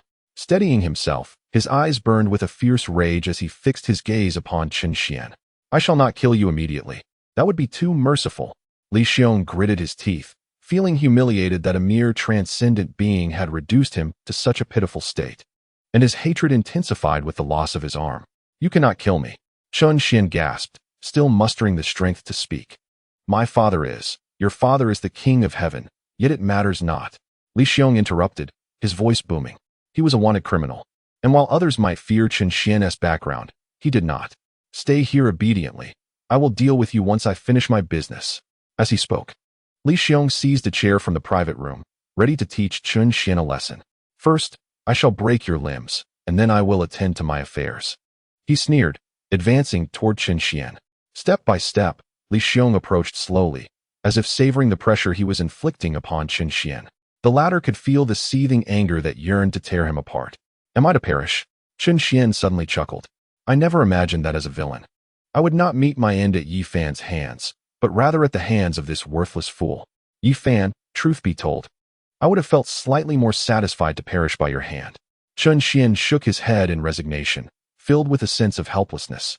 In the next moment, he resolved to close his eyes and accept the judgment of death. However, a sudden light flooded the room. The door burst open with a loud bang. Immediately, a familiar voice echoed through the air. "Look, this is Chun Xian's true self. engaging in illicit activities behind your backs. Chun Xian opened his eyes to see Yi Fan, dressed as a waiter, standing at the entrance with his phone raised. Stunned, Yi Fan stood there, bewildered, taking in the chaotic scene of bloodshed in the room. With only Chun Xian and a man with a severed arm present, it was evident that Chun Xian was not involved in any debauchery. The sight left Yi Fan utterly speechless. You called for a duel, yet what is this place? Is this truly the arena for a contest of strength? I even waited at the door, listening to the anguished cries and violent clashes before bursting in. Yet, I started recording, and you claim you were merely fighting? Yi Fan narrowed his eyes, his gaze fixating on Chun Xian, who lay on the ground not far away.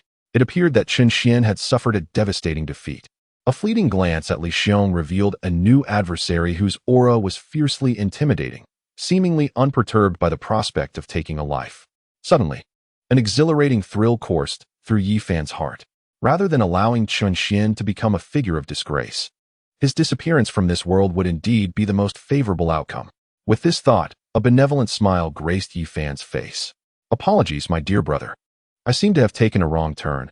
I shall take my leave at once. With that, Yi Fan turned to depart from this place of turmoil. However, at that moment, Chun Xian's voice resounded from behind. Yi brother, save me. His tone was robust and laden with emotion, tears welling in his eyes. Chun Xian summoned every ounce of his strength, infused with genuine sentiment. This was a heartfelt plea. At this critical juncture, it was indeed Yi brother upon whom he relied. Chun Xian felt a surge of emotion, finally grasping why the heroines in urban romance tales, when faced with life and death, would wish to wed the male protagonist who descended like a savior. Indeed, my fate is not to perish. How could a villain like me fall to the hands of the inconsequential? A smile returned to Chun Xian's face. Yet, in the next moment, he felt a dizzying sensation as if he had exerted himself too forcefully. Yi brother, you must save me. Chun Xian managed to utter one last desperate plea before collapsing onto the ground. The entire room fell into a silence so profound that one could hear a pin drop. Li Xiong and Yi Fan exchanged glances, their eyes locked in an intense stare. Brother, do you believe me when I say I do not know him? Yi Fan inquired. What do you think? Li Xiong's body tensed once more, a cold sneer escaping his lips. Brother, I shall pretend I did not witness this. Will you let me go? As for him, Yi Fan gestured towards Chun Xian, you would do well to eliminate him. Rest assured, I shall keep my lips sealed. As he spoke, Yi Fan raised his hand. If you doubt me, I can swear it. Go to hell. Do you take me for a fool? Li Xiong cursed. This kid, upon seeing you, looked as if he had encountered a savior, overwhelmed to the point of tears. You claim not to know him, and yet you urge me to kill him? If I were to act, would you not strike me from behind? Yi Fan was nearly in tears. No, you have wronged me. Are you planning to report this? Absolutely not, brother. Trust me, I desire his demise more than anyone. Li Xiong chuckled lightly. Whether I believe you or not is of little consequence. Your fate is sealed. From the moment Li Xiong laid eyes on him, it was clear that he would not be spared. Though he was currently injured, his combat prowess remained intact, and he regarded this opponent, who was clearly no martial artist, with disdain. Even against a practitioner of the transformational realm, he held unwavering confidence in his victory. Unless this fool possessed the strength to deliver a blow akin to Chun Xian's, must we resort to violence? Yi Fan's expression darkened, a regal aura emanating from him. Are you certain? Engaging me may very well lead to your demise. Chapter 55. Two transformational realm powerhouses battle a warrior. The arrogant young man, today marks your demise. Upon hearing Yi Fan's nonchalant words, Li Xiong was consumed by fury. A mere practitioner of the transformation realm had already cost him an arm, and now another one sought his life. When did practitioners of the transformation realm become so audacious in the presence of warriors? Without a moment's hesitation, Li Xiong unleashed a powerful punch. Despite his missing arm, this blow was still immensely fierce, perhaps even more so than before. The punch, fueled by intense rage, split the air with a deafening roar. However, Yi Fan did not evade this ferocious attack. Instead, he inhaled deeply, a glint of determination flashing in his eyes. As the protagonist of this tale, he had long awaited this moment. At last, Yi Fan was poised to showcase his prowess. He met the punch head-on. In the next instant, Li Xiong's eyes widened in horror. What has happened to you, Xiaoling? Meanwhile, in the adjacent room 302, Han Bingling frantically retrieved her phone. which displayed several missed calls, all from Chen Xian. Something had befallen Chen Xian. A weight settled in Han Bingling's heart. Moments ago, she had heard his inner voice, which had left her distraught. Though unaware of the specifics, she sensed that Chen Xian was at a critical juncture between life and death. I must go to him. Han Bingling dialed several numbers, but the phone rang unanswered. Unable to remain seated any longer, she sprang to her feet and dashed out. With a resounding crash, Yi Fan and Li Xiong collided with their fists. In that moment, Li Xiong felt as though he were reliving the earlier confrontation with Chen Xian. His entire left arm twisted grotesquely, retreating in defeat, until, in an instant, it erupted into a mist of blood. The force behind Yi Fan's punch was utterly terrifying. As a 7th-tier practitioner of the transformation realm, he could obliterate a strength testing machine with a single blow, easily surpassing 1,000 units of strength during school assessments. And now, he unleashed his full power. Li Xiong was sent hurtling through the air, his body tracing an arc before crashing heavily to the ground. The excruciating pain pierced through him, leaving his face pale and his eyes wide with disbelief as he stared at his empty arm. An indescribable turmoil surged within him. He was a warrior, a noble warrior. When had warriors ever been so utterly dominated by practitioners of the transformation realm? To face one potential prodigy might have been within the realm of acceptance, but to encounter two such formidable beings was beyond comprehension. Li Xiong was bewildered. When had these two monsters emerged in Linghai City? In that fleeting moment, regret washed over him. Perhaps he should have let this young man go. Maybe he was indeed speaking the truth, and he could have preserved his arm. Now, with both arms lost, even as a warrior, he found himself powerless to change his fate. Unbeknownst to him, he had encountered a formidable foe. In this intense encounter, Yi Fan, having delivered a powerful blow, gasped for breath, yet he still possessed fighting spirit, feeling a sense of exhilaration. I have warned you before. Engaging with me will lead to your demise. Yi Fan scoffed at Li Xiong. Is this all there is? Is this what a warrior amounts to? What of it? I, Yi Fan, am invincible and shall dominate. With that proclamation, Li Xiong coughed up blood, his head drooping as he fell into silence. Hey, don't toy with me. Yi Fan, alarmed, took a step back, fearing Li Xiong might be orchestrating some deceit. However, Li Xiong remained motionless. Wake up. I never intended to kill you. Yi Fan ventured a couple of steps forward and kicked Li Xiong's leg, yet still, there was no response. Panic set in as Yi Fan extended a finger to check for breath. None whatsoever.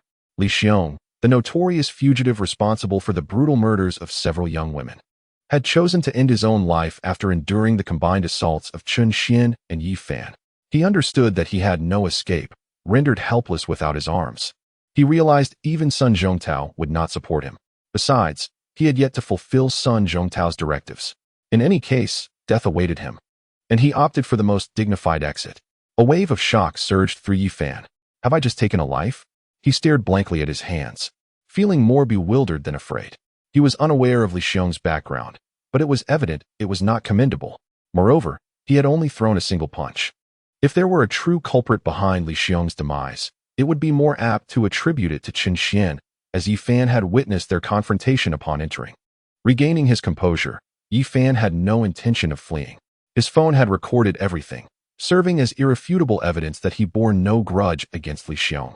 This was a predicament of Li Xiong's own making. If there were to be a charge, it would merely be manslaughter. Nonetheless, Yi Fan remained unperturbed. Setting aside Li Xiong's identity, he was a prodigy from Linghai City, brimming with potential. Even a charge of manslaughter could lead to leniency. However, with Li Xiong now deceased, Yi Fan's gaze shifted to the unconscious Chen Xian. While he was oblivious to the enmity between Chen Xian and Li Xiong, an even more advantageous opportunity now lay before him. To eliminate Chen Xian, he could shift all blame onto Li Xiong. As this thought took root, Yi Fan's expression darkened, and he unconsciously clenched his fists, advancing step by step toward Chen Xian. He deserves to die. Once he is gone, all my troubles will dissolve. My furnace will ultimately belong to me. Yi Fan's heart raced faster with anticipation. Chen Xian. Yet, just as Yi Fan's eyes gleamed with malice and he prepared to raise his fist, a voice from outside interrupted. Han Bingling. Astute as ever, she recognized that if she could hear Chen Xian's thoughts, it meant he was close by. The door to box 301 remained ajar, quickly capturing her attention. As she gazed upon Chen Xian sprawled on the floor, Han Bingling's delicate face turned pale, tears like pearls cascading down her cheeks. Chen Xian, please wake up, she cried, cradling his head against her ample bosom. This scene filled Yi Fan with a seething fury. This was his furnace. How he wished it were he who had fainted in that moment. Yet he understood that even if he were to perish now, Han Bingling would shed not a single tear for him. Just as these thoughts swirled in his mind, a furious voice erupted from the doorway. The lobby manager stormed in, seething with rage. I have told you before, damaging company property incurs a financial penalty. Look at what you've done. The pearwood chair costs 300,000. The marble table, 400,000. The plasma television, 20,000. And the sound system and sofa. Do you intend to work for this company for a lifetime to repay your debts? Manager, I didn't cause this damage. Yi Fan was utterly bewildered. It was like this when I arrived. The manager sneered. Did you lay hands on anything? Yes, Yi Fan admitted. Then whom shall I demand compensation from? This lifeless body. Yi Fan was taken aback, tears brimming in his eyes. Suddenly, he recalled that Chen Xian was still alive. He rushed to the other side of Chen Xian, shaking him vigorously. Chen Xian, please wake up. Tell them it wasn't me who caused this damage. Chapter 56. This punch could not possibly have been delivered by someone at the transcendent stage. Yi Fan now felt a sense of relief that he had refrained from violence. Had this hefty financial burden fallen upon him, he might truly have been destined to toil in the underworld for eternity. The two called out for quite some time. Yet there was still no sign of Chen Xian regaining consciousness. It was only then that Han Bingling remembered to call for help. Before long, the wail of an ambulance and the blaring of police sirens echoed outside. A throng of medical personnel surged into the venue, and Chen Xian was whisked away in an ambulance. Meanwhile, Yi Fan was detained to provide a statement. The metallic scent of blood hung heavily in the air. Chen Sihai entered the room with a grim expression. The scene was one of utter devastation, with blood and flesh strewn across the floor, and the sight of Li Xiong's corpse was particularly harrowing. Both arms had been shattered, leaving him lying like a broken doll on the ground. It was unimaginable that it had come to this. Standing before Li Xiong's remains, Chen Sihai shook his head. Li Xiong had once been a member of his ranks. Yet his malevolent nature had led to the demise of several young women. Although a warrant had been issued for his arrest, his evasion tactics had proven formidable, and he had remained at large. Who could have anticipated that today he would be brutally slain by someone at the transcendent stage? Brother, this is the statement from that young man. Wang Hai approached, holding Yi Fan's statement. Chen Sihai glanced at it, his brow furrowing. He claims he only threw one punch. Then whose hand was it that shattered this arm? Chen Sihai pointed to Li Xiong's right arm. Wang Hai found the situation perplexing. According to the young man's account, he had witnessed Chen Xian and Li Xiong engaged in combat upon his arrival. Could it possibly be the young master, Chen Xian? Chen Sihai felt as though he had stumbled upon a ludicrous joke. Impossible, absolutely impossible. I know my son well enough to gauge his capabilities. How could he, merely at the transformation realm, contend against a seasoned warrior? Chen Sihai shook his head repeatedly. Wang Hai, having watched Chen Xian grow up, shared his skepticism. Yet, the crux of the matter lay in the fact that Yi Fan had no reason to fabricate his story. We informed him that this was a wanted criminal. If he recounted the events, not only would he be spared from pursuit, but he would also receive a reward. He had no motive to conceal the truth. And he even produced video evidence. Video? Show it to me. Chen Sihai took the phone that Wang Hai handed over. As the video played, it revealed Chen Xian lying on the ground, crying out, "Brother Yi, save me." Beyond that, there was no further connection to Chen Xian. After uttering those words, he lost consciousness, and the video did not elucidate the events between Chen Xian and Li Xiong. Old Chen, just as he pondered this, the voice of Li Weiguo resonated at the entrance. The head of public security in the city hurriedly entered, followed by Li Jianxin, who walked with some difficulty. He had just finished work and went to the martial arts school to pick up his daughter. However, an urgent phone call from Chen Sihai had prompted him to forego taking Li Jianxin home and come directly here instead. Old Li, come and see who this is. Chen Sihai gestured towards Li Xiong. Li Xiong? Upon seeing the lifeless Li Xiong sprawled on the ground, Li Weiguo's eyes widened in shock. Indeed, Chen Sihai chuckled, stating that this fellow's demise might alleviate your worries. Haha, indeed. Good riddance. Li Weiguo laughed heartily. Li Xiong had been a scourge to young women, employing cruel methods that instilled fear throughout Linghai City. Even Li Weiguo feared for his own daughter's safety, personally escorting Li Jianxin home each day. He had been consumed with thoughts of capturing Li Xiong, and now that Li Xiong lay dead, it was a significant relief for him. Who did this? After his laughter subsided, Li Weiguo inquired. The gruesome state of Li Xiong's body was enough to make anyone shudder. Both arms had been obliterated, an exceedingly brutal act. Chen Sihai remained silent, handing the record and video over to Li Weiguo. Li Weiguo examined them closely, then looked up at Chen Sihai with suspicion. Don't tell me that this right arm was shattered by your son? Before Chen Sihai could respond, Li Weiguo immediately continued. It's impossible, absolutely impossible.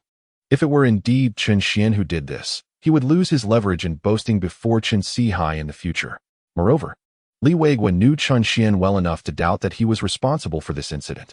Chen Sihai remained calm and spoke. It seems we can only wait for that rascal to awaken to uncover the truth of what transpired here. As he approached Li Xiong, he scrutinized the wounds where his arms had been severed. Although both were amputated, the injuries were markedly different. The left arm appeared as if it had been brutally broken, the entire limb obliterated by immense force.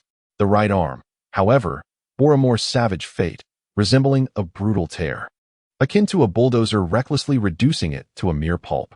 The reality aligned with Chen Sihai's assumptions. The forensic expert collected muscle tissue from Li Xiong's severed arms and managed to find several sizable fragments of flesh from the left arm. Whereas the right arm yielded none at all, it had truly exploded in a moment, dissolving into a mist of blood. It was a formidable punch, one that shattered Li Xiong's protective aura. Chen Sihai spoke solemnly, to which Li Weiguo nodded in agreement, acknowledging the sheer power behind the blow. It was this very punch that sealed Li Xiong's fate. The two men discerned the essence of the matter. The right arm inherently possessed more strength than the left, and that blow had effectively dissipated a significant portion of Li Xiong's prowess. Their apprehension deepened as Li Weiguo suddenly remarked, "Do you feel that this punch seems familiar?" Familiar? Chen Sihai paused, memories of a recent encounter with a first-tier demon beast in the bustling city flashing through his mind. Indeed, it bears a striking resemblance, he conceded. However, that creature was merely in the transcendent realm. It couldn't possibly deliver such a punch. Indeed, a being of the transcendent realm could never execute such a strike. Li Weiguo affirmed, confident that the power behind that punch was far beyond what a mere transcendent realm practitioner could muster.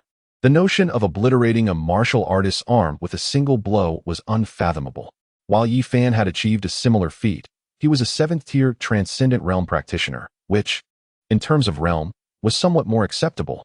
The crux of the matter was that Li Xiong was hardly in peak condition at that time. Despite retaining his strength, he was afflicted with depleted vitality, driven solely by rage, and unable to summon his protective aura, merely seeking to overpower a 7th-tier transcendent realm practitioner through sheer force. In the case of others, such a feat might have been plausible, but this was Yi Fan, the child of destiny.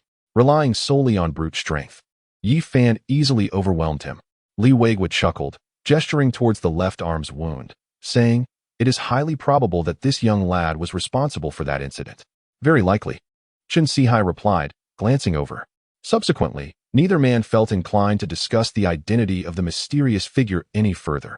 After all, it was irrelevant, as he was not Chen Sihai's son, and there was an underlying sense of competition over Li Jianxin's status as the top scholar. "By the way, how is your boy doing?" Li Weiguo suddenly recalled Chen Xian and inquired, as he was one of the involved parties and, nominally, referred to Chen Sihai as his uncle. Unbeknownst to me, he was taken to the hospital, just before he was loaded into the vehicle. I caught a glimpse and surmised it was merely a case of exhaustion, nothing grave. Let us proceed to the hospital to check on your son. After all, we must inquire what transpired here. Very well. Chen Sihai nodded. The group exited the establishment and made their way directly to the hospital. Chapter 57. Are you suggesting that this dental imprint was also inflicted by Li Xiong? Exhaustion throughout the body, a mild concussion, internal bleeding within the thoracic cavity. For fractured ribs, slight damage to internal organs, extensive abrasions on the back, and severe fractures in the right hand. At the First People's Hospital of Linghai City, the attending physician was reviewing Chen Xian's comprehensive medical records. Beside him, Li Weiguo turned to Chen Sihai. "Is this what you call nothing serious? Given these circumstances, this young man is likely to be bedridden for several months and will be unable to participate in this year's college entrance examination." "Indeed, nothing grave." Before Chen Sihai could respond, Chen Xian's attending physician continued, "We conducted a full examination and the attending physician cast a deep gaze upon Chen Xian, as if he were beholding a marvel. The activity of cells within him was astonishing, and the excitatory factors in his blood were incessantly repairing the damaged organs and meridians. In other words, his self-healing abilities are terrifyingly robust. This talent is not something that can be achieved through mere training. It is an innate gift, a natural endowment. The elderly doctor's eyes sparkled with excitement. Under normal circumstances, an average individual would require meticulous treatment, perhaps lying in recovery for at least 6 months. However, he raised a finger. 1 month. Preliminary observations suggest that the internal injuries, in the face of his formidable self-healing capabilities, will require merely a month, or perhaps even less. Upon hearing this, the occupants of the ward collectively turned their gaze towards the bed where Chen Xian lay. He had already regained consciousness and, finding himself the focal point of attention, felt quite helpless. "Stop staring. I am merely an unremarkable genius," he remarked. "Is this truly considered a talent?" Li Weigua's eyes widened, astonished by such an absurd notion. How could it not be? Chen Sihai smiled faintly, his spirits lifted immensely. Although this talent seemed somewhat trivial, it was perfect for Chen Xian. He sought nothing more. Chen Xian's path in martial arts had been fraught with challenges, and as a father, Chen Sihai feared for his son's well-being. Yet now, all was well. As long as his son remained unscathed, he would be fine. Furthermore, given his own status, no one in Linghai City would dare to harm his son. Chen Sihai was not surprised by this extraordinary gift. After all, Dr. Jiang from the capital had previously extolled his son as an exemplary subject for research, and it seemed this assertion had been validated. Very well. Li Weigua shook his head, directing his gaze towards Chen Xian. "How did you come to encounter Li Xiong? And it appears you engaged him in combat?" All eyes once again turned to Chen Xian, for this matter was rather alarming. The lamentable state of Li Xiong's right arm was beyond their belief that it had been inflicted by Chen Xian. "I was initially unaware that this individual was a wanted criminal. My intention was to seek Han Bingling, but I mistakenly entered the wrong room. Upon seeing me, this fellow wasted no time in attempting to eliminate me. In a moment of desperation, I engaged him in a brief exchange of blows." 2 exchanges? Li Weigua stared at Chen Xian in disbelief. "You, a mere transcendent realm practitioner, managed to exchange blows with a martial artist? Was that his right arm you pulverized?" Li Weigua pressed on with his inquiries. A crowd of onlookers fixated on Chen Xian, eagerly awaiting his response. "Right arm?" Chen Xian replied, bewildered. "I have no idea. The moment I made my move, he kicked me to the ground, and then Yi Fan arrived. Let me feign ignorance. Admitting my involvement might shock their sensibilities. Moreover, facing the relentless questioning from these prominent figures is a headache I wish to avoid." Chen Xian was disinclined to provide an explanation, especially since his search for Li Xiong was beyond clarification. Would he really claim to be familiar with the narrative and aware of Han Bingling's peril? Absurd. It was best to quietly play the role of a useless individual. Upon hearing Chen Xian's words, the group appeared even more perplexed. However, upon reflection, this indeed served as the most plausible explanation. Rather than believing that Chen Xian had shattered a martial artist's arm with a single punch, they preferred to accept that he had been knocked down by a kick, as it aligned perfectly with Chen Xian's ineffective persona. Conversely, Han Bingling and Li Jianxin, who could hear his thoughts, exchanged profound glances with Chen Xian. "This is my hero."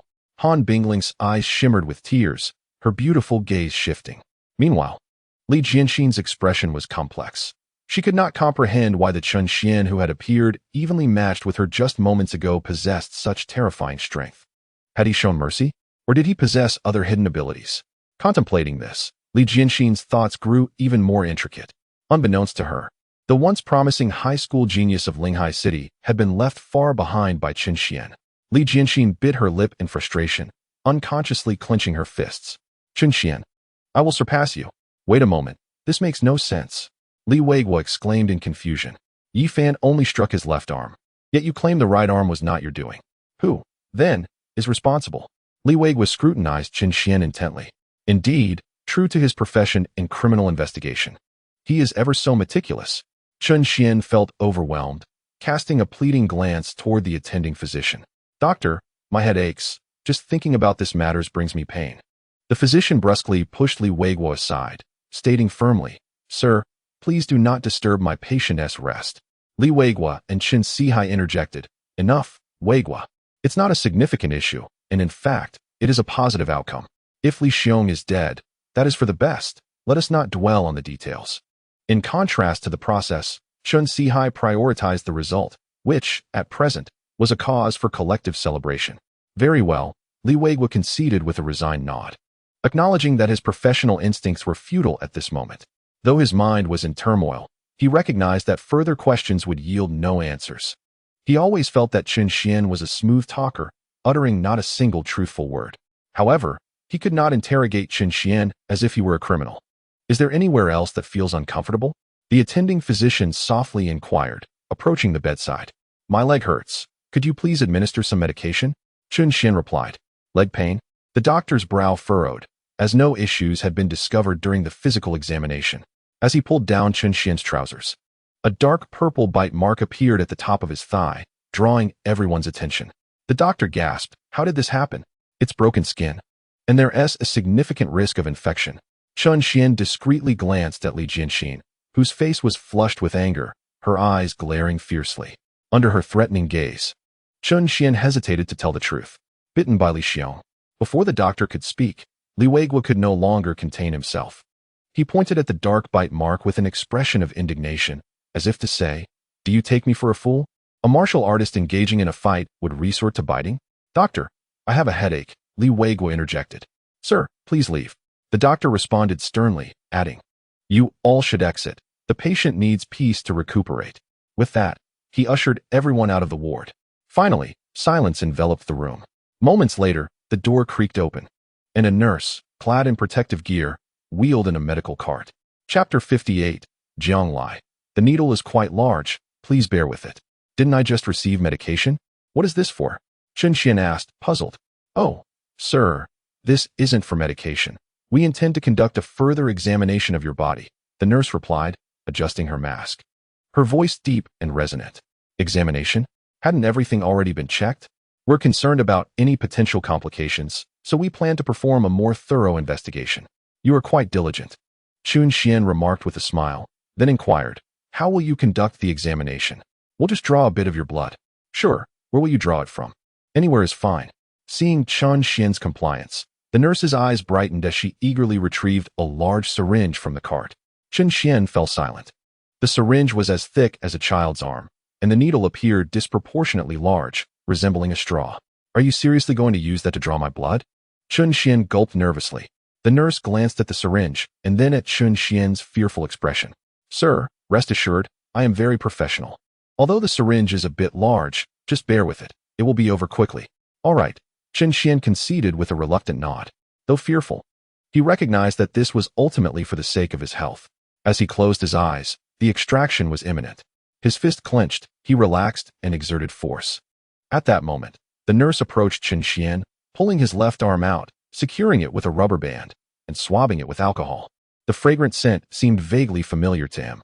Chun Xian thought to himself, but could not quite recall where he had encountered it before. Before he could ponder further, the nurse eagerly grasped the syringe. In that moment, Chun Xian felt an inexplicable thrill as she gazed at his prominent veins. How much will you draw? He cautiously inquired, casting another glance at the thick syringe. To the brim, she declared, thrusting the needle forward with sudden intensity. However, in the next instant, Chun Xian instinctively withdrew his hand. What are you doing? Jiang Lai glared at him. Success is nearly at hand. Why would you pull back? I could ask you the same. Chun Xian retorted, his excitement palpable. That massive syringe. Are you trying to drain me dry? Do you think I'm some sort of blood cow? How about half? Jiang Lai proposed, considering the situation. After all, this substance was a consumable, required in small quantities for each research endeavor, and there would not be enough for future use if too much were taken. Moreover, she might not have another opportunity. Half. Not even that will suffice. Chun Xian exclaimed. Wait, can you negotiate how much to draw? Is there no standard? He fixed his gaze on the nurse before him. Suddenly, a revelation struck him. Those eyes were disturbingly familiar, and the excitement she displayed while drawing his blood was unmistakable. You are Jiang Lai. Chun Xian exclaimed, his voice filled with exhilaration. Only that research fanatic would regard his blood as a treasure. To think you recognized me. Jiang Lai, now unmasked, revealed a fierce and frenzied look in her eyes. Today, I will certainly draw your blood. Chun Xian was drenched in cold sweat.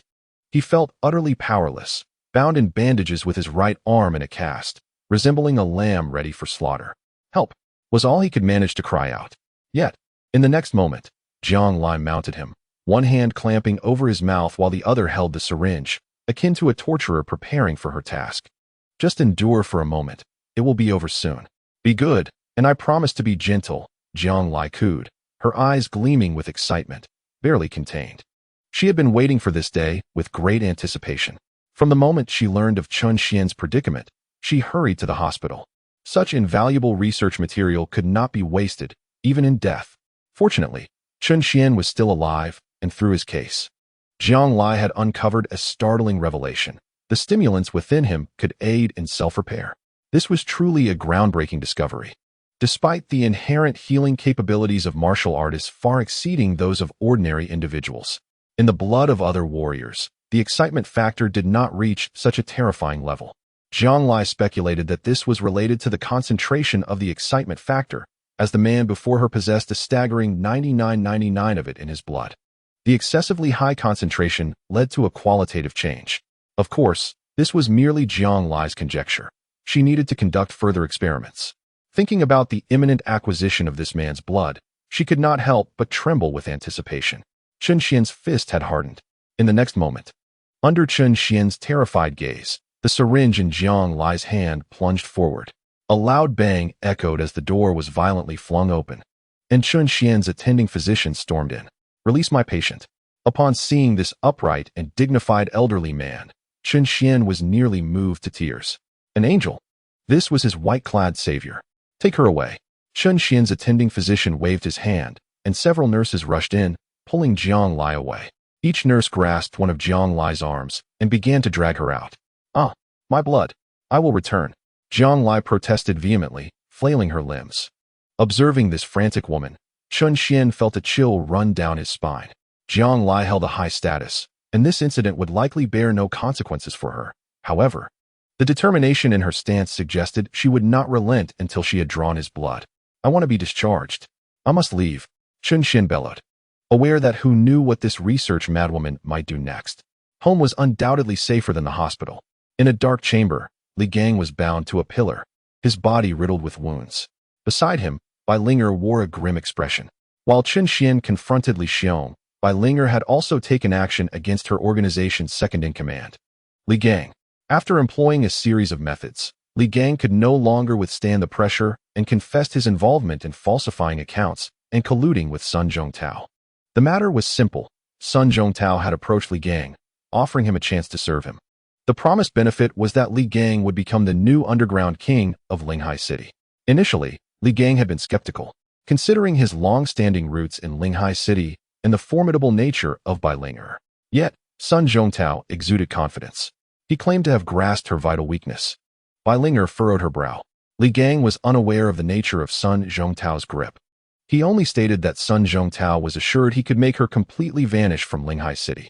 Before her disappearance, she was to be used as a pawn, serving her final purpose by eliminating Han Bingling, thus becoming the outlet for the Han family's rage. This situation had become an undeniable reality. She had been played by Sun Zhongtao, reduced to a scapegoat. If Han Bingling were to die, she would be the next victim. Although uncertain of Sun Zhongtao's methods, it was becoming clear that he was not jesting. The situation had grown complicated. Bai Linger rubbed her temples, contemplating the unknown nature of the grip Sun Zhongtao had over her. Now is not the time to sever ties with Sun Zhongtao. Who knows whether he might resort to violence against her. The only way to resolve the impasse is undoubtedly to ascertain what leverage Sun Zhongtao holds over her. However, even Li Gang, who has allied himself with Sun Zhongtao, is uncertain if anyone else is aware. Wait, perhaps he might know. The image of Chun Xian surfaced in Bai Linger's mind. Chapter 59. Out in the world. Identities are self-created. Li Gang's betrayal has unequivocally illustrated the accuracy of Chun Xian's insights. Although the means by which Chun Xian gleaned this information remains a mystery, it seems plausible that she could hear his thoughts as well. Yet the dilemma lies in how she might approach him. Bai Linger found herself in a quandary. She had never met Chun Xian, let alone developed any emotional ties with him. From what she could discern through his thoughts, in Chun Xian's eyes, she was at best an inconsequential passerby. Her life and death held no significance for him. Furthermore, since Chun Xian was aware of her identity. She feared that if she approached him under her current guise, he would undoubtedly exercise extreme caution. There was even a possibility that his father would apprehend her. In comparison to Han Bingling's safety, her own existence appeared trivial. "Where is Chun Xian hospitalized?" Bai Ling'er inquired, rubbing her aching head as she addressed her subordinate. She had consistently dispatched individuals to monitor Chun Xian, particularly during his skirmish with Li Xiong. After all, Li Xiong was a formidable martial artist and a notorious outlaw. Although it was unavoidable for Chun Xian to confront Li Xiong, the stakes were high. Should Chun Xian perish, Chen Shihai would undoubtedly wreak havoc here. Thankfully, the outcome was favorable. Bai Ling'er's assessment was correct. Chun Xian was indeed the kind of hero capable of vanquishing monstrous beasts with a single blow, even if it cost Li Xiong an arm. "Sister, Chun Xian is not in the hospital," the lobby manager who had barged into the private room spoke up. "Not in the hospital?" Bai Ling'er frowned. "Has he been discharged?" Indeed, Chun Xian is unaware of what transpired in the hospital. He merely received treatment there before returning to the Chun residence. This development further diminished her chances of contacting him. Bai Ling'er sighed. Had Chun Xian remained in the hospital, she could have disguised herself and discreetly approached him. However, if he was back at home, meeting him would be nearly impossible. "Sister," noticing Bai Ling'er's troubled demeanor, her subordinate continued, "Although Chun Xian has returned home, he is still injured." "So?" Bai Ling'er asked, perplexed. "Chun Xian is currently in need of assistance. Hence the Chen family intends to hire a caregiver." The subordinate produced a piece of paper and handed it over. "Chen family hiring caregiver. Female applicants preferred. Age unrestricted. Experience in caring for the injured is desirable. Nursing certification is a plus. Accommodation and meals provided. Salary negotiable." Gradually, Bai Ling'er's eyes lit up. "Go. Procure a fake credential for me. Mom, please be gentle." At the Chun residence, Qin Su was tending to Chun Xian's back. Everything in the house was satisfactory. Yet the issue lay in her rough handling, causing Chun Xian to break into a cold sweat from the pain. "Endure a bit longer. I am not a nurse. Merely changing your dressings is a considerable feat." Qin Su grumbled while tending to the wound. "You have no idea. Every time I mention Chun Xian, I feel a chill. That Dr. Jiang, with that crude syringe, treating me like a mere blood cow. Just thinking about it sends shivers down my spine. Fortunately, I recognized it in time. And thanks to my primary physician, I managed to avoid Jiang Lai's schemes. Hospitals may be beneficial, yet the uncertainties are overwhelming. Besides Jiang Lai, I also have to be wary of Bai Ling. With Li Xiong's demise, she certainly will not relent. Who knows what she might do to either me or Yi Fan. Yi Fan is manageable, but if she seeks revenge on me, given my current condition, it would be akin to awaiting death. Home is indeed best. A little pain is tolerable as long as I am safe." Qin Su sighed. A little blood extraction is acceptable. After all, they have promised an opportunity at a research institute in exchange, which is not a bad deal. Chun Xian rolled his eyes. "Goodness. My parents are even contemplating sending me to Jiang Lai as a test subject. However, I can understand their perspective. In their eyes, I am destined to fail the Martial Arts Academy entrance. Just wait. I shall take the medicine and astonish everyone." As he pondered, Qin Su's phone rang. "Hello? Is the caregiver at the door? Please hold on. I will be right out." After hanging up, Qin Su breathed a sigh of relief. "Son, your suffering is over. The caregiver has arrived. I will go see what is going on." Hearing this, Chun Xian also felt a sense of relief. Finally, a professional has come. In the Chun family living room, Qin Su encountered Bai Ling'er, the young caregiver. "You are rather youthful," she remarked, her first impression less than favorable. She was searching for a caregiver, not a potential daughter-in-law. The beautiful Bai Ling'er was far beyond Qin Su's expectations for a caregiver. Sensing her hesitation, Bai Ling'er quickly interjected. "Annie, do not worry. I am a professional with experience." What experience could someone so young possibly have? Qin Su scrutinized her with skepticism. Seeing Qin Su's disbelief, Bai Ling'er's eyes immediately welled with tears. "I have cared for my paralyzed grandfather since I was a child, and when I was 6. My mother also became paralyzed. I single-handedly cared for 2 paralyzed patients for over 10 years. This tale was, of course, fabricated. Bai Ling'er was an orphan, but in her current predicament, she had no choice but to weave such stories. Oh, I am truly sorry, dear girl, for bringing up painful memories." Bai Ling'er's convincing performance ignited a sense of guilt within Qin Su. "It's all right, Auntie. If you still doubt me, here is my advanced caregiver certificate." Wiping away her tears, Bai Linger presented her newly acquired fake document. As Qin Su stepped outside, she observed the FAOD of false identities. Her eyes brightened at the sight of the young woman who had earned a senior nursing certificate at such a tender age, truly a professional. I apologize for earlier. Qin Su spoke again, her curiosity assuaged by the nursing credential. She directed her gaze towards Bai Linger and inquired, "What do you consider an appropriate monthly salary? Allow me to clarify our situation. I will only employ you for 1 month, as my son will have mostly recovered by then." Bai Linger nodded, acknowledging the short-term arrangement. "As for the salary, I leave that to your discretion," she replied, uncertain of what amount would be deemed suitable, wary of raising any suspicions in Qin Su's mind. "How does 100,000 sound?" Qin Su proposed after a moment's contemplation. 100,000? Despite her unfamiliarity with the market, Bai Linger recognized the absurdity of such a figure. "Isn't that a bit excessive?" "Not at all. Given that this is a short-term situation. As long as you take good care of my son, it is worth the price." Bai Linger, with a serious expression, responded, "All right. May I know your name?" "Just call me Bai Ling," she replied. "Bai Ling. What a lovely name." Qin Su smiled and nodded, then handed the medication to Bai Linger. "You can start now. My son is waiting for a change of dressings. I'll step out for a bit." "All right." Taking the medication, Bai Linger approached Chun Xian's room and knocked on the door. "Hello, I am the new caregiver." Chapter 60. Are you certain you are a legitimate caregiver? Please come in. The door opened, revealing 2 pairs of eyes locked in surprise. "You are the new caregiver?" Upon seeing Bai Linger, Chun Xian could hardly believe his eyes. His memory was quite sharp, and he was certain that this was the same person he had encountered at the entrance of heaven and earth. But how had she transformed into a caregiver? Was the pressure at heaven and earth truly that immense, or was she merely doing this part-time? "Have you turned over a new leaf?" Chun Xian could not contain his curiosity and asked. Bai Linger, feeling vexed, realized that he still regarded her as a courtesan. Taking a deep breath, she explained, "Young Master Chun, you have a profound misunderstanding of my situation. My work at heaven and earth is not as you perceive it." Chun Xian scrutinized Bai Linger with skepticism. "Not as I perceive it? Then what were you doing pulling at me at the entrance?" "Alas, I had intended to seek out your company once you recovered. Yet here you are, having turned over a new leaf. I wonder how the other girls at heaven and earth are faring. I don't have high demands. Just someone similar to the one before me." Beside him, Bai Linger clenched her fists, thinking to herself, "Dream on." It was not arrogance on her part. With her beauty, she would have been a courtesan of high standing in ancient times. Did he truly consider her as ordinary? "Enough. First, change my dressings, then tidy up the room," Chun Xian said, no longer dwelling on the matter.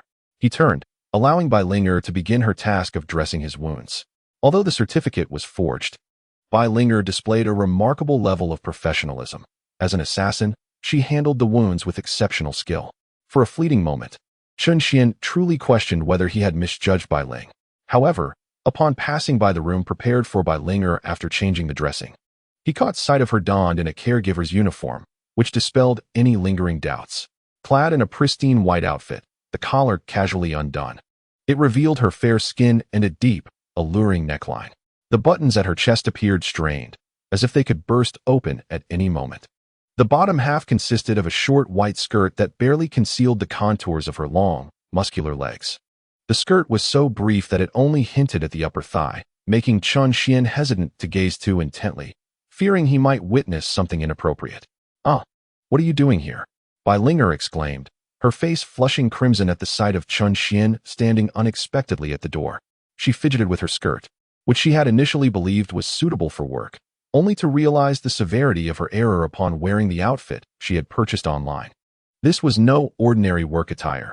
It resembled something far more suggestive. Chun Xian, taken aback by Bai Linger's provocative appearance, felt a dryness in his throat. His already weakened state was exacerbated by the sight before him. Although it felt somewhat impolite, he cautiously inquired, "Sister Bai, are you sure you are a legitimate caregiver? What kind of caregiver wears something so enticing? One might mistake this for a role-playing scenario. I hope you don't end up exhausting yourself while tending to me." At that moment, Chun Xian had no desire to entertain other thoughts. The complications with the several female leads were already overwhelming enough. And with Yi Fan as an additional concern, he did not wish to create further vulnerabilities for himself. Eventually, Chun Xian managed to procure a more appropriate outfit for Bai Linger. Despite lingering doubts, her efficiency in her duties marked her as Chun Xian's caretaker for the month. Bai Linger was preoccupied with thoughts of how to glean information about Sun Zhongtao from Qin Xian. Directly inquiring was out of the question, and subtle hints would only reveal her intentions. This matter loomed over her like a sword, poised to strike at any moment. As long as she remained useful and Han Bingling was still alive, Sun Zhongtao would not dare to act against her. Yet, allowing this situation to drag on was not a viable solution. Lost in her contemplation, her phone rang. Bai Linger glanced at it, her heart sinking, and retreated to the restroom to answer the call. Bai Linger, what on earth is going on? Why is Han Bingling alive, yet Li Xiong is dead? Sun Zhongtao's furious voice erupted as soon as the call connected. He had hoped for a restful night and to awaken to good news. Instead, he was met with disaster. The mission had failed, resulting in the loss of a subordinate. More critically, Sun Zhongtao had learned the details of the incident. Wang Hai was absent, presenting an opportune moment. However, Bai Linger refrained from taking action, resulting in Li Xiong being brutally slain by an individual of the Transcendence realm. Sun Zhongtao found this utterly unacceptable. Young Master Sun, you cannot blame me for this, Bai Linger retorted with a cold laugh. Who could have known your subordinate was so incompetent as to be killed by someone of the Transcendence realm?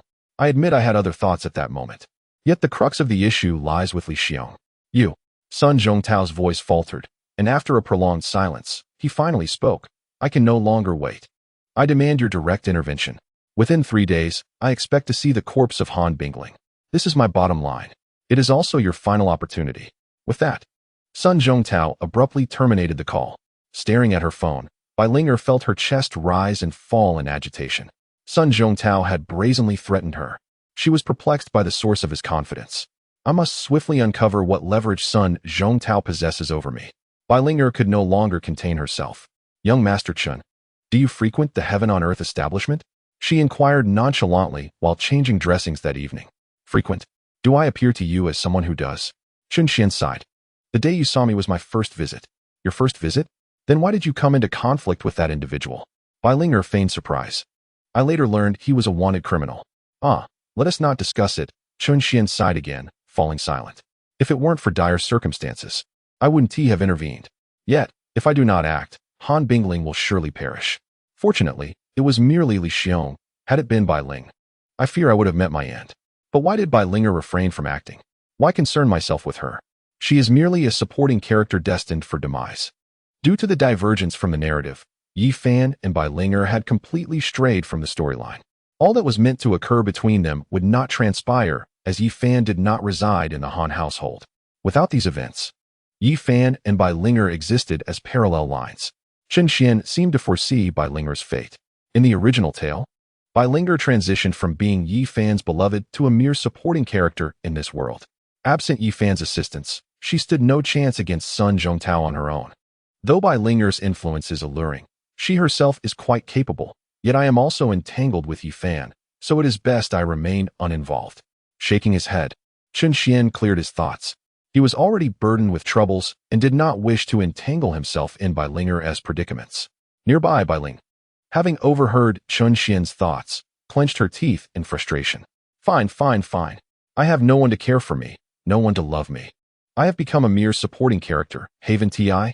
My life or death matters not. She exerted every effort to survive, yet there were those indifferent to her existence, which made Bai Linger feel as though her life was held in contempt. Why must I face death? I must take control of my own destiny. Reflecting on her circumstances, Bai Linger's eyes sparkled momentarily before she succumbed to soft sobs. In chapter 61, the realization of the truth dawned upon Bai Linger. Why are you crying? Chun Xian inquired, a look of confusion etched on his face. I haven't said anything. If you keep this up, anyone would think I bullied you and refused to take responsibility. How shameless. Bai Linger silently scorned Chen Xian, feeling even more wrong than if he had actually bullied her. After all, she considered herself a beauty, yet Chen Xian, who possessed the ability to save her, was indifferent. Nonetheless, Bai Linger chastised Chen Xian only in her heart. Recognizing that he had no obligation to intervene, she needed to rely on herself. Embarrassed, she wiped her tears away, feeling ashamed as thoughts of her lineage surfaced. Chen Xian, bewildered, wondered why she suddenly recalled her background. Noting her distress, he chose not to pry. Meanwhile, Bai Linger awaited Chen Xian to speak. Yet he showed no inclination to do so. She felt a wave of frustration. Was he not the least bit curious? She had already planned how to engage in conversation, hoping to glean useful insights from Chun Xian's thoughts. However, with him remaining taciturn, what was she to do? Unable to ponder further, she took the initiative and began. When I was very young, my mother was bedridden and my father developed a gambling addiction. Chun Xian widened his eyes at the new caregiver's tale. Wait a minute. Who asked you that? This narrative seems oddly familiar. An addicted father, a paralyzed mother, a brother in school, and a diligent daughter? Weilinger continued. The weight of my family's burden fell upon my young shoulders. I lived this way until adulthood, but fortune did not favor me. My father accrued a massive debt that I could never repay. In desperation, her father ultimately sold her. How to describe it? This story held little appeal for a high school student. Yet Chun Xian's maturity rendered him sensitive to the harsh realities unfolding before him. Which adult could remain indifferent to such societal issues, especially when the protagonist herself recounted them? Though Weilinger's narrative lacked vividness, a sense of sympathy stirred within Chun Xian. How tragic! What a misfortune! He never imagined Weilinger's background could be so harrowing. He had always thought such plots belonged solely to novels. Sold you? Your father is a scoundrel. Chun Xian clenched his fists, then curiously asked, where were you sold? To the Tianshang Renjian Entertainment Club. As Chun Xian finally engaged, Weilinger seized the opportunity to delve deeper into the subject. To uncover Chun Xian's thoughts, she needed to steer the conversation toward Tianshang Renjian and her own experiences. This topic caused her considerable distress, but eventually, inspiration struck, prompting her to fabricate another tragic narrative. Tianshang Renjian, aren't you still in the same predicament? Chun Xian paused, realizing that his words seemed somewhat misplaced. Could it be that Weilinger is involved in the trafficking of young girls, coercing them into prostitution? What era is this, that there are still madams around? Chun Xian was filled with righteous indignation. Rest assured, if what you say is true, then there is no longer any need for the heaven and earth establishment to exist. His gaze turned cold. He was determined to inform Uncle Li about this immoral trend for proper rectification. No, you misunderstand. Weilinger quickly interjected. If Chun Xian continued to think this way, her peril would only increase. With Sun Zhongtao still unresolved, heaven and earth would face the righteous retribution of Chun Xian. This was tantamount to jeopardizing her very life. The Madam of Heaven and Earth? No. The owner hasn't put me on the stage. Rather, she lent me money and had me sign a contract. I see. Chun Xian suddenly understood. So, this owner of heaven and earth isn't so bad after all. By the way, is this owner a woman? Is her surname Bai, like yours but different in name? Exactly. Weilinger nodded. We call her Sister Bai, though to say she is a good person would be an exaggeration. The contract I signed is essentially a bond of servitude. I am bound to work for her for life, surrendering 80 of my monthly wages. A tyrannical agreement? To work for Sister Bai for a lifetime? Chun Xian became incensed. What a scoundrel! Though he felt sympathy for Weilinger, he couldn't help but voice. This is not entirely without justification. After all, merchants seek profit. It is unreasonable to expect someone to lend you money without expecting a return. Besides, you signed it voluntarily. No one forced you. I know. I merely mentioned it in passing. Weilinger chuckled helplessly, her face a blend of resignation and acceptance. Observing the despondency on her face, Chun Xian felt compelled to take action, to rekindle hope in this young woman's heart. Suddenly, an idea struck him regarding the fate Weilinger faced. His eyes lit up. Fear not. You shall not be bound to serve Sister Bai for life. What do you mean? Weilinger feigned confusion. Chun Xian smiled knowingly. Sister Bai's days are numbered. When a person dies, their debts perish along with them. Moreover, what if the creditor were to die? Weilinger's heart raced, and she maintained an outward calm as she asked, Young Master Chun, what do you mean by that? Will Sister Bai die? How could that be? Sister Bai is a formidable figure in Linghai City. Who could touch her? Chun Xian smiled mysteriously, choosing not to answer. Weilinger refrained from pressing further, having gleaned everything from Chun Xian's innermost thoughts. While Weilinger is indeed a notable figure in Linghai City, she pales in comparison to the Sun family. She mused silently. Moreover, Sun Zhongtao would not directly confront Weilinger. He possesses evidence of her smuggling activities over the years. If that were to come to light, she would have no way out. It was said that these incriminating documents were securely locked in Sun Zhongtao's safe, alongside what appeared to be a fragment of a celestial-grade martial technique. The ledger belonging to Weilinger was of little significance. Chun Xian merely mentioned it due to the recollection of a fragmentary celestial martial technique. In the original narrative, this page of celestial martial arts was acquired by Yi Fan, ultimately completed, and became one of his most prized abilities. Presently, it was evident that Yi Fan would not arbitrarily confront the Sun family, rendering this opportunity an unpredictable variable. It turns out to be the ledger of my smuggling activities. Bai Linger's expression darkened as she exited Chun Xian's room. How Sun Zhongtao obtained it was now of little consequence. The primary concern was how to obliterate this ledger. The evidence of her smuggling could undoubtedly land Bai Linger in prison for life, and in Sun Zhongtao's possession, it was indisputably a ticking time bomb. If Sun Zhongtao desired, he could effortlessly send Bai Linger to incarceration. Such a latent threat was intolerable to her. Was it locked in the safe at home? Bai Linger narrowed her eyes, already devising a plan in her mind. If all went smoothly, she would also steal that celestial martial technique and present it to him as a token of gratitude. Her gaze shifted towards Chun Xian's room, contemplating her actions. Little did she know, once she stepped beyond the range of Chun Xian's thoughts, he began to ponder deeply once more. Chapter 62. Did Li Jianxin take the initiative to visit? Although the allure of the celestial martial technique was potent, the two old men of Xianming were not easily dealt with. Chun Xian longed for that fragmentary celestial martial technique. However, the associated risks were substantial. Sun Zhongtao consistently gathered desperate individuals, nurturing them into his own faction, and within his abode lurked two notorious criminals at the sea-splitting realm. This was the foundation of the Sun family.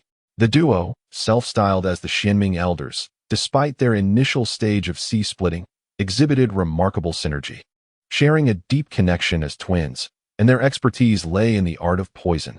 Their mastery over the manipulation of blood essence and the versatility of their toxic abilities had reached a level of sublime perfection after decades of immersion in their craft.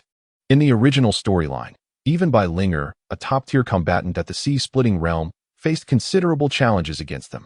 As long as Qin Sihai refrained from intervening, Chun Xian could scarcely conceive a method to seize this opportunity.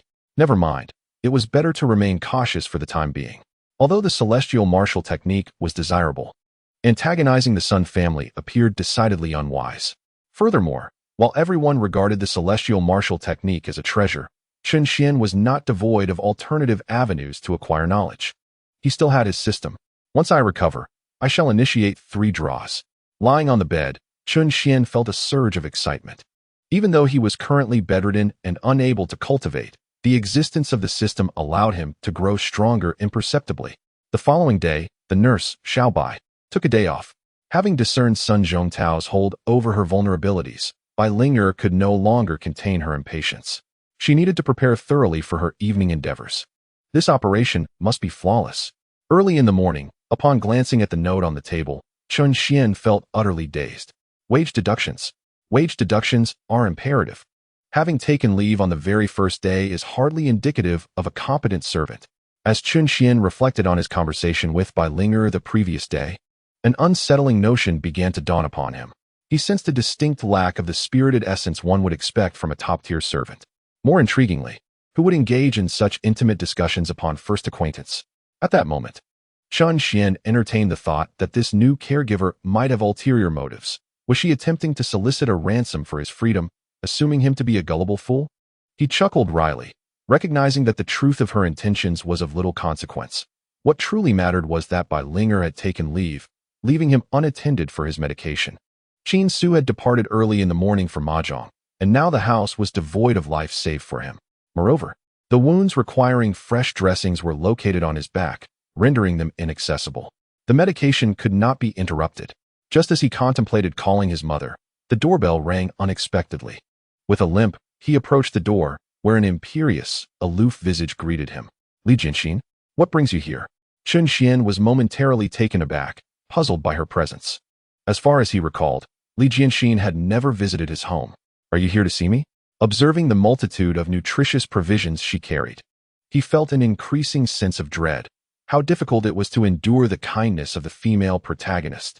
Here stood one of Yi Fan's favored companions, the third female lead from the original narrative. Initially, Chun Xian believed he had no significant connection with Li Jianxin, yet the plot seemed to veer uncontrollably in unforeseen directions. Have feelings developed amidst this chaos? Upon hearing Chen Xian's unspoken thoughts, Li Jianxin's cheeks flushed, and she shot him an indignant glare. What? Aren't you going to invite me in? Ah, you wish to come in? Please, do enter. Chen Xian hastily ushered her inside. After all, she had come to see him. It would be impolite to leave her standing at the threshold. Moreover, Chen Xian found himself less resistant to the presence of these prominent female figures. First among them was Han Bingluo, his fiancée Yi, a prodigy wholly devoted to her cultivation, making a swift divorce improbable, if not impossible.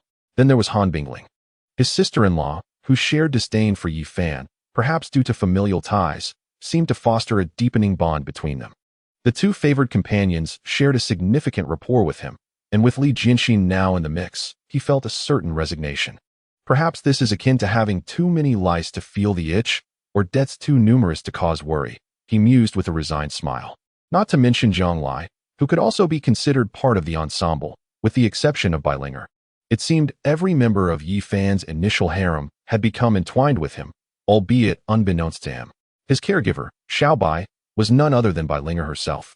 Help yourself to whatever you wish to eat or drink. As the patient, I shall not attend to your needs, he remarked casually in the living room. Li Jianxin nodded, feeling no sense of restraint. Curiously surveying her surroundings, she soon arrived at Chen Xian's training room. Is this truly where you cultivate? She inquired, observing the room's utter simplicity. She had anticipated that Chen Xian's remarkable strength would be complemented by some extraordinary training methods, yet this chamber paled in comparison to the martial arts dojo of her family. Isn't it decent? Chen Xian responded, a hint of pride in his voice. Decent? Li Jianxin glanced back at him, incredulous. Are you certain you're not jesting? You train here? Can you still use that strength testing machine? She asked, scrutinizing the training room. I suspect you wouldn't dare strike it with full force, would you? Li Jianxin chuckled softly, oblivious to Chen Xian's sense of pride. A single punch capable of shattering a warrior's arm would render the strength machine intact, indicating that Chen Xian had never truly unleashed his full power. Chen Xian fell silent, his earlier sense of superiority evaporating. Li Jianxin's words struck a nerve, revealing an uncomfortable truth. Although the strength testing machine was designed for warriors at the transcendent stage, Chen Xian was no ordinary warrior. While he currently remained within its limits, should he break through, the machine would be unable to withstand even a single blow from him, let alone the full force of Chen Xian's supreme punch. Thus, he had no knowledge of his peak strength value. Once you recover, come to my family's dojo for training. You needn't worry about the equipment. You can go all out. Li Jianxin's eyes sparkled with enthusiasm. And I'll be there as your sparring partner. We can practice together. Chen Xian thought to himself. Are you certain you are my sparring partner, and not the other way around? He sensed that Li Jianxin simply desired a worthy opponent. After being firmly rejected by her, Yi Fan had undoubtedly become the most suitable choice. Let us discuss that later, he replied dismissively. Whether or not we train together can wait. This training room is still usable. All right, Li Jianxin nodded, undeterred. As long as they went to the dojo, the decision about sparring would not be solely Chen Xian's. With that thought, her spirits lifted. Take care of your injury. I'm leaving now, no need to see me off. Wait. Just as Li Jianxin turned to depart, Chen Xian hurriedly stopped her. What's the matter? Do you need something? Li Jianxin turned back, noticing Chen Xian hesitating. She raised an eyebrow. If there's something, speak up. Why are you being so coy? Chen Xian began, a touch of embarrassment evident. I'm home alone. Could you help me change my bandages? Change bandages? Li Jianxin paused, then laughed freely. I thought it was something serious. Let us go to your room. Chapter 63. Sister and you, heart to heart. Are you playing mind games with your sister? As Li Jianxin assisted Chen Xian, two graceful figures approached not far from the Chen residence. The two sisters from the Han family were burdened with numerous bags. Han Bingling, with her large, sparkling eyes, suddenly hatched a plan. Sister, why don't I go instead? I can deliver your sentiments, and you can return to your training. Han Binglu looked at her sister, puzzled, since they left home. Her sister had eagerly expressed a desire to see Chen Xian. Coincidentally, Han Binglu had not visited Chen Xian since his hospitalization. After all, he was her nominal fiancé, and neglecting to see him would be quite inappropriate. Besides, she missed him dearly. Yet, upon learning that she was to accompany her, Han Bingling appeared as dispirited as a drooping eggplant, distracted throughout their journey. What's wrong with you, Xiaoling? We're almost there, and you want me to go back? Han Binglu glanced at the Chen family gate, which was now so close, and Han Bingling forced a smile, claiming she only wished to avoid hindering her sister's cultivation. However, her insincere demeanor revealed her true feelings. She was frustrated that her sister, acting as a third wheel, would impede her ability to foster a connection with Qin Xian. Moreover, as a fervent practitioner, her sister would not linger long, and once she returned home, Han Bingling would naturally follow suit, which displeased her as she longed to spend more time with Qin Xian. Wait, why is the Qin family gate open? In the blink of an eye, the two sisters approached the entrance, where the door stood ajar, and the living room was eerily quiet, suggesting an absence of people. Without any further thoughts, they stepped inside. Han Bingling, feeling at ease, saw no reason for politeness, while Han Binglu deemed it unnecessary to knock at her future in-law's home. Just as they entered the living room, Han Bingling was about to call out when an unexpected commotion erupted from Qin Xian's room. "Ah, that hurts. Be gentler. If it hurts, just endure it. It's my first time too, and I lack experience." The sisters exchanged glances, each bearing a look of astonishment. A woman. There was a woman in Qin Xian's room. In an instant, their expressions darkened, and Han Bingling, filled with indignation, burst through the door. The door swung open with a resounding bang, revealing Qin Xian, his back bare, while Li Jianxin was applying medication to him. The four of them stood in utter confusion, unable to comprehend the situation. Qin Xian felt overwhelmed. What on earth is happening today? Why are the Han sisters here? The four of them could have easily formed a mahjong table. But Qin Xian was far too preoccupied to indulge in such trivialities. Noticing the sisters' displeased expressions, he sensed an air of discomfort. Before he could speak, Han Binglu and Li Jianxin, who had been rivals at school, simultaneously exclaimed, "Li Jianxin? Han Binglu? What are you doing here? How did you end up here?" In perfect synchronicity, they questioned one another, with Han Binglu glaring at Li Jianxin, who was tenderly tending to Qin Xian, her irritation growing. Taking a deep breath, she retorted, "This is my fiancé's home. My presence here is entirely reasonable. I assent it? Indeed, quite reasonable." Han Bingling chimed in, emboldened. "However, Jianxin, you seem to lack a valid reason for being here, especially tending to Qin Xian." Han Bingling narrowed her eyes, continuing her interrogation. In her recollection, there had been no prior connection between Li Jianxin and Qin Xian. Yet now, this Li Jianxin, who excels in every aspect, is surprisingly administering medicine to her fiancé. This incited a sense of crisis within Han Bingluo. It seems that Qin Xian has become quite the catch. Indeed, why are you administering medicine to Qin Xian? Beside her, Han Bingling boldly interrogated. Observing the two sisters questioning her as if she were a criminal, Li Jianxin felt a surge of irritation. Why shouldn't I be here? Qin Xian and I have grown up together, and our families are longtime friends. If Qin Xian is unwell, I am merely checking on him. Longtime friends? Han Bingluo scoffed. Who hasn't he grown up with Qin Xian? If your relationship is so strong, why have we never seen you at the Qin family's home? If your bond is so profound, why haven't you exchanged a single word with Qin Xian at school? If it were merely a visit, Han Bingluo was not convinced. Having competed with Li Jianxin since childhood, both were acutely aware of each other's temperaments. Such interpersonal relationships hold no significance for Li Jianxin. She is indifferent to them, viewing them merely as an impediment to her cultivation. Han Bingluo was convinced that Li Jianxin had ulterior motives for visiting the Qin family. Humph. Li Jianxin coldly snorted. Han Bingluo, aren't you being a tad too intrusive? Must I report my actions to you? Whether my relationship with Qin Xian is good or not is for us to know. With that, Li Jianxin turned to Qin Xian. I assent that right, Qin Xian? You can affirm our relationship, can't you? In that moment, Qin Xian felt ensnared by three pairs of menacing eyes. What does this have to do with me? I merely let Li Jianxin administer some medicine. Why are you two directing your ire towards me? Facing the furious gazes of the two sisters, Qin Xian cautiously ventured. It's not that simple. This was genuinely Qin Xian's sentiment. He had only met Li Jianxin a few times, hardly comparable to the Han sisters. Furthermore, being threatened by one person is far preferable to incurring the wrath of two.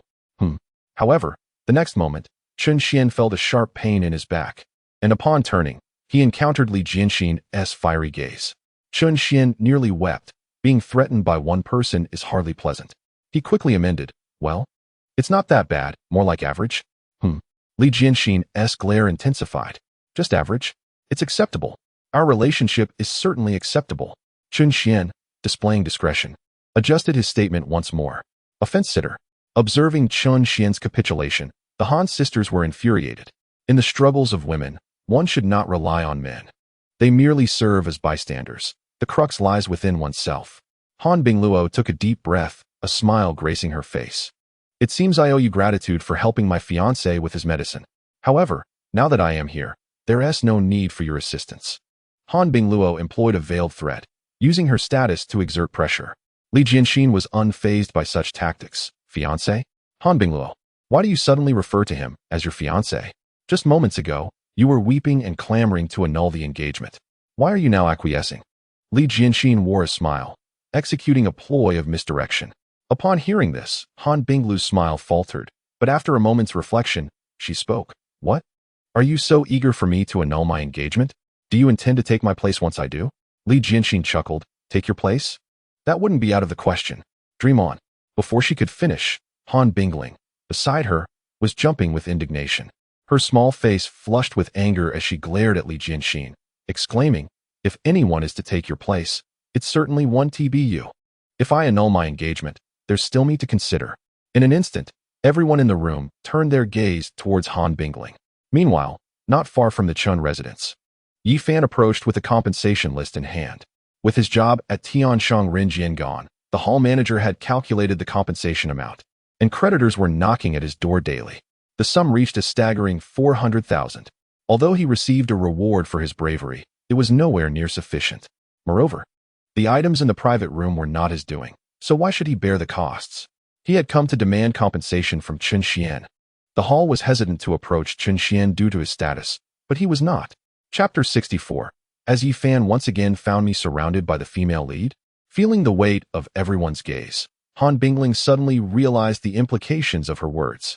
She became flustered, resembling a startled little rabbit. Oh no, oh no.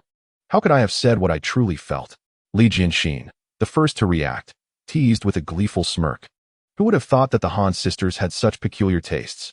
She cast a glance at the equally astonished Han Binglu and continued to mock. What? It seems that Han Binglu is unaware of her sister's feelings? At that moment, Li Jianxin felt that her visit to the Chun residence had been fortuitous. Such melodrama was rarely seen outside of television dramas. To be frank, Li Jianxin held merely a slight fondness for Chun Xian, accompanied by curiosity. Her earlier words were intended solely to provoke Han Binglu, as those two appeared to be on a mission to confront a third party, which irked her considerably. Unexpectedly, her casual remark had ignited a rift between the sisters, who had previously stood united. With an expression of amusement, Li Jianxin glanced between Han Binglu and Han Bingling. Ultimately fixing her gaze on Chun Xian, her phoenix eyes filled with curiosity and confusion. What was it about this young man? The Han sisters were both renowned beauties at school, their backgrounds and appearances exceptional, making them stand out in Linghai City. Just considering Han Bingling's admirers, there were countless fine young men vying for her attention. To be fair, even though Chun Xian had a decent appearance and commendable abilities, Li Jianxin remained perplexed. What extraordinary charm did he possess to have won the affections of both Han sisters? Jianxin, stop staring. Are you incapable of holding your tongue? Chun Xian felt equally innocent.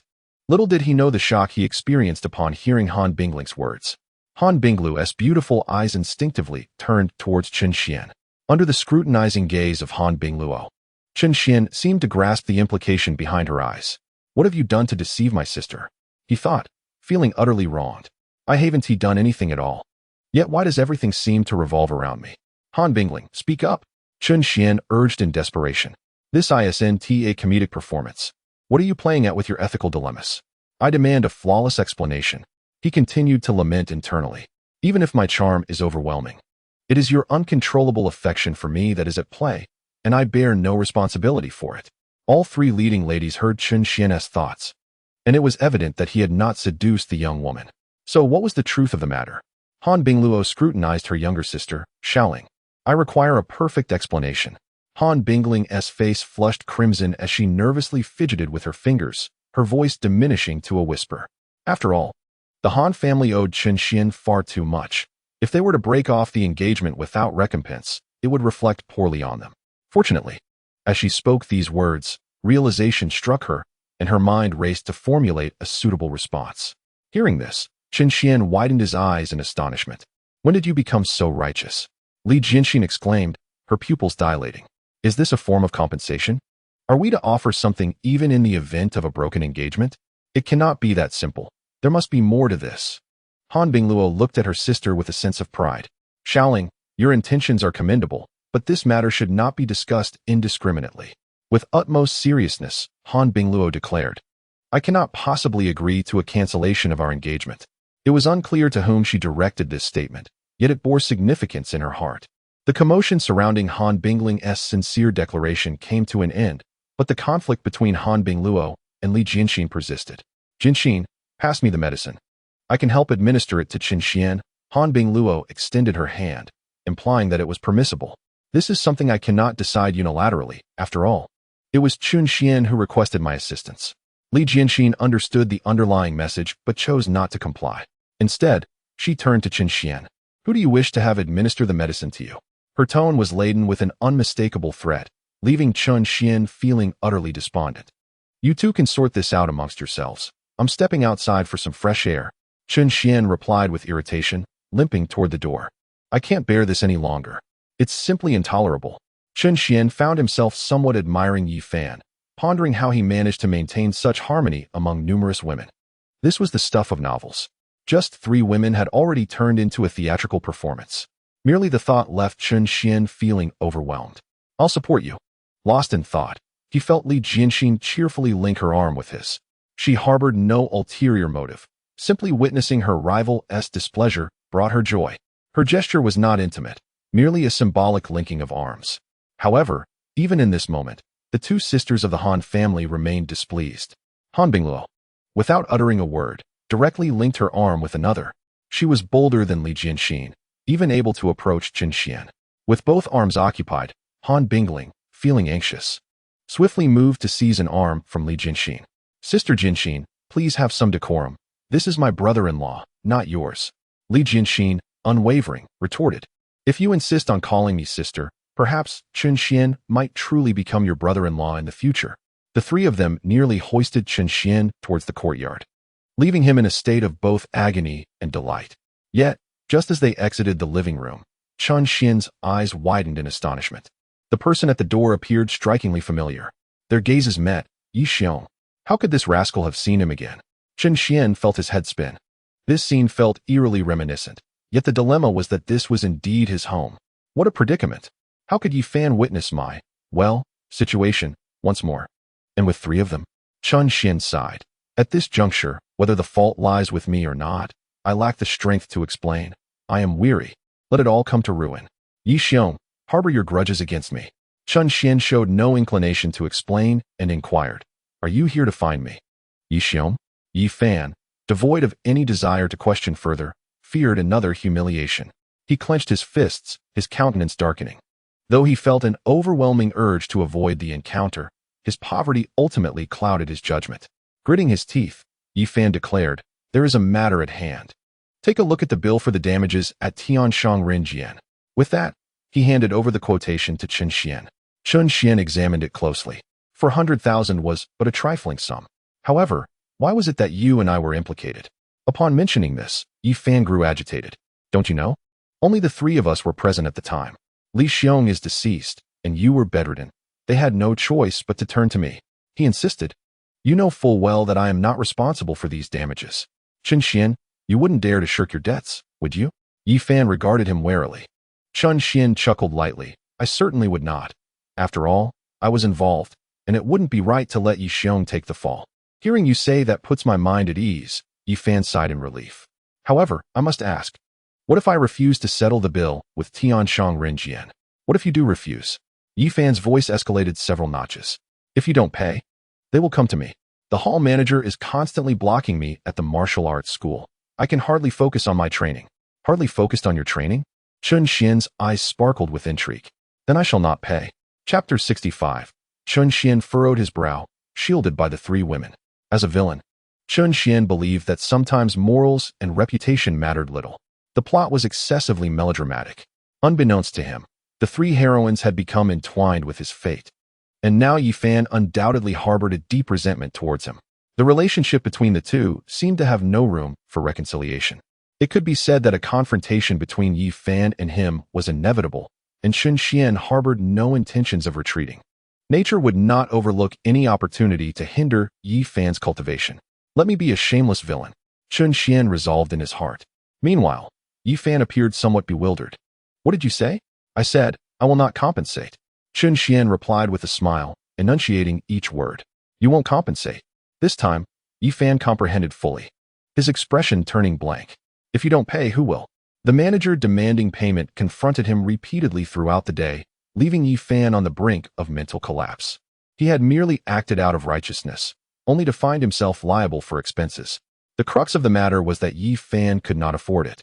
He was already struggling to make ends meet after losing his job at Tianshang Renjian and had recently secured a laboring position at a construction site.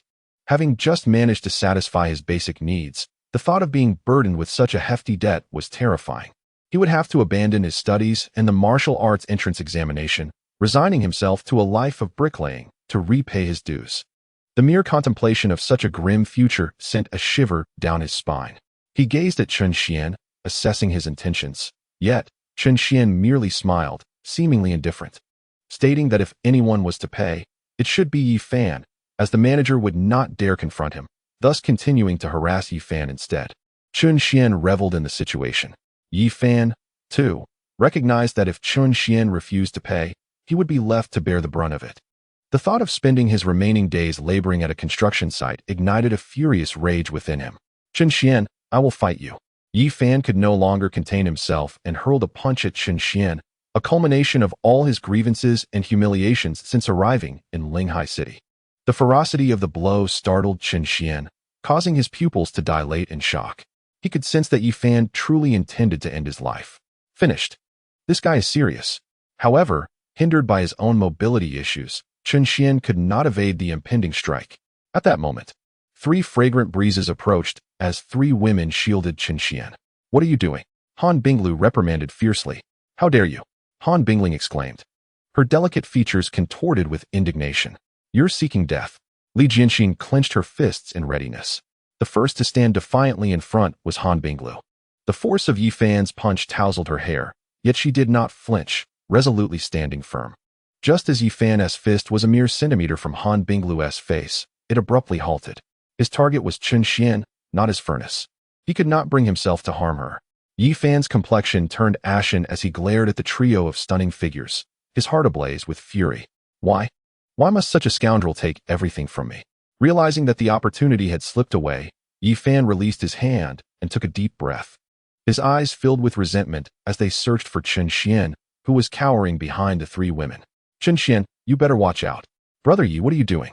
Chen Xian said, observing the mixture of gratitude and fury in Yi Fan's eyes. Suddenly, he regretted not having slapped himself a few times. Had Yi Fan truly been compelled to compensate, he might have met his demise. Fortunately, the 3 women were present today, but what would happen in the future? He had sustained injuries and was utterly devoid of any capacity to resist. It was not yet the moment for Yi Fan to turn against him. A smile graced Chen Xian's face as he remarked, Look at you. I was merely jesting, yet you are so quick to anger. Jest? Upon hearing this, Yi Fan suppressed the urge to leave. Are you truly jesting with me? Do you realize that you nearly ruined a talented young man just now? Yi Fan spoke with barely contained fury.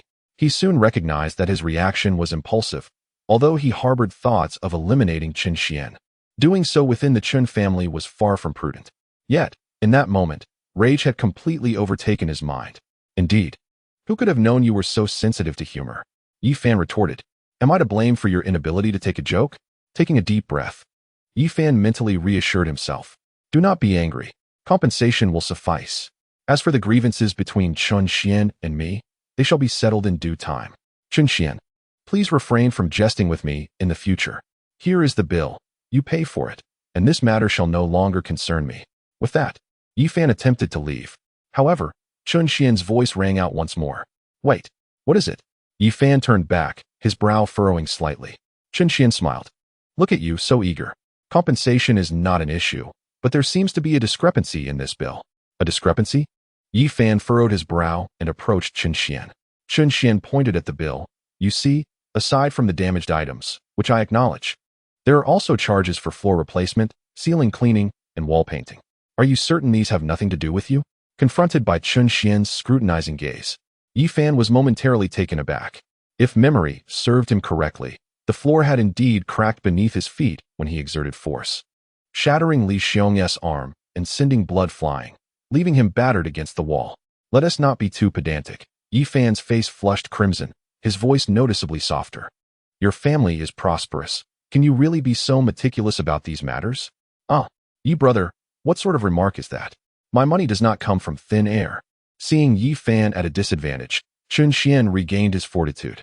Was I not saving you in this situation? Yi Fan attempted to awaken Chun Xian's conscience with gratitude. Saving me? Chun Xian scoffed. Had I not overheard your conversation with Li Xiong, I might have believed you. The murderous intent in your eyes was frightening.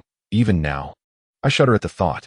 At that time, Chun Xian was merely exhausted, and his fainting had been a necessary pretense. He had observed Yi Fan's every move and noted the ominous glint in his eyes, realizing that there was no room for reconciliation. Nearby, the three women who had overheard Chun Xian's thoughts were equally astonished, their gazes icy with anger directed at Yi Fan. Are you so impatient to act? Han Bing mused darkly. Yi Fan, I shall not rest until you are vanquished. Han Bing seethed with fury. This individual is truly ruthless. Li Jian narrowed his eyes. Feeling the weight of 3 cold stares upon him, Yi Fan felt a shiver run down his spine. Why did it seem as though he had earned their enmity? However, now is not the time to dwell on such matters.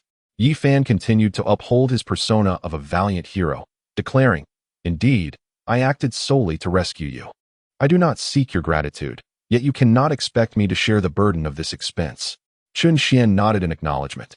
Although everything could be attributed to his own cleverness and Li Xiong's arrogance, Yi Fan had indeed saved him, leaving him with little to contest. Brother Yi, please, do as you wish. I shall compensate you for this amount. With these words, Yi Fan departed from the Chun residence, satisfaction swelling within him.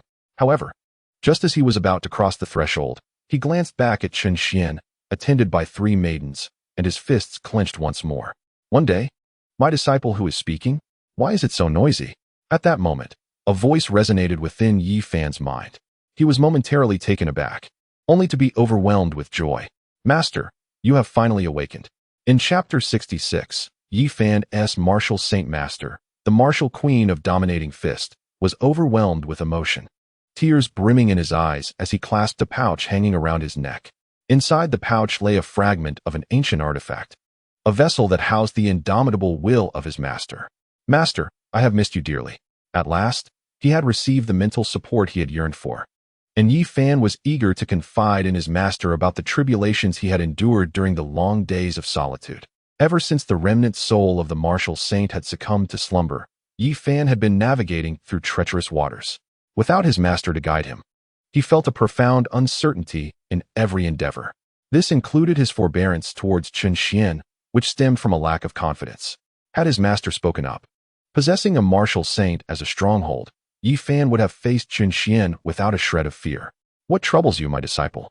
The voice echoed once more, warm yet commanding. However, sensing the current state of his disciple, the martial saint's tone shifted to one of sternness. Why are you still at the 7th stage of the transformation realm?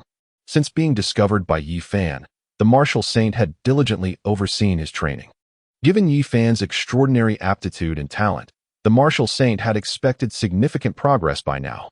Yi Fan's sacred body was exceptional. Once unlocked, it would propel him to great heights. Even a minor unlocking would lead to substantial elevation in his cultivation. Yet, the martial saint sensed no signs of Yi Fan unlocking his sacred body. What has transpired? Before Yi Fan could respond, the martial saint pressed on. Thus, Yi Fan recounted the trials he had faced in recent days. I wish to elevate my realm. Yet, the circumstances have proven insurmountable. The furnace has presented one challenge after another, leaving me no opportunity for cultivation. With creditors knocking at my door daily, how can I find the focus to train? As he spoke of his tribulations, tears streamed down his face. Master, it is all that Chun Xian's doing. I find myself in a dire situation, all of which can be attributed to him. You cannot fathom the toll it has taken on me for the past few days. I have been laboring on the construction site, my hands now blistered and bleeding. Observing the bloodied hands of my apprentice, Wu Sheng fell into silence. Who Chun Xian was? She did not inquire further. In her eyes, Linghai City was undoubtedly a novice's realm for Yi Fan, and Chun Xian was, at best, a mere insignificant character. Yet, gazing upon Yi Fan in his current state, Wu Sheng felt an urgency. If she did not intervene, her apprentice would surely endure even greater tribulations. She could no longer wait, could no longer delay the moment Yi Fan would grow formidable. Taking Yi Fan as her disciple was not devoid of ulterior motives. His exceptional talent was a rare find, presenting her with what she perceived as her last opportunity to reconstruct her physical form. She was neither from the ancient era nor a centuries-old demon. Her true name was Long Shi, the youngest martial saint in the history of the Great Xia. A century prior, she sought fortune on an ancient battlefield and encountered several formidable ancient beasts. After a fierce battle, her physical body was utterly destroyed. Yet her martial will persisted, merging into a fragment of an ancient weapon and escaping until Yi Fan discovered her, awakening her once more. Despite the destruction of her body and the wounds to her soul, Long Shi possessed a profound level of understanding and insight. She was aware of a secret technique from ancient times. As long as one's will remains unbroken and the soul endures, the body can be reformed. Thus, she devoted herself to aiding Yi Fan, for only when he became powerful could she hope to once again behold the world. Long Shi sighed. Previously, she feared that overly assisting him might weaken his martial resolve. Yet, now it seemed that a mere novice realm had left him in such disarray. Long Shi pondered silently. Withholding her thoughts, Yi Fan was a prideful child, which was both a virtue and a vice, and she feared her words might further demoralize him. "Speak, my disciple. How shall I assist you?" Long Shi confidently inquired. Though she was but a fragment of consciousness, she was indeed a martial saint, possessing the strength and capability. Heavenly-level martial skills and techniques. She could even eliminate Chun Xian if necessary. However, Yi Fan merely shook his head, his gaze resolute. "Master, I do not wish for you to intervene. Chun Xian is despicable, and I must personally exact my revenge upon him. 1,000 cuts to alleviate the hatred in my heart." Yi Fan's pride would not permit him to rely on his master's strength. He believed Chun Xian merely had the advantage of circumstance, while he held the favor of both time and place. He further felt that invoking his master's aid would diminish her regard for him. Indeed, Long Shi expressed her satisfaction, exclaiming, "Excellent. Truly, you are the disciple of my dragon blood martial princess. You possess ambition. Speak, what is it that you desire?" "I want money," Yi Fan replied succinctly. "Master, I no longer wish to carry bricks. If I could dedicate this time to cultivation, I would have already broken through to the 7th tier of the transcendence realm." Yi Fan clenched his fists, for a paltry sum had become an insurmountable obstacle for such a prodigious talent. Now, he was compelled to squeeze time from his training to ensure his basic needs were met. Long Shi fell silent once more. To my utter astonishment, Yi Fan would make such a request. While I could readily fulfill other demands, this monetary matter truly required considerable contemplation. However, upon reflection, Long Shi devised a solution. She provided Yi Fan with an address and instructed, "Write a letter to this location, and naturally, someone will send you the money." Upon hearing this, Yi Fan was taken aback and curiously inquired, "Master, what is this place?" Long Shi confidently replied, "This is the organization I established in my youth, known as the Dragon Alliance." Yet, Yi Fan pondered, "Master, are you certain that after all these years, they will still recognize you? Moreover, how should I phrase my request? Do not disclose my existence. Simply inform them that you have acquired my complete legacy and request the funds." Yi Fan expressed doubt. "Can your legacy truly hold such weight?" With unwavering confidence, Long Shi asserted, "Acquiring my complete legacy makes you my most esteemed disciple, the future leader of the Dragon Gate.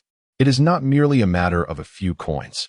Even commanding the entire organization to heed your call is not beyond the realm of possibility." At this revelation, Yi Fan felt a profound thrill coursing through him. The Dragon Alliance. The mere mention of its name exudes an aura of grandeur and dominance. Having endured for so many years, it must possess a rich heritage. Yi Fan even envisioned formidable masters kneeling before him, welcoming the return of their leader. The thought alone sent shivers of excitement down his spine, prompting him to ask, "Master, how shall I prove my identity?" "Simple. I shall teach you my renowned martial technique, the Jiba Fist. When the time comes, record a video demonstrating the technique along with your letter and send it to this address." "Excellent. Please teach me the Jiba Fist." As night fell, a shadow stealthily infiltrated the Sun family's villa. Bai Linger cautiously approached the study and discovered the documents that Chen Xian had mentioned within the safe. Indeed, it was the ledger of my smuggling operations over the years. However, after merely glancing through it, her expression darkened entirely. She could not fathom how Sun Zhongtao had acquired it. Perhaps there was a traitor within the organization. Yet, now was not the time for such thoughts. Bai Linger tucked the ledger into her bosom and was about to leave when she suddenly noticed a small box within the safe. She recalled Chen Xian's words. A fragmentary celestial-grade martial technique? Just as she was about to reach for it, she felt an ominous presence. Chapter 67. Bai Linger falls victim to the malicious hands of the old fiends. Bai Linger abruptly turned around, and to her shock, two elderly men had appeared behind her, seemingly out of nowhere. They bore an uncanny resemblance to one another, and the only distinguishing feature was the large blue birthmarks on their faces, one on the left, the other on the right, rendering their silhouettes particularly eerie in the dim moonlight. Sea-splitting realm? Bai Linger narrowed her eyes, her body tensing. The fact that they could approach her without a sound until she was mere meters away indicated that their cultivation levels were at least that of the sea-splitting realm. Who are you? The elderly man on the left spoke ominously, his aura surging with palpable vitality. Brother, who it is no longer matters. The elderly man on the right spoke slowly, his eyes shadowed with an unsettling darkness. Sun Shao once declared that anyone who enters this room is destined to perish. As the words fell, the two seemed to share an unspoken understanding, simultaneously lunging towards Bai Linger. Their speed was astonishing, like phantoms in the night. Arriving before her in the blink of an eye, one to the left and one to the right, they struck out with their palms, their blood qi surging violently, a menacing aura radiating from them. The skin of their hands shimmered with a ghastly green glow, reminiscent of flickering ghostly flames. Arrogant, Bai Linger scoffed.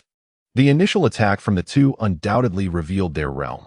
Their blood qi manifested in a tangible form, marking them as merely at the sea-splitting realm.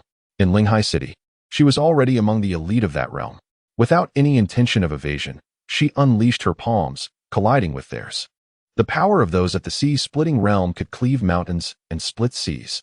With a thunderous roar, the entire villa trembled as a terrifying shockwave swept outward, generating a fearsome sonic boom. The chandeliers above shattered into countless pieces. In an instant, two figures were sent hurtling backward, crashing against the wall, spitting out blood, and staring in astonishment at the young girl before them. Are you at the pinnacle of the sea-splitting realm? Bai Linger did not respond. Instead, she let out a cold laugh, gazing at the two old men. Is this all you are capable of? You shall leave your lives here. With a murderous intent ignited within her, she recognized that the two were undoubtedly disciples of Sun Zhongtao, and having seen her face, she could not afford to hold back. As Bai Linger summoned her internal blood qi, she suddenly felt something amiss. A chilling and searing sensation surged through her arms as she mobilized her qi, gradually enveloping her entire body. The alternating extremes of hot and cold converged at her chest, and for a fleeting moment, she felt as if she were experiencing both ice and fire. Poison arts. It must be poison arts, Bai Linger realized in that instant. Her eyes filled with fury as she glared at the two elderly men before her. How insidious. Practitioners of poison arts were exceedingly rare, and the discipline required a high threshold, only accessible to those above the sea-splitting realm. The qi of the sea-splitting realm could manifest in a tangible form. Upon contact, their true energy could invade the body, poisoning the internal blood qi. Ultimately, Bai Linger's lack of experience outside Linghai City had led her to underestimate the practitioners of the sea-splitting realm. Ha ha ha, indeed. It is poison arts. Left Xian laughed heartily, a smug grin on his face. What difference does it make if you are at the pinnacle of the sea-splitting realm? We have roamed the martial world for decades, having poisoned countless at the sea-splitting realm. You, what are you even worth? Left Xian's voice was brimming with arrogance and self-satisfaction. Both of them were remarkable talents, having begun their training in poison arts as youths upon entering the sea-splitting realm and having immersed themselves in it for decades. They even created their own combined martial technique, the Xianming Divine Palm. While a single practitioner may not be so fearsome, the true strength of the Xianming Divine Palm lay in its nature as a combined technique. The two individuals, bound by a profound connection and an inherent understanding, complemented each other's toxic abilities, magnifying their lethal potency. Should one fall victim to their craft, they would be compelled to sever their own hands. If one were to mobilize their internal energy, the poison would spread throughout their entire being, even if one were at the void-breaking realm. Not even a deity could intercede. My dear girl, surrender willingly. We have immersed ourselves in the art of poison for decades. And this Xianming divine palm is an enigma that no one but us can unravel. The right eye of the elder gleamed with amusement, though they lay on the ground, blood at the corners of their mouths and stripped of their combat prowess. They appeared to possess an undeniable confidence in their victory. Just as they had anticipated, Bai Ling, having succumbed to their poison, dared not mobilize her vital energy. Yet, surrendering was out of the question. If you refuse to divulge the antidote, then we shall perish together. My life in exchange for both of yours is a worthy trade. Bai Linger advanced towards them, her gaze imbued with fierce intent. She had no desire for mutual destruction. Having been the leader of a criminal organization for years, she understood that the clash of masters was akin to an ordinary brawl. Whoever faltered first would meet their demise. It was a battle of resolve. One must not show weakness. Hearing her words, the two elders were momentarily taken aback by her ruthless spirit. However, soon after, they exchanged glances and erupted into boisterous laughter. Kill us? Do you truly believe you possess that opportunity? The commotion from their earlier confrontation had already roused the remaining guests gathered by Sun Zhongtao. A throng of martial artists was hastening towards the study, their hurried footsteps accompanied by shouts of alarm. Quickly, someone has breached the study. Inform young Master Sun at once. Damn it, disturbing my slumber, truly reckless. Bai Linger's expression darkened considerably. Although she had reclaimed her ledger, she now found herself in a perilous situation. Surrendering was not an option. Falling into Sun Zhongtao's grasp meant a fate worse than death. She would become a mere puppet at his beck and call. Weighing her options, Bai Linger promptly leapt from the window. Simultaneously, the door was flung open by a gaggle of individuals. Before any inquiries could be made, the Xianming elders pointed towards the window and commanded, "Go after her. That girl, having been struck by our Xianming divine palm, cannot escape far." In the depth of the night, Bai Linger's expression grew increasingly grim. Her face flushed crimson, cold sweat beading on her forehead. The sensations of extreme cold and heat intensified, akin to the agonizing bite of ants upon her heart. She dared not mobilize her vital energy, yet pursuers were close behind. Straining herself, Bai Linger was at a loss for where to flee. Sun Zhongtao was not a fool. Upon discovering the ledger's absence, he would undoubtedly trace it back to her. Neither heaven nor earth, nor any gang would harbor her. Who could say whether Sun Zhongtao had eyes and ears there? Moreover, those places could not deter him. To the Qin family, Bai Linger thought to herself, only the Qin family would be a sanctuary where Sun Zhongtao's men would dare not intrude. She felt a surge of relief that she still bore the identity of Chun Xian's bodyguard. Congratulations, host, you have gained 100 survival points. Today's mall has undergone a significant update. A new item has been added, the body reforging technique, requiring only 10,000 survival points. Incredible system. New items are available, Chun Xian exclaimed, yet he did not even glance at the system mall afterward. His survival points were insufficient. The lottery was inadequate. The body reforging technique was of no use to him. He was not a remnant soul, so what was the purpose of reforging his body? However, this should be a celestial level skill. As long as the soul exists, one can once again witness the world. But the question remains, who has died, yet their soul can persist eternally? Chun Xian chuckled and shook his head, suddenly recalling Yi Fan. Isn't that cheap master of mine a remnant soul? What does it have to do with me? In a fleeting thought, Chun Xian dismissed it. However, thinking of Yi Fan, Chun Xian suddenly remembered the compensation. My legs are inconvenient. I shall have Bai, the caregiver, run an errand for me tomorrow. With that in mind, Chun Xian opened the door, preparing to speak to Bai Linger. Chapter 68. Heaven will not abandon Bai Linger. Chun Xian, suck it up. Oh, standing at the door of Bai Linger's room, a series of enchanting sounds reached his ears. What is going on? Chun Xian halted, his hand poised to knock, confusion etched on his face. Is the craving this intense? Should I enter or not? Chun Xian's face flushed crimson. After pondering, he decided to leave. After all, as adults, they should afford each other some dignity. However, just as he turned, a hand suddenly yanked Chun Xian inside. Bai Linger appeared somewhat dazed, and upon recognizing Chun Xian, she realized that the person outside was not from Sun Zhongtao's faction. Bai Linger breathed a sigh of relief. It was merely him. With that, she returned to her bed, pulling the covers over herself. I feel a bit unwell, she explained softly. Bai Linger sensed that the poison had intensified. One moment she was burning with fever, yet shivering uncontrollably, and the next, she felt icy cold, yet yearned to shed all her clothing. Yet, she found herself utterly powerless. As the two elder masters had stated, the Xianming divine palm was entirely foreign to Bai Linger, let alone any method of detoxification. It seemed she might truly perish within the Qin family. Despair enveloped Bai Linger, and she felt a twinge of guilt toward Chen Xian. Her intention in coming to the Qin family was to utilize Chen Xian's heartfelt sentiments to resolve her troubles.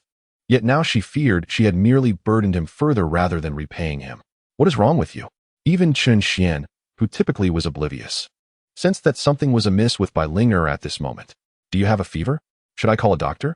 He touched Bai Linger's forehead, which was alarmingly hot. Just as Chen Xian was about to make a call, Bai Linger stopped him. With a bitter smile, she replied, "No need, Chen Xiao. This isn't an illness. You may leave." "What is it then?" Chen Xian inquired, puzzled. Bai Linger did not respond at that moment. The contrasting sensations of extreme cold and heat surged within her body once more, prompting her to throw off the covers and tug at her clothing.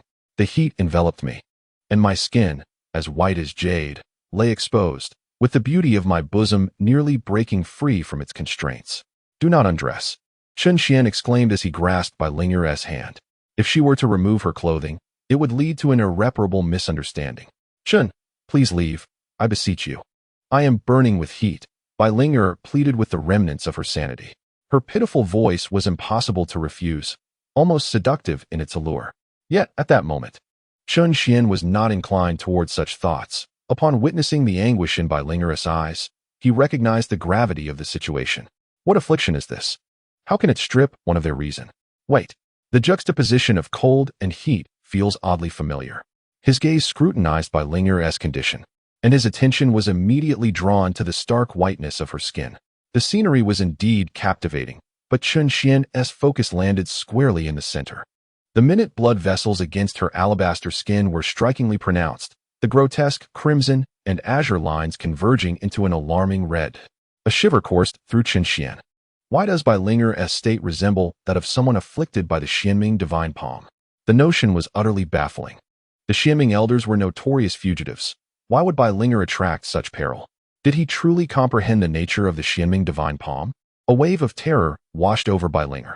However, she quickly found solace in the thought. Chen Xian had encountered too many inexplicable phenomena. It was hardly surprising that he could deduce her intent to assassinate Han Bingling or recognize the poison. Perhaps he might also possess the antidote? A flicker of hope ignited within her as she fervently embraced Chen Xian, crying, "Save me, please." Chen Xian, not pondering deeply, assumed Bai Linger had succumbed to her ailment once more. His ability to identify the poison stemmed from his habit of reading novels. He could flip through action scenes in an instant, yet he scrutinized romantic passages with meticulous care. In the original narrative, Bai Linger had indeed fallen victim to the Xianming divine palm, ultimately being saved by Yi Fan. The antidote, naturally, was imparted by the remnants of a martial saint's soul. Although this poison was peculiar, it paled in comparison to the martial saint's extensive experience and keen insight. If she truly has been afflicted by the Xianming divine palm, the first requirement is a virgin. Bai Linger's eyes widened at this statement. What is the purpose of a virgin? Could it be that this poison necessitates a balance of yin and yang? She cast a glance at Chen Xian, her heart torn with conflict. Was she truly to concede to this young man? Wait, was he still a virgin? The thought struck her suddenly. This fellow had a tumultuous personal life, having ventured to the realm of indulgence as soon as he came of age. With a beautiful fiancée and entanglements with several campus beauties, any other man in his position would have long since lost their innocence. Just as her thoughts spiraled, Chen Xian's inner voice echoed once more. The art of toxin manipulation generally emphasizes rapid dissemination throughout the body, whereas the Xianming divine palm takes an unconventional approach. Initially, the poison spreads through the circulatory system, but ultimately it converges at a central point, forming a core source of toxicity. This moment marks the optimal opportunity for detoxification, wherein the toxins can be extracted directly through the lips of a virgin. However, Chen Xian felt that the presence of a virgin was not a necessity. In the narrative, the martial saint rambled on about how a man who has lost his purity lacks the requisite vigor and essence, which was merely an excuse to prevent others from seizing this fortuitous moment. particularly for Yi Fan's sake. Nevertheless, Chun Xian remained uncertain whether this was indeed the Xianming divine palm. The location of the toxin source was rather awkward. It was hardly appropriate for a pristine young man to lean against a woman's bosom to extract it. Chun Xian felt a sense of embarrassment. Yet Bai Linger was beyond caring at this point. While Chun Xian hesitated, she was resolute. Those two old schemers proclaimed that aside from themselves, no one else possessed the antidote, yet they were oblivious to Chun Xian, an anomaly among them. The opportunity for salvation lay before them, and Bai Linger sensed her suffering alleviating significantly. Kneeling on the bed, she clutched Chun Xian's clothing, her face a mask of urgency. I ask you, are you still a virgin? What? How can you ask such a question? Chun Xian was taken aback, his complexion visibly darkening. Upon seeing Chun Xian's innocent demeanor, Bai Linger immediately grasped the answer without needing further confirmation. Her heart soared with joy. Fate had not forsaken her. Her gaze was fervent, akin to that of a connoisseur beholding a rare treasure. Chun Xian, what are you doing? He felt a tinge of fear from her intense gaze. Extract the poison vigorously. With that, Bai Linger pressed Chun Xian's head down, plunging him into a bewildering situation. Could it truly be the Xianming divine palm? He could no longer ponder such thoughts. Saving a life is worth more than constructing a towering pagoda, especially when it concerns a stunning beauty like Bai Linger. In an instant, Chun Xian bit into the toxin source and began diligently working to extract the poison. Chapter 69, The Revelation, I Can Do Anything. Chun Xian toiled diligently like a busy bee, drawing out the toxic blood with each mouthful and spitting it aside. Gradually, Bai Linger felt considerably better. The discomfort that had plagued her dissipated, yet upon regaining her clarity, she felt an intensified sense of shame. The peculiar sensation on her chest caused her face to flush crimson. Previously, survival had overshadowed any modesty, but now, with the crisis abated, she found herself more embarrassed by their current position. Feeling the powerful hand on her slender waist, Bai Linger bit her lip in shame. You can suck it out, but what's with the hugging and touching? Is he taking advantage of me? She suspected that Chun Xian might have ulterior motives. However, Chun Xian remained blissfully unaware of her thoughts.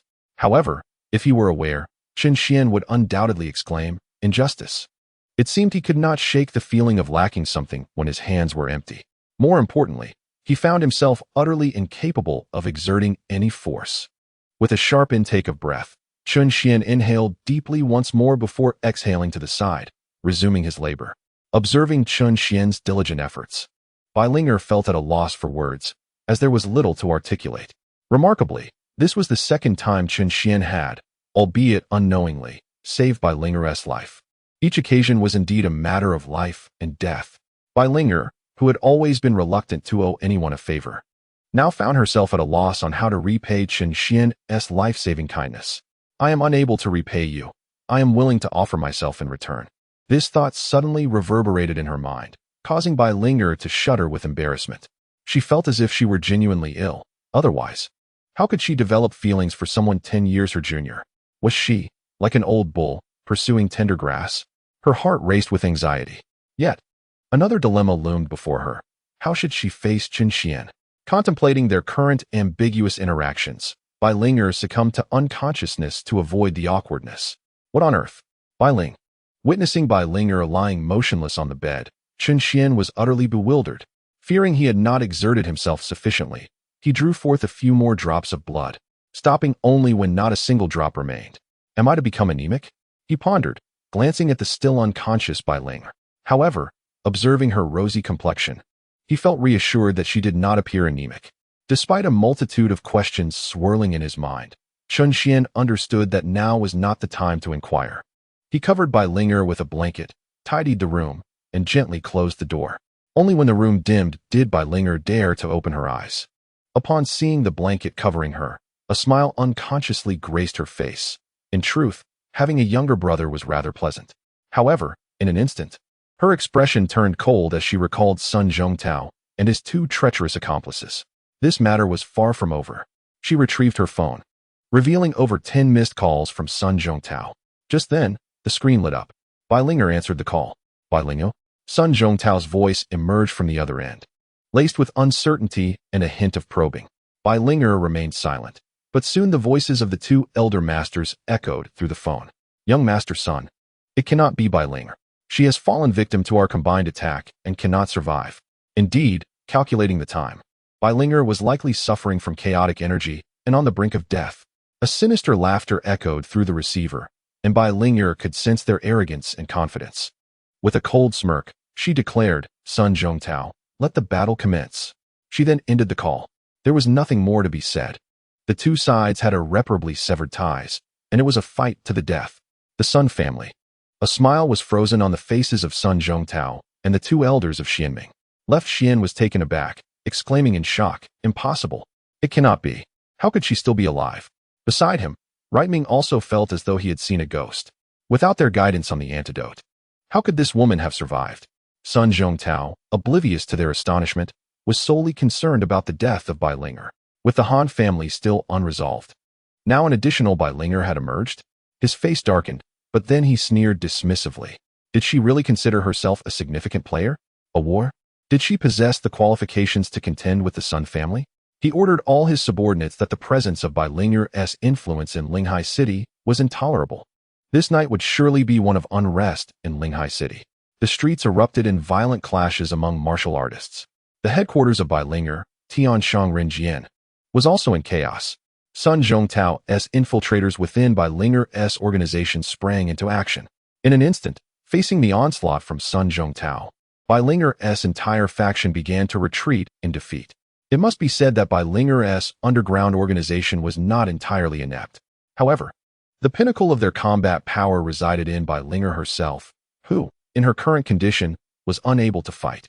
Undoubtedly, this provided Sun Zhongtao with an opportunity, leaving no room for Linger to catch her breath. "Speak.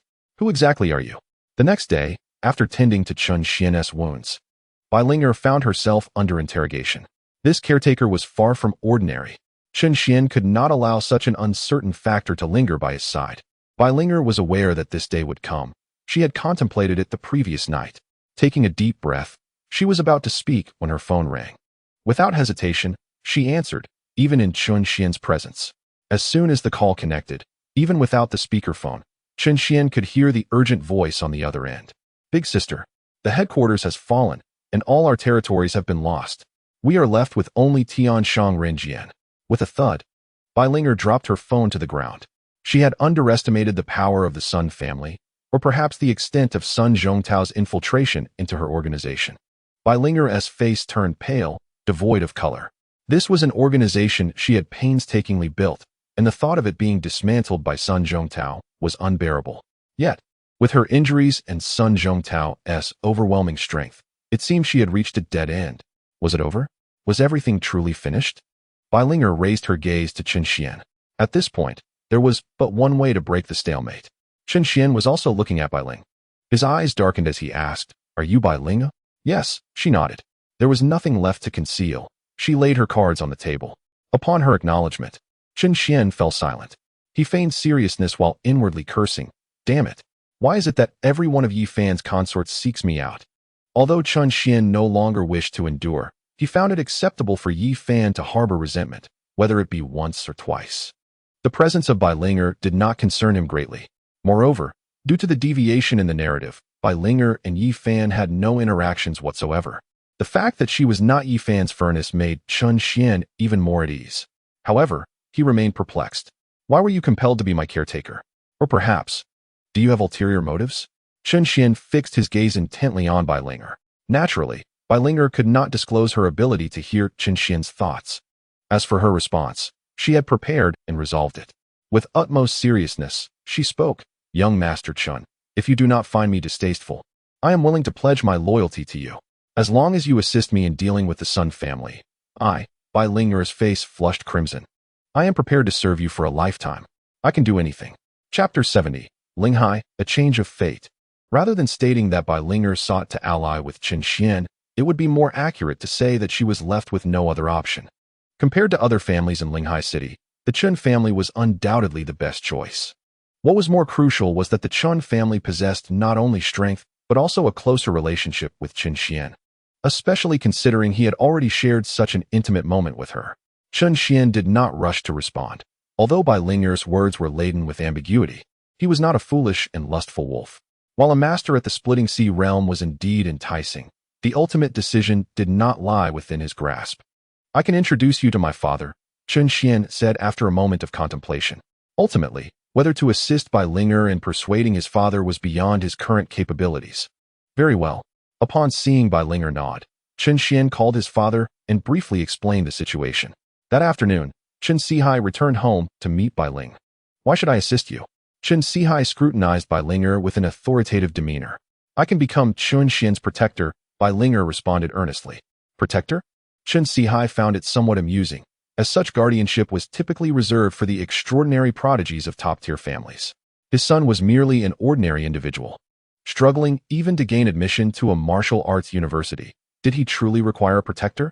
Observing Chen Sihai's expression, Bai Linger felt a jolt of surprise. This old man likely remained oblivious to his son's true potential. A genius capable of clashing with warriors at the transcendence realm was, even among elite families, a remarkable figure. If you deem the role of protector insufficient, I am willing to serve as the Chun family's bodyguard. As long as I live, I will ensure the safety of the Chun family and Chen Xian.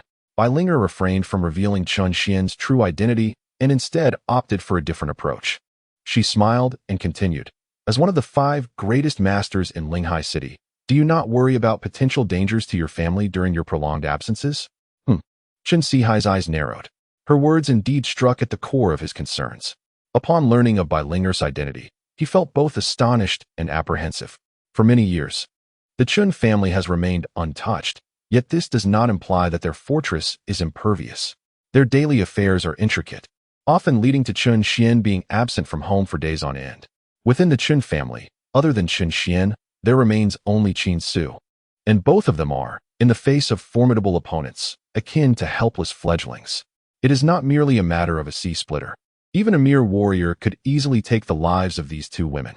Previously, the Chun family had Wang Hai safeguarding them, yet after 2 decades of tranquility, Chen Sihai was reluctant to relegate such a skilled individual to the role of a mere guard. Furthermore, the scarcity of such expertise is a pressing concern, particularly when it comes to the realm of sea-splitters. Such beings are not inclined to bow to others. Naturally, Chen Sihai is not overly concerned about Bai Linger harboring ulterior motives. As one of the 5 void-breaking experts in Linghai City, he possesses a certain level of confidence. The Sun family is not to be trifled with. Chen Sihai spoke solemnly. Bai Linger smiled and inquired, what if I were to say that the mastermind behind the conspiracy against the Han family is the Sun family? Moreover, she recalled the 2 enigmatic elders of the Xianming residing in Sun Zhongtao's villa, accompanied by a multitude of warriors. Sun Zhongtao has been sheltering fugitives, with numbers reaching at least in the dozens. Chen Sihai's eyes narrowed. Are you serious? Absolutely, Bai Linger affirmed. Chen Sihai's gaze flickered. If this were true, then the Sun family is doomed. A thought ignited within him. For no other reason than this, he would occupy the moral high ground, which would greatly benefit him. If he could apprehend dozens of wanted fugitives in one fell swoop, his position might very well shift. However, it would require considerable effort on his part to challenge the Sun family. Sun Zhongtao undoubtedly possesses confidence, with his father also being a void-breaking expert, albeit in the twilight of his years, yet still at the pinnacle of his prowess. Additionally, his elder sister is married to the city lord of Linghai, a notable figure indeed. This matter would necessitate the involvement of others. With this thought in mind, Chen Sihai picked up the phone. Uncle Li has arrived. Chen Xian, basking in the sun in the courtyard, noticed Li Weigua approaching in haste. Upon seeing Chen Xian, Li Weigua snorted and shot him a fierce glare. Still brooding over the hospital incident, this brash young man was one he had no desire to engage with. Chen Xian remained unfazed, continuing to enjoy the sunlight. Shortly thereafter, the elder Han rushed into the Chun residence. After exchanging a few words with Chen Xian, he proceeded to the study. It appeared that matters had escalated. Chen Xian's gaze shifted to the study on the 2nd floor. His father was decisive in his actions, and Bai Linger's prolonged absence must have influenced him. More significantly, the arrival of Li Weigua and the elder Han indicated that his father was poised to take action. The specifics of their plans were unknown to Chen Xian, nor did he wish to pry. However, events unfolded as he had anticipated. That very evening, a surge of youthful, spirited individuals with crew cuts joined the Chen family, transforming into Bai Linger's subordinates. The entire Linghai city was on the brink of transformation. Even though Chen Xian remained indoors, he could still perceive the palpable tension in the atmosphere. Daily broadcasts from the Linghai City radio station reported on unexpected skirmishes. For safety reasons, Chen Sihai led a detachment of martial artists into the city under the guise of safeguarding the lives and property of the populace. Meanwhile, Li Weigua, the head of public security within the city, diligently apprehended one wanted criminal after another. Simultaneously, Elder Han visited the city lord for tea each day. After more than a month, Chen Xian was engaged in rehabilitation training within his private cultivation chamber. Although his injuries had long since healed, Qin Su remained apprehensive, allowing him entry into the training room only in the past week. From tentative exercises at the outset, Chen Xian had since intensified his training regimen, exceeding his previous efforts. There was no room for complacency. While he need not concern himself with the affairs of Bai Ling, there was still Yi Fan to contend with. Heaven knows how. During his month-long recuperation, this fellow had advanced several minor realms. According to the original narrative, Chen Xian's story culminated during the martial arts entrance examination. Under normal circumstances, his cultivation level would have barred him from participating. Yet, fueled by revenge against Yi Fan for usurping his betrothed, Chen Xian had stealthily laid an ambush in the secret realm of the examination, intent on eliminating Yi Fan. Unbeknownst to him, Yi Fan had been yearning for such an opportunity. The original character unwittingly walked into a trap, leading to a tragic end. Now, Chen Xian was determined to partake in the martial arts entrance examination, an unavoidable encounter with Yi Fan looming ahead. Although it was indeed an examination, the unpredictable nature of the event meant that fatalities occurred annually.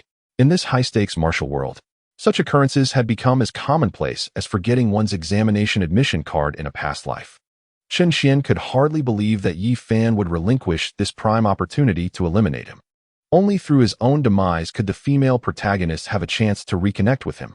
Despite Chen Xian's belief that Yi Fan's chances now seemed slim, he remained vigilant. Just as these thoughts crossed his mind, the system's chime echoed timely. Congratulations, host. You have gained 100 survival points.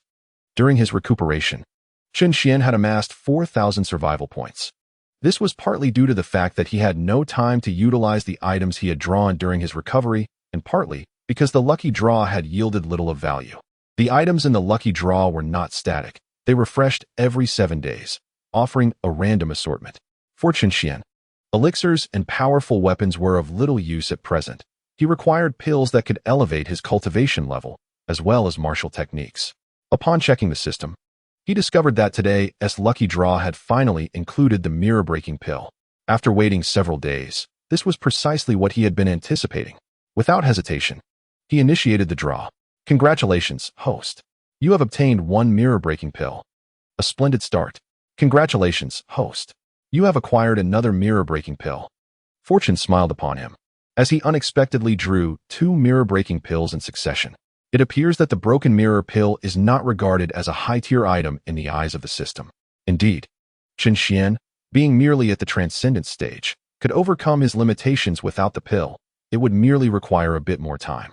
The value of the broken mirror pill increases with the advancement of one's realm, yet for Chen Xian, it merely signifies the passage of time. However, what he must do now is seize every fleeting moment. He continued to draw. Chen Xian had no intention of preserving this item. After a month of illness, he had already lost considerable time and was in urgent need of enhancing his strength. Congratulations, host. You have obtained a sense of solitude. Upon hearing the system's announcement, Chen Xian was left dumbfounded. Upon reviewing the lottery record, it was indeed solitude? Nothing else? Does this thing come with a thank you for your patronage? Chen Xian was utterly speechless. Yet, upon reflection, he felt a sense of relief. Since the start of the lottery, he had drawn numerous valuable items, and if this continued, he would scarcely need the system's store. The system was evidently punishing him. With 1,000 survival points remaining, Chen Xian decided to proceed cautiously, fearing a consecutive bout of solitude. With a surge of determination, the broken mirror pill appeared in his hand, and he promptly consumed it. The long-lost sensation of heart palpitations surged within him once more, and Chen Xian felt his vital energy begin to swell, akin to tumultuous rivers in full flow. Boom! With a dull thud, Chen Xian broke through to the 5th rank of the transcendent stage. Onward, he ingested another broken mirror pill, and his vital energy began to boil anew. Moments later, with 2 broken mirror pills consumed, Chen Xian's realm had ascended to the 7th rank of the transcendent stage. After calming his inner self, a confident smile adorned Chun Xian's face. This is the advantage of having a cheat. Even while recuperating, he was simultaneously enhancing himself. Yi Fan, what do you have to contend with me? Chun Xian couldn't help but feel a surge of arrogance. Of course, he was merely indulging in his inner triumph. For Yi Fan equally possessed a brilliant aura. Pride and arrogance are the chief culprits leading a villain to their demise. Chun Xian firmly remembered the survival principles of a villain. Lottery, Chun Xian declared, for 1,000 survival points simply could not be hoarded. He could not resist the urge. Congratulations, host, you have obtained a divine-level technique, the Unmoving King's Sutra. A divine-level technique? Chun Xian was elated. This was his first encounter with the technique. Unlike martial skills, which serve as a warrior's ultimate weapon, techniques are the very foundation of one's existence. Within the same realm, one can stand out and dominate others, relying on the quality of both martial skills and techniques. Chun Xian hastily examined the Unmoving King's Sutra. This was a defensive technique, comprising 9 levels, the first level being copper skin, the second iron bones, and the third being impervious to blades and spears. Upon reaching the highest levels, the defensive capabilities are nothing short of astonishing. The 8th level's description consists of just 4 words: absolute defense. When employing the 8th level of the Unmoving King's Sutra, one's vital energy can coalesce into a golden protective shield, indomitable and capable of withstanding divine-level martial techniques. The 9 layers are further protected by the indomitable Vajra, which, during practice, manifests a spectral image of the Unmoving King, achieving an unparalleled level of defense. As long as one's vitality does not wane, no one in the world can breach this formidable shield. The Iron Tortoise Divine Art? Upon perusing the description, Chun Xian mused that this name seemed more fitting. Although it is a defensive technique, being of celestial grade, it certainly deserves a more sophisticated title rather than something so pedestrian. Chun Xian felt quite pleased, considering that both he and Yi Fan are at the same grand realm. Even if Yi Fan attempted to unravel his divine art, it would prove quite challenging. However, in the next moment, Chun Xian sensed something amiss. Unlike martial techniques, the cultivation of arts cannot be mastered in an instant. It requires personal dedication? Ridiculous. Chun Xian was instantly taken aback. As he flipped through the manual of the Unmoving King art, his heart sank further. It was not that Chun Xian lacked diligence. Rather, the highest practitioner of the Unmoving King since its inception had only reached the 6th layer. The requirements for talent in mastering this art bordered on the ruthless. Even for those with exceptional aptitude, attaining the 1st layer would take a year. But that was not the end of it. Even more absurdly, the time required for cultivation doubles with each layer. 1 year for the 1st layer, 2 years for the 2nd, 4 years for the 3rd, 8 years for the 4th, and 16 years for the 5th. Thus, to reach the 9th layer and achieve invincibility would take several centuries. No wonder it is so powerful. It has never been attained by anyone. The higher the realm, the longer the lifespan, but living for several hundred years remains a fanciful notion.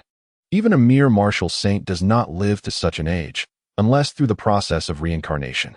Yet, through reincarnation, all one's cultivation and martial techniques would be lost. Ultimately, the Unmoving King art appears to be insurmountable. Chun Xian sighed. Just as he was about to exit the system shop, he suddenly noticed that a character panel had appeared for him in the system. In the section for arts, the Unmoving King was prominently listed. Could he allocate points? Staring at the numbers, Chun Xian was momentarily stunned, then clicked. Host's survival value is insufficient. To elevate the Unmoving King art to the 2nd layer requires 1,000 points of survival value. Indeed, he could allocate points, just as Chun Xian had surmised. Upon acquiring his first art, he unlocked the character interface and a new application for survival value. In just 10 days, he could cultivate the Unmoving King art to the 2nd layer. In an instant, Chun Xian was filled with hope for the future. Under the scorching sun, drenched in sweat, Yi Fan finished unloading the last cart, turned around, and sat down to pick up his phone. Suddenly, a friend request caught his attention. Dragon Alliance, Longya. Requests to add you as a friend. Yi Fan was momentarily taken aback. Then his eyes brightened as he recalled a letter he had sent out a month prior. Has there finally been a response? Yi Fan quickly accepted the friend request. Soon, a message arrived. Longya. Hello, may I ask if that letter was sent by you? Yi Fan, it was me. It was me. Longya. How did you acquire the legacy of the Dragon Stream Martial Saint? Yi Fan. I'm sorry. but I cannot disclose that information. Longya, where are you currently located? Yi Fan, I'm sorry, but I cannot disclose that information. Longya, our Dragon Alliance would like to meet you. Do you have time? Yi Fan, I'm sorry, I don't have time. I will naturally visit the Dragon Alliance, but not at this moment. Longya, may I ask what your purpose is for finding us? Yi Fan, money. I want money. Yi Fan's fingers trembled with excitement as he typed. Chapter 72. This opportunity shall be mine. In the imperial capital, within a luxurious estate, two women, bearing a slight resemblance to each other, engaged in conversation. The leading woman, adorned in an elegant qipao, exuded grace and poise with every gesture. Appearing to be in her 30s, time had only enhanced her allure. She was none other than Long Yun, the true decision-maker of the Dragon Alliance. While her power was not particularly formidable, being at the sea-splitting realm, her position was attributed to her intellect. Nevertheless, despite her reputation for meticulous calculations, the current world prioritized strength above all. Compared to the past glory of the Dragon Alliance, it now languished in decline. However, even in its diminished state, the Dragon Alliance was not a family from a regional city that could be trifled with. Even in the imperial capital, the wrath of the Dragon Alliance could shake the ground. This was the legacy left by the martial saint.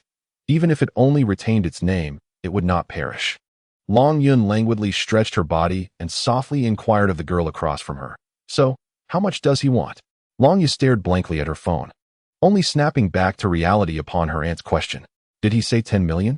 Upon seeing this figure, Long Yun felt the person must be joking. If he truly had obtained the legacy of the Dragon Stream Martial Saint, he would surely not lack for such a sum. As the youngest martial saint of the Great Xia, the legacy left by Long, she would cause a frenzy in the outside world, with neither martial techniques nor cultivation methods being quantifiable by mere money. Aunt, are you certain this person truly acquired the legacy of the Dragon Stream Martial Saint? Longya asked, somewhat perplexed. The woman across nodded. There is no mistake. In that video, he employed the renowned martial technique of Senior Long Shi, the martial princess dominance fist. She pondered for a moment before a bright smile illuminated her face. It seems our young master is in dire need of money. Should we give it to him? Longya continued to inquire. Of course we shall. Long Yun replied without hesitation.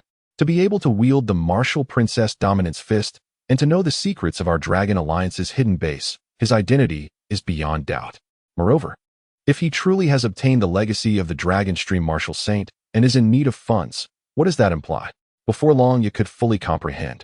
Long Yun continued, indicating that he had never intended to monetize this inheritance, or perhaps his ambitions were far greater. Long Yun's eyes sparkled with excitement as he cautioned Long Yun not to harbor any ulterior motives, for this could alert other factions. As he had stated, when the opportune moment arrives, we shall undoubtedly meet. Henceforth, the affairs of this young master shall be entrusted entirely to you. Keep me informed of any developments at the first opportunity. Understood. Long Yun nodded, simultaneously replying to Yi Fan's message. Card number. You have received a transfer of 10 million yuan. Yi Fan stared blankly at the text message on his phone, feeling as though he were caught in a dream. In just a matter of minutes, he had become a millionaire. Even surpassing a minor realm had not stirred him as profoundly as this moment. It was not that Yi Fan was particularly fond of wealth, but the hardships he had endured recently had illuminated the significance of money for him. Ever since he began living with the Han family, he vowed to become self-reliant, yet reality had dealt him a harsh lesson. The training room had consumed all his scholarship funds. Contemplating part-time work, he was met with the crushing burden of owing a fortune to the manager after an incident with Li Xiong, marking some of the most painful days of his life. Although Chun Xian ultimately settled the debt, Yi Fan still had to contend with his daily sustenance. Hey kid, what are you doing? Get to work. Just as he was lost in thought, the construction foreman arrived, berating him while pointing a finger in his face. Had it been any other time, Yi Fan might have tolerated it, perhaps vowing silently to himself to endure. But this was different. He was now a millionaire and would no longer accept such treatment. With a resolute thud, Yi Fan hurled his hard hat to the ground. I quit. He departed from the construction site, first heading to the mall to procure a suitable outfit for himself. Gazing at his handsome reflection in the mirror, he felt a surge of vitality. Wait. Just as he was about to leave, the voice of Wu Sheng Longxi echoed in his ears. What is the matter? Yi Fan furrowed his brow. Your opportunity has arrived. Opportunity? The moment he heard this word, Yi Fan felt as if he had been struck by lightning. Yet, surrounded by shoppers in the mall. It hardly seemed an auspicious environment for such a revelation. Watch the television. Longxi's voice rang out again, and Yi Fan then noticed that the mall's screen was broadcasting a news report. Today, the highest commander of the station troops, Chen Sihai, along with the head of city security, Li Weiguo, has launched a crackdown on the underworld gang led by the Sun family. Sun Zhongtao is wanted for harboring fugitives, contract killings, smuggling, corruption, and possession of illegal items. A nationwide manhunt has been issued, with a reward of 500,000 yuan for credible leads. Additionally, this Sunday, the first court of Linghai City will auction the possessions of Sun Zhongtao. On the television, confiscated contraband was lined up neatly and under Longxi's guidance. Yi Fan's gaze was drawn to an ancient box. An auction, indeed, Yi Fan murmured, his gaze firmly fixed on the object that Longxi Wuxing referred to as a fortuitous opportunity. On the television, a box lay open, revealing a yellowed sheepskin within. At a mere glance, Longxi's voice rang out, "Heaven tier. This is a heaven tier martial technique." Heaven tier? The very words widened Yi Fan's eyes in astonishment. He then inquired, "Master, are you certain? This item appears rather unremarkable. Even if it is indeed a martial technique, the description on it is damaged. Just take it. Leave the rest to me." Longxi's cryptic response ignited Yi Fan's excitement. His master's unwavering confidence assured him that it must indeed be heaven tier. "This box is mine." Yi Fan clenched his fists, feeling emboldened. Despite the item's unassuming appearance, it seemed to attract little attention. Likely, no one cared at all. Moreover, Yi Fan was unperturbed, holding a fortune of 10 million in his hands, which gave him confidence. Is that the heaven tier martial technique? How could it be up for auction? Meanwhile, Chen Xian, who was having a meal, also caught sight of this news. He sighed, lamenting how swiftly the Sun family had fallen. Within a month, they could no longer withstand the siege from the three clans. The outcome was far from perfect, yet it accomplished the objectives of the three families. To protect the lives of his remaining family members, Sun's father refrained from taking action. Of course, he had no means to do so. 3 against 1. He stood no chance. Rather than sacrifice one son, it was wiser to safeguard the lives of the others. Furthermore, Sun Zhongtao had not perished but had fled. Additionally, even though the city lord was Sun Zhongtao's brother-in-law, he could not intervene. The three families stood at a legal high ground, with multiple charges against Sun Zhongtao. He would never see the light of day again. Even if he survived, he would have to live like a rat, hiding in the shadows. It could be said that from this point forward, Linghai City was left with only the 4 prominent families. The Chun Li and Han families grew even closer in the wake of this incident, with the Chun family serving as a bridge among them. Even if Chen Xian wished to remain low-key in the future, his burgeoning power would not permit it. From this day forth, the Chun family would rise to prominence. However, Chen Xian's mind was not on such matters. He was fixated on the sheepskin within the small box on the television. Aside from me, surely no one knows this is a heaven-tier martial technique. Even if Yi Fan is aware, what does it matter? He has no money. Chen Xian felt a surge of joy within him. This opportunity, he would seize it. 5 days later, Chen Xian arrived at the Li family's martial arts dojo. In the Tianzi training room, Zhang Xin struck the power testing machine with a punch. Bang! The screen flickered before finally settling on the value of 824. Excellent. Chen Xian nodded in satisfaction. He had reached the 3rd tier of the Transcendence realm. I'll go next. Li Si stepped forward, delivering a punch to the power machine.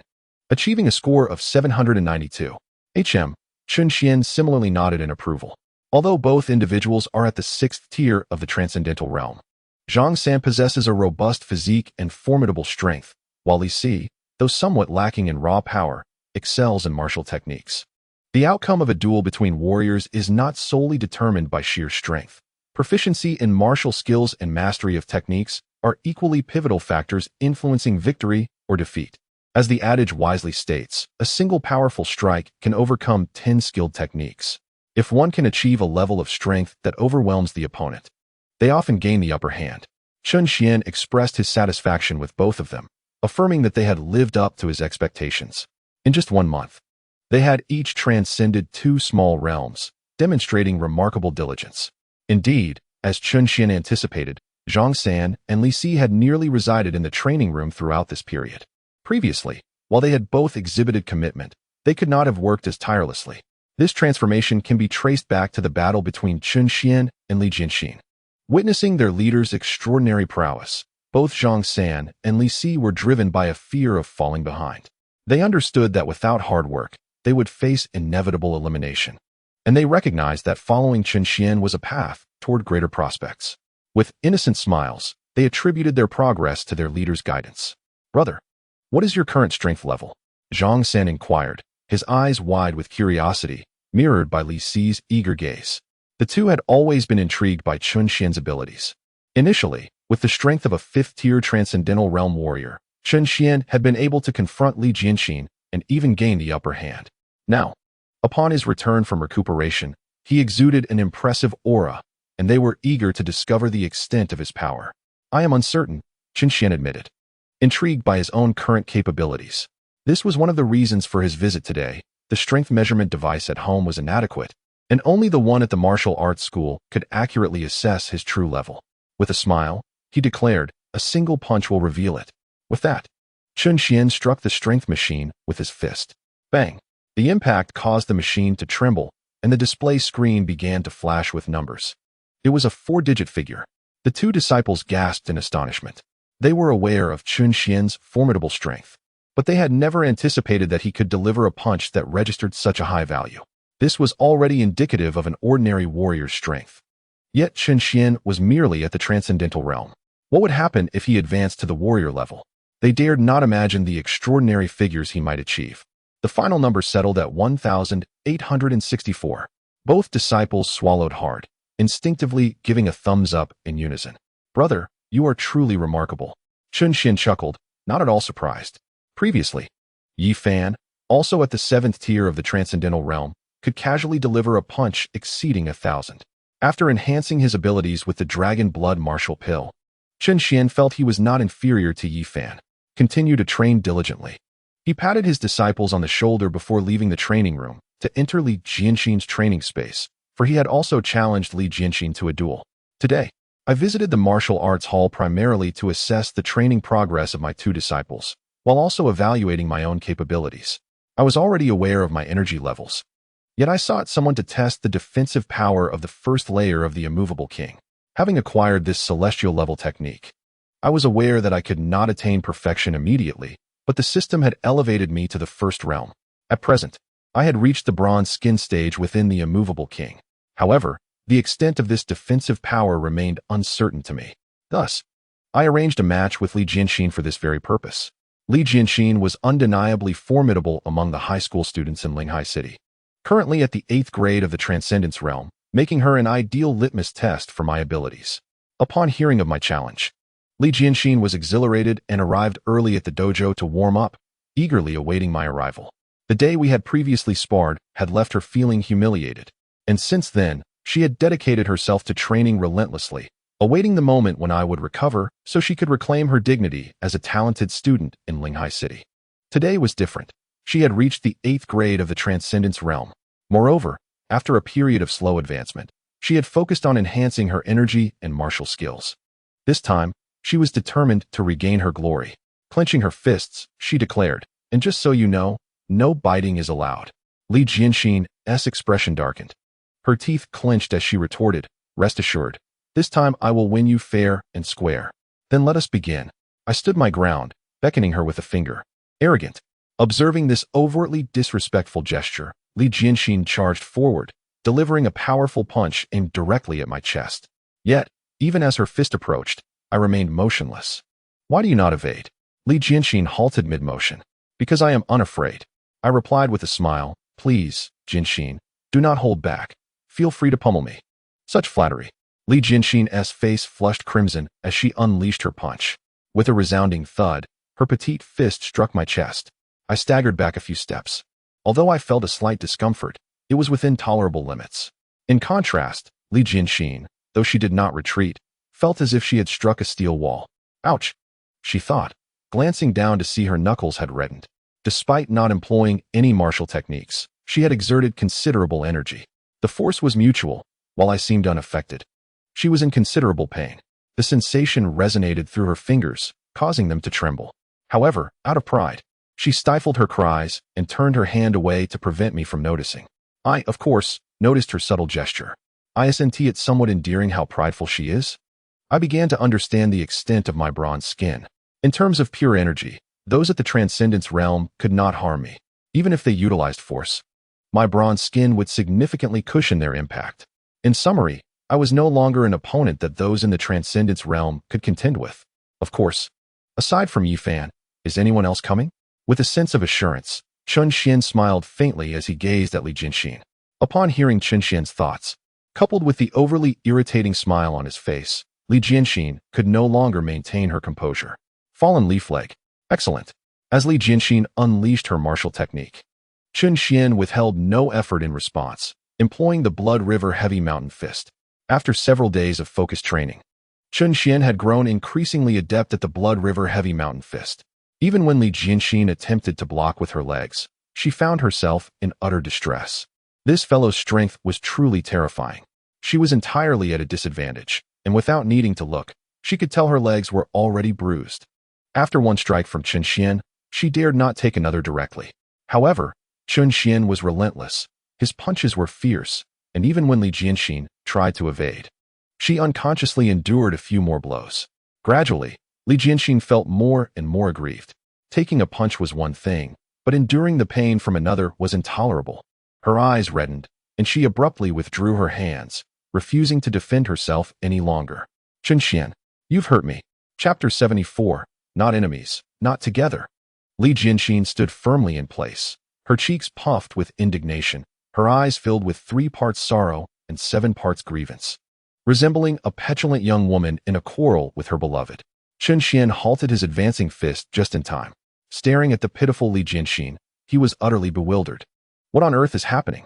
Is this something the proud Li Jinxin would say? He simply could not comprehend it. We are in a contest, after all. Inflicting pain on each other is quite normal, isn't it? But you can't be the only one to hurt me. Look, you've turned my skin red. Li Jinxin rolled up her sleeves, revealing several prominent red marks on her fair skin. Chun Xian fell silent. Why are you showing me this? Would you like me to rub it for you? He had never seen Li Jinxin so overly sensitive before. Women are indeed capricious. Chun Xian sighed helplessly. Why don't you hit me a few times as well? He assumed a non-defensive posture and pointed to his chest. Witnessing this scene, Li Jinxin was exasperated. I want to hit you too, but I just can't. In the end, she was the one who felt the pain. Speaking of which, Li Jinxin felt even more wronged. She had intended to redeem herself today, yet reality had dealt her a harsh blow. She could not fathom how this fellow had grown even stronger after a month of recovery. This made Li Jinxin feel that her recent efforts and training had been in vain, as she was still unable to catch up to him. Have you been practicing the protective technique? Li Jinxin asked with a sense of grievance. Chun Xian nodded earnestly, admitting, indeed, according to the technique. I have already reached the first level. You don't need the protective technique to let me hit you a few times, Li Jinxin continued. Engaging in a contest of skills with Chun Xian was no longer a consideration for her. She realized she could not withstand his punches. Yet an unquenchable rage simmered within her, compelling her to vent her frustrations upon him. Chun Xian, equally exasperated, understood that the initial stages of the immovable king technique were primarily focused on fortifying oneself. Unlike the defensive energy of martial artists, which encompasses bronze skin and iron bones, this technique fundamentally alters one's physical capabilities, significantly enhancing the body's resilience to impact. Such improvements are tangible and substantial, rendering any notions of effort or exertion irrelevant. Li Jinxin felt an intensified frustration. She had heard of various martial arts that could enhance one's physique, but those required years of training from a young age, accompanied by numerous restrictions. However, Chun Xian was shrouded in mysteries, and she was not inclined to dwell on this particular one. With a fierce glare directed at Chun Xian, she declared her intention to cease hostilities. Fine, I should also take my leave, Chun Xian replied, glancing at the time. What are you up to? She inquired. There is an auction this afternoon that I intend to attend. The one featuring Sun Zhongtao's stolen goods? Li Jinxin questioned. Indeed, that's the one. After waiting impatiently for several days, Chun Xian was eager with anticipation. That heavenly grade martial technique shall be mine. Li Jinxin's eyes widened in disbelief. Heavenly grade martial technique? The rarity of such a treasure requires no elaboration. Neither her family, the Li clan, nor the entire Linghai city possessed a single copy. Yet, Chun Xian was aware of a heavenly grade martial technique being auctioned. She had researched the auction herself. Even Li Weihua had encouraged her to attend, noticing her relentless training. However, the auction brochure revealed nothing of interest. It merely listed a collection of antiques and calligraphy gathered by Sun Zhongtao. There were no cultivation resources, let alone any decent weapons. Of course, it was not that Sun Zhongtao lacked valuable items. Rather, the good treasures had already been divided among Chen Sihai, Li Weihua, and the old man Han before the auction commenced. Yet now, Chun Xian claimed there was a heavenly grade martial technique. The three great void-breaking realms had failed to discover it. Did he truly know? Chun Xian had no reason to deceive her, and this was his genuine sentiment. Li Jianxin felt a pang of jealousy. Why did he have access to all the good things? Could you take me along to witness this? She asked, her face flushed, her voice barely above a whisper. It was a heavenly grade martial technique, something she had never encountered in her life. To claim she was not curious would be disingenuous. Very well, Chun Xian relented, noticing the pleading expression on Li Jianxin's face. The girl's gloom had finally lifted. Once Li Jianxin changed into a fresh outfit and slung her cherished bag over her shoulder, the pair hailed a taxi and made their way to the auction venue. Outside the Christie's auction house, the Han sisters were preparing to enter. The sharp-eyed Han Bingling spotted Chun Xian and Li Jianxin emerging from the same vehicle, and her agitation escalated. How could you possibly be with her?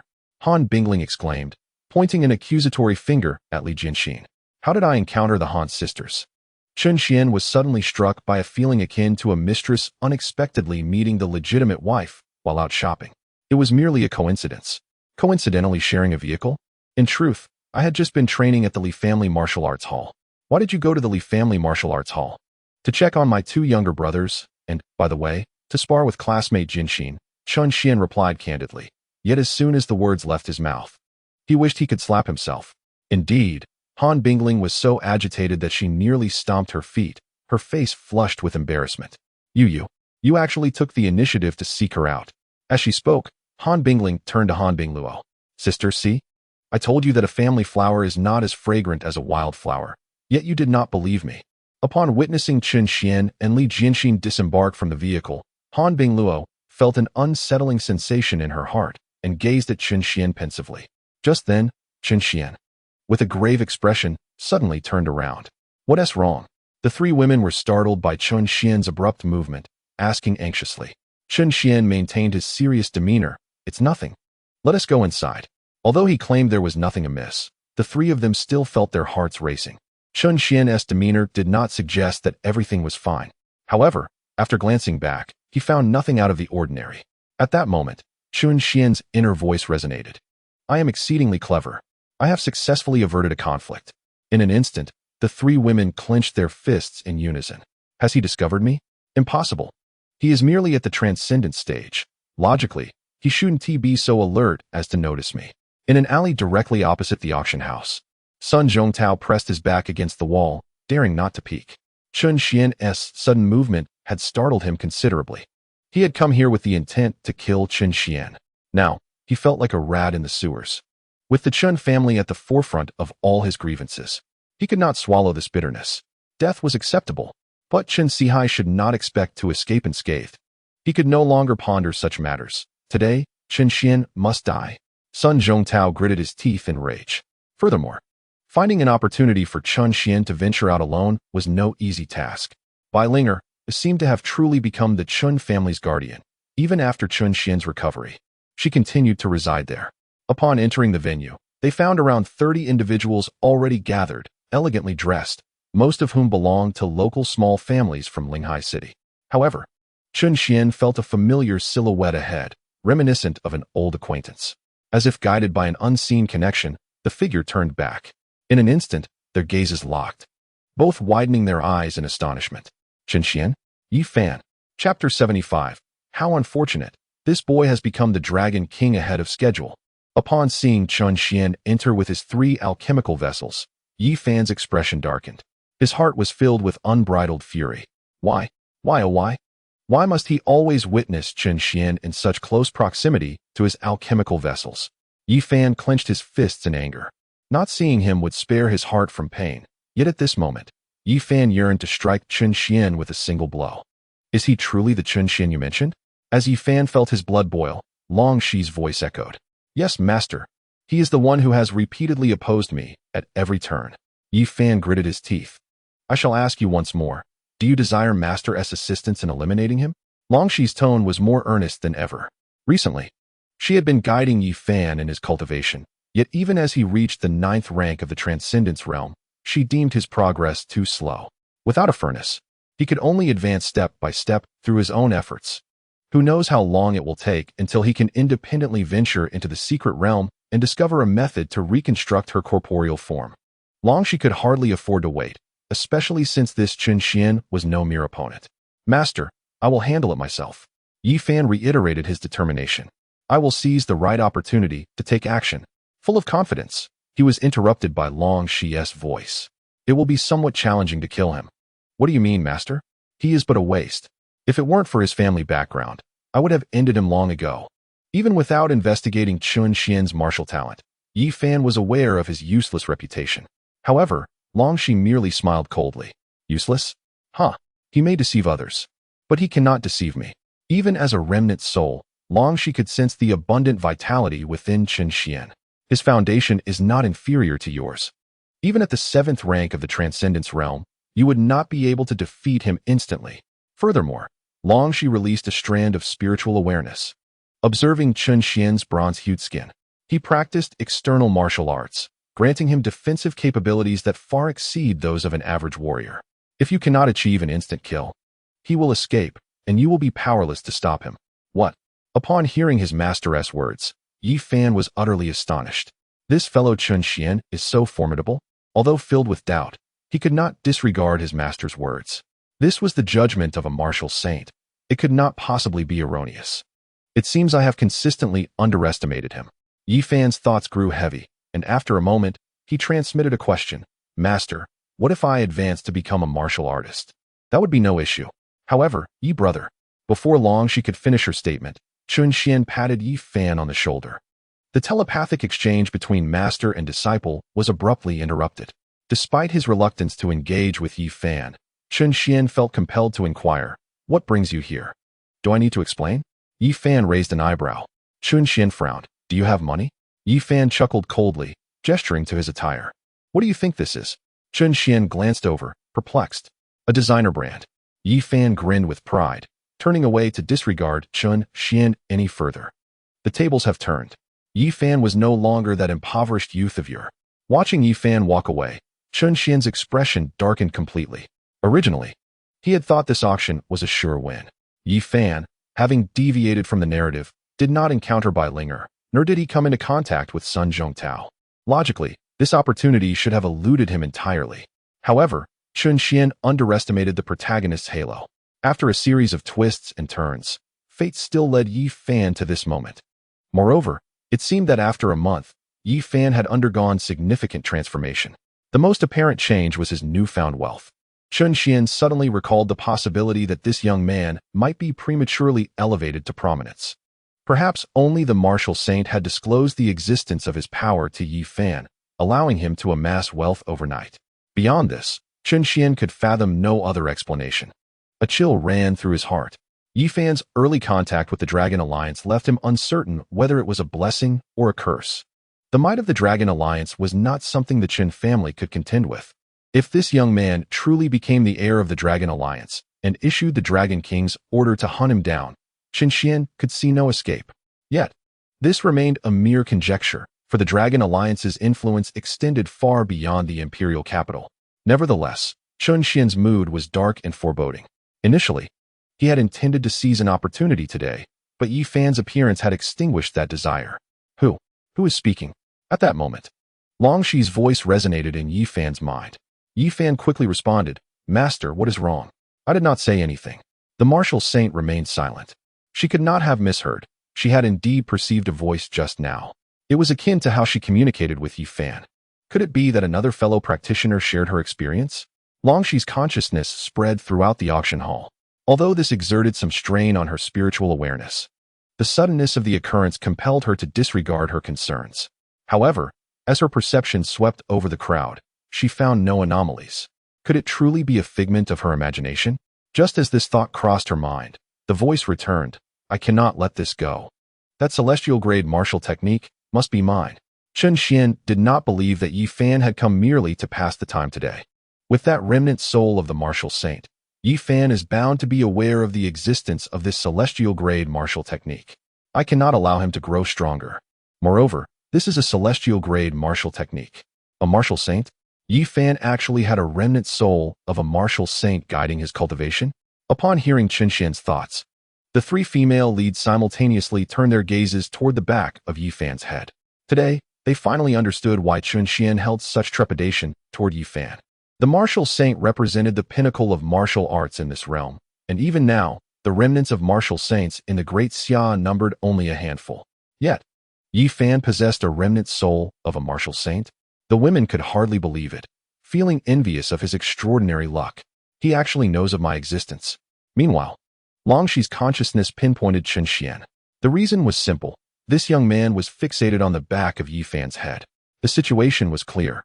The voice she had heard originated from him. Why did he know of my existence? Who exactly is he? Longshi Wuxing fell into deep contemplation. As several individuals pondered, the auction officially commenced. Ladies and gentlemen, the proceeds from this auction will be dedicated to the infrastructure development of Linghai City. The first item up for bid is a landscape painting by the esteemed Master Chibai. The starting price is 1 million. Let the bidding begin. With the auctioneer's announcement, the atmosphere in the room erupted with excitement. However, in stark contrast to the fervent offers from others, Chen Xian's vicinity remained eerily silent. Each person's thoughts were divergent, and they were indifferent to the other items. Moments later, the auctioneer's voice resonated once more. The next item for auction is an antique box. According to expert appraisal, this ancient box has existed for at least several hundred years, and within it lies a similarly aged piece of sheepskin parchment. As the auctioneer spoke, a beautifully crafted box appeared on the screen, accompanied by a yellowed piece of parchment that stirred excitement in both Chen Xian and Yi Fan. Here it comes. These two items will be auctioned together, with a starting price of 500,000. Chapter 76. The Filthy Earth Rebirth of Old Demon Chen? 800,000. As the auctioneer concluded, an elderly man with a head of white hair raised his bidding paddle. Among those present, only Chen Xian and Yi Fan were aware of the hidden celestial martial arts inscribed on the sheepskin parchment. Even if others were to win the bid, they would have no knowledge of how to reveal the writing. However, given that this celestial martial art is contained within, the box must also possess extraordinary qualities.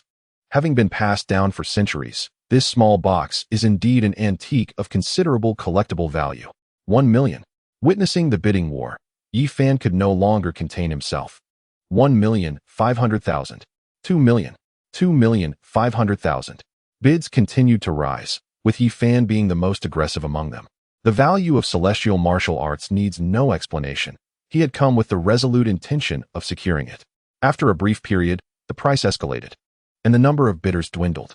For million, this price exceeded everyone's expectations. No matter how remarkable the box might be, it was still merely an antique. Moreover, there was a fiercely competitive Yi Fan present. No one wished to be seen as a fool. Observing this, Chen Xian's heart sank. He had remained silent to gauge Yi Fan's capabilities. It seems the Dragon Alliance has provided him with a substantial sum. This situation is becoming increasingly challenging. He even knows about the Dragon Alliance? Hearing Chen Xian's thoughts, Longshi was once again left astounded. In this world, cities function as isolated entities, constantly threatened by the encroachment of ferocious beasts. Despite advancements in technology, transportation remains inconvenient. The skies belong to these beasts, and even fighter jets cannot withstand the assault of a mere first-level demon beast. In comparison, the ground is undoubtedly safer. For the majority, the only means of leaving the city is by train.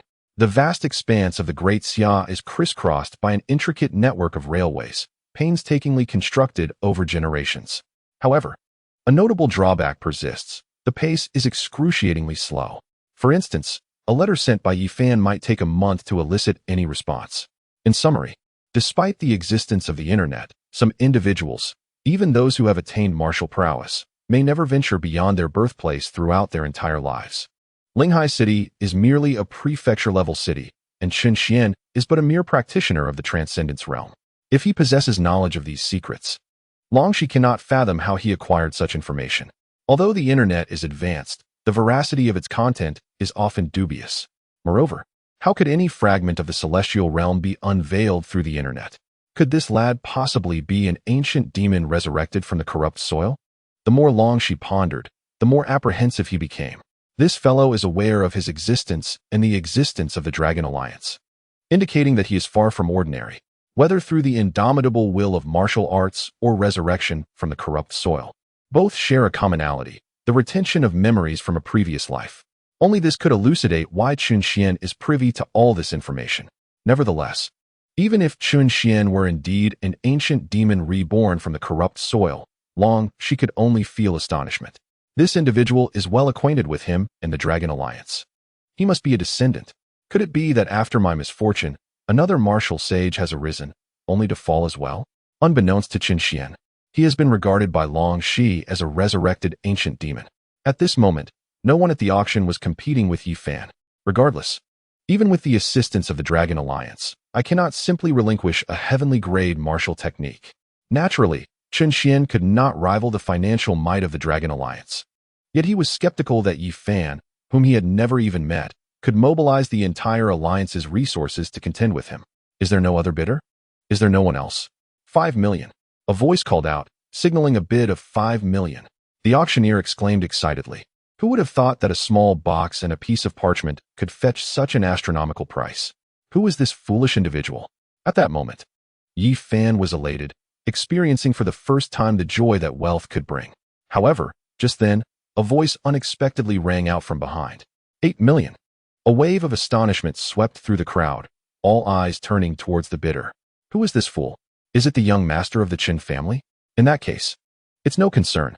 Yi Fan turned around, his face twisted in rage as he glared fiercely at Chun Xian. Yet, Chun Xian's gaze remained fixed ahead, completely ignoring him. Yi Fan, filled with indignation, abruptly turned back, raising his bidding paddle. 8,500,000. 9 million. Chun Xian's voice echoed once more. 9,500,000. Yi Fan's chest heaved with agitation. Longya had transferred 10 million to him, and after deducting some expenses, this was all he could muster. 10 million. Chun Xian continued to raise the stakes, marking the total of his assets.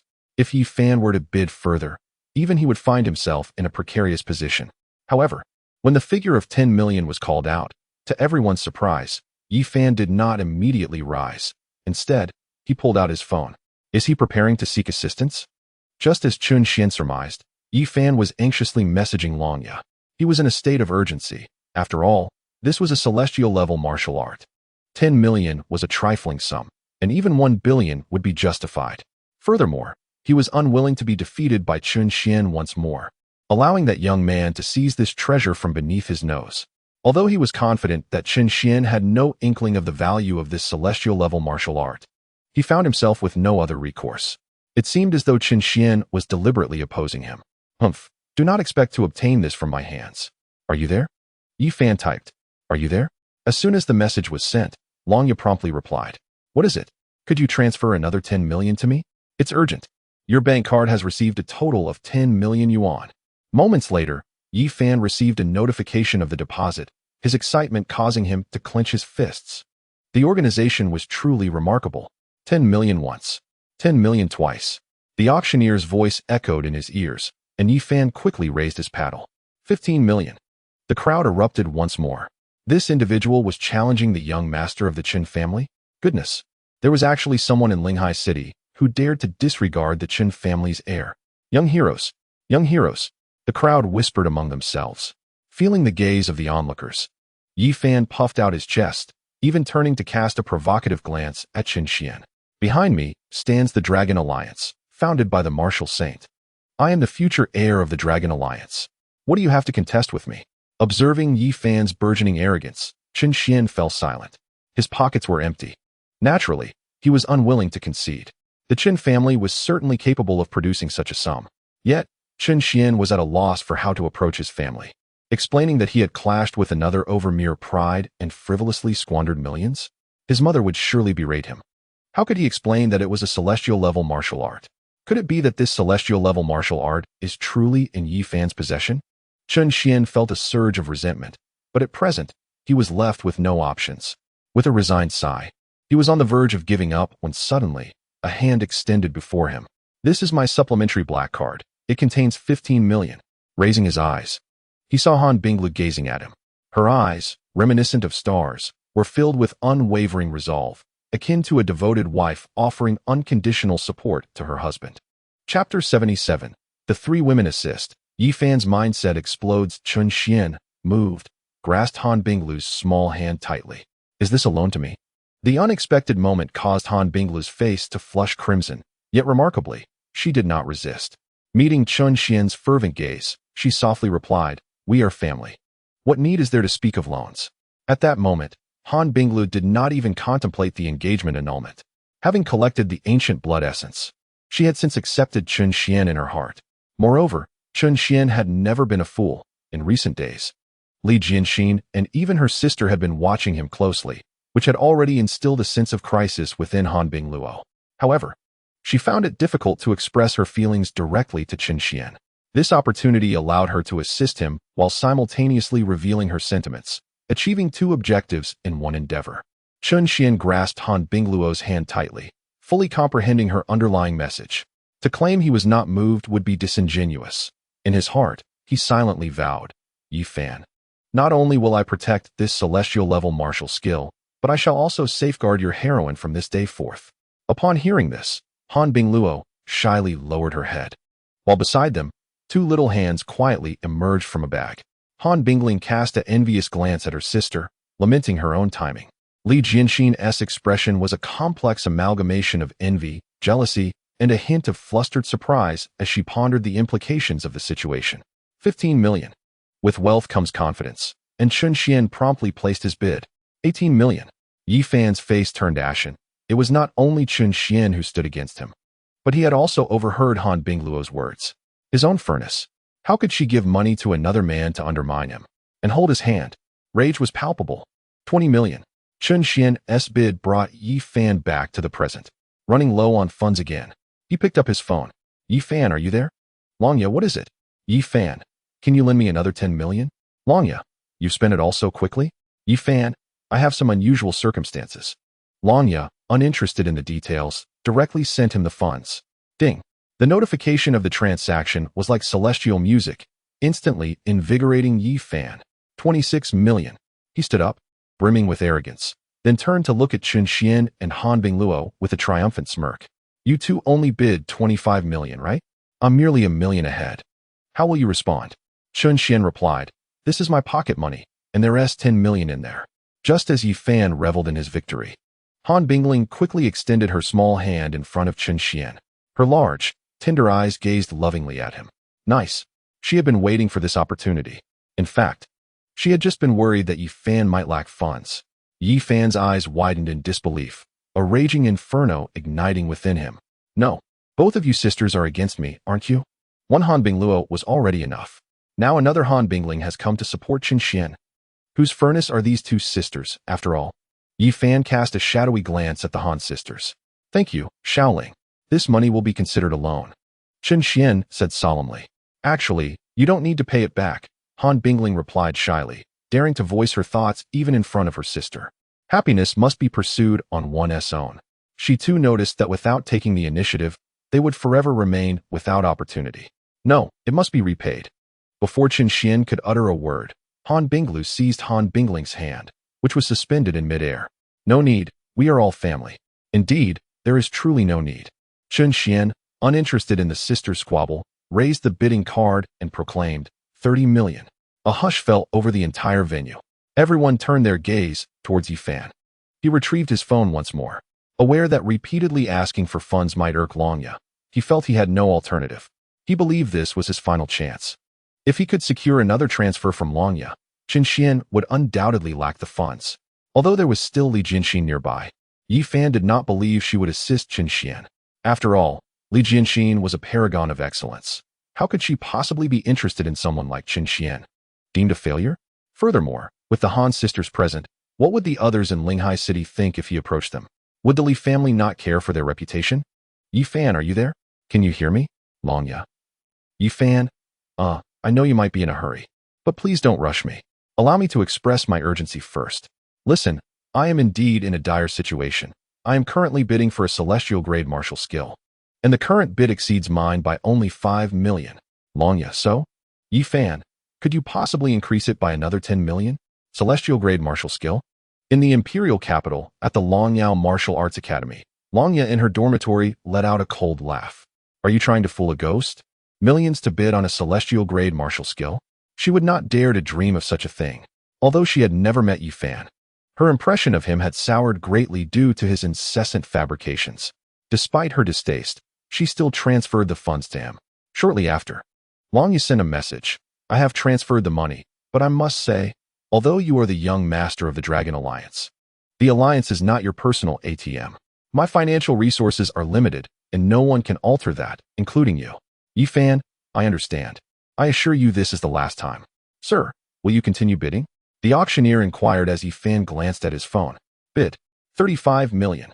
He shouted, setting down his phone. Having declared this, he turned to Qin Xian, ready to adopt the demeanor of a victor. But his peripheral vision caught Li Jianxin rummaging through his bag. Yi Fan. Moments later, a card was presented before Qin Xian. The card contained over 10 million. Li Jianxin, feigning nonchalance, spoke casually. However, Qin Xian noticed that Jianxin's ears had turned red. Should I return it? Qin Xian casually inquired. After all, Han Binglu was his fiancée Yi, and Han Bingling was his sister-in-law. They were all family, after all. However, Li Jianxin and I share nothing more than a simple classmate relationship. Logically, this money must have been borrowed. Yet for some inexplicable reason, I feel compelled to ask. What if there is an unexpected gain?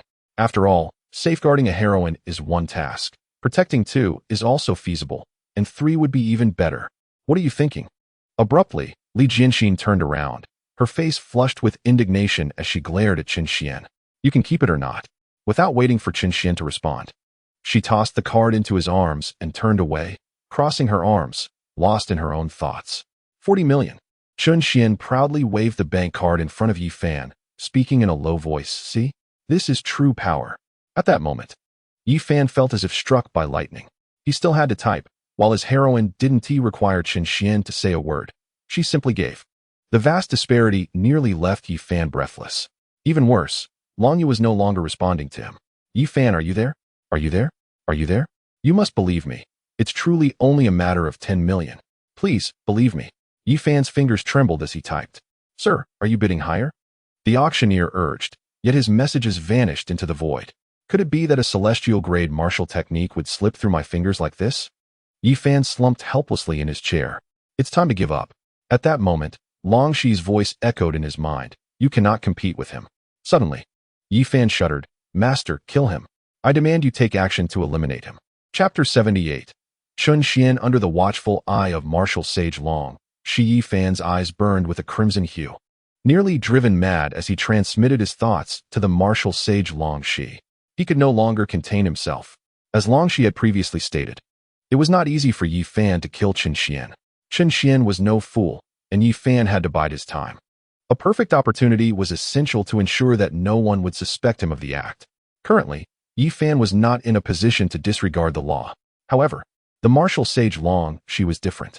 Even as a remnant soul, she could eliminate Qin Xian and ensure that no one would ever know. Have you made your decision? Long Shi's voice inquired. I have made my decision. Please take action now. Yi Fan's eyes were filled with rage. Even if my actions plunge me into a prolonged slumber, you still want me to act? Not killing Qin Xian will not quell the resentment in my heart. I implore you to act. Long Shi replied. In the past, she would have acted. But now, upon hearing Qin Xian's thoughts, Long Shi was reluctant to hastily take the life of this individual. Moreover, whether she could actually kill him remained uncertain. This fellow bore an uncanny resemblance to a reincarnated old demon, seemingly able to foresee everything. Long Shi doubted that he had no contingency plans. Even if we consider the possibility that Qin Xian is not a reincarnated martial sage, Long Shi still did not wish to take his life. He resembled an intriguing artifact, igniting her desire to understand him better. Moreover, who knows? He might even be aware of the whereabouts of the reincarnation technique. Long Shi found this possibility quite plausible. This celestial martial art, she and Yi Fan had merely stumbled upon it, while this Qin Xian seemed to have learned of it with intent well in advance. I cannot kill him. Long Shi communicated telepathically to Yi Fan. Why? Yi Fan's eyes widened in disbelief. nearly at his wit's end. Just moments ago, it seemed feasible to eliminate him. And now that option was suddenly off the table? He felt as though everything in this world revolved around Chen Xian. Now, even if he wished for Chen Xian's demise, it felt unattainable. There is no reason. Longxi's tone took on a chill. If you require my intervention for everything, you will never grow. He is merely a minor test for you. If you cannot surpass this hurdle, how can you aspire to become a martial saint? Longxi's words were a blend of truth and pretense. She could not disclose the true reason to Yi Fan. Nonetheless, she spoke correctly. Should a novice in a side quest need to rely on cheats? What would follow? Longxi did not wish for Yi Fan to become a sheltered flower, dependent on her for everything. She still hoped for him to assist her in the future. Upon hearing this, Yi Fan's face flushed with embarrassment and indignation. It was the first time Longxi had chastised him so sternly. Clenching his fists, he quelled his fury within. I understand, master. I will personally ensure his demise. From that moment on, Chen Xian became a haunting specter in Yi Fan's mind.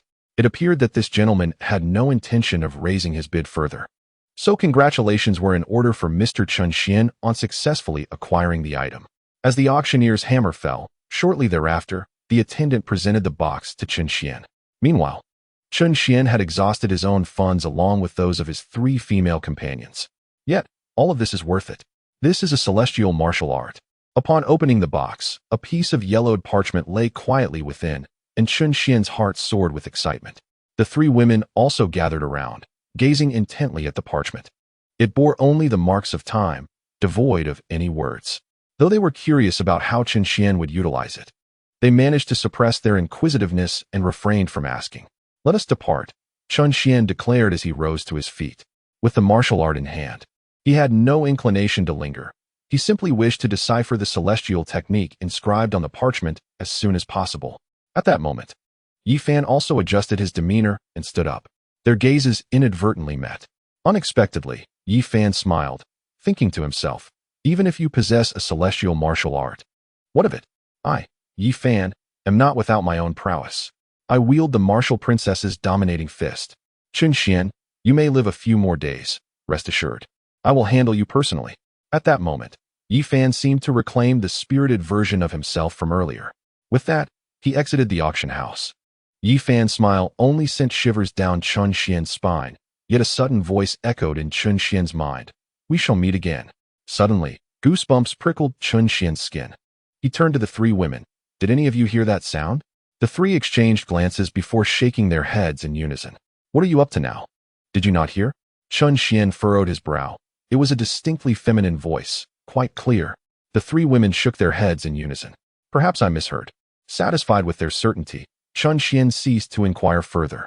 As they exited the auction house, the 3 women noticed Chen Xian's grave expression, which dulled their curiosity about how he would decipher the parchment. Ultimately, it was merely intrigue. Regardless of the method of interpretation, this celestial martial skill belonged to Chen Xian. They had merely lent him some funds. For the 3 of them, it was simply envy towards Chen Xian's fortuitous opportunity.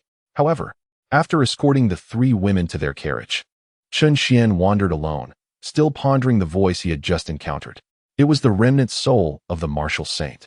Suddenly, realization washed over him, sending chills down his spine.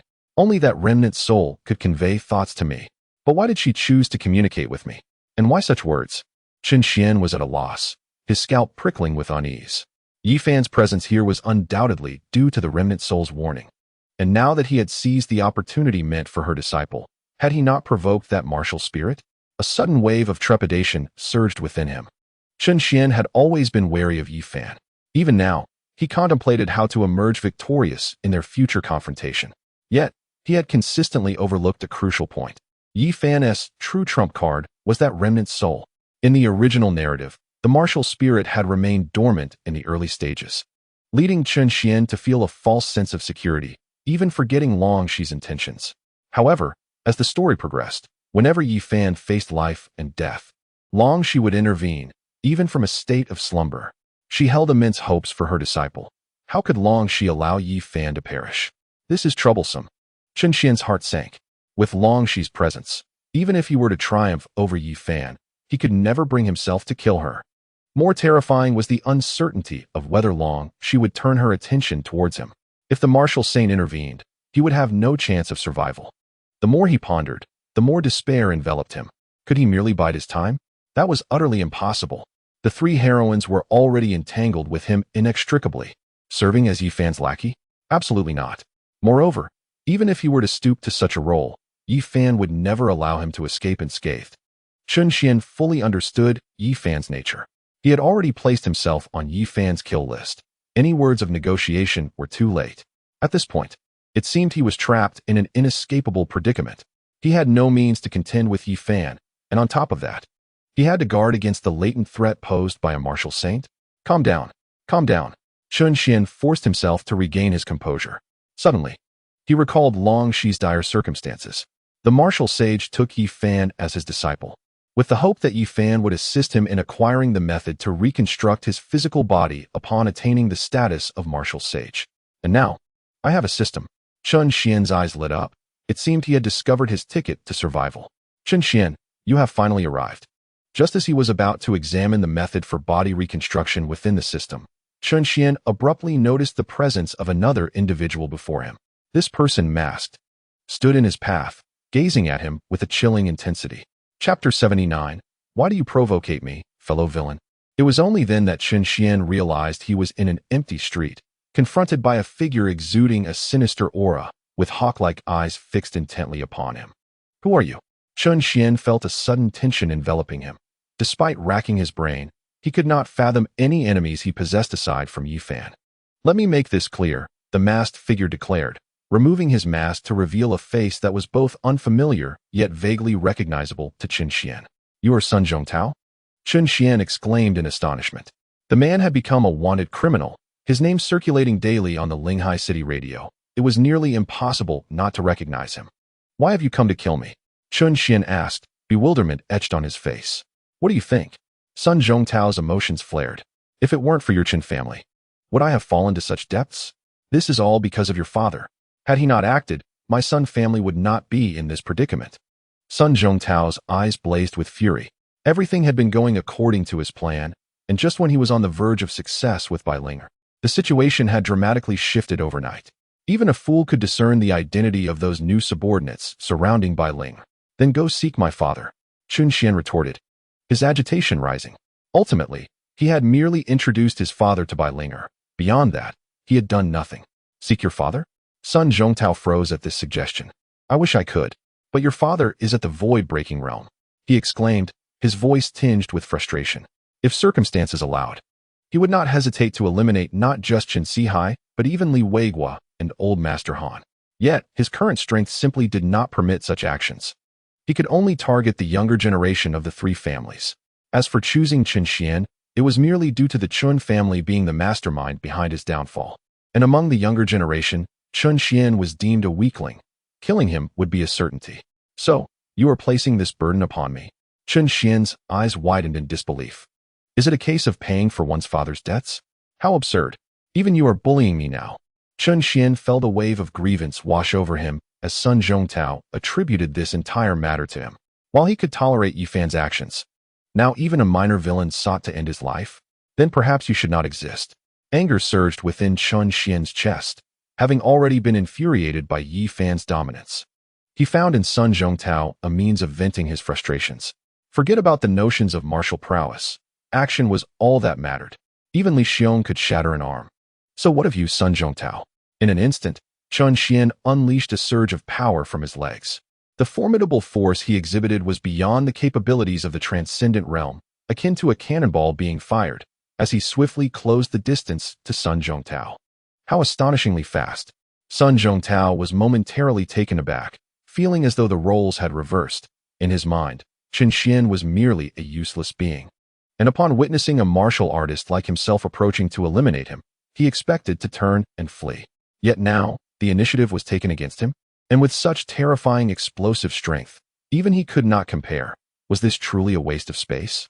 With no time for further contemplation, Sun Zhongtao hastily raised his arm to defend against Chun Xian's punch. However, at the moment of contact, an overwhelming force surged through his arm.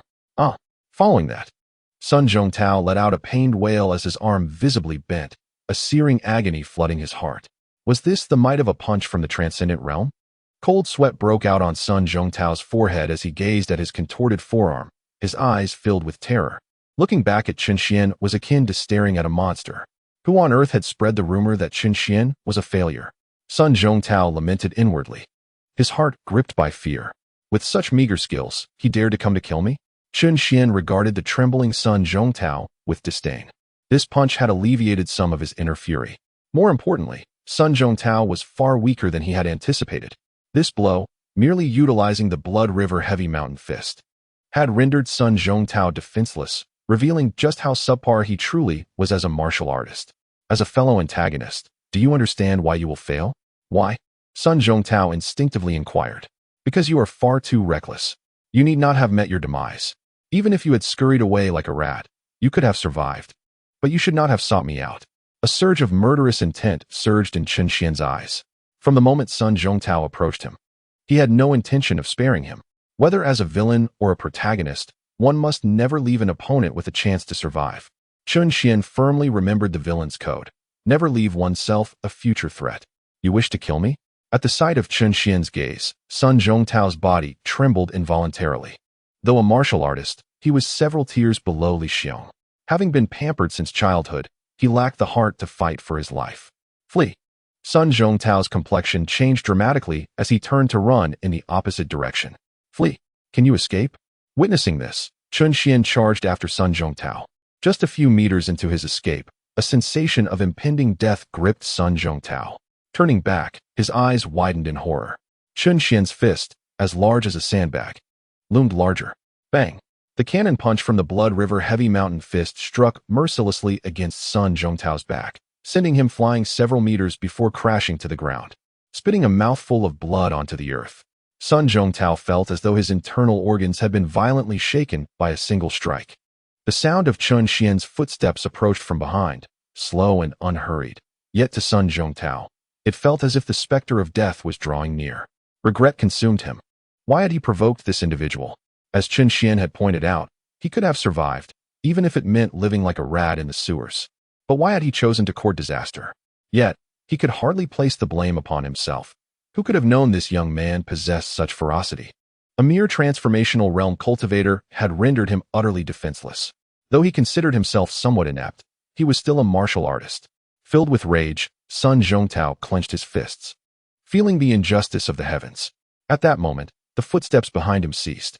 Turning around, he was met with Chen Xian's fist crashing into his face. This afternoon, a corpse was discovered on Yan'an Street. Investigations reveal the deceased to be the wanted criminal Sun Zhongtao. That evening, the news of Sun Zhongtao's demise aired on television. Chen Xian appeared remarkably composed. However, Bai Linger, beside him, scrutinized him closely. What are you looking at? Chen Xian inquired. With a playful smile, Bai Linger replied. You carry a heavy scent of blood. Instantly, Chen Xian's expression shifted, and he hurried back into his room to wash up and change his clothes. The higher one's cultivation, the more acute their sensitivity to the flow of qi and blood. Chen Xian felt unconcerned, even contemplating not changing his attire. But he could not hide from Bai Linger's keen perception. Fortunately, Chen Sihai was not home. Otherwise, he would have faced an inevitable interrogation. As night fell, Chen Xian spread the parchment he had acquired from the auction earlier that day across the table. Although he possessed the parchment, he needed additional materials to reveal the hidden text. A concoction made from fireflower vine branches, ice heart grass, and the essence of the sky-soaring divine python was required to unveil the words. Recalling the method that the martial Saint Longxi had imparted to Yi Fan in the original storyline, Chen Xian found himself at an impasse. Chapter 80. The Three Maidens Lend Their Aid. The parchment reveals its script fireflower vine branches and ice heart grass were rare and precious spiritual plants. The sky-soaring divine python was a formidable fifth-tier beast. Such entities posed a significant threat even in Linghai City, requiring several Void Realm experts to subdue. The materials were already scarce, not to mention the need for the serpent's gall. In the original plot, Yi Fan had encountered difficulties upon learning the method after obtaining the parchment. However, due to his favorable relationships with the three heroines at that time, he ultimately managed to gather the necessary ingredients for the concoction with their assistance. Could it be that he would need the help of the three women as well? Chen Xian sighed. Having successfully bid for this item had already placed him in their debt, and now, he had yet to repay them. while also seeking their assistance. Even for someone as brazen as he, it was somewhat embarrassing. Nonetheless, he found himself with no choice but to rely on their support.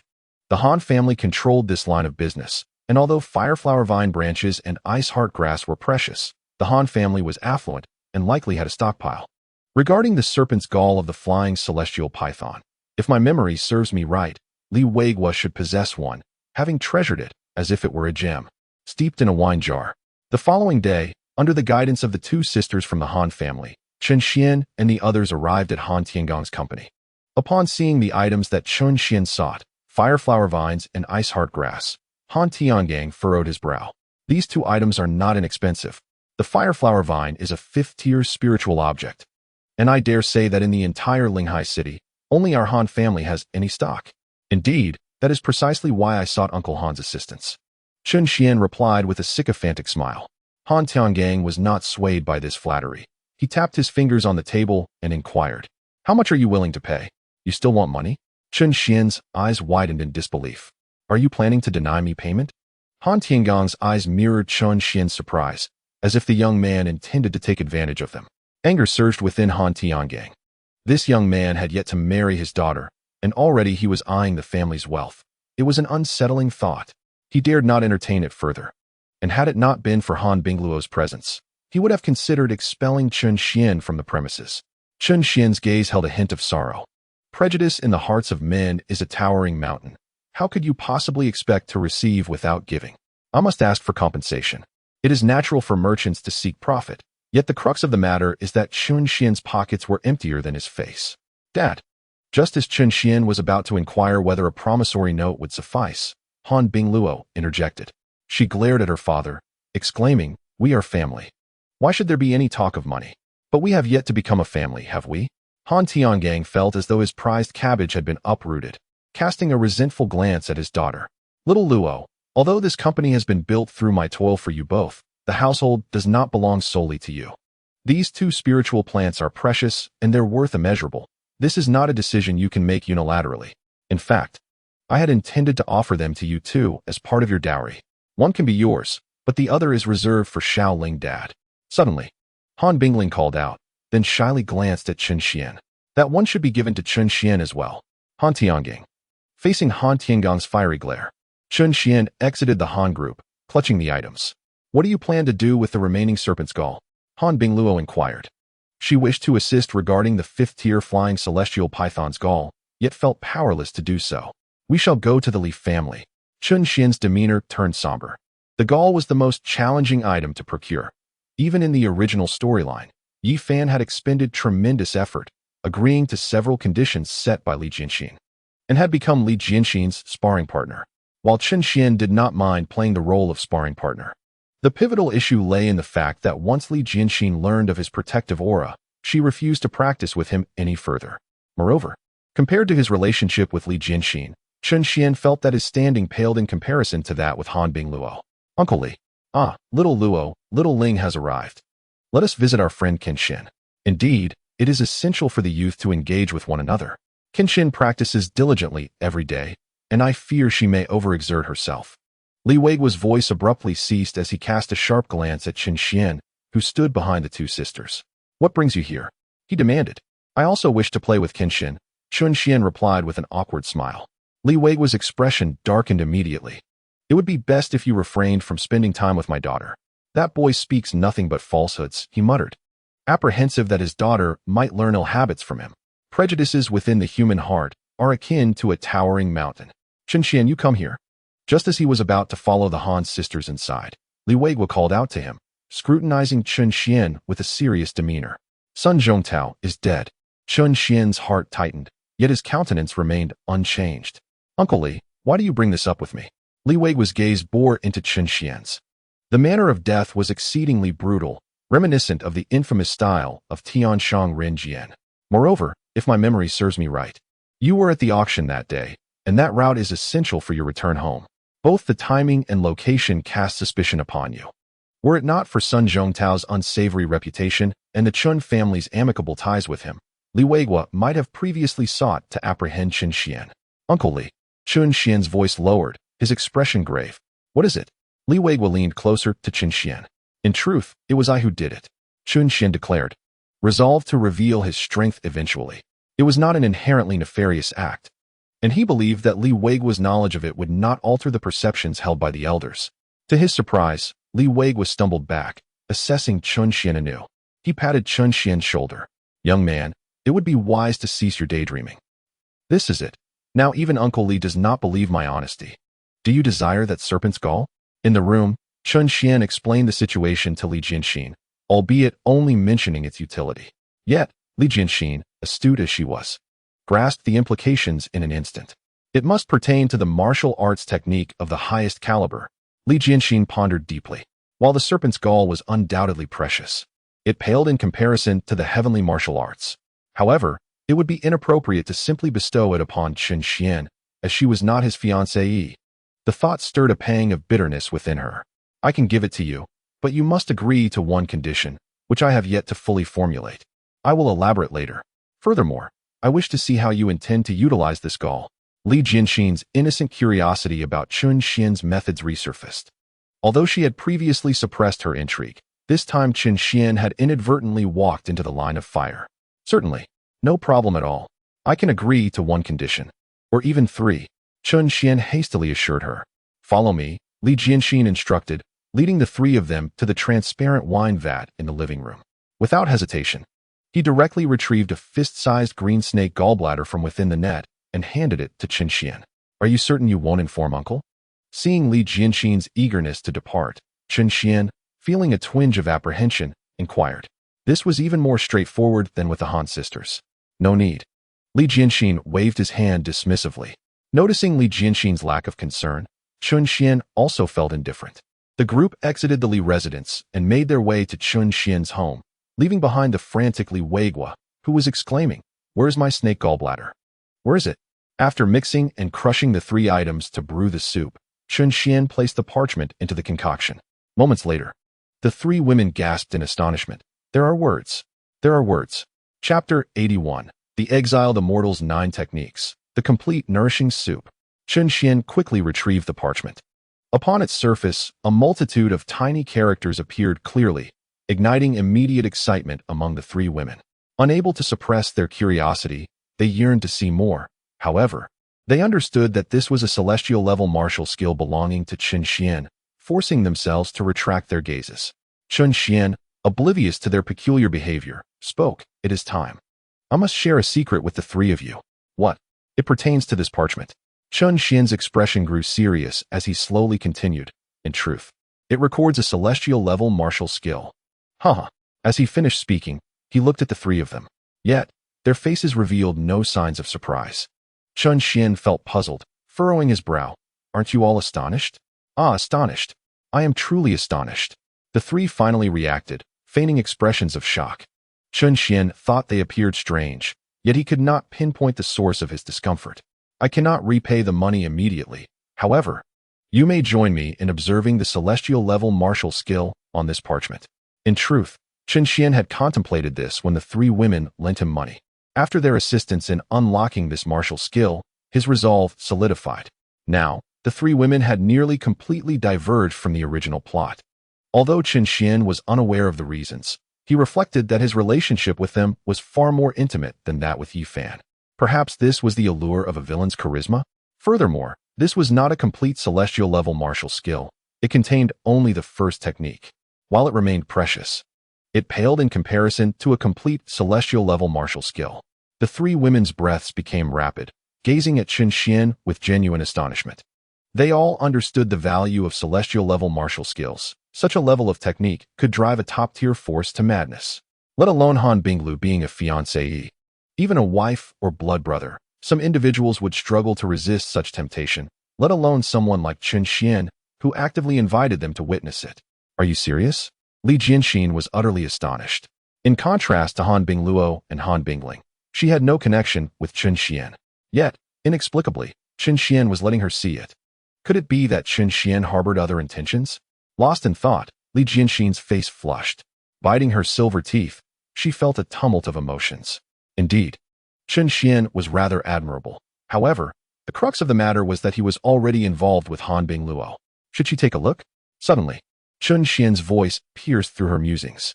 Look, Li Jianxin made a swift decision.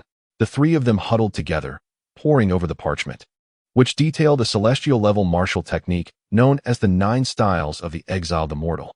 However, this parchment contained only the first style, Exploding Star. This was a formidable punch, capable of astonishing power. According to the parchment's account, someone had once used this technique to obliterate a small planet. The essence of Exploding Star lay in its explosive force. Much like Chun Xian's supreme punch, it tapped into 1's latent potential, magnifying 1's strength. Yet, while the supreme punch was brutally taxing on the body, Exploding Star was a holistic mobilization of energy. Although it lacked the sheer ferocity of the supreme punch, its advantage lay in the absence of side effects. As long as 1's vitality was abundant, one could unleash the Exploding Star infinitely. Such a single move was already so powerful. One could only imagine the terror of the remaining 8 styles. After thoroughly examining the parchment, the 3 women couldn't help but let their imaginations wander. Li Jianxin sighed, lamenting the fact that it was merely a fragment. A sense of regret lingered among them. A single style, while impressive, could not compare to the entirety. Yet, even this first style was so domineering that the value of the others was beyond comprehension. Though it is a fragment, I should have the opportunity to complete it in the future. However, there is still a Yefan lurking with ill intent. It is best not to disclose this to them now. What if I reveal it, and later cannot complete it? That would be quite embarrassing, Chun Xian mused inwardly. He recalled that the other styles were located in the imperial capital. Once he enrolled in the martial arts university there, perhaps he could uncover the traces of the remaining styles. Meanwhile, the 3 women overheard Chun Xian's thoughts once more, their eyes widening, each reflecting a different sentiment. Chun Xian had once again shattered their perceptions. This fellow seemed to possess an uncanny knack for discovering extraordinary opportunities. In an instant, the 3 women found themselves wishing to remain by Chun Xian's side at all times. Even if he dined on meat, they would be content with merely sipping his soup. Look, there are words on this parchment. Suddenly, Han Bingluo noticed something unusual about the parchment. A few lines of small text appeared. The first 5 words proclaiming 10 complete and nourishing soup. Chun Xian furrowed his brow. What was this 10 complete and nourishing soup? He recalled the plot. In the original storyline, this item did not exist. Yefan had only obtained the 9 styles of the exiled immortal.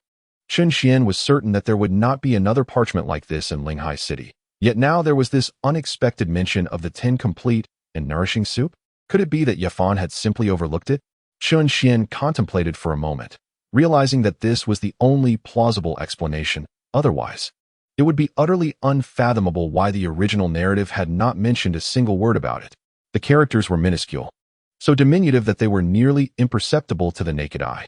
Had it not been for Han Bingluo's extraordinary discernment, they might never have uncovered this detail.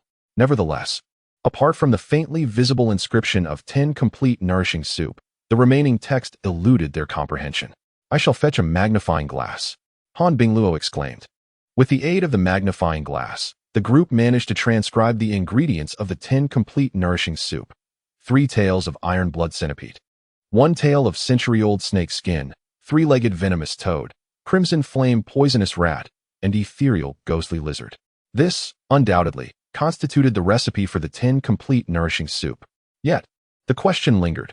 Why did this concoction comprise solely toxic substances while being dubbed a nourishing soup?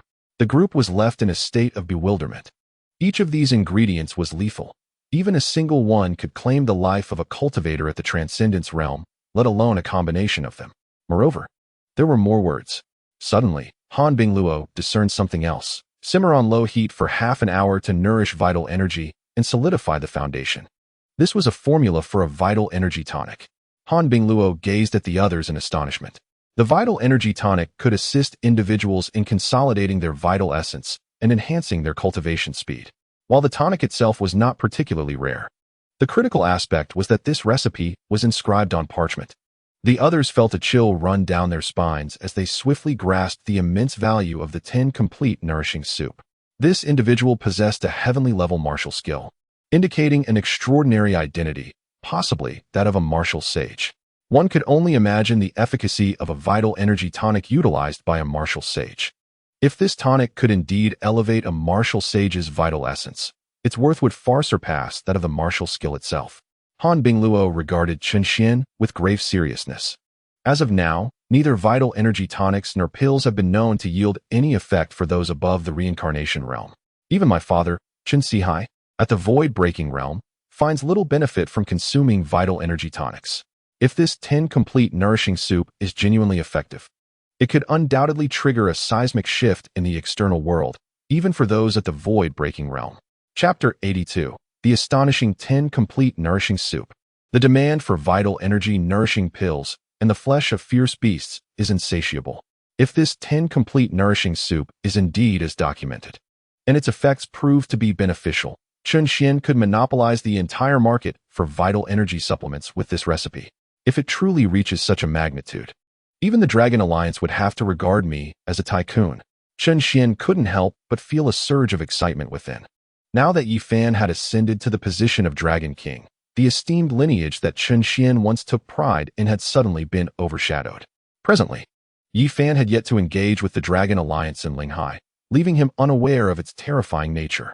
However, Chen Xian, well versed in the storyline, understood this organization all too well. Having endured for so many years, in terms of financial might, the Dragon Alliance's resources could eclipse the entirety of the Chen, Han, and Li families. In terms of personnel, even those at the void-breaking realm were as common as cabbages within the Dragon Alliance. In the future, Chen Xian would contend not only with Yi Fan, but also with this seemingly colossal organization that loomed behind him. Becoming a martial sage is no easy feat. In the face of such a formidable organization, mere strength is insufficient. With Chen Xian, along with the 3 women, Bai Linger and 2 young associates, it is exceedingly difficult to contend with the Dragon Alliance. Indeed, establishing a venture is no simple task. Currently, Chen Xian finds himself devoid of support and resources, making the dream of founding an organization capable of rivaling the Dragon Alliance within a short span of time a fanciful notion. However, with the miraculous tonic known as the 10 Complete Nutritional Soup, a glimmer of hope has emerged for Chen Xian. The vast number of martial artists in the Great Xia can surely be attracted with this invigorating concoction, which nourishes one's vitality. Furthermore, if this tonic proves effective for those in the void-breaking realm, it could serve as a means to attract skilled individuals to his cause. Yet, the efficacy of this soup remains uncertain, as Han Binglu remarked. Isn't it simple? We can brew a pot ourselves. Han Bingling proposed, to which the others readily agreed. The ingredients for concocting the 10 complete nutritional soup are not particularly rare. In fact, some are derived from rare and precious high-level poisonous beasts. Fortunately, a small note nearby listed alternative ingredients. Han Binglu promptly called Han Tiangang, and in a short while, all the necessary materials were assembled. What a delightful aroma. Even just inhaling it makes my blood surge with vitality. Moments later, the group gazed at a small bowl of the 10 complete nutritional soup, swallowing involuntarily. Any lingering doubts they held were nearly dispelled. Moreover, they had even tested the soup on a rabbit, while it was confirmed to be non-toxic. The potency of the concoction was astonishing. The rabbit had perished from the overwhelming revitalization it experienced. I must try it. Chen Xian could no longer contain his anticipation and took a small sip of the soup. How does it feel? Is there any difference in your vitality? Do you sense any changes in your body? The 3 women inquired eagerly. However, before Chen Xian could respond, they watched in astonishment as his face flushed crimson, and blood began to trickle from his nose. How potent! Chen Xian felt his vitality surging, reminiscent of the effects he experienced after consuming the Dragon Blood Martial pill. I feel as though I am on the verge of a breakthrough. He wiped the blood from his nose, his spirits soaring. This 10 complete nutritional soup was akin to a small cheat, dramatically elevating his internal vitality to a new level. He sensed that he was mere moments away from breaking through to the 8th tier of the transformation realm. His gaze, fervent with ambition, turned toward the 3 women. Just as he was about to speak, he noticed their flushed faces, averted gazes, and bashful demeanor as they lowered their heads. What is going on? Confusion began to stir within him, and he suddenly realized that he was overwhelmed by a rush of blood. This 10 complete nutritional soup is extraordinarily potent. The potency of this soup is too intense for us in the transformation realm to fully digest, Chen Xian and his companions concluded after a moment of reflection. Han Binglu nodded in agreement. Indeed, for us, consuming it requires caution. It would be wise to dilute its potency. That's simple enough. We can just add more water. Han Bingling, quick-witted as ever, proposed an immediate solution. It was indeed a viable approach. Li Jianxin nodded and continued. Moreover, we can reduce the dosage according to the proportions in the prescription. This is undoubtedly the best approach. However, Han Binglu cast a deep glance at Li Jianxin. As of now, we have already validated the efficacy of this qi and blood soup, although we remain uncertain about its effects on those beyond the void-breaking realm. Even if it proves beneficial solely for warriors in the transcendence realm, this prescription is worth its weight in gold. This formula belongs to Chen Xian, who generously revealed it to us, but I hope that only the four of us are privy to this knowledge. Han Binglu had many thoughts racing through his mind. The prescription had already demonstrated its value, and it could be said that its prudent utilization was akin to operating a money-printing machine. Han Bingling was not particularly worried, primarily concerning Li Jianxin. Moreover, the Li family not only operated martial arts schools, but also had several qi and blood halls dedicated to this type of business. Li Jianxin clearly understood that Han Binglu's words were directed at her, causing her face to flush crimson. I can take a vow of sincerity, she exclaimed. No need for that. I trust you, Jianxin. Chen Xian interjected, halting her. Perhaps we can collaborate, he suggested, contemplating the matter. However, I still need to test whether this prescription yields results for those in the void-breaking realm. That evening, Chen Xian served his father a bowl of the nourishing soup. Father, please try this qi and blood soup, he said earnestly at the dining table. Qi and blood soup? Chen Sihai furrowed his brow. It's rare for you to show such filial piety, but this soup is of no use to me. Father, this soup is quite potent. Just give it a try. Chen Xian urged. Qin Su chimed in. As you said, it's your son's filial heart. Don't dampen his enthusiasm. Very well, Chen Sihai chuckled. Let me see how potent it is. With that, he drank it down without hesitation. Chen Xian was momentarily taken aback. This was the undiluted, nourishing soup. Yet, it was too late to say anything now. How is it, father? Chen Xian inquired, keen to know his father's feelings at that moment. Chen Sihai smacked his lips. Not bad, quite tasty. Before he could finish, Chen Sihai felt a surge of qi and blood rising, rushing towards the crown of his head. After years of stagnation, his qi and blood had experienced a slight enhancement at that very moment. What is this? Chen Sihai exclaimed, gaping at Chen Xian. Just as he was about to question the nature of the qi and blood soup, he noticed something unusual in his body. He found himself unable to control the flow of qi and blood within him. The qi surged towards his second brother. Chen Sihai's expression instantly changed. The intensity of this qi was terrifying, and he feared that if it did not dissipate, he might perish from the strain. Get inside. Quickly, dear. Without a moment's hesitation, Chen Sihai pulled Qin Su into the house. Meanwhile, at the Li family residence, Li Jianxin was being admonished by her father. From now on, keep your distance from that Chen fellow. Did I give him my snake gall? Yes, Li Jianxin replied obediently. What do you need my snake gall for? Li Weiguo was quite irate. Upon hearing this, Li Jianxin's eyes brightened. Thanks to your snake gall, we obtained a remarkably powerful qi and blood soup. Li Jianxin raised his hand, presenting the vitality soup he held. Vitality soup? Quite potent. Li Weiguo cast a disdainful glance, followed by a sneer. Let me see just how potent it is. He tilted his head back and drank it all in one go. Moments later, Li Weiguo's eyes widened in astonishment, exclaiming, Where is my mother? Where is she? My mother has gone out. Hurry and get me some cold water, quickly. Chapter 83. Will our two elder sisters be upset with us? After soaking for half an hour, Li Weiguo finally regained his composure. Fortunately, Li Jianxin had only brought back a small portion of the nourishing soup. This vitality soup was given to you by Chen Xian? Once Li Weiguo adjusted his state, he met Li Jianxin's gaze. Li Jianxin nodded and inquired, Well, father, is it beneficial to you? Li Weiguo nodded gravely.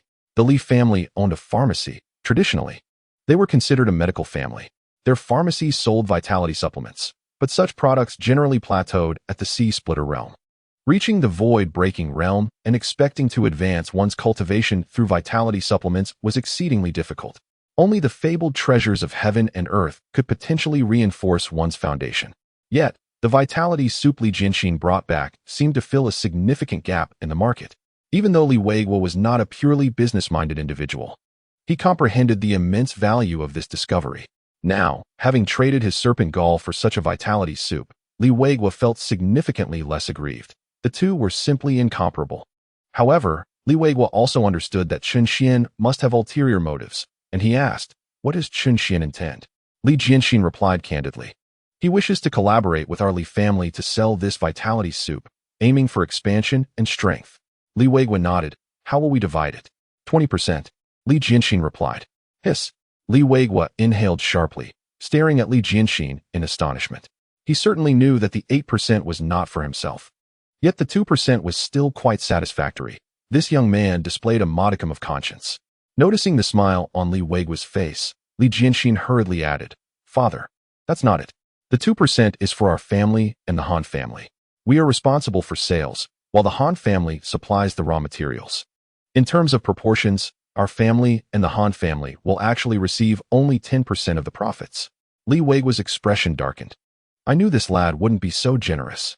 Li Jianxin then asked, "So, shall we invest in shares?" "Of course. Why wouldn't we?" Li Weiguo quickly replied.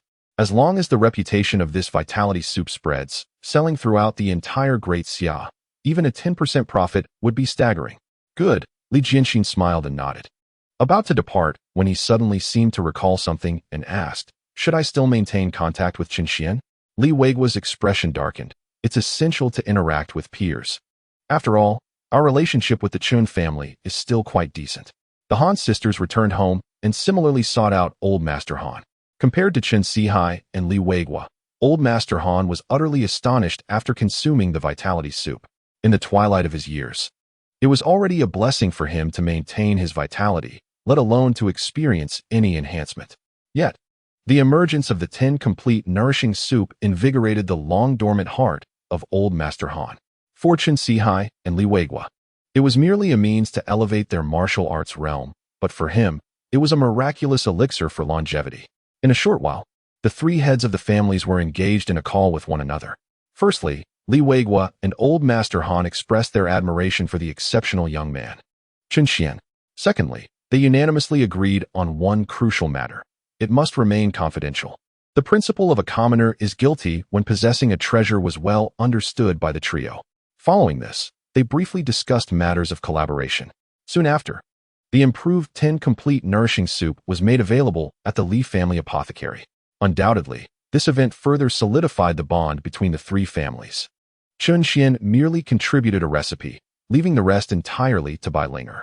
Chen Sihai was not inclined toward business, nor did Qin Su have the inclination. Chen Xian, pressed for time, ultimately entrusted this task to Bai Ling.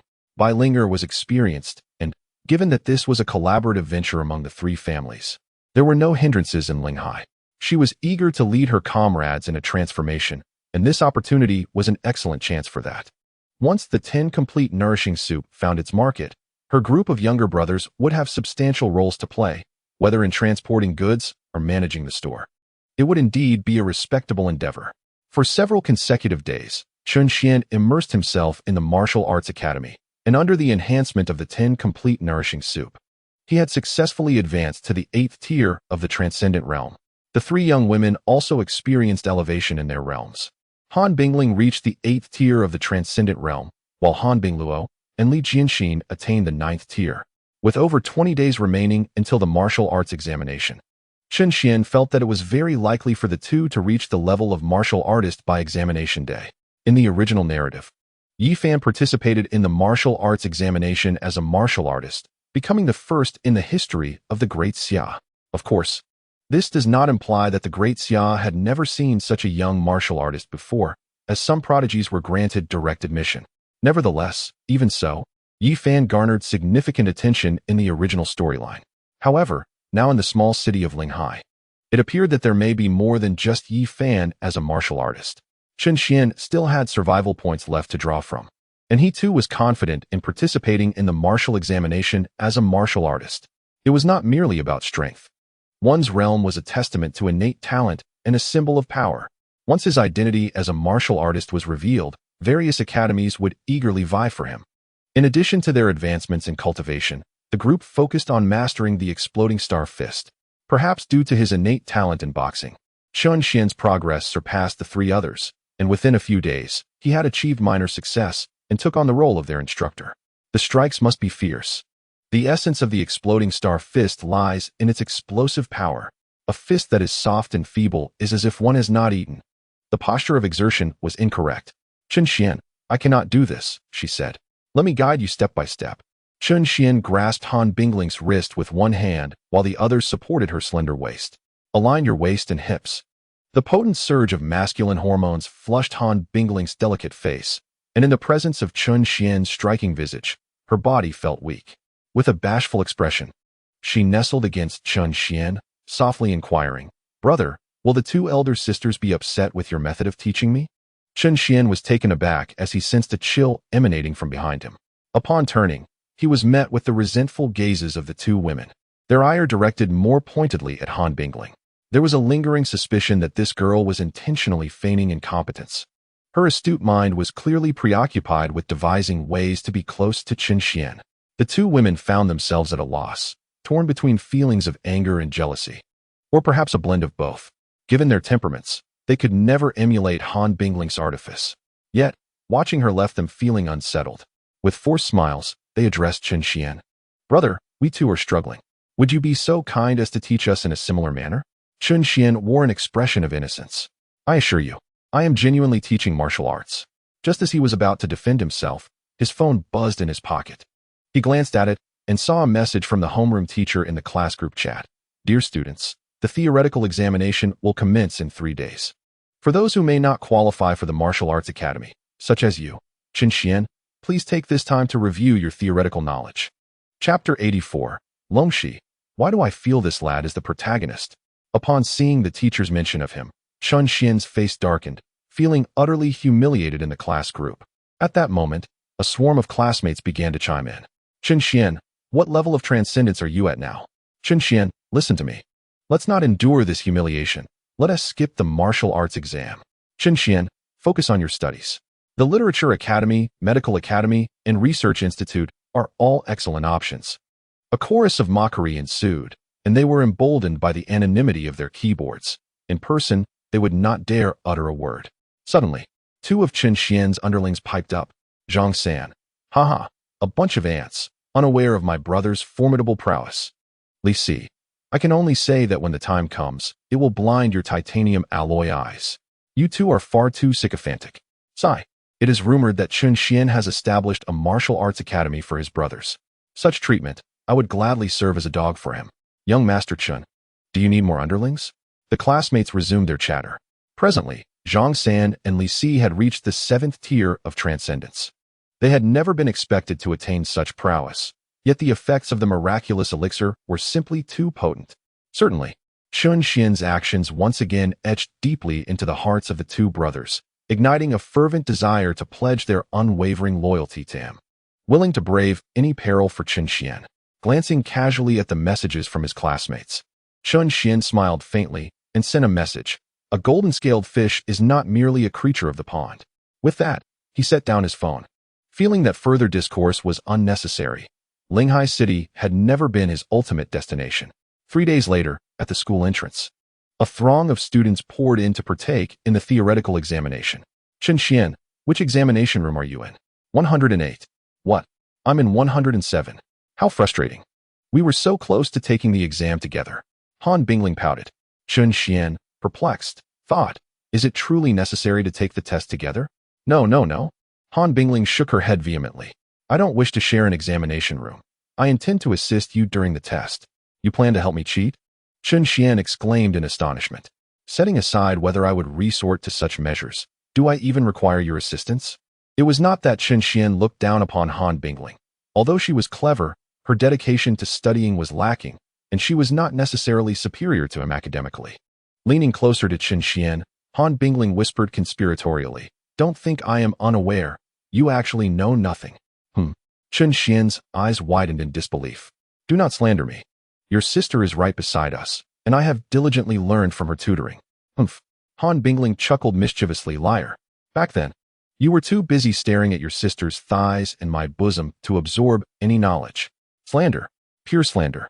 Chen Xian adamantly refused to concede. Yet, despite his denial, when he reminisced about Han Bingling's sister tutoring him, his mind was clouded with vivid images of her long legs and perfectly shaped bosom. Chen Xian, not far away. Yi Fan watched as Chun Xian and Han Bingling shared a close conversation, his teeth grinding in frustration.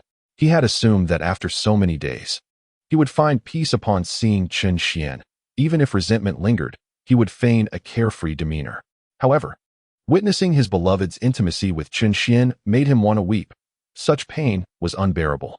He did not wish to endure this feeling for long. Let you revel for a few more days. Fortunately, following the written exam came the martial arts examination, which offered Yi Fan a glimmer of hope. Now, he was but a step away from ascending to the ranks of a martial artist. Yi Fan was confident that he would break through during the martial exam, and that day would herald Chun Xian's demise. God knows how much effort he had exerted for this moment. Of course, all gratitude was due to his driving force, Chun Xian. During this time, Yi Fan transformed his sorrow and fury into strength, dedicating himself to relentless training. Whenever fatigue overwhelmed him, the image of Chun Xian would ignite his spirit, filling him with invigorating energy. Meanwhile, the scented pouch around Yi Fan's neck emitted a sudden surge of intangible awareness. We meet again. During this period, Longxi has contemplated extensively and increasingly perceives Chun Xian as extraordinary. She yearns to engage with him, yet finds herself lacking an appropriate opportunity. Abruptly approaching him for communication could inadvertently alert him to her intentions. After sending a sound transmission to Chun Xian at the last auction, she regretted it. Now he is aware of her existence, and given his opposition to Yi Fan, he would naturally be wary of her. While she was using her spiritual sense to assess Chun Xian, Longxi was taken aback. Had this young man reached the 8th level of the Transcendence realm? She was astonished within, as only a few days had passed since the auction, yet he had managed to break through a minor realm. Even Yi Fan did not possess such a terrifying pace of cultivation. Yi Fan had her guidance, while this young man had none. Furthermore, after returning from the auction, Longxi had diligently inquired about Chun Xian's background. Just a few months prior, he had been a veritable waste. Despite any attempts to conceal this, the critical question remained. Why? Longxi, of course, was unaware that Chun Xian understood himself to be merely an early-stage cannon fodder antagonist. However, even if he attempted to hide his cultivation, he could not escape Longxi's perceptive insight. This young man possessed remarkable talent, and his foundational vitality was robust. Had he encountered her instead of Yi Fan, Longxi would have undoubtedly invested in him without hesitation. Moreover, observing Chun Xian's close relationship with the 3 premier alchemical furnaces, Longxi experienced a peculiar illusion. Why does this young man seem akin to a protagonist? Regardless, this fellow is still insufficient to rival Yi Fan. Even if he is a genius, aspiring to reach the warrior level by the martial examination within a mere 10 days is nothing but a fanciful dream. In Longxi's view, it was utterly unrealistic for Chun Xian to break through to the warrior level in such a short time. A glance at Yi Fan, however, revealed his success was virtually assured. This, indeed, illustrates the disparity. Shaking off her thoughts, Longxi resolved not to dwell on such impractical matters. She remained curious about Chun Xian. But for the time being, if she were to choose between investing in him or Yi Fan, her choice would still be Yi Fan. Nonetheless, she would refrain from acting on Chun Xian, at least until she fully comprehended whether he was truly the reincarnation of an ancient malevolent spirit. Yi Fan, Examination Room 108. In Examination Room 108, individual tables and benches were arranged in neat rows. Chun Xian found his designated seat and sat down. Just as he settled in, he suddenly noticed someone entering through the door.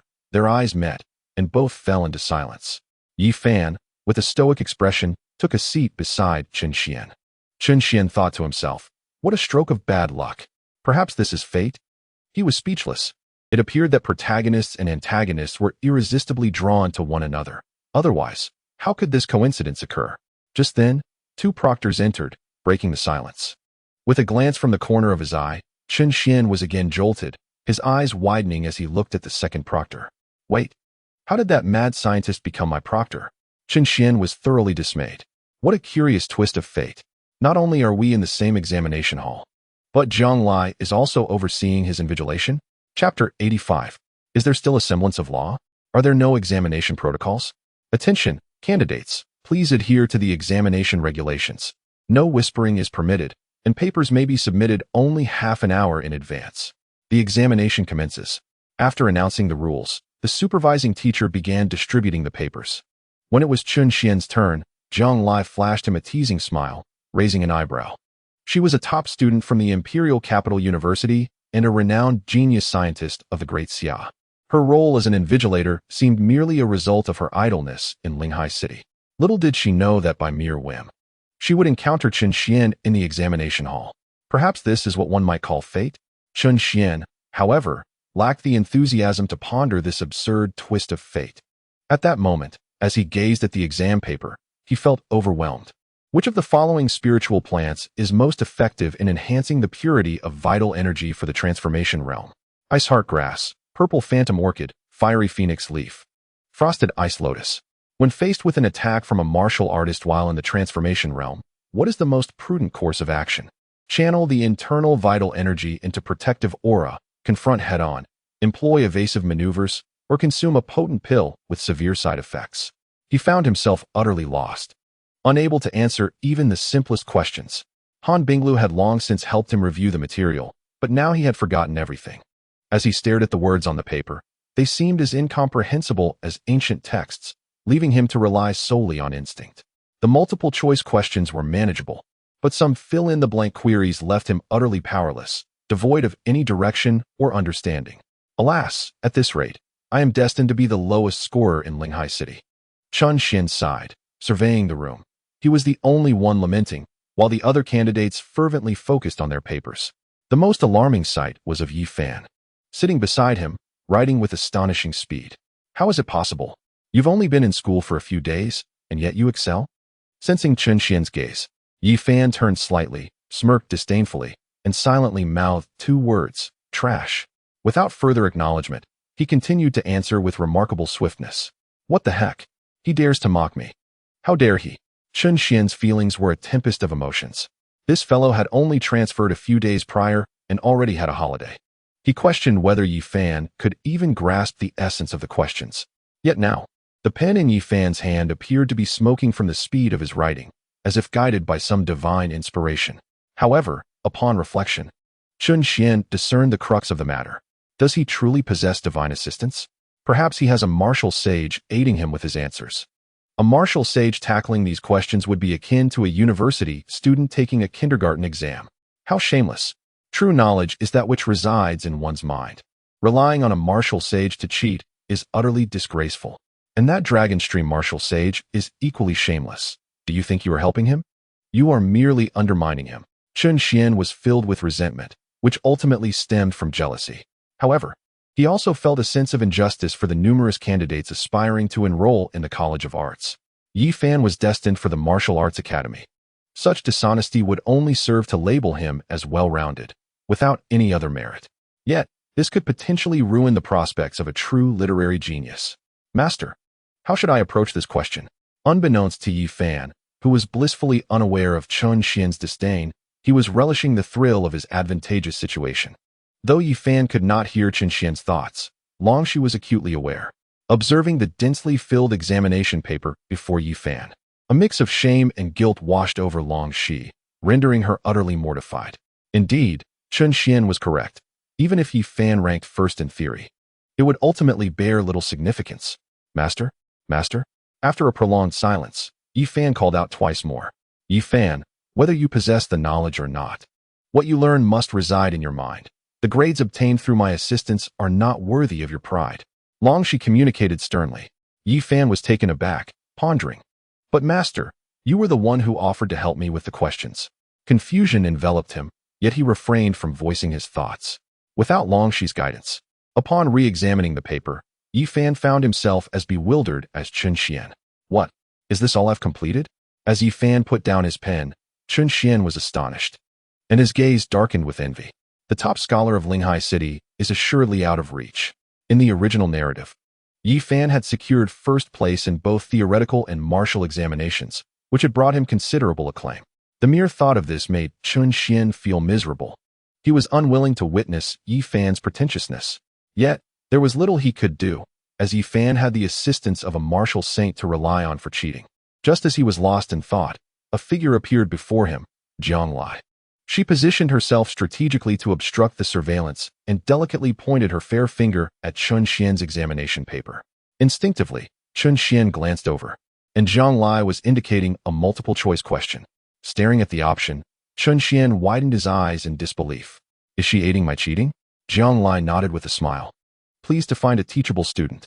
What had initially been a monotonous invigilation suddenly became quite engaging for Jiang Lai, as she could hear Chun Xian's thoughts. Upon uncovering Yi Fan's secret, she felt a slight surprise. However, compared to the remnants of the martial saint, Chun Xian, this unprecedented anomaly held far greater research value. Discovering that Yi Fan had cheated while watching her research material frown with discontent, Jiang Lai felt a pang of inequity. Why should Yi Fan be allowed to cheat, while her research materials could not? She simply desired Chun Xian's results to be more impressive, thus facilitating the implementation of her plans. Jiang Lai extended her delicate fingers, tapping on the next question, and then again, continuing this way. Meanwhile, Yi Fan, observing Jiang Lai's incessant gestures on Chun Xian's exam paper, was utterly bewildered. What was happening? Was this cheating? A surge of anger welled up within him. The knowledge in his mind was genuine. Just as he was about to report Chun Xian for examination malpractice, he was struck dumb by Jiang Lai's visage. Goodness! The invigilator was aiding him in cheating? How could he report this? To whom could he turn? In an instant, Yi Fan clenched his fists in indignation. What right did this fellow have? Was there no law? Was there no discipline in the examination hall? Why is she helping me? Chun Xian pondered deeply. Suddenly, he grasped the crux of the matter. To ensure he became research material, Jiang Lai had gone to great lengths. Chun Xian immediately ceased writing. A score of 0 was preferable. He would not accept results obtained through deceit. I am not a shameless scoundrel like Yi Fan. Turning his head, Chun Xian and Yi Fan locked eyes, glaring at one another in mutual fury. There was still a considerable amount of time left before the exam's conclusion. Growing weary of staring at Yi Fan, Chun Xian idly flipped through the exam paper until abruptly, the final question captured his attention. Please briefly explain why the blood qi soup has minimal effects on practitioners above the void-breaking realm. What is the resistance of higher-tier martial artists to the enhancement effects of blood qi medicines at different stages? In essence, this was an analytical question testing candidates' understanding of the internal blood qi of martial artists across various realms. However, Chun Xian shook his head. It was not that high-tier martial artists were immune to the blood qi soup, but rather that your blood qi soup was fundamentally inadequate. After a moment's reflection, he wrote 3 characters, Toxicity Theory. Chapter 86. This fellow truly possesses some knowledge? In this realm, poisons are primarily used for cultivating toxic arts, and few have explored their true potential.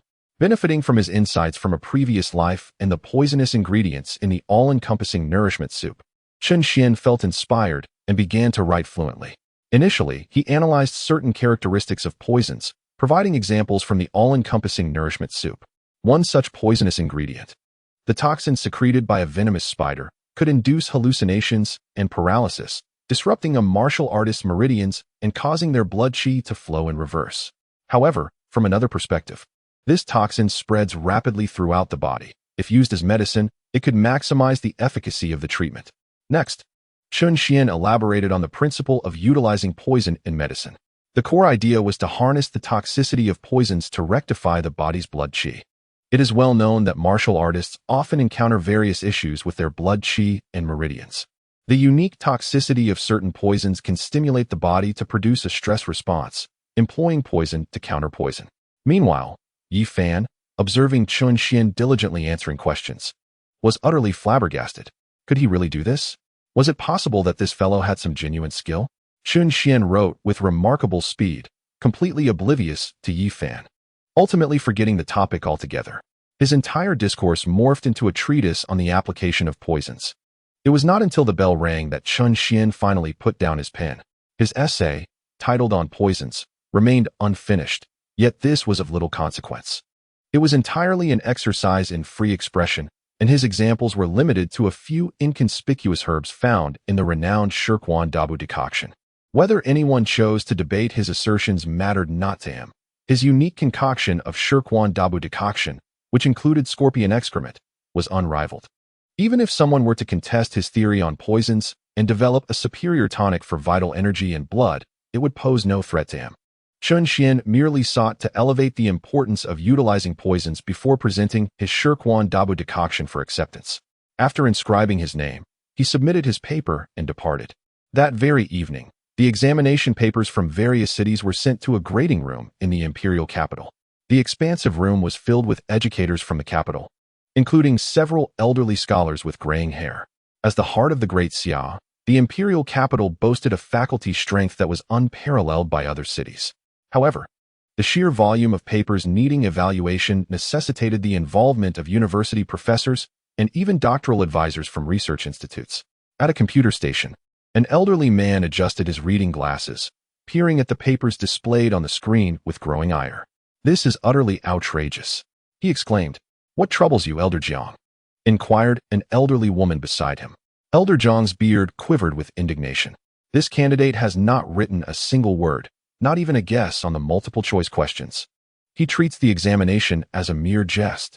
The elderly woman could only chuckle in resignation. "What can we do? Everyone aspires to become a martial artist and gain admission to a martial arts university. This has led to candidates increasingly disregarding the literary exam in recent years. You are fortunate, at least it saves time and effort." "My situation is truly infuriating," she replied, shaking her head as she gestured toward her own computer screen, which displayed correct answers followed by a blank page. "I truly suspect that if this young man had answered properly, he could have emerged as this year's literary examination champion." After a brief exchange, Elder Jiang felt his frustration begin to dissipate. Just as he was about to assign a failing grade to the paper before him, he suddenly noticed the candidate's handwriting on the subsequent questions, dense and abundant. Upon a cursory glance, Elder Jiang's brows knitted together. "On poisons?" Glancing at the topic, he scrutinized the text, and with each line, his frown deepened. By the time he finished reading, his body trembled slightly. "Nonsense. Utter nonsense," he bellowed, hurling his mouse in exasperation. Having devoted the better part of his life to studying vital energy and blood, Elder Jiang served as the vice president of a medical university, having spent a lifetime in communion with medicinal herbs. To him, the idea of employing poison to counteract poison or introducing poison into medicine was sheer folly. As both a physician and a master of tonic formulations, who would dare to entertain such notions? This child, speaking without sense. Elder Jiang's voice quaked with indignation. He scarcely contemplated the argument. To him, it was merely the impromptu musings of that young man, culminating in a discourse that strayed far from the topic, replete with fanciful notions and utter nonsense. "Master Jiang, calm down, calm down." As Master Jiang's ire flared, his beard bristling with indignation, a throng of individuals hurriedly intervened to restrain him from smashing the computer. "Quickly, assist Master Jiang to take a breather." They believed his frustration stemmed solely from excessive grading. Failing to realize that Chun Xian's treatise on toxicology had fundamentally subverted Master Jiang's worldview, grinding his decades of medical expertise into dust. 0 marks. Award that paper 0 marks. Even as he was supported out of the grading room, Master Jiang continued to roar, "Grandfather, we have failed in our 1200th experiment." Upon exiting the grading chamber, Master Jiang did not return home. Instead, he made his way to his laboratory. His granddaughter and assistant, Jiang Ge, was presenting the conclusions of their recent failed experiment. The 13 sixth-grade spirit plants do not amalgamate effectively, despite our numerous efforts. The synergy of these 13 precious spirit plants yields merely 30 of their medicinal efficacy. We administered it to a 5th-grade demon beast, yet it exhibited no response. Our assessment revealed that its enhancement of vitality was less than 1. Master Jiang and Jiang Ge had dedicated themselves to the study of vitality elixirs. The combination of 13 6th-grade spirit plants was indeed a grand endeavor. Even a single specimen was worth a fortune, with 5th-grade demon beasts paralleling the human void-breaking realm. For this experiment, Master Jiang's research team had exhausted national funding. Yet, despite this substantial investment, the concocted vitality elixir proved ineffective. This experiment was undeniably a resounding failure. Alas, is it still unattainable? Master Jiang sighed deeply. After numerous failures, he had grown somewhat desensitized. "I wonder if I shall ever develop a superior vitality supplement within my lifetime." A sense of melancholy enveloped him, as if the weight of years had suddenly aged him several more. At that moment, he abruptly noticed a test demon beast on the experimental table, a venomous spider. Venomous spider, venom. A thought struck him, and he seemed resolute. "Fetch my white coat." After over 1,000 trials, his convictions had been somewhat shattered. He was eager to test the hypotheses presented in the treatise on toxicology. He was curious to see what effects this young man's outrageous theories might yield. Recalling the tenets of that toxicology paper, Master Jiang began to concoct several toxins.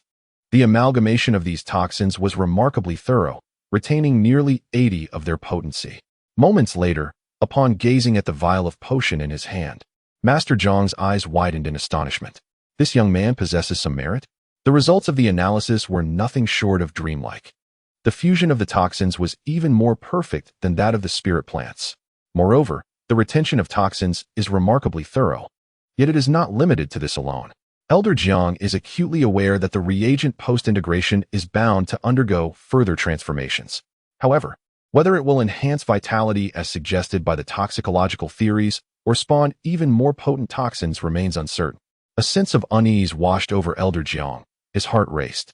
After dedicating the better part of his life to adhering to established norms, this unconventional experiment seemed to open the door to a new realm of possibilities. Let us do it, Elder Jiang declared with fervor, handing the vial to Jiang. Go, test it on that 5th grade beast. Chapter 87. Scribbling? 0 points? No. That is genius. As Jiang exited, the laboratory was left with Elder Jiang, who was engulfed in a mixture of anxiety and apprehension. Oh dear, how could I be so foolish as to attempt to validate that nonsensical theory? After a moment's wait for his granddaughter's return, Elder Jiang sighed heavily. Striking his thigh in frustration, regret began to creep in. If anything were to go awry, the repercussions for their laboratory would be considerable. A living 5th grade beast is worth a fortune, and even capturing one alive would require considerable effort. All for the sake of validating a student's haphazard scribblings. Utterly not worth it. Sighing once more, Elder Jiang found himself enveloped in a sense of melancholy. Although the toxin had been perfectly amalgamated, it remained a poison after all. A poison is a poison. How could it possibly enhance vitality? Elder Jiang chuckled wryly, relinquishing any fantasies he had about the reagent. After a lifetime of research, the thought that a mere student could resolve a long-standing scientific conundrum filled him with an overwhelming sense of shame and frustration. Suddenly, the laboratory door swung open with a forceful crash. Jiang rushed in, clutching the vial, breathless and frantic. "Grandpa! Grandpa!"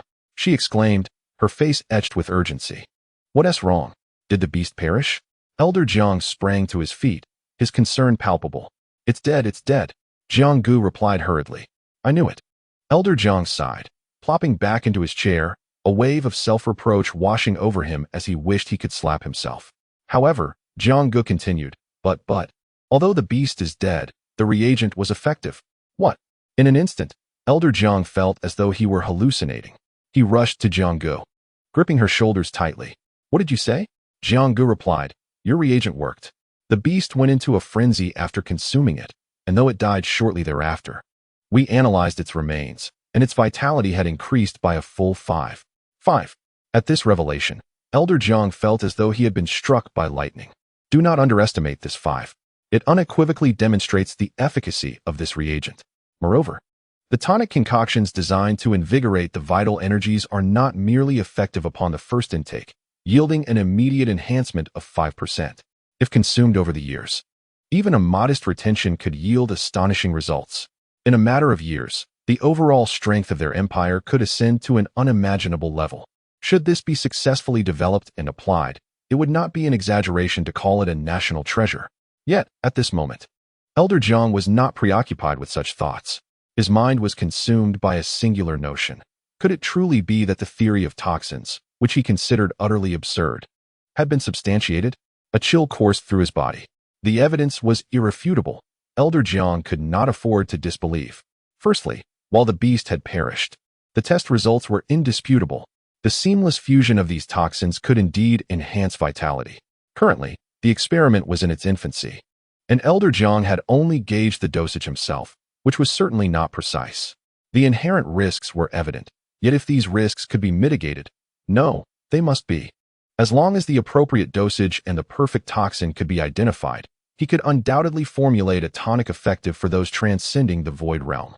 Furthermore, this theory of toxins was not confined solely to the realm of vitality supplements. It could be applied across medical and pharmaceutical fields. The mere contemplation sent shivers of excitement through Elder Jiang. "Grandfather, you are a genius. You are a genius," Jiang exclaimed, tears of joy welling in his eyes, filled with profound admiration for his grandfather. However, upon hearing this exclamation, Elder Zhang's expression shifted dramatically. A genius? This was terrible. Had he given a genius a score of 0? Suddenly, a surge of energy coursed through Elder Zhang as he leapt from the laboratory window, racing towards the grading room. Bang! Elder Zhang burst through the door of the grading room. Where's the paper? Where is it? Bring it to me. He bellowed beside the computer where he had previously graded papers. What paper? The teacher, who had taken over Elder Zhang's duties, was utterly perplexed. The one I just reviewed last. Elder Zhang hastily replied. He had not finished perusing the theory of toxins presented on that paper, and more critically, one reading was insufficient. He needed to meticulously transcribe it and study it in detail. Moreover, the author of this theory was undoubtedly a true genius. If such a person were to study under him in the medical academy, Elder Zhang could already envision how future generations would regard his legacy. The sage of medicine, immortalized in history. Oh, is this the paper you gave a 0 to? The teacher responded. I completed grading that paper long ago. You were absolutely correct. It received a 0. I didn't even award points for neatness. Nonsense. Before the teacher could utter another word, Elder Zhang exploded with indignation. That was a genius. A once-in-a-lifetime genius. Elder Zhang's face flushed crimson with a mix of shame and anger, but more than anything, he was consumed by an urgent desire to find this individual. The teacher was left utterly bewildered. After a brief moment, the esteemed Elder Zhang, having retrieved the examination paper, fell silent. The system had recorded the score, rendering any modifications impossible. With a sense of helplessness, Elder Zhang turned his gaze back to the paper. What happened? Where's the rest? Upon reviewing the toxicology section once more, Elder Zhang was agitated, nearly jumping in frustration. Just as he was becoming engrossed, the paper vanished. Quickly, retrieve this candidate's information. Elder Zhang, this is against the rules. The papers have not all been graded yet. Nonsense, I am the rule. Elder Zhang's demeanor was resolute. After a brief consultation, Chun Xian's information appeared on the screen. A moment later, Elder Zhang's expression hardened. Book me a train ticket to Linghai for today. Meanwhile, at the capital S train station, 2 researchers from the academy awaited their train and called Zhang Lai. Dr. Zhang, we are about to depart. Excellent. That is truly wonderful. In a hotel in Linghai, Zhang Lai sat up in bed, filled with excitement. She could hardly contain her urge to bring Chun Xian back to the capital. Naturally, she had glanced at Chun Xian's paper when she collected it, and her expression darkened immediately. This fellow was clearly opposing her. She had already provided him with the answers. Yet he had written nothing. It felt as though her goodwill had been squandered. Zhang Lai had been seething with anger for days. But what could she do? She had to endure, even with her research materials at stake. However, the reality had dawned on Zhang Lai. It was impossible for Chun Xian to take the initiative. Force was her only option now. If it weren't for the matter concerning Chen Sihai, she would have acted long ago. Chun Xian, you cannot escape my grasp. Hanging up the phone, Zhang Lai smirked, reminiscent of a classic villain. Unbeknownst to Chun Xian, danger was quietly approaching. A week had passed since the literary examination, and he had accumulated 2,000 survival points once more. Time for a lottery draw. Chun Xian, who had not made any progress in half a month, was eager to begin. Congratulations, host. You have drawn solitude. The first draw delivered a crushing blow. Why does it feel like the chances of winning are diminishing? He felt a pang of regret as he gazed at the remaining 1,000 survival points. After a moment of contemplation, he decided to play it safe. Display my character interface and allocate points to the Immutable King-S technique. Congratulations, host. The Immutable King-S technique has been upgraded to the 2nd level. In an instant, the system's notification resonated in his mind. Chapter 88. 0 points? 2 academies competing for him? Chun Xian could feel an extraordinary change in his body. Every muscle tensed and solidified, resembling dormant hills.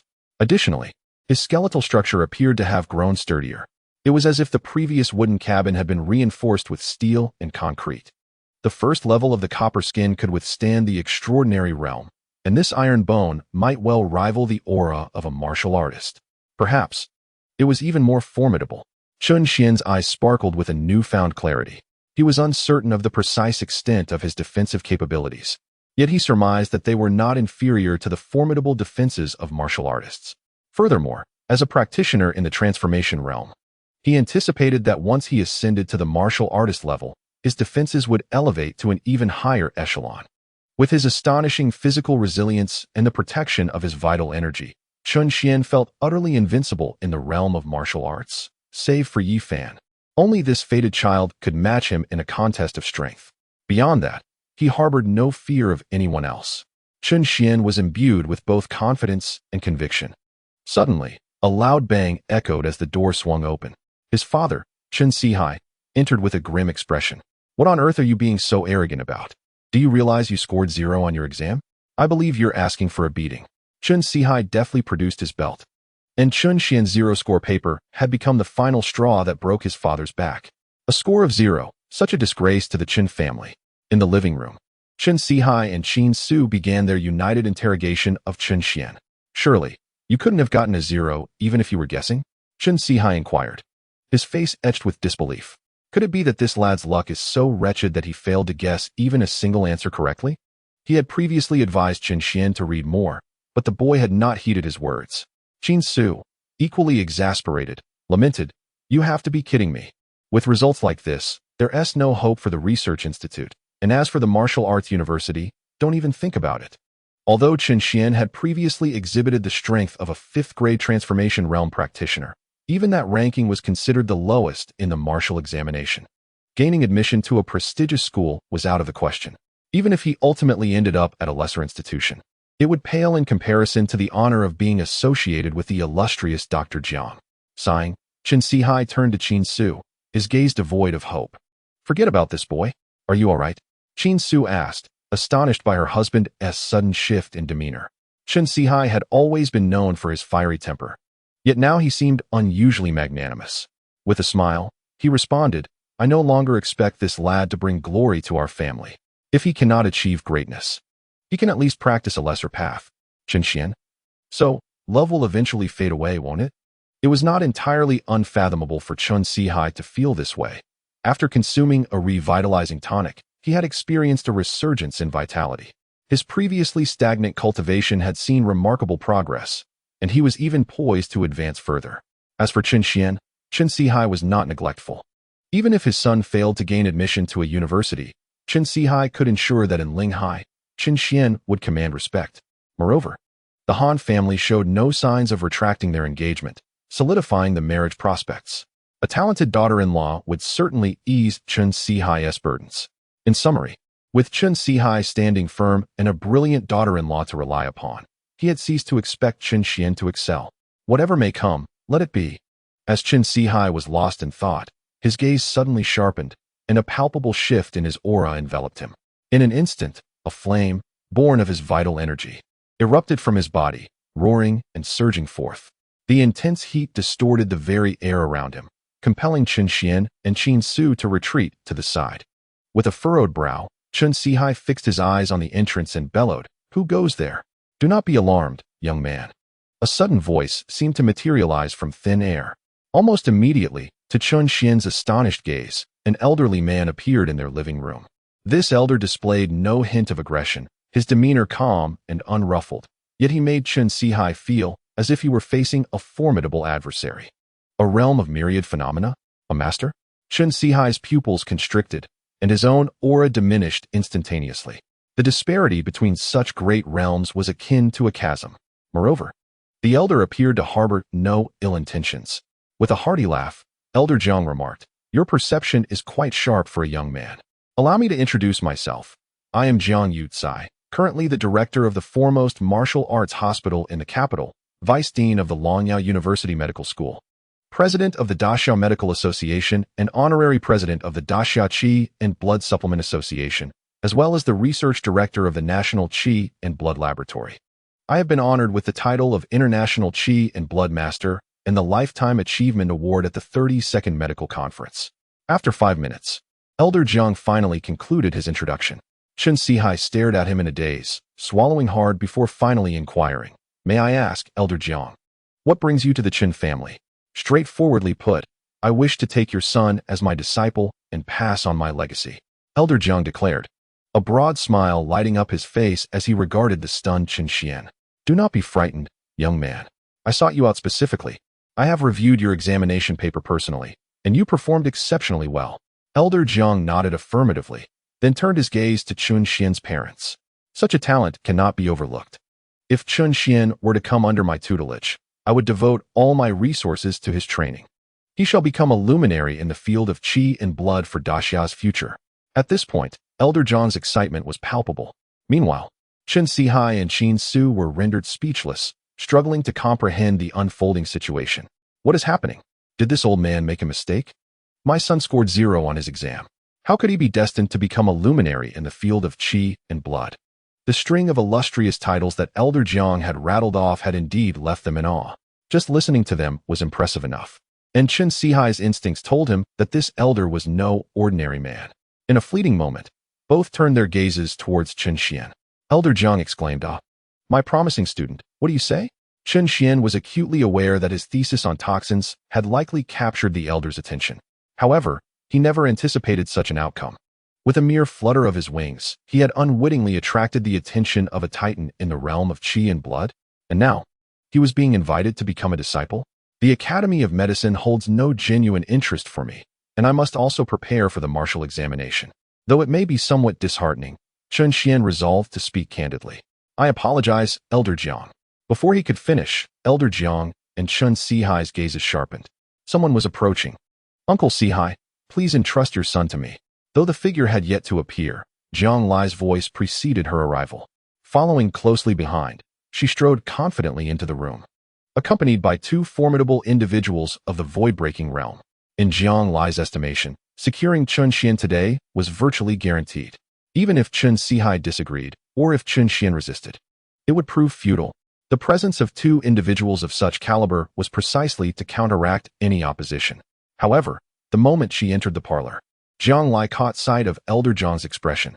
Being in the imperial capital and a friend of Jianggu, she was no stranger to Elder Jiang. She exclaimed in surprise, "Elder Jiang, what brings you here?" Elder Jiang merely scoffed. "Why should I not be here, Jiang girl? I wish to inquire about the meaning of your earlier statement. Where do you intend to take my precious disciple?" Jiang Lai was taken aback. She glanced at Chen Xian, thinking, "Precious disciple? He is clearly my research assistant. When did he become your precious disciple?"